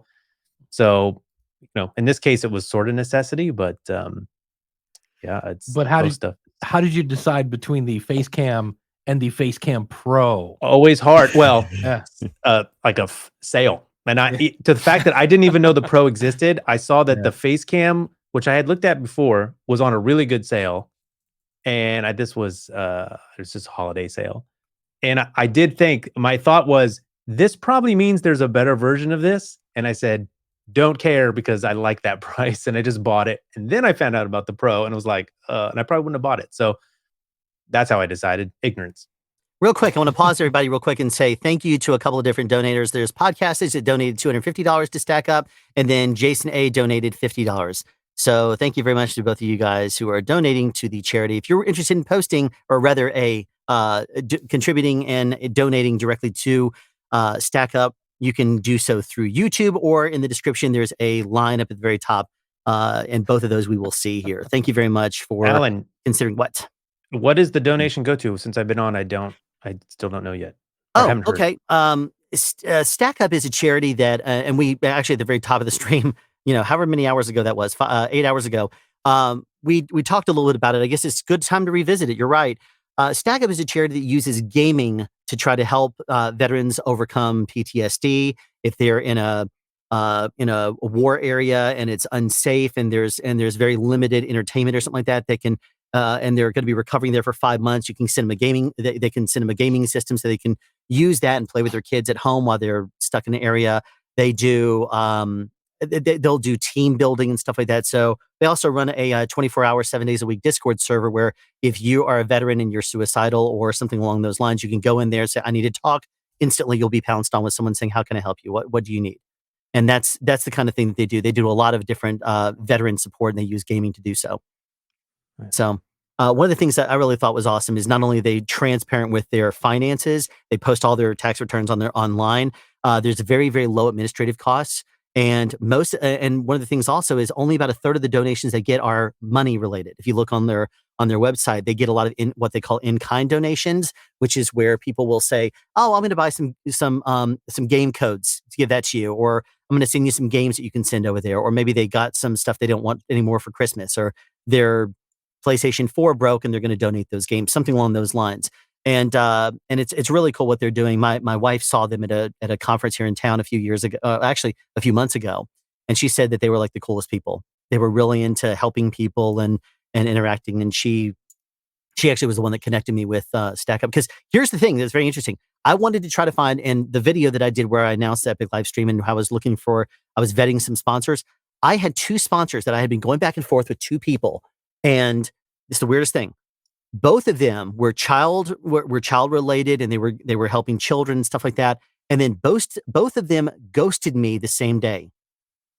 I was contacting them. I was saying, "Let me get you some information." They were like, "Oh yeah, I see your channel, I see what you're doing, I see how you've done things in the past." And then I was like, "Yeah, so we're just going to make you the focus of a fundraiser." And they're like, "Yeah, cool." And then they completely I asked them I said, "Just do me a favor. Let's send me an email and let me know if and I forgot even what stage it was at, but both of them I sent the same email to the same day. And I did go back and double check to make sure I didn't missend something or put the name on the wrong thing, calling a girl by the wrong name or something like that. I didn't want to do that. And since I was vetting the last 2 companies, charities, both of them ghosted me the same day. And then they wouldn't respond to my calls. I'd leave them voicemails. They wouldn't call. They would not respond to my emails. Wow. And I'm like, okay, got to find someone something else. like that happened last year too. There was some sponsor fall through. It was. Right? It was absolutely right. It's really weird. You gotta, and so that's why I went with the staying power of very active social media, very active in their presence online. You can literally go to their Discord server and there's a constant conversation going on with people.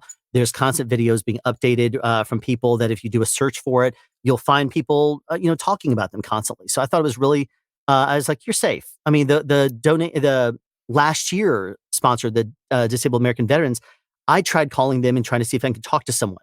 They're like, "It's all on our website." And I'll see if I can get someone to connect with you. And no one ever called me. No one responded to my emails. No one did anything else. And I was like, you know what? I think that's a very worthwhile charity, but they're so big that I can't, if you just want to send a blind donation to something that someone that is going to use it, great. Me, I like to actually do these charity live stream events and know that we're actually helping somebody. I like to know that there's people on the other end. So that's what I think is really important about this. The very first year we did this in 2020, we had Jeremiah on at the very top of the hour, and I think it was the Children's Hospital Foundation. And he said that like 88% of their funding had disappeared because that was 2020. They usually did fundraising out with kids, or at festivals. They'd send kids to do fundraising at school and collect money, for the school. But all of that went away when people were home, were basically doing video school, and when they weren't able to do festivals because that was all shut down. So I think that helping the smaller charities that are doing really worthwhile work, and they're very transparent and open with regards to what they do and versatile in how they do it. You don't just have to give them a financial donation, for example. You can help them out with a local event. You can actually help them in different ways. So that's one of the things I thought was really cool.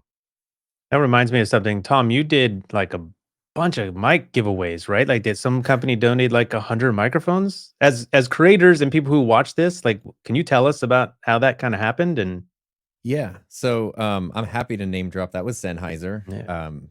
Is this microphone here, which I wanted to use, but because I did my dumb intro with 3 different things. So this is the Sennheiser profile. I think I'm gonna flex a little bit. I think I'm the only person outside of Sennheiser in the world that has this right now. It's like their $130 USB microphone, which I've never had before, and I really really love it. I've been using it for podcasts and stuff for a while, and they reached out and said, "Hey, we want this. Like, if you like it, we'd love to do a sponsored video where you do like a first look." And I was like, "That's cool." But I don't want to be the Home Shopping Network. And I was like, could we find a way to do the sponsorship where it's a little different? And I used to be a teacher, and they're like, "Yeah, what ideas do you have?" And I was like, "Well, it'd be awesome because this is such a solid, simple, and also like super durable microphone. It could stand up to some abuse." I was like, it'd be awesome to like spread some of those around. I sometimes try to ship gear around, but I'm in the US and shipping overseas is like impossible.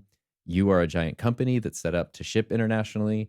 And so it was like, yeah, in addition to like the sponsorship, can we like, I know some teachers around the world that I met through YouTube who have like these emerging programs that are running on shoestring budgets for, high poverty areas, just trying to teach kids audio and video stuff.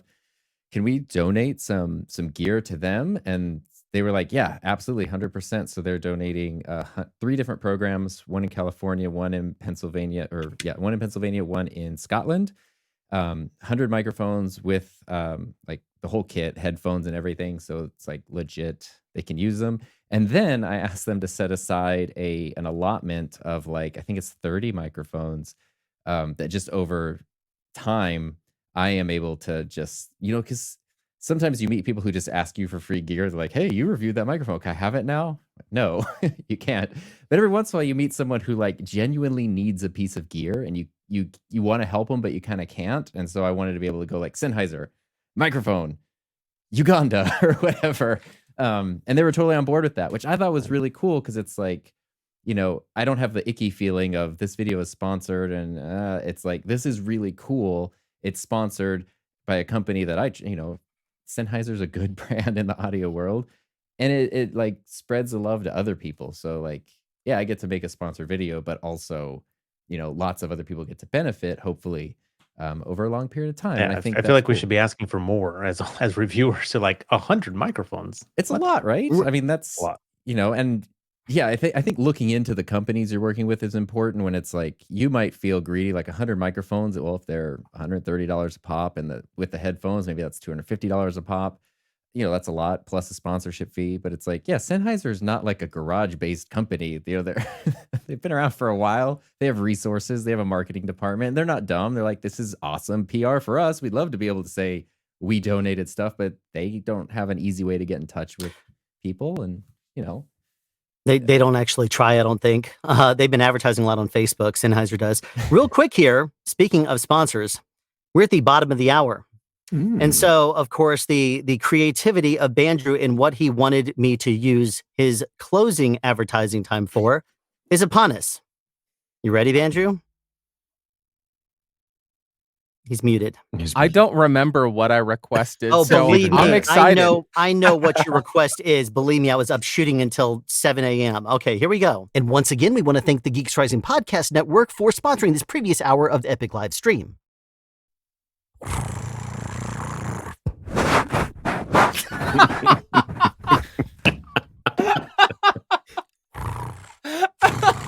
You remember now?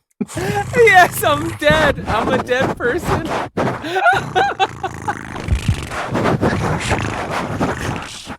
Meow. Meow. Meow. Meow. It's the eyes for me. It's the eyes that are getting me. That's fantastic. Really good. That is just fantastic. Alan's got range. I love the commitment. What else am I going to do at 4 a.m., right? Oh, are you going to gag a hairball?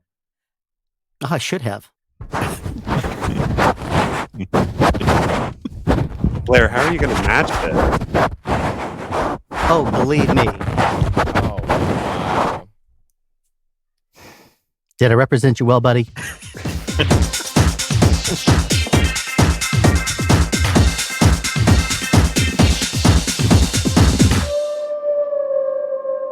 It's not as good coming up either. So that was one of the things that was the outro to one of my public access TV shows back 20 years ago. showed him that episode, and he says, "Oh, you got to use that too." He was just in a voice chat with me saying, "Oh, this is what you need to do, and this is how I want my time to be spent. This is what I want." I'm like listening, and I'm like, "Okay, since this is for charity, absolutely." And by the way, over the course of that minute and 15 seconds, we have lost 12 people watching. So God bless you there. Well, all I have Andrew. to say is we didn't want cowards in here anyway. What do you know? Just cowards. Hey, They the can't rest- handle it. The rest Not are about who you super lose. engaged right now. Okay, Well, it's about who you there's a bunch of gain. people. There's a bunch of people that are probably dying right now. But I must say there is. We're going into yet another sponsored hour. So this next hour, the Epic live stream is sponsored by the USA brand K-Tek. If you have not yet watched my review of the Mighty Boom, then you want to check it out right there. Now, K-Tek does sell things other than boom poles. If you've been watching my channel for a while, you know that I wear a black K-Tek Stingray sun hat on set, but they do sell a whole variety of other products, and you can check them out at their website, ktekpro.com.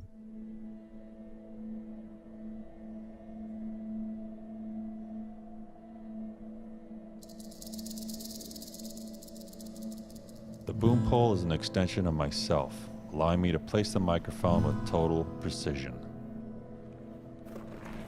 The new K-Tek Mighty Boom Pole builds on a proven design with pioneering refinements that take the lightest professional boom poles into the next era.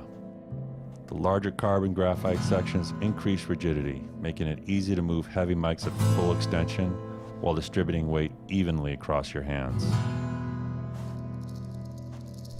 Make the pole work for you with more accessories than anyone else. The new headpiece allows you to swap cables in under a minute.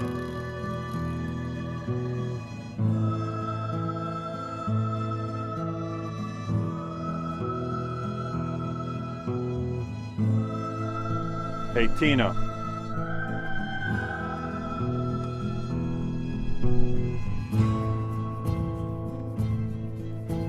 Redesigned collars take less than a quarter turn, making these the smoothest, fastest collars in the West.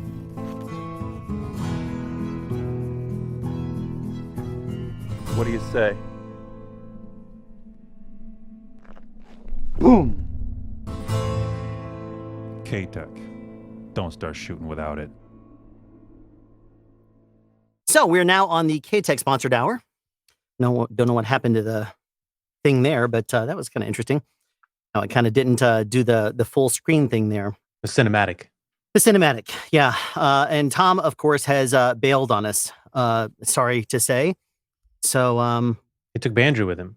He took Bandrew with him. Yeah. Bandrew is left, and we'll see if he comes back.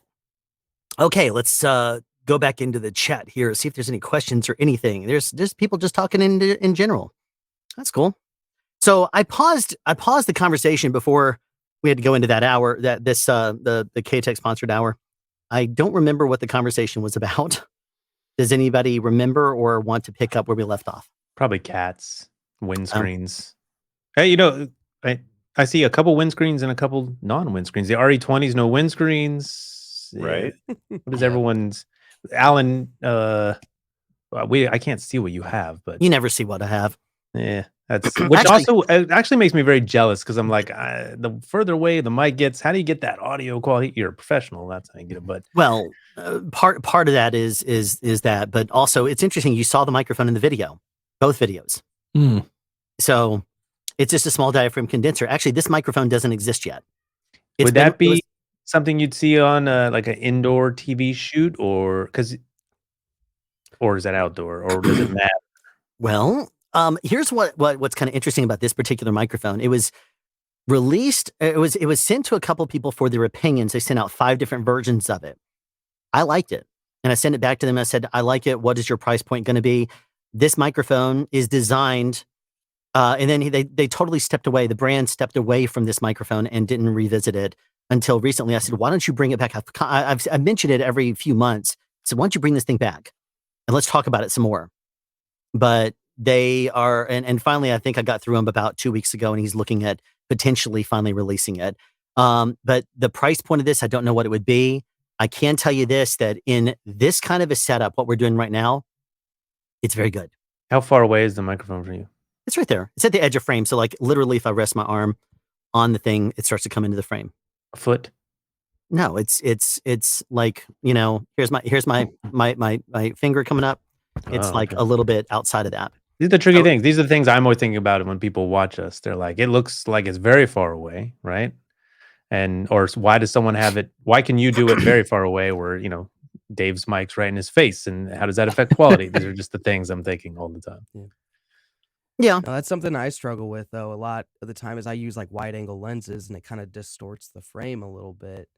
And so like microphones will either look further away or too close or whatever. And they're like, I'm putting it as far away. And I'm like, well, maybe you're not, though. How far is it? So yeah, it's kind of a struggle. I mean, even more interesting, Mike, I don't see the microphone. You're a voiceover guy. Would you typically always be right on top of the microphone, or are there times where I am? I mean, I'm Okay. I'm still just as far from the mic. It's just out of frame. This is a brand new, mostly untreated studio around me because I just moved, and so I had a shotgun microphone, so it's literally right. It's right here. But yeah, I mean, I still try and keep them. This. I try and be this close, no matter what mic I am using. And Dave, you have the big windscreen. Why? Apparently, I have a tremendous amount of I have plosive issues, and when I had I used to use the RE320, and I had to put a windscreen on it. Apparently, I'm full of hot wind, and it just goes out. Plosive issues sounds like an illness in a way. It does. I'm sorry to say you have plosive I've got issues. plosive issues.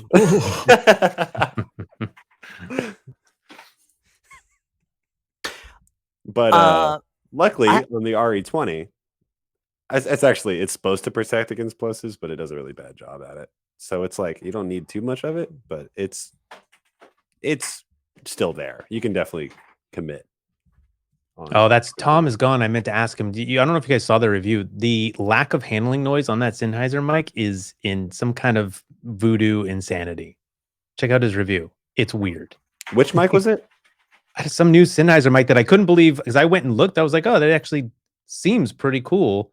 Bandrew didn't have it. I think he's right. He's like the only one who has the microphone. So yeah, if Bandrew doesn't have it, I know it's just not. I really don't. out there. That's true. Yeah, I don't have that one. Alan Sennheiser put out a new USB mic. That's not for sale yet. And then SE Electronics has a couple as well that aren't available anywhere yet. That a few people have. I would like to get something in that just to try. You're a fan of the SE stuff? Seems like it's pretty good. I don't have the new stuff. But you've done reviews on SE before. Yeah, right? I've been really impressed with pretty much every single mic of theirs that I've tried, except for one. I haven't reviewed it yet though, but it's their big, huge, chunky tube condenser. Bandrew, with all your different mic, how do you decide on what mic to use? I mean, you've switched already, but is that your daily driver? I call this my daily driver. This I call it old familiar. This is just the one that I like my voice on the most. It makes me seem the least irritating, which I think is a huge benefit.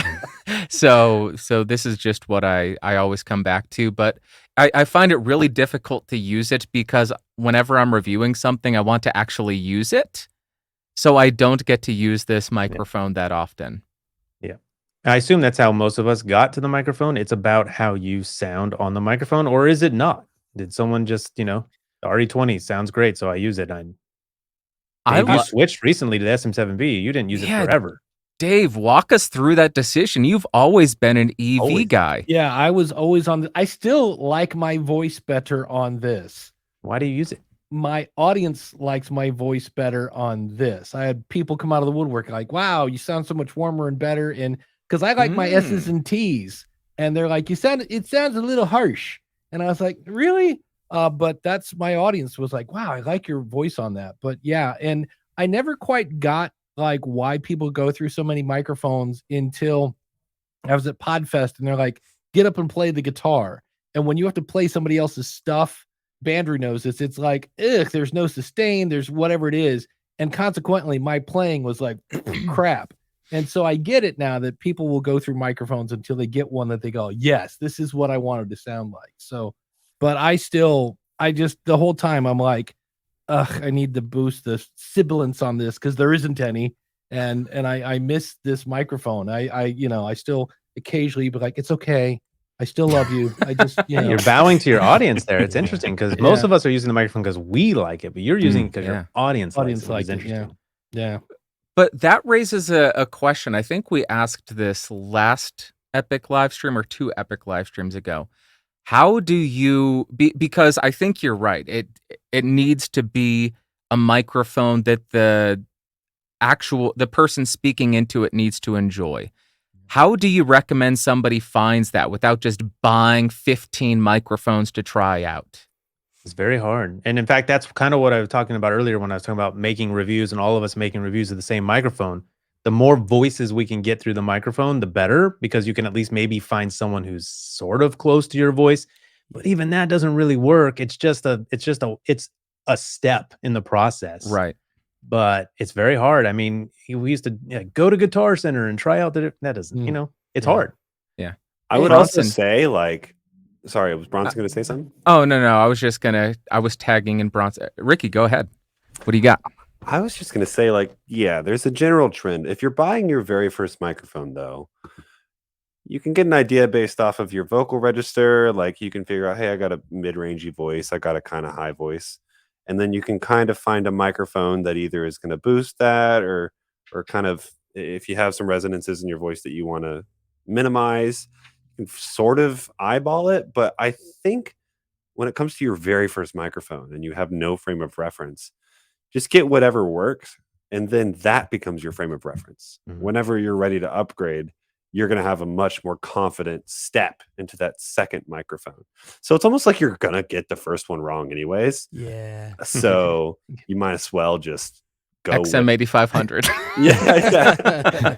Mike, you must have people ask you all the time. Yeah. They're getting into voiceover. They're going to invest, but it's critical that they get the right mic for them, right? What do you tell these people? I don't know that it's that critical given some parameters. I think given some parameters, if you're just starting out, what I tell a lot of people, I was like, if you're going to spend between $300 and $500 for the mic that you think you're going to try and earn money with, pretty much anything you choose is probably gonna sound just fine, and you really won't hear a difference unless you're really A/Bing it with somebody else, whether it's from Rode or from Lewitt or from SE or from any of the microphone manufacturers that do something in that range.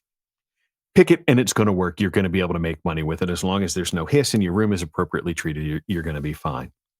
Then after you've really learned how to use that microphone and you EQ'd it, and if you still find that you feel it's lacking something, then, as others have said, then you have a point of comparison. Oh, I need something that's darker or, brighter or has more low end or less, whatever it is. But I think any of the sort of safe choices in the middle of the price, in the middle of the low end, I think is going to be fine. I mean, I've certainly done mic reviews where the $350 mic compares very favorably to the $3,000 microphone, given the same, $500 interface. It kind of doesn't matter, I think, a lot of times. I like that you bring that up. That's something that you've been preaching for a while, that the audio treatment is such a big part of the equation that often gets overlooked. It's just, I have $1,000. I'm going to buy $1,000 microphone. Yeah. It just doesn't add up. I mean, certainly in all the condenser microphones, I think this speaks to what Ricky was saying before. Like if you have a microphone like a Neumann that does pick up a mouse fart 3 houses away, it maybe isn't going to work for your bedroom. That's a choice you have to really be much more cognizant of. The pattern is going to matter, whether it has a shock mount, that's going to matter. But then really for voiceover, the thing that I tell people is it's not so much your microphone, it's your consistency from recording to recording, from session to session, because if you're like me, who does a lot of industrial narration, that customer God willing, you get a customer that comes back to you time and time again, they're going to need you to sound the same in February, in June, and in May 3 years from now. You got to kind of sound the same. And that's why I have a booth, because it sounds consistent time and time and time again. It's a very controlled environment. And I can put probably 4 or 5 different microphones in there that are going to sound really close to within something that I can EQ to make me sound the same, because the environment itself is pretty standardized. I want to share something with you real quick. Oh, go ahead. Go ahead. Go ahead. I was going to share something with you that you might find interesting. You know that after I watched your video of the E100 versus the E100S, however many years ago that was, I bought the E100 and I really liked the way that sounded on me, and I used it consistently. I had to retire it. I was able to make it work long enough to do the review against the SX, but that was a chore to get it going again. And after that, it died again. I think I know why, though. And I tried reaching out to change the batteries? No, it's not the battery related. It is a back electric condenser, and it's about 30 years old, and those can lose their charge. That's something that I didn't recently know that. I better learned. go plug mine in and see if it still works. I haven't used it in probably 6 or 8 months. Yeah, that was something that suddenly occurred to me one day, and I was like, "Whoa, wait a second now." I wonder if that's why, because it started to sound like it was it was not really distorting. It almost sounded like it was an RF related issue, like it was starting to encounter RF, and then it was like almost like it was losing power, and then it suddenly hit me.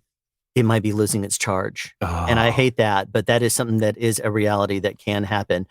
Real quick, I want to answer one quick question that came up here. What's the craziest costume I've ever boomed in? Well, I'm a sound guy, so I don't really wear costumes on set. But what I will say is that when I worked on American hot weather gear. Well, no, that's more of a piece of uniform. But I think I've only ever really worn like on Halloween, that kind of thing, with exception, and that's kind of for a specialty event.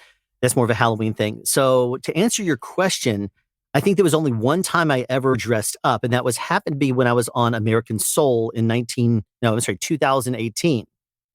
On American Soul, the day we were shooting a particular scene was the very first day that Don Cornelius, an episode of Soul Train aired in 1971. We were doing this on like the 27th anniversary or the 40th anniversary or whatever it was. It was to the day about the Soul Train. So what we did is we basically got together a bunch of people and we said, let's dress up. And that was one of the few times I've actually violated my rule about wearing all black on set. And that was what I did. That's what I dressed up in. You had that at like Instant Recall. That one's on your desktop. You like that one. It's good. Oh no, it's one I would, as soon as I saw it in the comments, I had to go and find it. That's cool. That was the funny thing is about that particular day is because of the show. They were like, we're going to be bringing an EPK that day. So everyone, they said, don't, they sent out a memo that said, don't dress up this day. We're going to do the dress up day the next day. But we want EPK there. We don't want people dressing up in non-period stuff and confusing the behind the scenes people. So guess what department they did not include in that?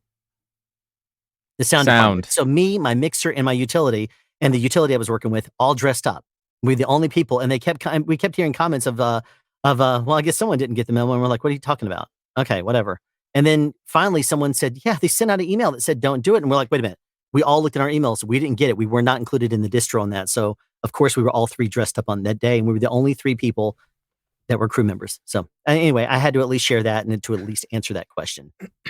You didn't get that memo? Yeah, we have new cover sheets that go on all the TPS reports. reports. TPS reports. Yeah.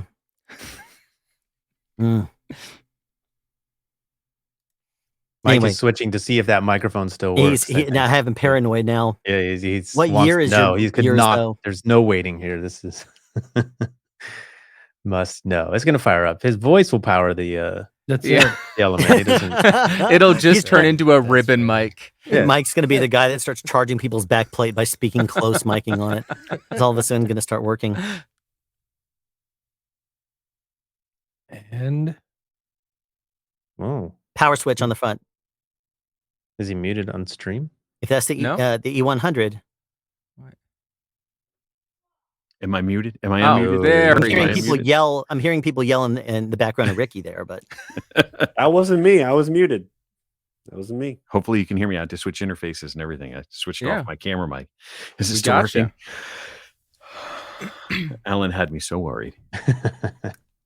No, I caused panic attacks. What can I say? Yeah, you did cause. I was like, oh no, if this thing doesn't, because this is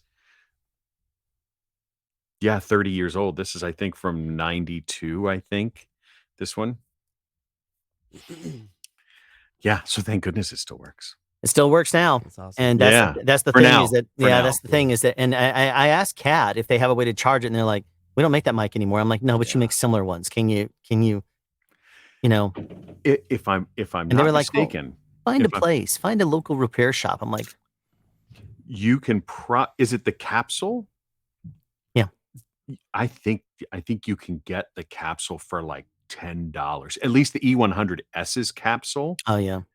I don't know. Well, that's a completely different sounding microphone. The 100S, yeah, that's because isn't the 100 that you have? That's a lot more neutral, right? This is the 100 versus the 100S. I think at least my two are really close. The SX is way different. Their new one, it's like a whole different thing. They didn't sound like the same mic at all. No, just no, like completely nothing. different families of mics. Yeah. It's not even in the same ballpark. I didn't find a huge amount of difference between if it was a function of throwing the mic away or, I mean, I don't know if you can replace it. I have no idea how serviceable these are. So they told me when I asked them, they said, your best bet's going to be to find a local repair shop. Find a place that actually does electronics repair and see if they can look up the capsule that's in it. Just to slip my mind, not diaphragm. Look up the schematic. Look up the schematic for it and see if you can find out what it is.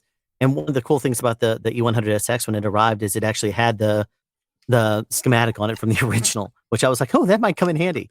But that was something I at least wanted to mention. Mine still has the original stuff. It's got you can't see it, but mine has the schematic on it if it helps. Where did you pull that from? It just felt like you're like, and here it is. My case for it that still has all this. Wow, that's the case. All this stuff. No. I bought this. Oh, okay. I was gonna say that's a beast of a case for a 30-year-old mic. No. I bought this off a guy off Craigslist. It was just like, here's the mic.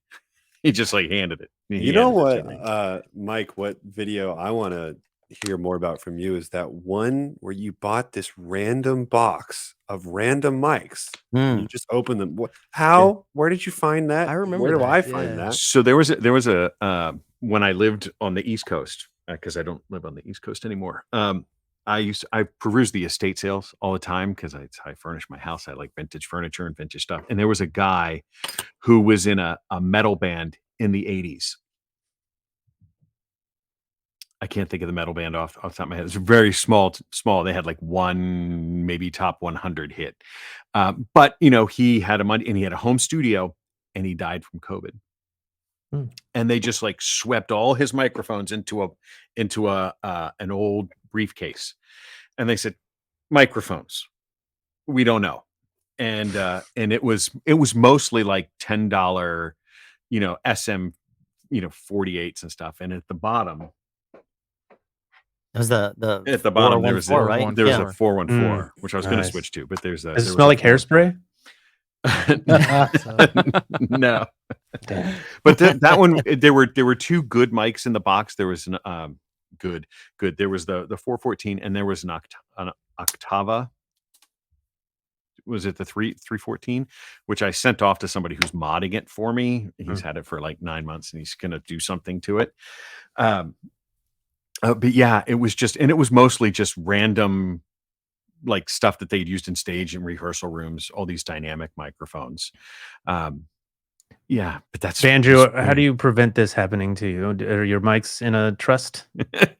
No, I need mics. to figure out what to do with it. I'm thinking of donating them to a school. How many mics are we talking currently? I don't have the count. I stopped labeling them because I never used that. I was like, this will be a great idea. I bought labels and I would scan them in with a little scanner I bought and then label them in Excel. And then I never once used it. I never once used the actual label. I have the list in Excel and I would just search it. I'm looking for the SM7B from 2016. Where is that one?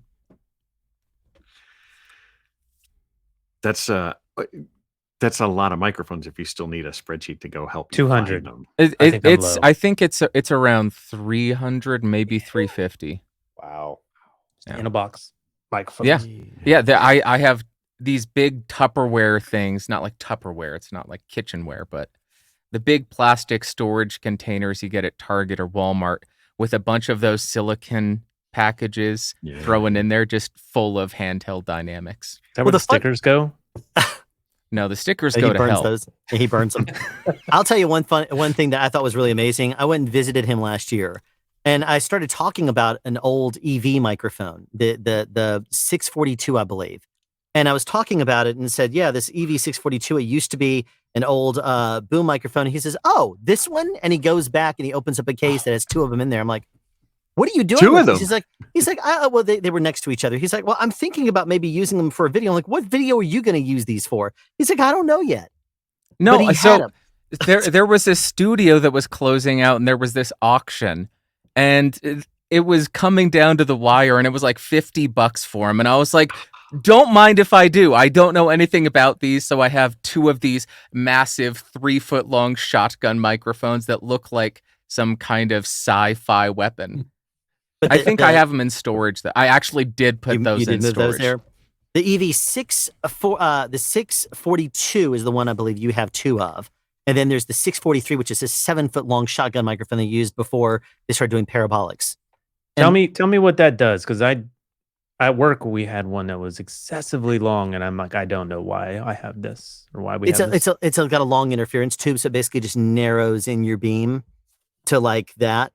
So can I be further away in a boom situation with that, or it's just less ambient? People always use the term reach with microphones, but there's not really so much reach, is that it basically just knocks out, it starts rejecting out. And rejection, some people are like, that's not even really a term either. But the thing is, though, signal to noise ratio matters, and the amount of decibel attenuation off axis matters too. And what those basically do is they start to basically, you're pointing down the nose of a long tube, and you're cutting out so much other stuff, and it reduces that, and that allows you to kind of hear down the barrel a little bit more, and it's kind of a focused type sound. So that's what that microphone was basically used for, is it was able to cut out more like if you saw a tennis match, they could maybe use it, try to get something there, or maybe football players, now they bring out parabolics, and you'll see people standing on the side, and they just start nailing anybody that they want to hear. Don't they just put microphones in all the headsets now? That's right. I don't know that they didn't the last time I did a show like that.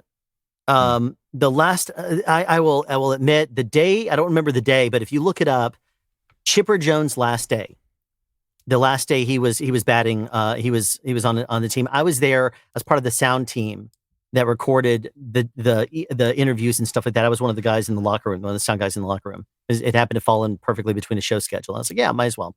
And it happened to be Chipper Jones' last thing. So whatever his last game was, that was the day. We actually lobbed him up, and there was a couple of things that were gold that he said, and I hope that some point in time they take that, because he knew we had a lob on him. We basically turned a Lectrosonic SM transmitter sideways and stuck it in one of those big, really thick belt loops that are on the back, and we stuck it in the back sideways, and then took the cable and put it up through his shirt, and then it was basically up in the top there. But there was a couple of really good sound bites that he walked out there at one point, and he I think it was the very last time he was actually going out there. He kind of looked around and he kind of mumbles under his breath, "Part of me is going to miss this," or "I think I'm going to miss this," or "I'm going to miss this," or something along those lines. I only heard the "going to miss this." I'm like, whoa, that was a really cool line, because they happened to have a camera zoomed in on him at the time. I'm like, you should use that. And I don't think it ever got used. But he had a few really cool sound bites like that. And I was like, oh man, our mic was right on him. Did you get Bandrew drinking Zip Fizz or something? I think he just... Oh no. Oh, hang on. I forgot my mine's upstairs. I got... Oh no. Yeah, go get it, Mike. I got it. I've never had it before. Go get it. I've never had Go it. get before. it. I'll go see if I can find it. Zip Fizz. I gotta go. What else do I need, Alan? Do I need water? No. Yes, you need water. No, yes, you just eat them whole. So Like, no, you can't go off it's Alan. a pixie stick. That's it. Oh. That ain't it. No. No. So get a water bottle with a top and about 16 to 20 ounces of water, and Maybe make have sure a nurse there's on room. standby. Make sure there's. You don't have any heart issues, do you? What is this? What is Zip Fizz? It's like content.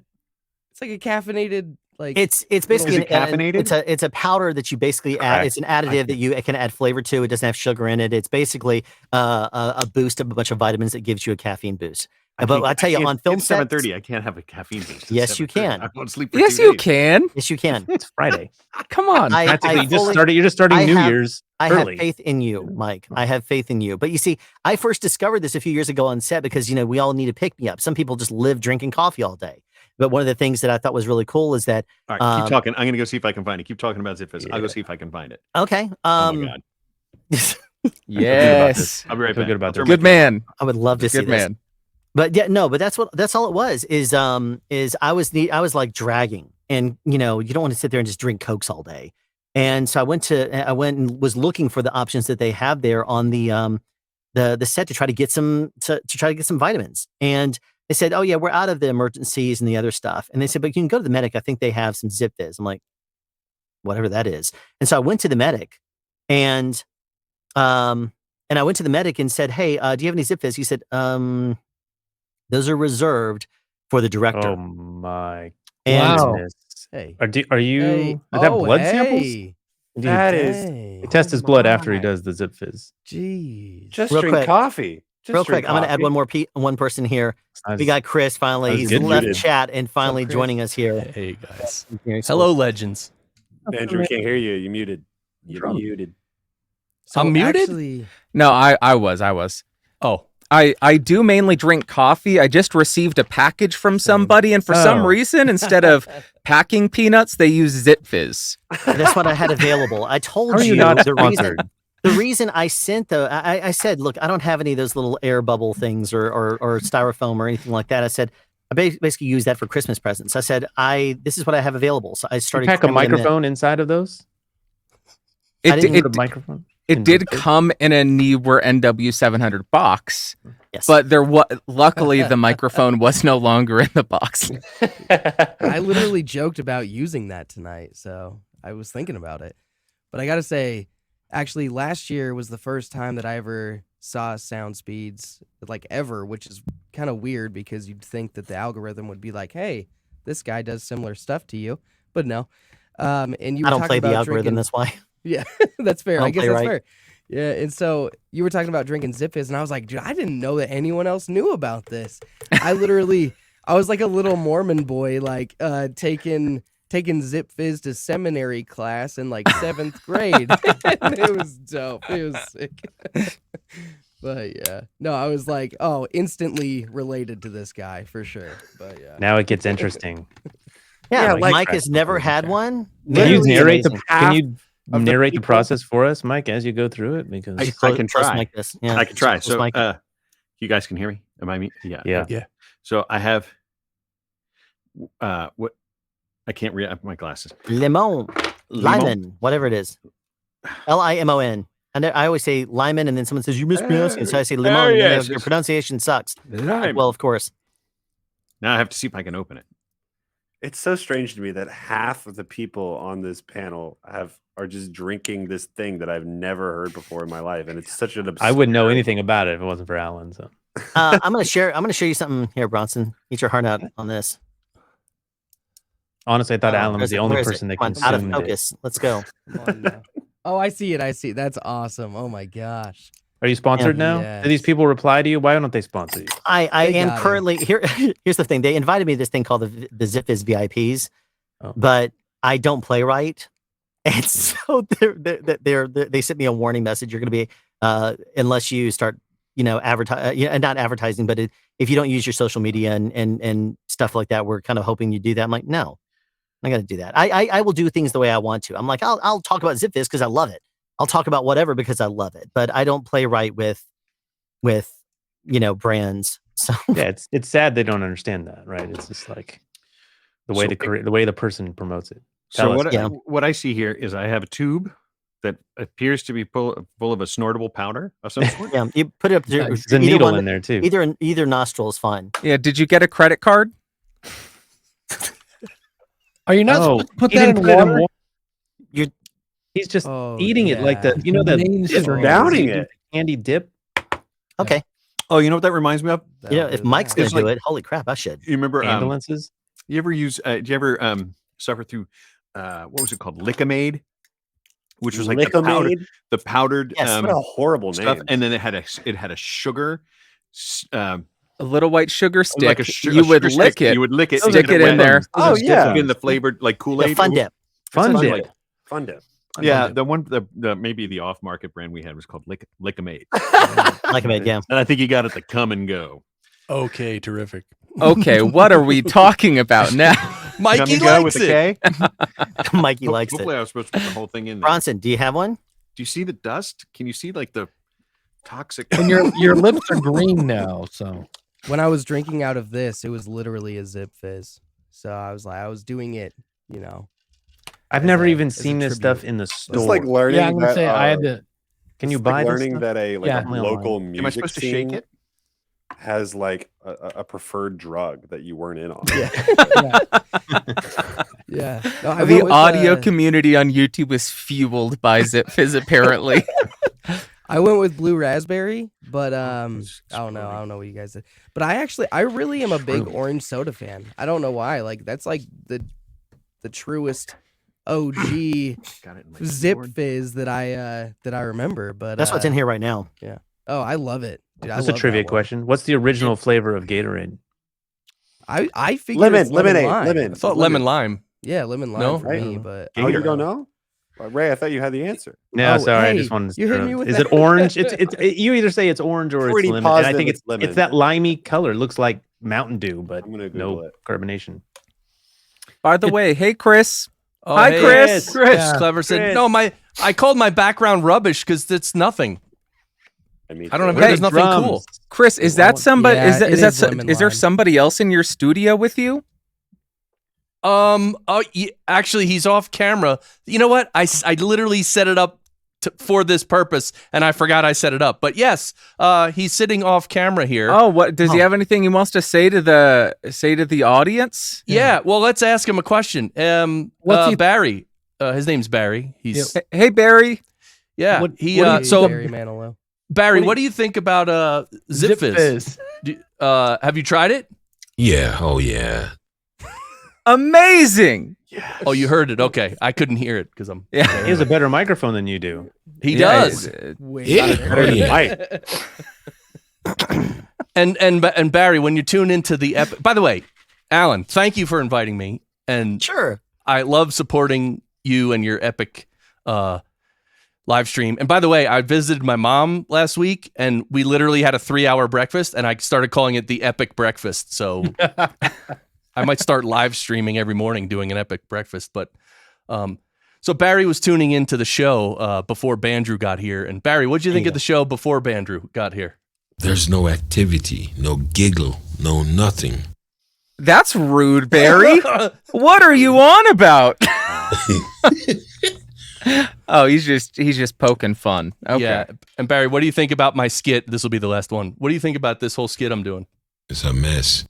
Yeah, it's a mess. Mike, I'm worried for you now. I feel like someone might be gunning for your job. Yeah, This is less good than I expected it to be. Oh no, it's not. You need to May do have just something broke like, his career. like here. You try this combination sometime, Bronson. There, add some to tonic water. Yeah.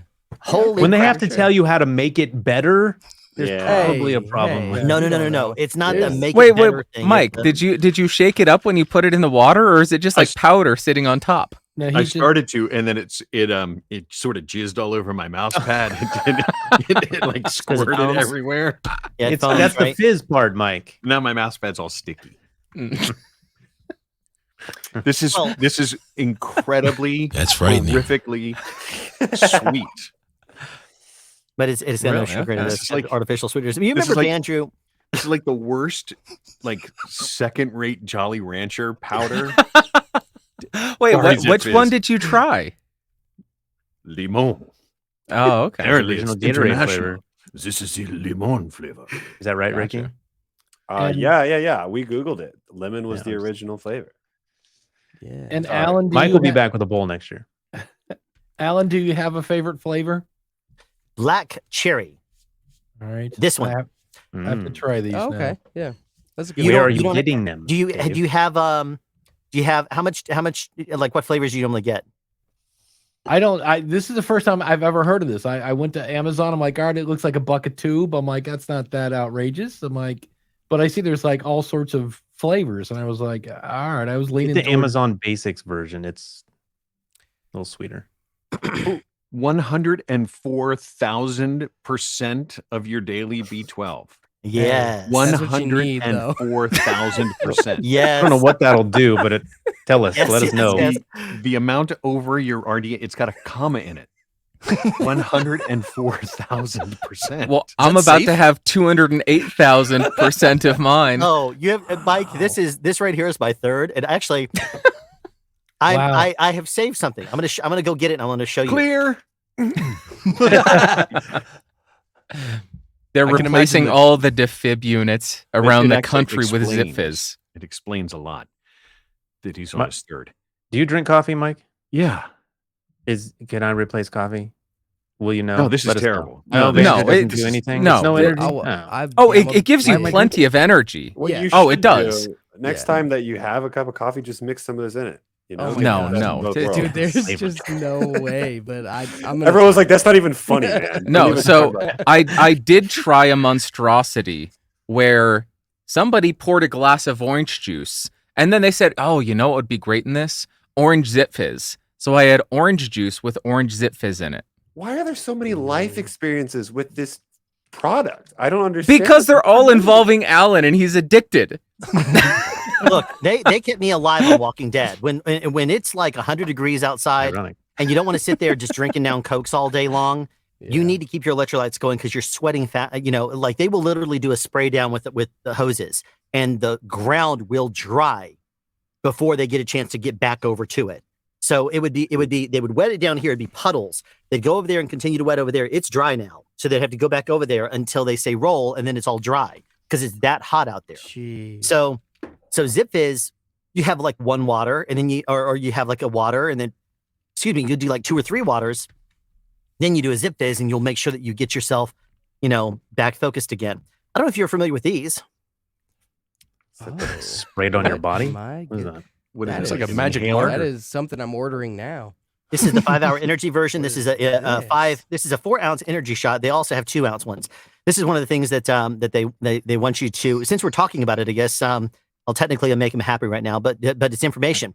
If you actually go to zipfizz.com and you go to buy the 14-pack sampler, and you type in coupon code ZipFizz, coupon code SoundSpeeds, you'll get $5 off. Oh, dang. So I actually have a coupon code with them if it still works, unless they've removed me from the program. But that's how they basically will track you. They want you to promote their website and stuff. And I'm like, I don't. I'll just do things as I like. And I don't play right because you see, I push it so far. Like you guys know that I'm constantly talking about. I'm constantly doing things. I'm constantly, and on set, I do the same thing. So I said, guys, I told ZipFizz, I'm like, here's the thing. You might want me to push social media, but I push in real life. I'm constantly saying, I need this on my show every day. We need this to function. We need this. You should get this on your show. And so that's one of the things I do. I'm a real world person in that sense. And Ricky, you've never tried this? No, it sounds terrifying. The first one is free, Ricky. I have some. Everyone in the chat too is like, "Don't do it. Don't want to do it." I'm going to shut Mike down. looks like he's having a great time. Hey, they don't It's get the it. worst thing man. I've They ever don't had. get it. This is like 100 times worse than those hugs. Did you ever have the little juice in a barrel with the little peel off top? Oh, What yeah. did you grow up?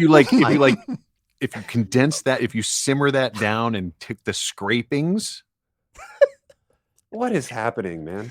it's so bad. No, At least we've balanced this hour that's been sponsored by ZipFizz with the I don't think honest we've talked review about from Mike. anything related to audio. It's just ZipFizz so far. If you're not awake, you can't make audio. I thought it was going to fizz. It Is does. supposed to fizz? It If you does add if it you to put water. If you put it in water, it foams way up. I put it in water. If you put it in water, it foams way up. As a matter of fact, if I could do it without the audio, because that will get this live stream struck or whatever. I have. Where is it? I got to find it. This year, pretty much, I did Zip Fizz suicides on the shows that I was on this year. I put together all the flavors in a bottle and then took it set and gave everybody shots of them. It's a Long Island Zip Fizz. Let's take a tequila shot or something. I can't get it out of my mouth. Come on, wash it down with a Red Bull. Let's go. That's it. In case you thought we were being extremely biased, Mike will steer you in the right direction. See, I said Mikey likes it. I spoke too soon. Thank you for keeping this a modest stream, Ricky. I appreciate that. I will say one thing. You know, we brought it out there. You told him, Bandrew, to add it to water. He goes straight for it. So I have no sympathy for Mike. I told him. He listened to me over you. That was a mistake when it came down to Yeah. this. Come on. So he brought this upon himself. Hope you didn't ruin his voiceover career with this. Jeez. I don't understand what. Hey guys, Mike here. It's a new need. I can't drink this anymore. Hey, stop mocking me, Mike. I don't like it. It's precious. I don't like it, Alan. Oh, that's your wow. I know. I'm probably like out of the cool kids club, but that's it. Not good. Why did you have it? Yeah, I was Mike? about to say why Alan would sent it it to out? me. Alan sent it to me. Of course he did. He's a pusher. See, We've learned that. Alan is the pusher. That's it. Your first one's free. First one's free. Oh, we have another convert in the chat. Somebody else just ordered someone who hasn't tried it. Yeah, the from coupon code. Zip Fizz. Okay. I added it to water. Nice. Whoever said added it to water. I mean, this is.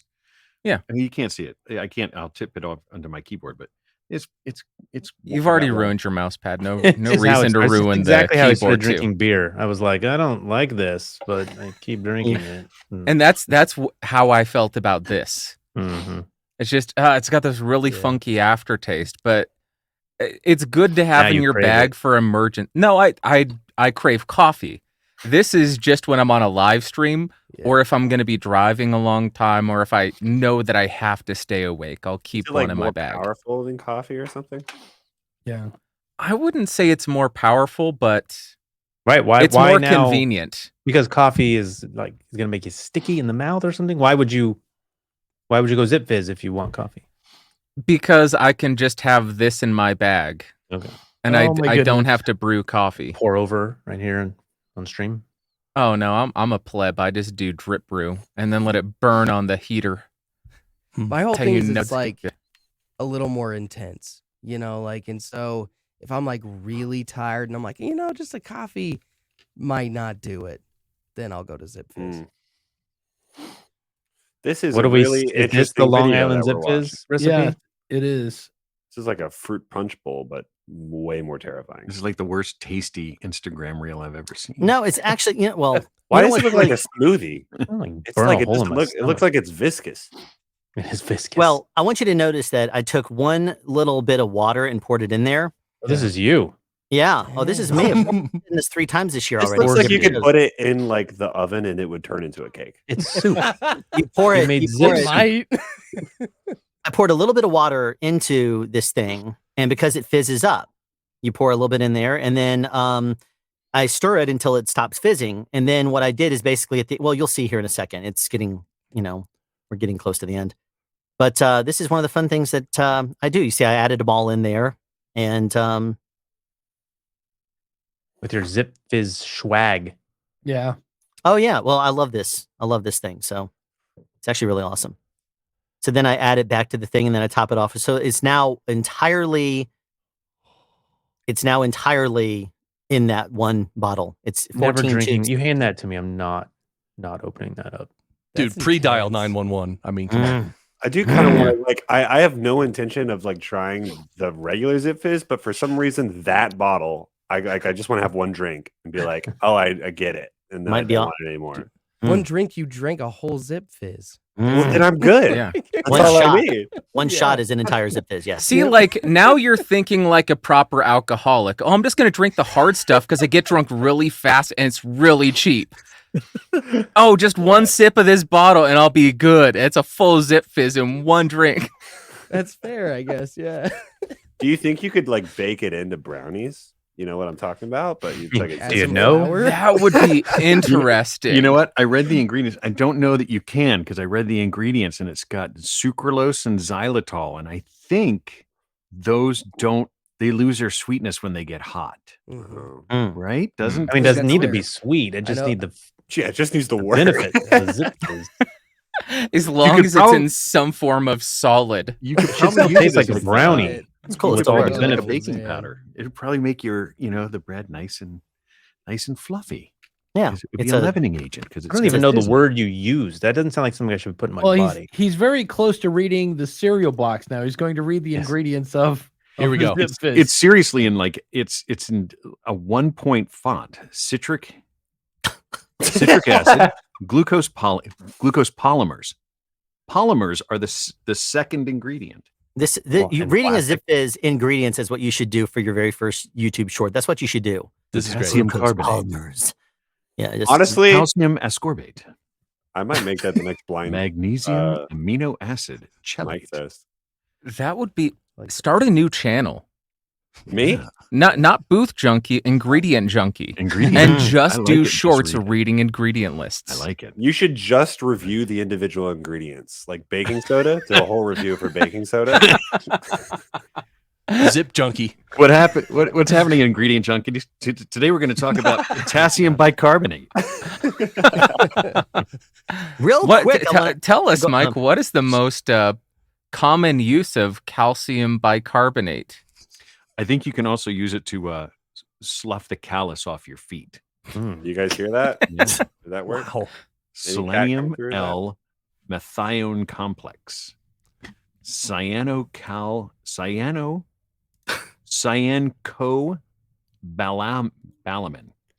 Cyancobalamin. See, that's a good ingredient there. You're gonna have to go more of those medical YouTube videos. I do. Yeah. I do. That You're gonna have to look them all up. Cyancobalamin. 7 print hours this? of just a camera on a tripod using the camera audio. Can someone tell me if the cats are coming through and they rub their face on the mic? I hope they are. Like Alan. I'm not hearing anything. But you'll hear the screaming outside. Yeah. Yeah. The audio gods are not smiling on you today, Ricky. I've had to mute this like whole stream because there's fireworks outside because it's 1 year from New Year's. Oh. All I right, haven't the done one next- of these live streams yet that's less than 14 and a half hours, Dan. So I'm still doing fine. Real quick, next as a in- matter of fact, I want to invite one more person to the stream here. This is someone who definitely knows about me and the powers that I will start running through my blood when I have a Zip Fizz. This is my friend Michael Wynne, sound mixer I've worked with on a couple of shows here. How's it going, Michael? So, Mike, Hey what's guys. up? Hey. Hello. I can't believe it's been a whole other year and we're Yeah. doing this again. Yep. It's great to see everyone. I love this audio. I said it I last year. I like it this year. Good audio. So I was reading in the comments and I see that Zip Fizz is on deck. Alan? What do you mean? They gave me a coupon code that I can use to tell people about Zip Fizz if they want a discount. And so I did that. I mentioned it, but and Mike just drank some. It's inside Mike, and he's dying. You know how I can still taste it. It's Mike's his biggest advocate of Zip Fizz, actually. Oh yeah. Well, I can still taste it. It's revolting. Yeah. I need to send you a different flavor then. I'm gonna go get another beverage. I'll be right back. I gotta get this. Okay. I gotta get this taste out of my mouth. I'll be right back. Oh. Alan, you in the back on room, the I'll be right back. packages. Revolting. Must So be Alan, you and I were working on a show. I think it was American Soul. It was. And I can't remember if you did 2 or 3 Zip Fizzes at one point. You would push me when you would like you need 2 Zip Fizzes, Alan. I'm like I think I only need 1. You're like no, you need 2. You need 3. And you just say it matter of fact. You need this. Wow. And he would enable, and I would love it. It was one of the best things ever. So I'm pretty sure you. Yeah.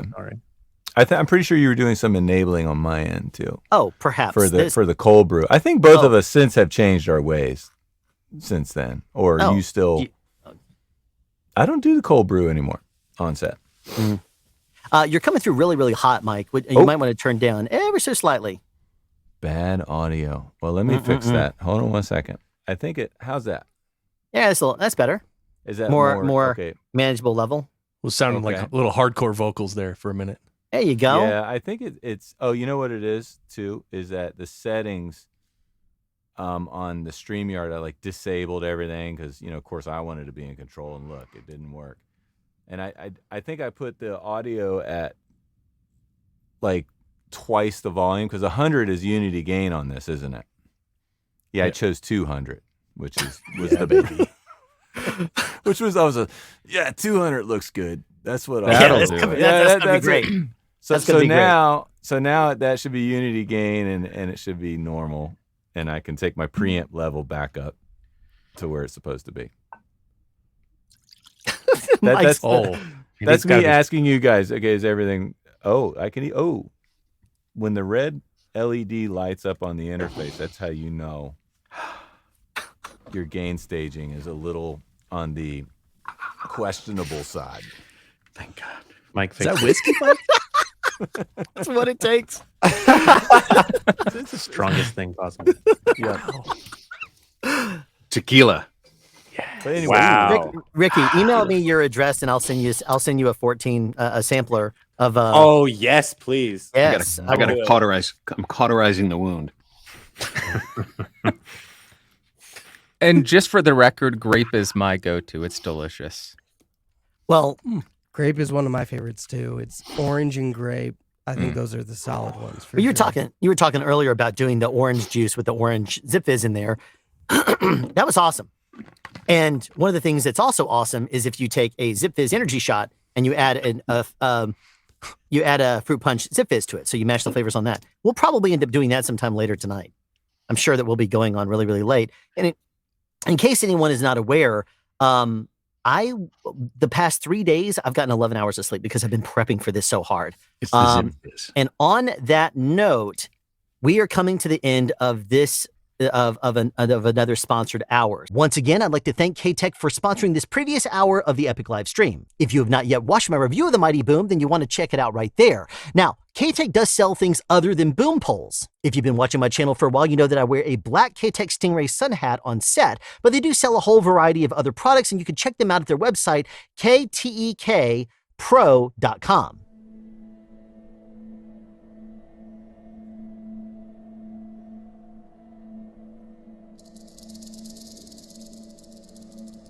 The boom pole is an extension of myself, allowing me to place the microphone with total precision. The new K-Tek Mighty Boom Pole builds on a proven design with pioneering refinements that take the lightest professional boom poles into the next era. The larger carbon graphite sections increase rigidity, making it easy to move heavy mics at full extension while distributing weight evenly across your hands. Make the pole work for you with more accessories than anyone else. The new headpiece allows you to swap cables in under a minute.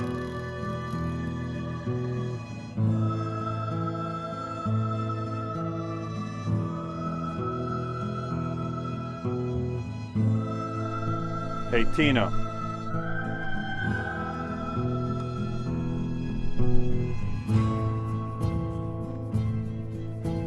Redesigned collars take less than a quarter turn, making these the smoothest, fastest collars in the West.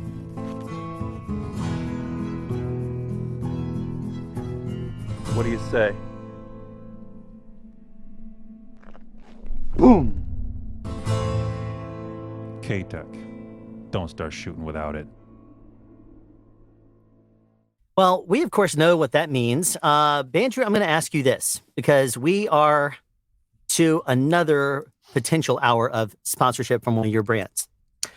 Do you want to hold off on the hoping that Curtis comes back, or would you like me to go ahead and bring out the videos that we produced based on your wacky requests for the promotions that you wanted? I doubt Curtis is going to come back, but he texted, said he may, he doesn't know yet.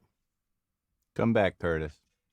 Okay, yeah, let's hold off then. Can I say one thing, Alan, before you ask that question? That was the finest dang audio ad I've ever seen.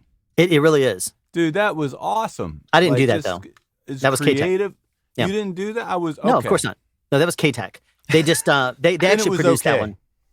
No, it's actually really well done. I really love it. I mean, I was in it. I wanted to know what was, that was awesome. We need more of that. Yeah, we do. They did a really solid. Our expectations are high. You guys actually have a budget versus YouTubers, so we want to see something, you know what I mean? But in fairness, when the shutdown of 2020 happened and news agencies across the country started producing videos from home, guess who was there to help them? Remember that? During the shutdown, they were producing really bad quality stuff, and we're just all laughing. So, yeah, you've made fun of us for years. Now we're going to be helping you guys out. Dirty YouTubers. Dirty audio people. Drinking their Zip Fizz. Guys, I got to dip out. So I just wanted to say goodbye to everyone on the stream, both on the panel and in the chat. So see you, Ricky. I will see you guys around. Later, Ricky. Bye, Ricky. Right. Well, thank you for being here. Everyone, too. Kiss your cats for me. I will. Get your Zip Fizz. Yeah. All right. Yep, I'll make sure I send it to him. Bye, guys. So, Same for me, Alan. I just want to say thank you so much. Ricky, you're I was out too? I was about to compliment him on having an RE20. If I see one more SM7B on YouTube, I'm gonna puke. And then the and you know what, the other microphone that got ruined by YouTubers, the MKH50. How'd they find out about that microphone, Alan? I've seen it everywhere. Really? On the video channels, yeah. Yeah, interesting. Yeah. Shotgun of choice. A super cardioid, See you, Ray. technically, but Thank you guys. Have a good night, Ray. Happy New Year. Donate. Everyone donate. Thanks for coming in there, Ray. Really appreciate you, dude. Thank you, man. So let's see here real quick. We're going to see if there's any donations that have come through that I've missed. We have a few, actually. We have gone to the top link right now. Facebook actually died. The stream there died right at the 8-hour mark. So we're no longer streaming up there. So I guess that's the limit on Facebook. We figured that one out. Let's see here. We have a donation through the link that is still up on Twitter right now and in the top link down in the description below, which is $5 donation from Said Cisneros. I got to think that in my mind. Make sure I'm not saying anything that's going to get me in trouble. And then $25 from John Smith, which is awesome. And let's see real quick if there's been any other donations that have come through. There is. We have a $20 donation from Dan. I'm going to butcher your name. Sorry. Dan Camarda. So there we go. We have some donations in there for Stack Up. So thank you very much for that. All righty. You know, and in the late 90s, I used to use the SM7B in the studio for rock singers. That's what that microphone was originally for. You know, a dynamic mic where, people could scream into it. Yep. I got to agree with you, Mike. Yeah, for sure. That's what I used it for. Yeah. Ah, nice. And I see you're sporting that RE20 right there. Is that what that is? Or Yep, it is. That's awesome. Yeah, I never owned one of those, but I was always in some studio that had different kinds of mics. Speaking of, is there any favorite microphones that any microphone stories that anyone can tell? 160. I know you remember that one. No, don't you remember the Chef's CMIT? Oh, I got better stories than that. Jeez, oh, do you? That was a fun one, though. Yeah. It shows how much I pay attention to the microphone sometimes when I'm on set. But go ahead. Yeah. Well, I think you had asked earlier when I was so this one right here I bought in 1999. So that microphone would be 22 years old. It's a C414 ULS. And my only regret with this microphone is I didn't buy two of them. Because, one thing I learned about microphones these days is always buy two. Is in A, or a backup, or B, a matched pair, because there's so many. Because with this particular microphone right here, you can do a figure 8. So you could actually do a proper MS on this thing, you know, and if you really want to do some cool MS recordings and have like large diaphragms, you know, but then you need like big Wynne gags and stuff like that. I don't know who here is into like ambient recordings or anything like that, but recording MS or stuff like that. Is any, you know, so tough room, guys. God, man. I mean, yeah. No more talk about audio or stereo ambience recordings here. Yeah. So, but what's the coolest microphone you guys ever had the pleasure to use? Anything like just, you know, come to mind like, oh, wow, I remember you know, something take you back maybe through the years? Does anyone have any? Bandrew, you seem like, I watch your channel. You had crazy microphones on there. Awesome stuff. The craziest technology. It's gonna seem like a plug because I just mentioned it in my favorite gear, the Lewitt. The LCT 1040 is one of the wildest microphones because it's tube and FET. You can mix anywhere between it. You could output the FET and the tube circuit simultaneously. You have 4 different voicings for the tube circuit. You have, is it infinite polar patterns between Yeah. Infinitely adjustable polar patterns. I think 3 different it's just the most versatile microphones that I've ever tried. It's amazing. I think they spent 8 or 10 years working on it. It's just craziness. And what's the model of that? What is it? That's the LCT 1040. LCT 1040. Yeah. I can switch to that one. That way I'm not on the SM7B anymore. That's okay. You do you, B. Hey, come on now. I'll be right back. Don't be influenced by. Oh, I will. I love the SM7B. Exactly. It's my favorite microphone of all time. I think I sound awesome on it. Yeah, so absolutely. I'm sticking with it. Yeah, it's great. And on the note of this, it's so interesting to me seeing people get so angry about microphones or anything. It's like they have allegiances to these companies. It's like, you need to love the SM7. No, you need to love the RE20. It's like, dude, you're arguing for a multi-million-dollar company. What are you doing? Okay. How many SM7Bs do you think were sold to YouTubers who are like that don't know shite about microphones? Oh, so we know the answer to that, with actually. 1 million subscribers. That's the one I'm gonna get. We know the answer to that, actually. Thanks to Curtis' video. Get it. I have said that the SM7B is the new Blue Yeti. Because the Blue Yeti was the exact same thing. People saw other people using it, so they bought the Blue Yeti without understanding what it was. Yeah. Then the SM7B became popular among some people. Other people saw them using it. They bought it without knowing what it was, misused it, didn't get great sound. And then it's just this vicious cycle. So in that sense, yeah, it's become kind of like the Blue Yeti. Michael, I still think it's amazing though. If you didn't see a video that was recently on Curtis Judd Audio, he actually interviewed the historian from Shure who talked all about the history of the SM7. And he went into the history. He talked about, it went deep. It was so awesome. And he talked about what happened and how they only sold 250 like the first, per year for the first 10 years or something crazy. It was like, I got to rewatch it, but it was something like that. And then as soon as YouTube came out, there's selling 10,000 copies. And part of the reason why is because people start to see it and there's that recognition, but that's one of the reasons why, and Bandrew pointed this out, and you might've gotten it from somewhere else, Bandrew, is that's one of the reasons why the MV7 and the MV7, what is it? The USB version, or the XLR version. They started putting the brand on the side that says Shure because it didn't used to be put on camera.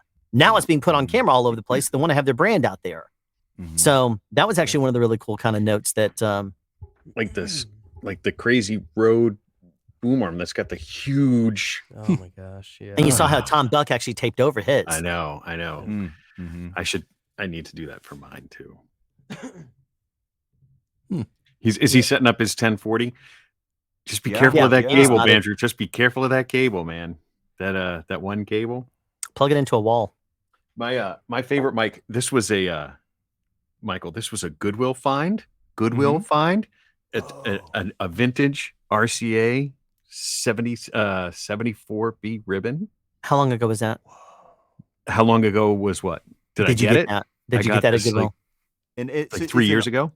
An RCA 74 what? An RCA 74B, which was like the budget version at the time, and all it needed was a ribbon. So I sent it off to a guy to have it re-ribboned because I didn't know how to do it. And isn't that amazing?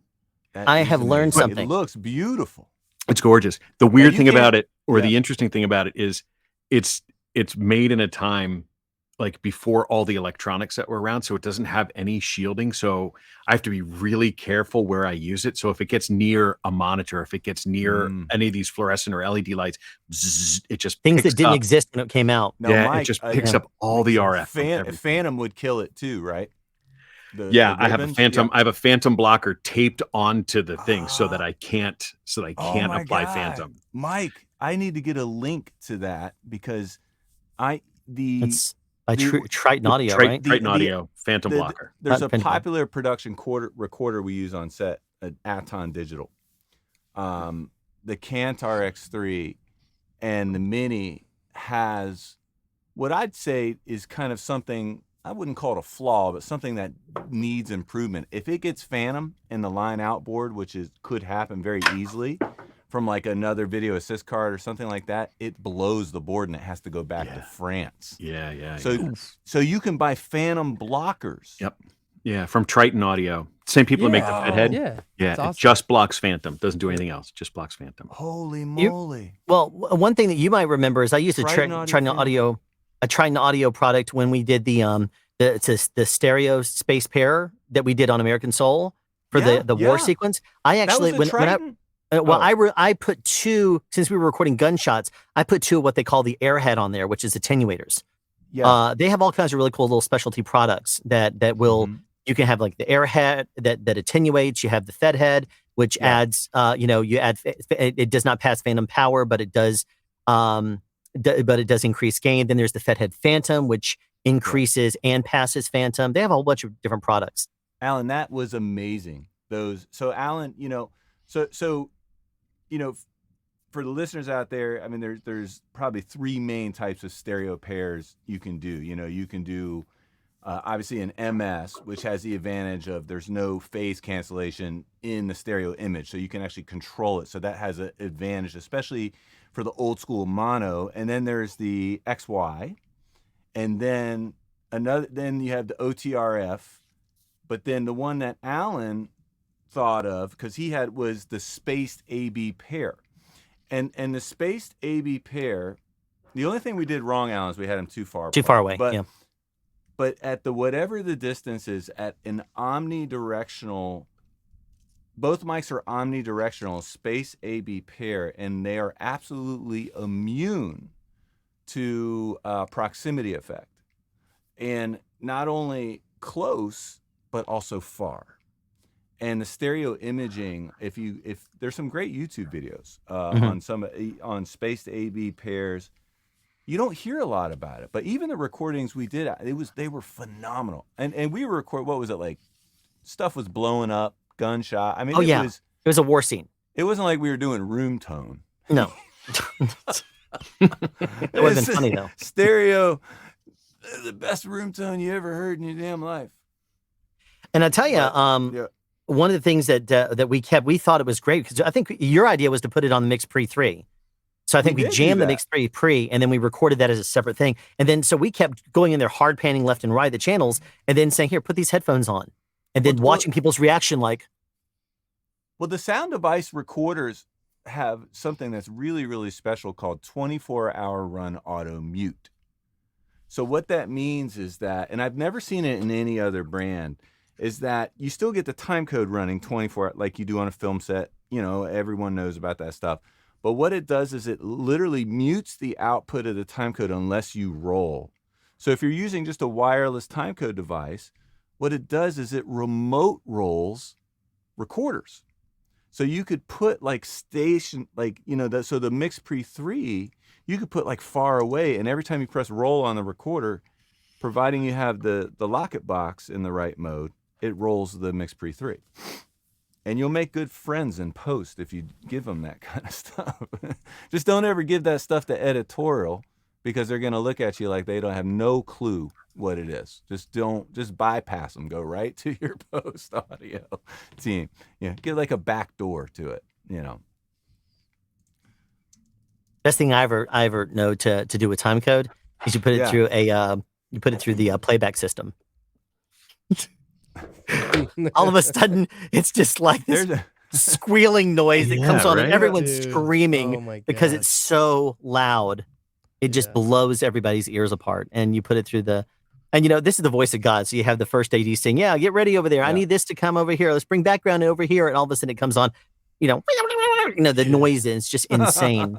And it's just hilarious because everybody on set jumps out of their skin and like starts holding their ears. It's hilarious. You were mentioning the two omnidirectional mics to pick up stereo field. Yeah. It reminds me of I just read Al Schmidt's book. I can't remember the name. Oh, it's called Al Schmidt on the Record.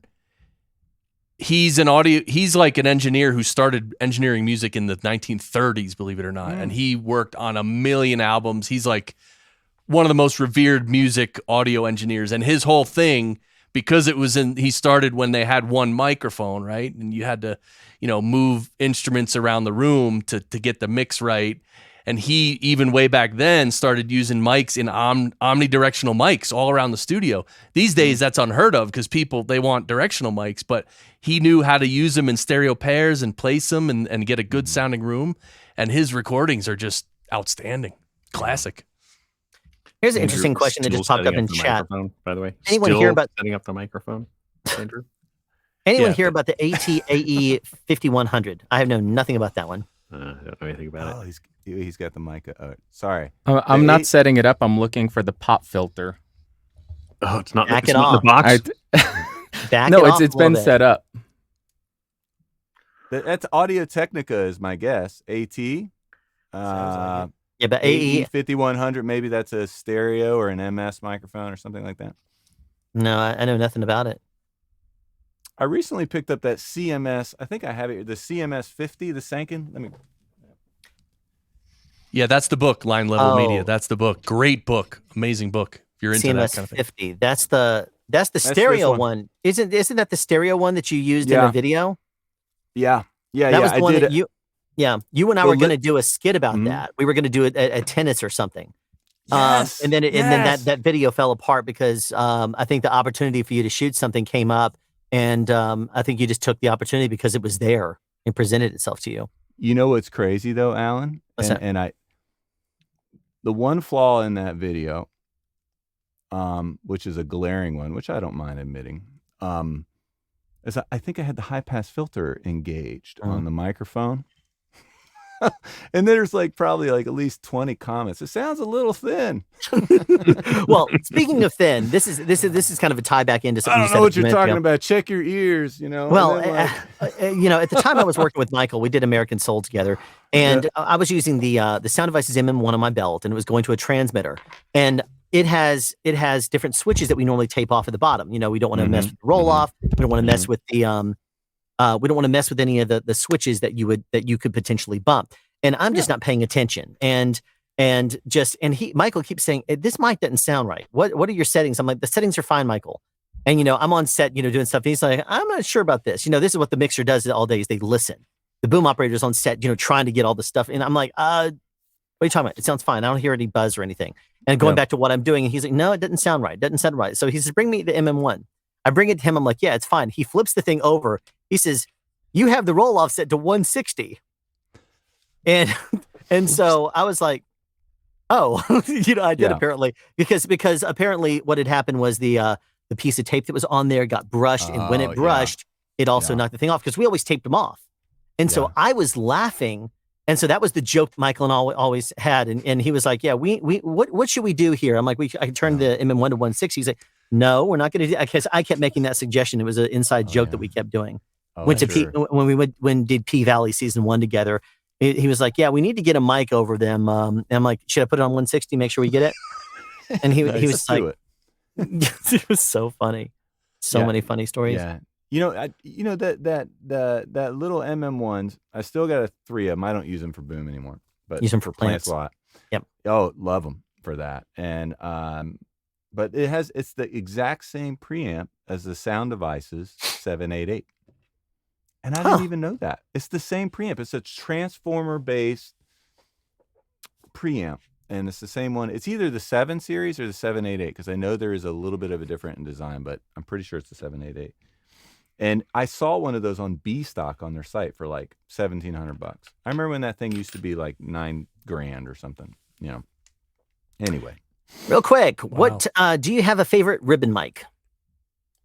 I have a favorite one that I heard Bandrew review, and I wanted to buy it so bad. The willpower it took for me to not buy this mic, but it helped that Bandrew, you and I talked, and you're like, you were so subtle. You're like, maybe hold off a little, and I was like, then I knew what that meant. I was like, all right, I'm not buying it. But I even forget which one it was. The AEA KU5A.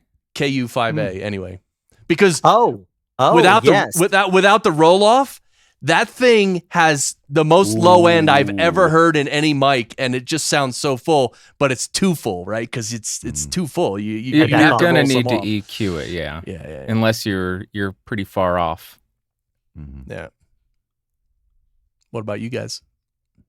The KU5A or M160. The Beyer Dynamic M160 is just amazing. I've heard the KU5A and I like the way it sounds, but I've never used one. Go ahead. Bandrew, years ago, I was recording an acoustic record for a few guys, little indie thing, and I had right where my hand is, we put the Beyer ribbon listening perspective of the player. And it was the coolest microphone. I mean, I swear you could almost taste or feel the fingers touching that microphone is so incredible. I wish I owned one, but I borrowed it from somebody. I just like, oh, hey, do you have a ribbon microphone? And sure. Stereo, that would be cool, because we wanted the idea was it was the player's perspective but a beautiful microphone. That's cool. Yeah. It's one of the most realistic sounding microphones I've heard. As far as a ribbon goes, it has a crazy amount of extension, which I do not expect when I think of a ribbon. I expect just dark rolled off. This one has really beautiful extension. I spaced for a second. Which mic are you talking about? The Beyer Dynamic M160. Oh, nice. I don't know. Ribbon. What mic are you on? This one? Yeah. But I just put it in. This is the I don't know how I sound. Oh, gotcha. Okay. That RCA. He's distance piking with the old RCA. That's awesome. Yeah, that thing is so awesome. Please get that in the frame, man. That is please, because that is like the Mac Daddy right there. Yeah. Like no sound guy. Welcome to Radio London. Oh yeah, that's right. That's perfect. That is great.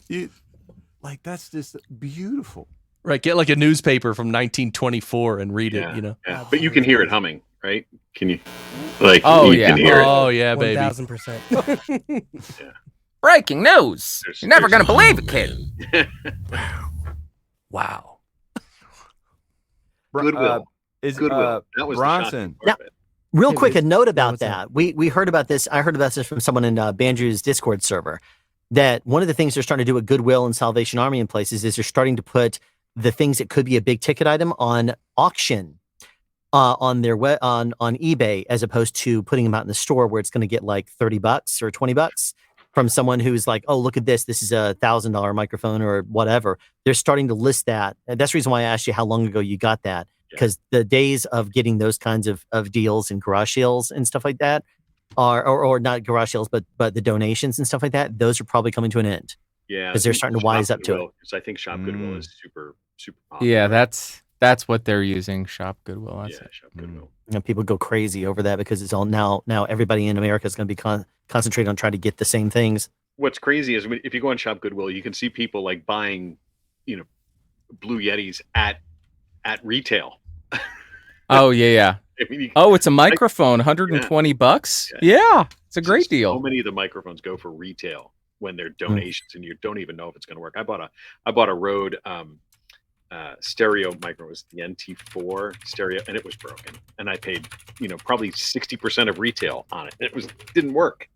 Yeah. RCA sounds terrible until you do the 1920s announcer voice. Does it sound terrible? Because I can switch it out. It's awesome. It's a stereo. It's a binaural. So you basically have a figure 8 pattern, and it's picking off of your reflection off the wall. There's a hard wall back there, right? It's my monitor. There's treatment behind me, but it's probably hitting my monitor. Oh, you're probably getting a crazy amount of phase.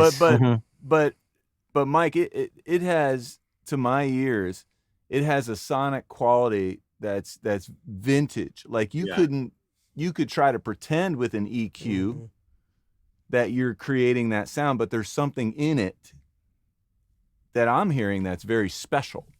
Is it? This is high pass at the moment. I'll turn the high pass off. Does it change? Does it change considerably when I just took the high pass off? Does it change? Not terribly. A little bit. Of course, I'm listening on these Apple earbuds, but yeah, I can just hear that 60 hertz hum. I'll probably switch it out in a second, but I can just hear that. Yeah, it's there. Ooh boy, I'll take it out. I'm wondering if you try putting the mic facing the other direction and talking that way to see if if there's put the microphone on the other side of your head and turn around so you're talking into the center of the room. If I may, Mike, try this. Well, he just hit his camera. Yeah, his camera. Camera? What did I do? You went dark. Go ahead. We don't. Your camera. What I was going to say, Mike, if you can see me, as opposed to having it like this, there we go. Angle down at like a 45 and bring it up overhead. So that way you're driving that rear pattern up. Because what could be happening is, the rule of the 3-to-1 rule still is in effect. So if you have the microphone here, your monitor is there, you're within technically a third of the distance. And you're within 3 times the distance, and so there's going to be a lot of rear load cancellation. It's going to come back in. So a microphone like that, I would just put it where it looks cool. Just go with it. So the challenge with you know what I mean? Like, who cares? The challenge with it is like, it looks better at this angle. I can try and angle it a bit. So now it's facing up right at my acoustic treatment, but it's really heavy. Sorry, the mic cable keeps hitting my ATEM. But I have it angled up at my acoustic treatment right up there, bypassing the monitor. So we'll see. But it's really heavy. So sometimes the Rode arm will just go. Yeah. Because it probably weighs like 5 pounds. Say, batting fourth, number 23, Babe Ruth. Batting fourth. Now at bat. What is it? Number 3? What's Babe Ruth? 3. Number 23, Babe Ruth. Dude, that's so good. We're going to be fact checked here in a second. Someone's going to be 23 is actually 17. It's going to be. Yeah. Look at the gams on her. That's a peanuts, popcorn. It just sounds just vintage. It's beautiful. I recently bought a Sphere L22 microphone, which is a $1,500 large diaphragm condenser that models a bunch of vintage mics, and I've used it a little, but not enough. And I bought it for music, obviously, not for podcasting, but it's really very interesting how they're modeling vintage microphones. They're modeling vintage consoles. Like there's a plugin I have. It's called now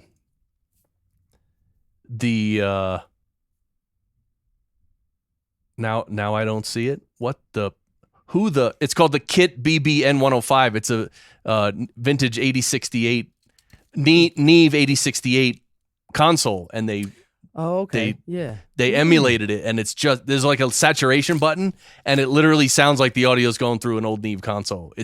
I don't even use the EQ. I just use the saturation button. It's very subtle, and it's like it's so subtle, but it adds so much, right? Very interesting. That's cool. I get you. I bought that Sphere, and I bought the Slate modeling mics just to make one video, which I never made. Oh yeah. How many times did that happen to you, Bandrew? I don't want to talk about it.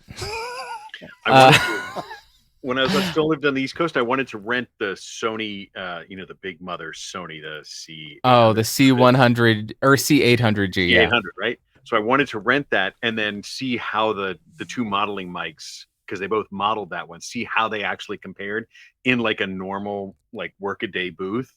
Mm-hmm. And I just never got to the rental to be able to rent it. And I still haven't even I feel like an idiot. I still haven't even installed the software for the Sphere. And I have it from when it said Townsend before it was a UA. Yeah. Yeah, I bought, I think the most expensive item that happened with for me. Luckily, it wasn't $1,500 like the Sphere. The RME Babyface Pro. And it was before they came out with the FS. Yeah. And there are a few. I bought a $700. This is when Lewitt made a USB mic.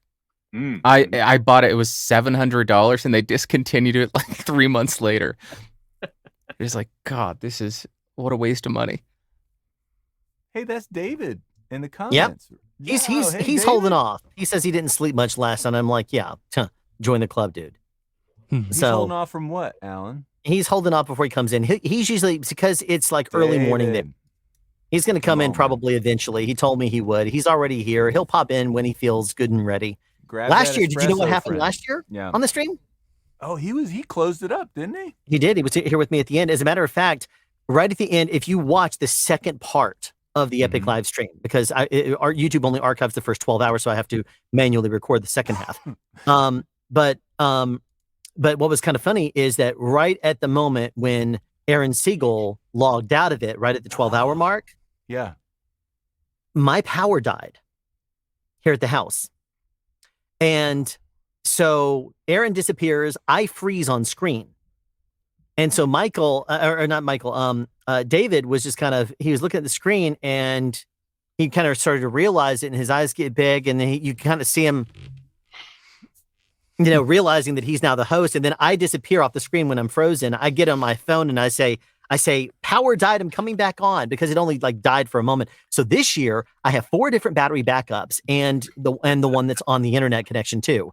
I have one on the computer. I have one on the monitors. I have one on all the hard drives. I have one, just a whole bunch of different. Oh, so you have I apologize, but you have a redundant internet as well? You said for your Wi-Fi or for, okay. No. I have a battery backup for those units. So that way, if the power goes out, I'll lose my lighting. No, actually the lighting is coming off of a different, because it's all LED. It's coming off of another. That's the 4th battery backup that I have here. So it's funny. My entire house will be dark. My wife and kids will be in darkness, and I'll be sitting here in this room with internet and everything, and completely oblivious to it. And all of a sudden I'll be like, oh, the light outside the room went off. I'll be like, well, that's weird. It's awesome. It'll be hilarious. And on that note, actually, I should take a moment and go and set up. I reached out, and one of the things I said in my invite is, or the announcement of the Epic live stream, I said, if anyone's willing to actually record after 12 hours for me, like they did last year, I had a recording team, and of the, I think 6 people I lined up, only 2 people actually sent me the recordings of it. And I was expecting one to maybe. I was hoping that one person would actually do. 2 people did, but one of them was recorded on their laptop at 480p.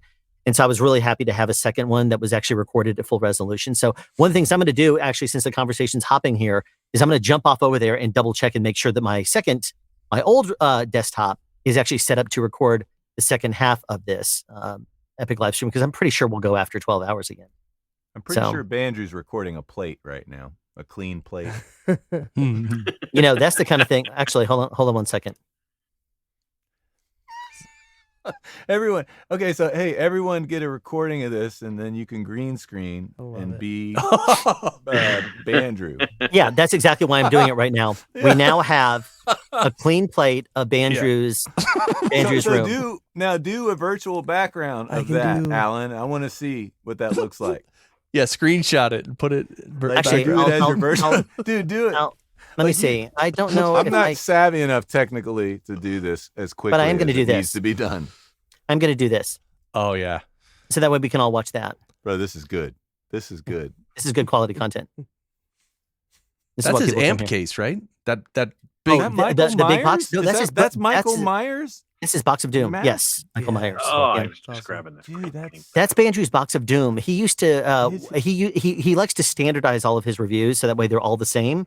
And one thing that he ran into issues with was he had someone that lived, I think, below him, and that person was constantly complaining to management anytime he would play his guitar one time a week for a review for all of 30 seconds. They would, complain. So he got kind of concerned about that. He didn't want to lose, get kicked out of his place. So he said he looked into it, and that is the Box of Doom. It's like reduces anything inside of it by like 27 dB or something like that. He has it set with a fixed speaker. It's got a cavity, and it has a little port that's muffled, so that way he can actually run a cable into it. And so he can actually play his guitar, and the microphone is right there in front, which is a really, really clever thing. Is that the same neighbor who shot a gun up through the floor, through the ceiling? That is correct. Yeah, Yes.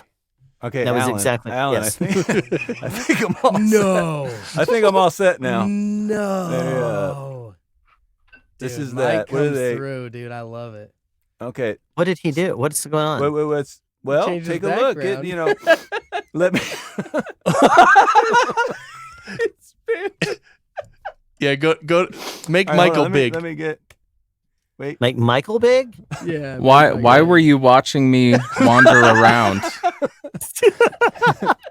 Hey, Bandrew. Oh, perfect. Look, I let myself in the front door. I hope that's okay. Oh, that's fine. I love it. Yeah. I was in the neighborhood, so that Alan said it was Stop by. okay. That's great. I had both of them on the left-hand side. Yeah. So That's okay. awesome. Actually, we did a. So anyway, we did a video where when I went and visited Bandrew, we did a couple of things. We did one thing for my channel. We did one thing for his channel, and I don't know if you saw that as part of the podcast, Michael, where it's part of his BSP. I don't have the rights to it, but you can Bandrew, if you find the BSP where I jumped out at you or whatever. I saw that. That was great because Bandrew's talking. He's like, "Oh, something," and he mentions. I think he mentions you. Alan and then all of a sudden, trolled me in a video submission, so I was telling him, "How dare you tell me how to run my audio? I know what the hell I'm doing." And then I troll him all the time. I troll. I enjoy Bandrew's channel so much that I actually bought all of his gear and did my background. He's recreated his studio. And top tier. I took his course on YouTubing, and I'm to level 1 now. And Well, you'll get there as long as you become I'm a student of you. Once you become one of my tier 3 subscribers, and just I can't joke about this because I'm sure somebody would get mad. Dude, the fact that We'll you're just- wearing a gray sweatshirt though is like incredible. Like you both are wearing it, Right? With a black shirt underneath it too. Well, it's like yeah. great. So good. That's a little weird. Yeah. That's a little weird. Need a But ball that's cap. okay. I'm all right with it. Actually, Let me go get my SM7B. Hold on. Well, I'm not on it. he's gonna Look get at it. that. Look at that. Look, I can just like. No. Vanishes. See what I mean? It's beautiful. But the Yeah. funny thing is, if you throw a box, it's gonna vanish. Yeah. You won't see it land in the background. What do you mean? Oh, If you throw a box, like he's oh, wait, got let his me box. find a box. Hold on. By the way, that Lewitt Bandrew sounds amazing. Holy Here's cow! a deity box. I can throw this one. All right, here we go. Here you go. Throw it back It didn't work. It- Well, it vanished. out of your the lighting hand. It isn't vanished. very good to. Hold on. Let's just. Oh, look at that. Wow. You know what I mean? It's like magic. Yes. God, please give me a TC1 kit. Oh my god. It's a miracle. Okay. pretty Sorry, guys. I'll pull it together now. No, don't. Just wait. Yeah, come on, get serious over Yeah, here. yeah, Jeez. yes. All right. Yeah. So Be what sure I to was gonna, subscribe to my channel. Yeah. so Michael one of the things Bandrew. that we talked about Bandrew is that I troll Bandrew a lot. Bandrew, let me ask you this real quick here. I mentioned that that video of me jumping out at you at the podcast. Yeah. Do you mind if I show that real quick? Oh, yeah, show it. Okay. Because it's technically that was something that was his video, so I wanted to ask his permission. Oh, do you have the raw uncensored one that I sent Yes. you? Yes, Okay. I do. That's what I was going to show. Yeah. So I'll put that on there and we'll watch it live right now. This is how I don't know if you know this or not, Michael, but Bandrew is colorblind. Really? So I had no idea. Yeah, well, I know, and so you know me. Okay. Sound speeds. And Bandrew, let me tell you something here. For years, I've been telling you you do not need to eat your microphone in order to sound good. You spend a lot of money on very, very premium microphones and cables and interfaces and plugins and everything to make sure that your sound sounds wonderful. Therefore, you do not need to get your thing inside the microphone, blocking the thing off, and covering up the moneymaker, no less. You can back off just a little bit and not give that whole radio sound, but give yourself a more natural sound. I almost feel like your audience doesn't even know the way you really sound. And I'm sure your voice is lovely, just like your pretty mug. Just don't cover it up. Back off just a little bit, okay? Might I recommend something to you? If you want to eat something, try eating a Zip Fizz. These things are absolutely wonderful.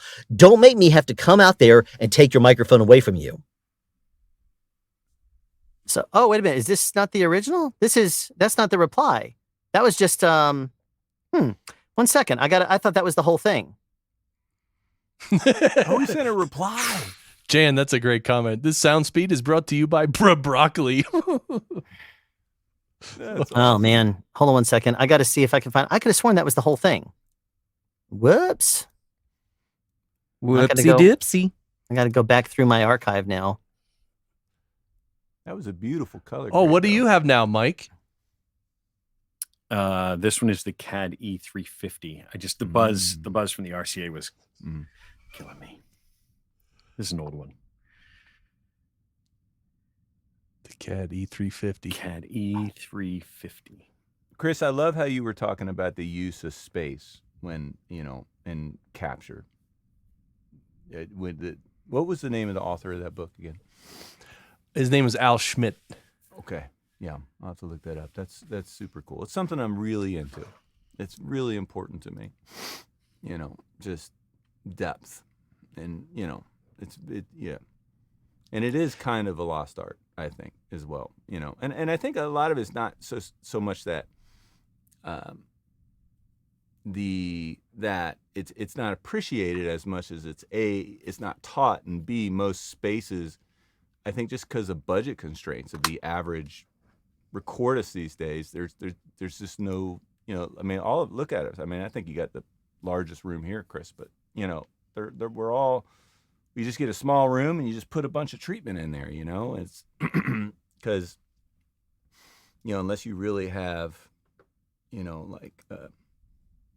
anyway. Sorry, it was just a quick thought while you were looking that up, Alan. And one of the things Al Schmidt used to do too is like he would not use EQ to tape. Like he would set up the mics and he'd move the mics. He would never EQ anything to tape. He would sometimes use a tiny bit of compression, but in fact, usually he said he would run certain mics through compressors and not even compress it at all. Just run it through it for the sound of the electronics onto tape. And then of course, the position of the microphone is everything, right? They would spend time move it 6 inches back, move it 4 inches more back, and let's hear that and all this. So that's an art, man. Real quick, we were talking about him earlier, and now he has popped up. This is David, the sound speed from the other side of the world, and now we have matching haircuts. That's amazing. David! I guess I'm working on. Are you going to shave your beard this year? Well, I guess the top half is matching your haircut, but not my bottom half. It is you got the like wrong a lot side. shorter. It used to be pretty much like outside frame down to my belly button, but it's a lot. Yeah, it changes quite a bit. Surprised a few people have seen me. But yeah, I think I chose the right time to do it as well because it's middle of summer here in New Zealand, and anytime you have a haircut, especially when it's drastic as mine, when it goes from being as long as this to like gone, it's so cold because when you're wearing like long hair, it kind of feels like a beanie. So yeah, I'm feeling even cold a bit. Yeah, here in summertime, I'm kind of getting used to it now. Like now, man, it's so hot at the moment. I was wearing pretty much just shorts and singlet all day, but I sort of put on a t-shirt, so I'm slightly more well dressed for the video, and I'm not like scaring anybody with my bare hairy arms. Nice. I feel you with the bald head. Out in the cold, having no hair is brutal. That's the reason why a couple of times you've seen me wearing the beanie in a couple of videos recently, because when I did this, all of a sudden, like, my head is so cold. We had a freeze spell that came through. I have now found the other side of that video real quick. I'm going to go ahead and play the way it actually sounded, and this is the way it actually showed up in his BSP. This is again the section. Hold on a second. And here we go.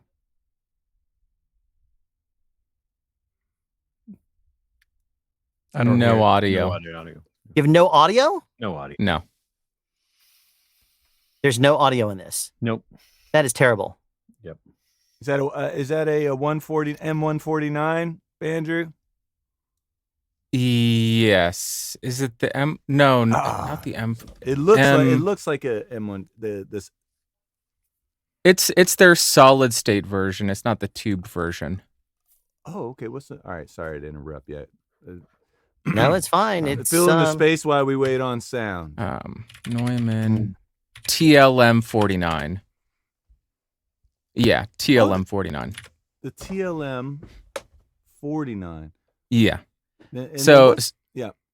they're definitely going for that. I haven't used a 49 because I don't have that kind of money, but they're going for that kind of sound. I used to own an M147, which was super cool, but I sold it. Matthew says, a quick one to bandy around all of you. How many of you are more relaxed about your audio quality in live streams and meetings like this compared to YouTube or podcasts, etc.? Yeah, I mean, I can just say that I set up this mic because I'm making daily videos now, and I set it up through my channel strip, which is a Neve Portico 2, and I use quite a bit of compression because my goal was to record my videos every day and do zero post-production. So I needed to get my level loud, and so I needed to compress it and then crank it up. And so this is for my daily videos. But when I record a podcast, I don't compress it this much. I record it more or less flat, and then in post-production, I'll process it. But for streaming, this setup works great because, it's that compression helps listeners, right, who are in environments with lots of background noise, like a car or jogging or washing dishes and stuff like that. Well, it sounds about you great, guys? Chris. I love that sound of that mic and that preamp. Yeah. Oh, thanks. Yeah, Chris's audio always sounds fantastic. Yeah. I think I take the cake for definitely the worst of all of it, because unlike everybody else here in the stream, I never do any live streams on my YouTube channel. So yeah, I don't have a setup that's just ready to go. So I'm just using my same Samsung tablet I use with my 833 recorder, and we'll see if it crashes when other people start joining. Because I remember last year when I was using my iPad, anytime we had more than 3 or 4 people, my iPad would just crash and I'd end up dropping out of the stream. So I'm really surprised I haven't dropped out of the stream yet. That was pretty funny, actually. Yeah, I'm pretty lax with. Sorry, Bronson, go ahead. I was just gonna say, when it comes to live streaming, I don't know if it's like a cop out necessarily, but I would say that usually I'm just not really processing stuff, but just using the microphone at a good level and just letting people letting people know how it would sound, just if they weren't going to process it. But I mean, regular video, it's kind of the same concept, the only time that I'm really processing stuff is for a legitimate podcast, but it's usually after the fact. So, yeah. Nice. For live streams, I just run through the X8 and I just do a VP Dynamite. That's the only gate that I was able to find or expander, the LA2A because I'm a sucker for that, and then I just use a limiter. And that's all I do for live streams. For podcasts, I hear a lot of people talking about, I've heard people from other industries talking about how they would process podcasts and the levels they go to. I'm much more lax with it because I have to put it out every single week. And I don't have 15 hours to edit and fine tune every mouth click out of it. It's just, I do processing for the entire thing. And if there's a little bit of a mess up, that's fine. I'm not a perfectionist. Good enough is good enough for me. So there's not a huge difference between my live stream and my podcast, other than the fact that I will fine tune the processing for the podcast a bit more. Real quick, sorry to interrupt here. We have a $5 donation that came in to stack up from Anonymous, and then there is another one from Twins Edits.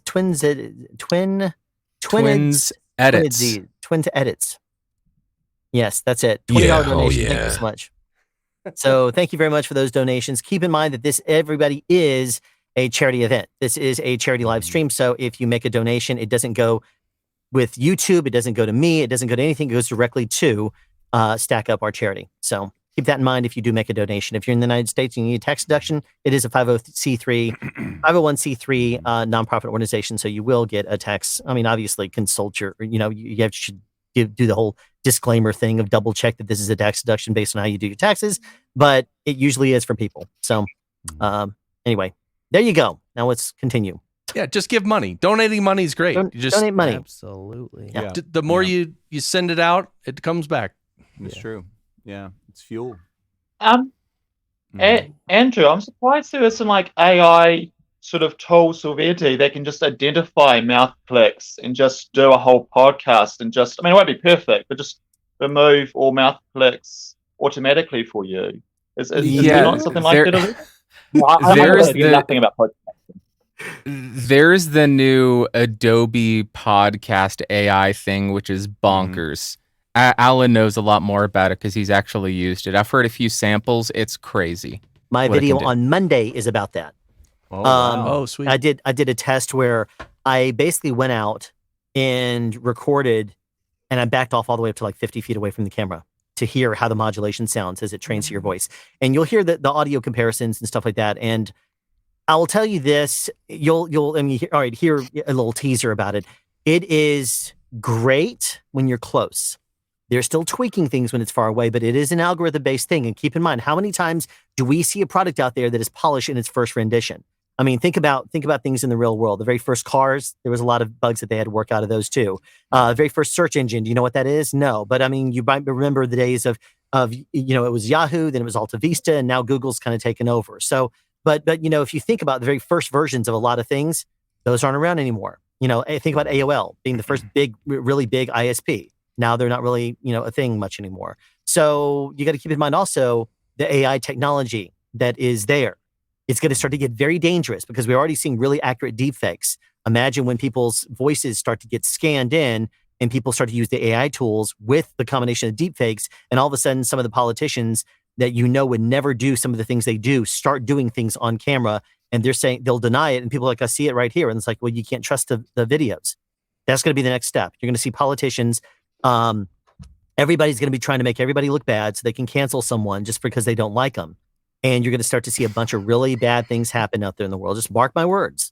Imagine, just imagine the things that could happen. And it's not going to be one of those things that any of us could be the target of that kind of thing too at some point in the future. We've given plenty of our image to camera, plenty of our sound to camera, or on video.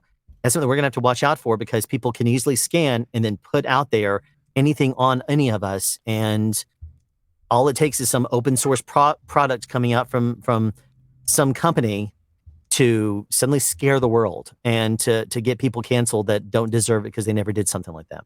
Yeah, it's my favorite thing when some random person takes all your footage and audio and uploads it to one of these systems, giving the system all of your rights. It's wonderful. I love it. Uh-oh. But going back to the AI stuff, I noticed something with the samples I heard, the Adobe AI stuff. It kind of seems like it's mimicking an SM7B. So the reason I wouldn't use it, when I'm using a microphone, I want to maintain the character of it.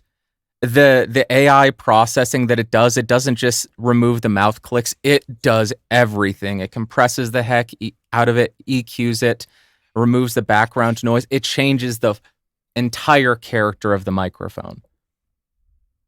Now, if you're just using like a camera's internal microphone, it makes it sound incredible. But if I'm using the 1040, I don't want this to sound like the SM7B.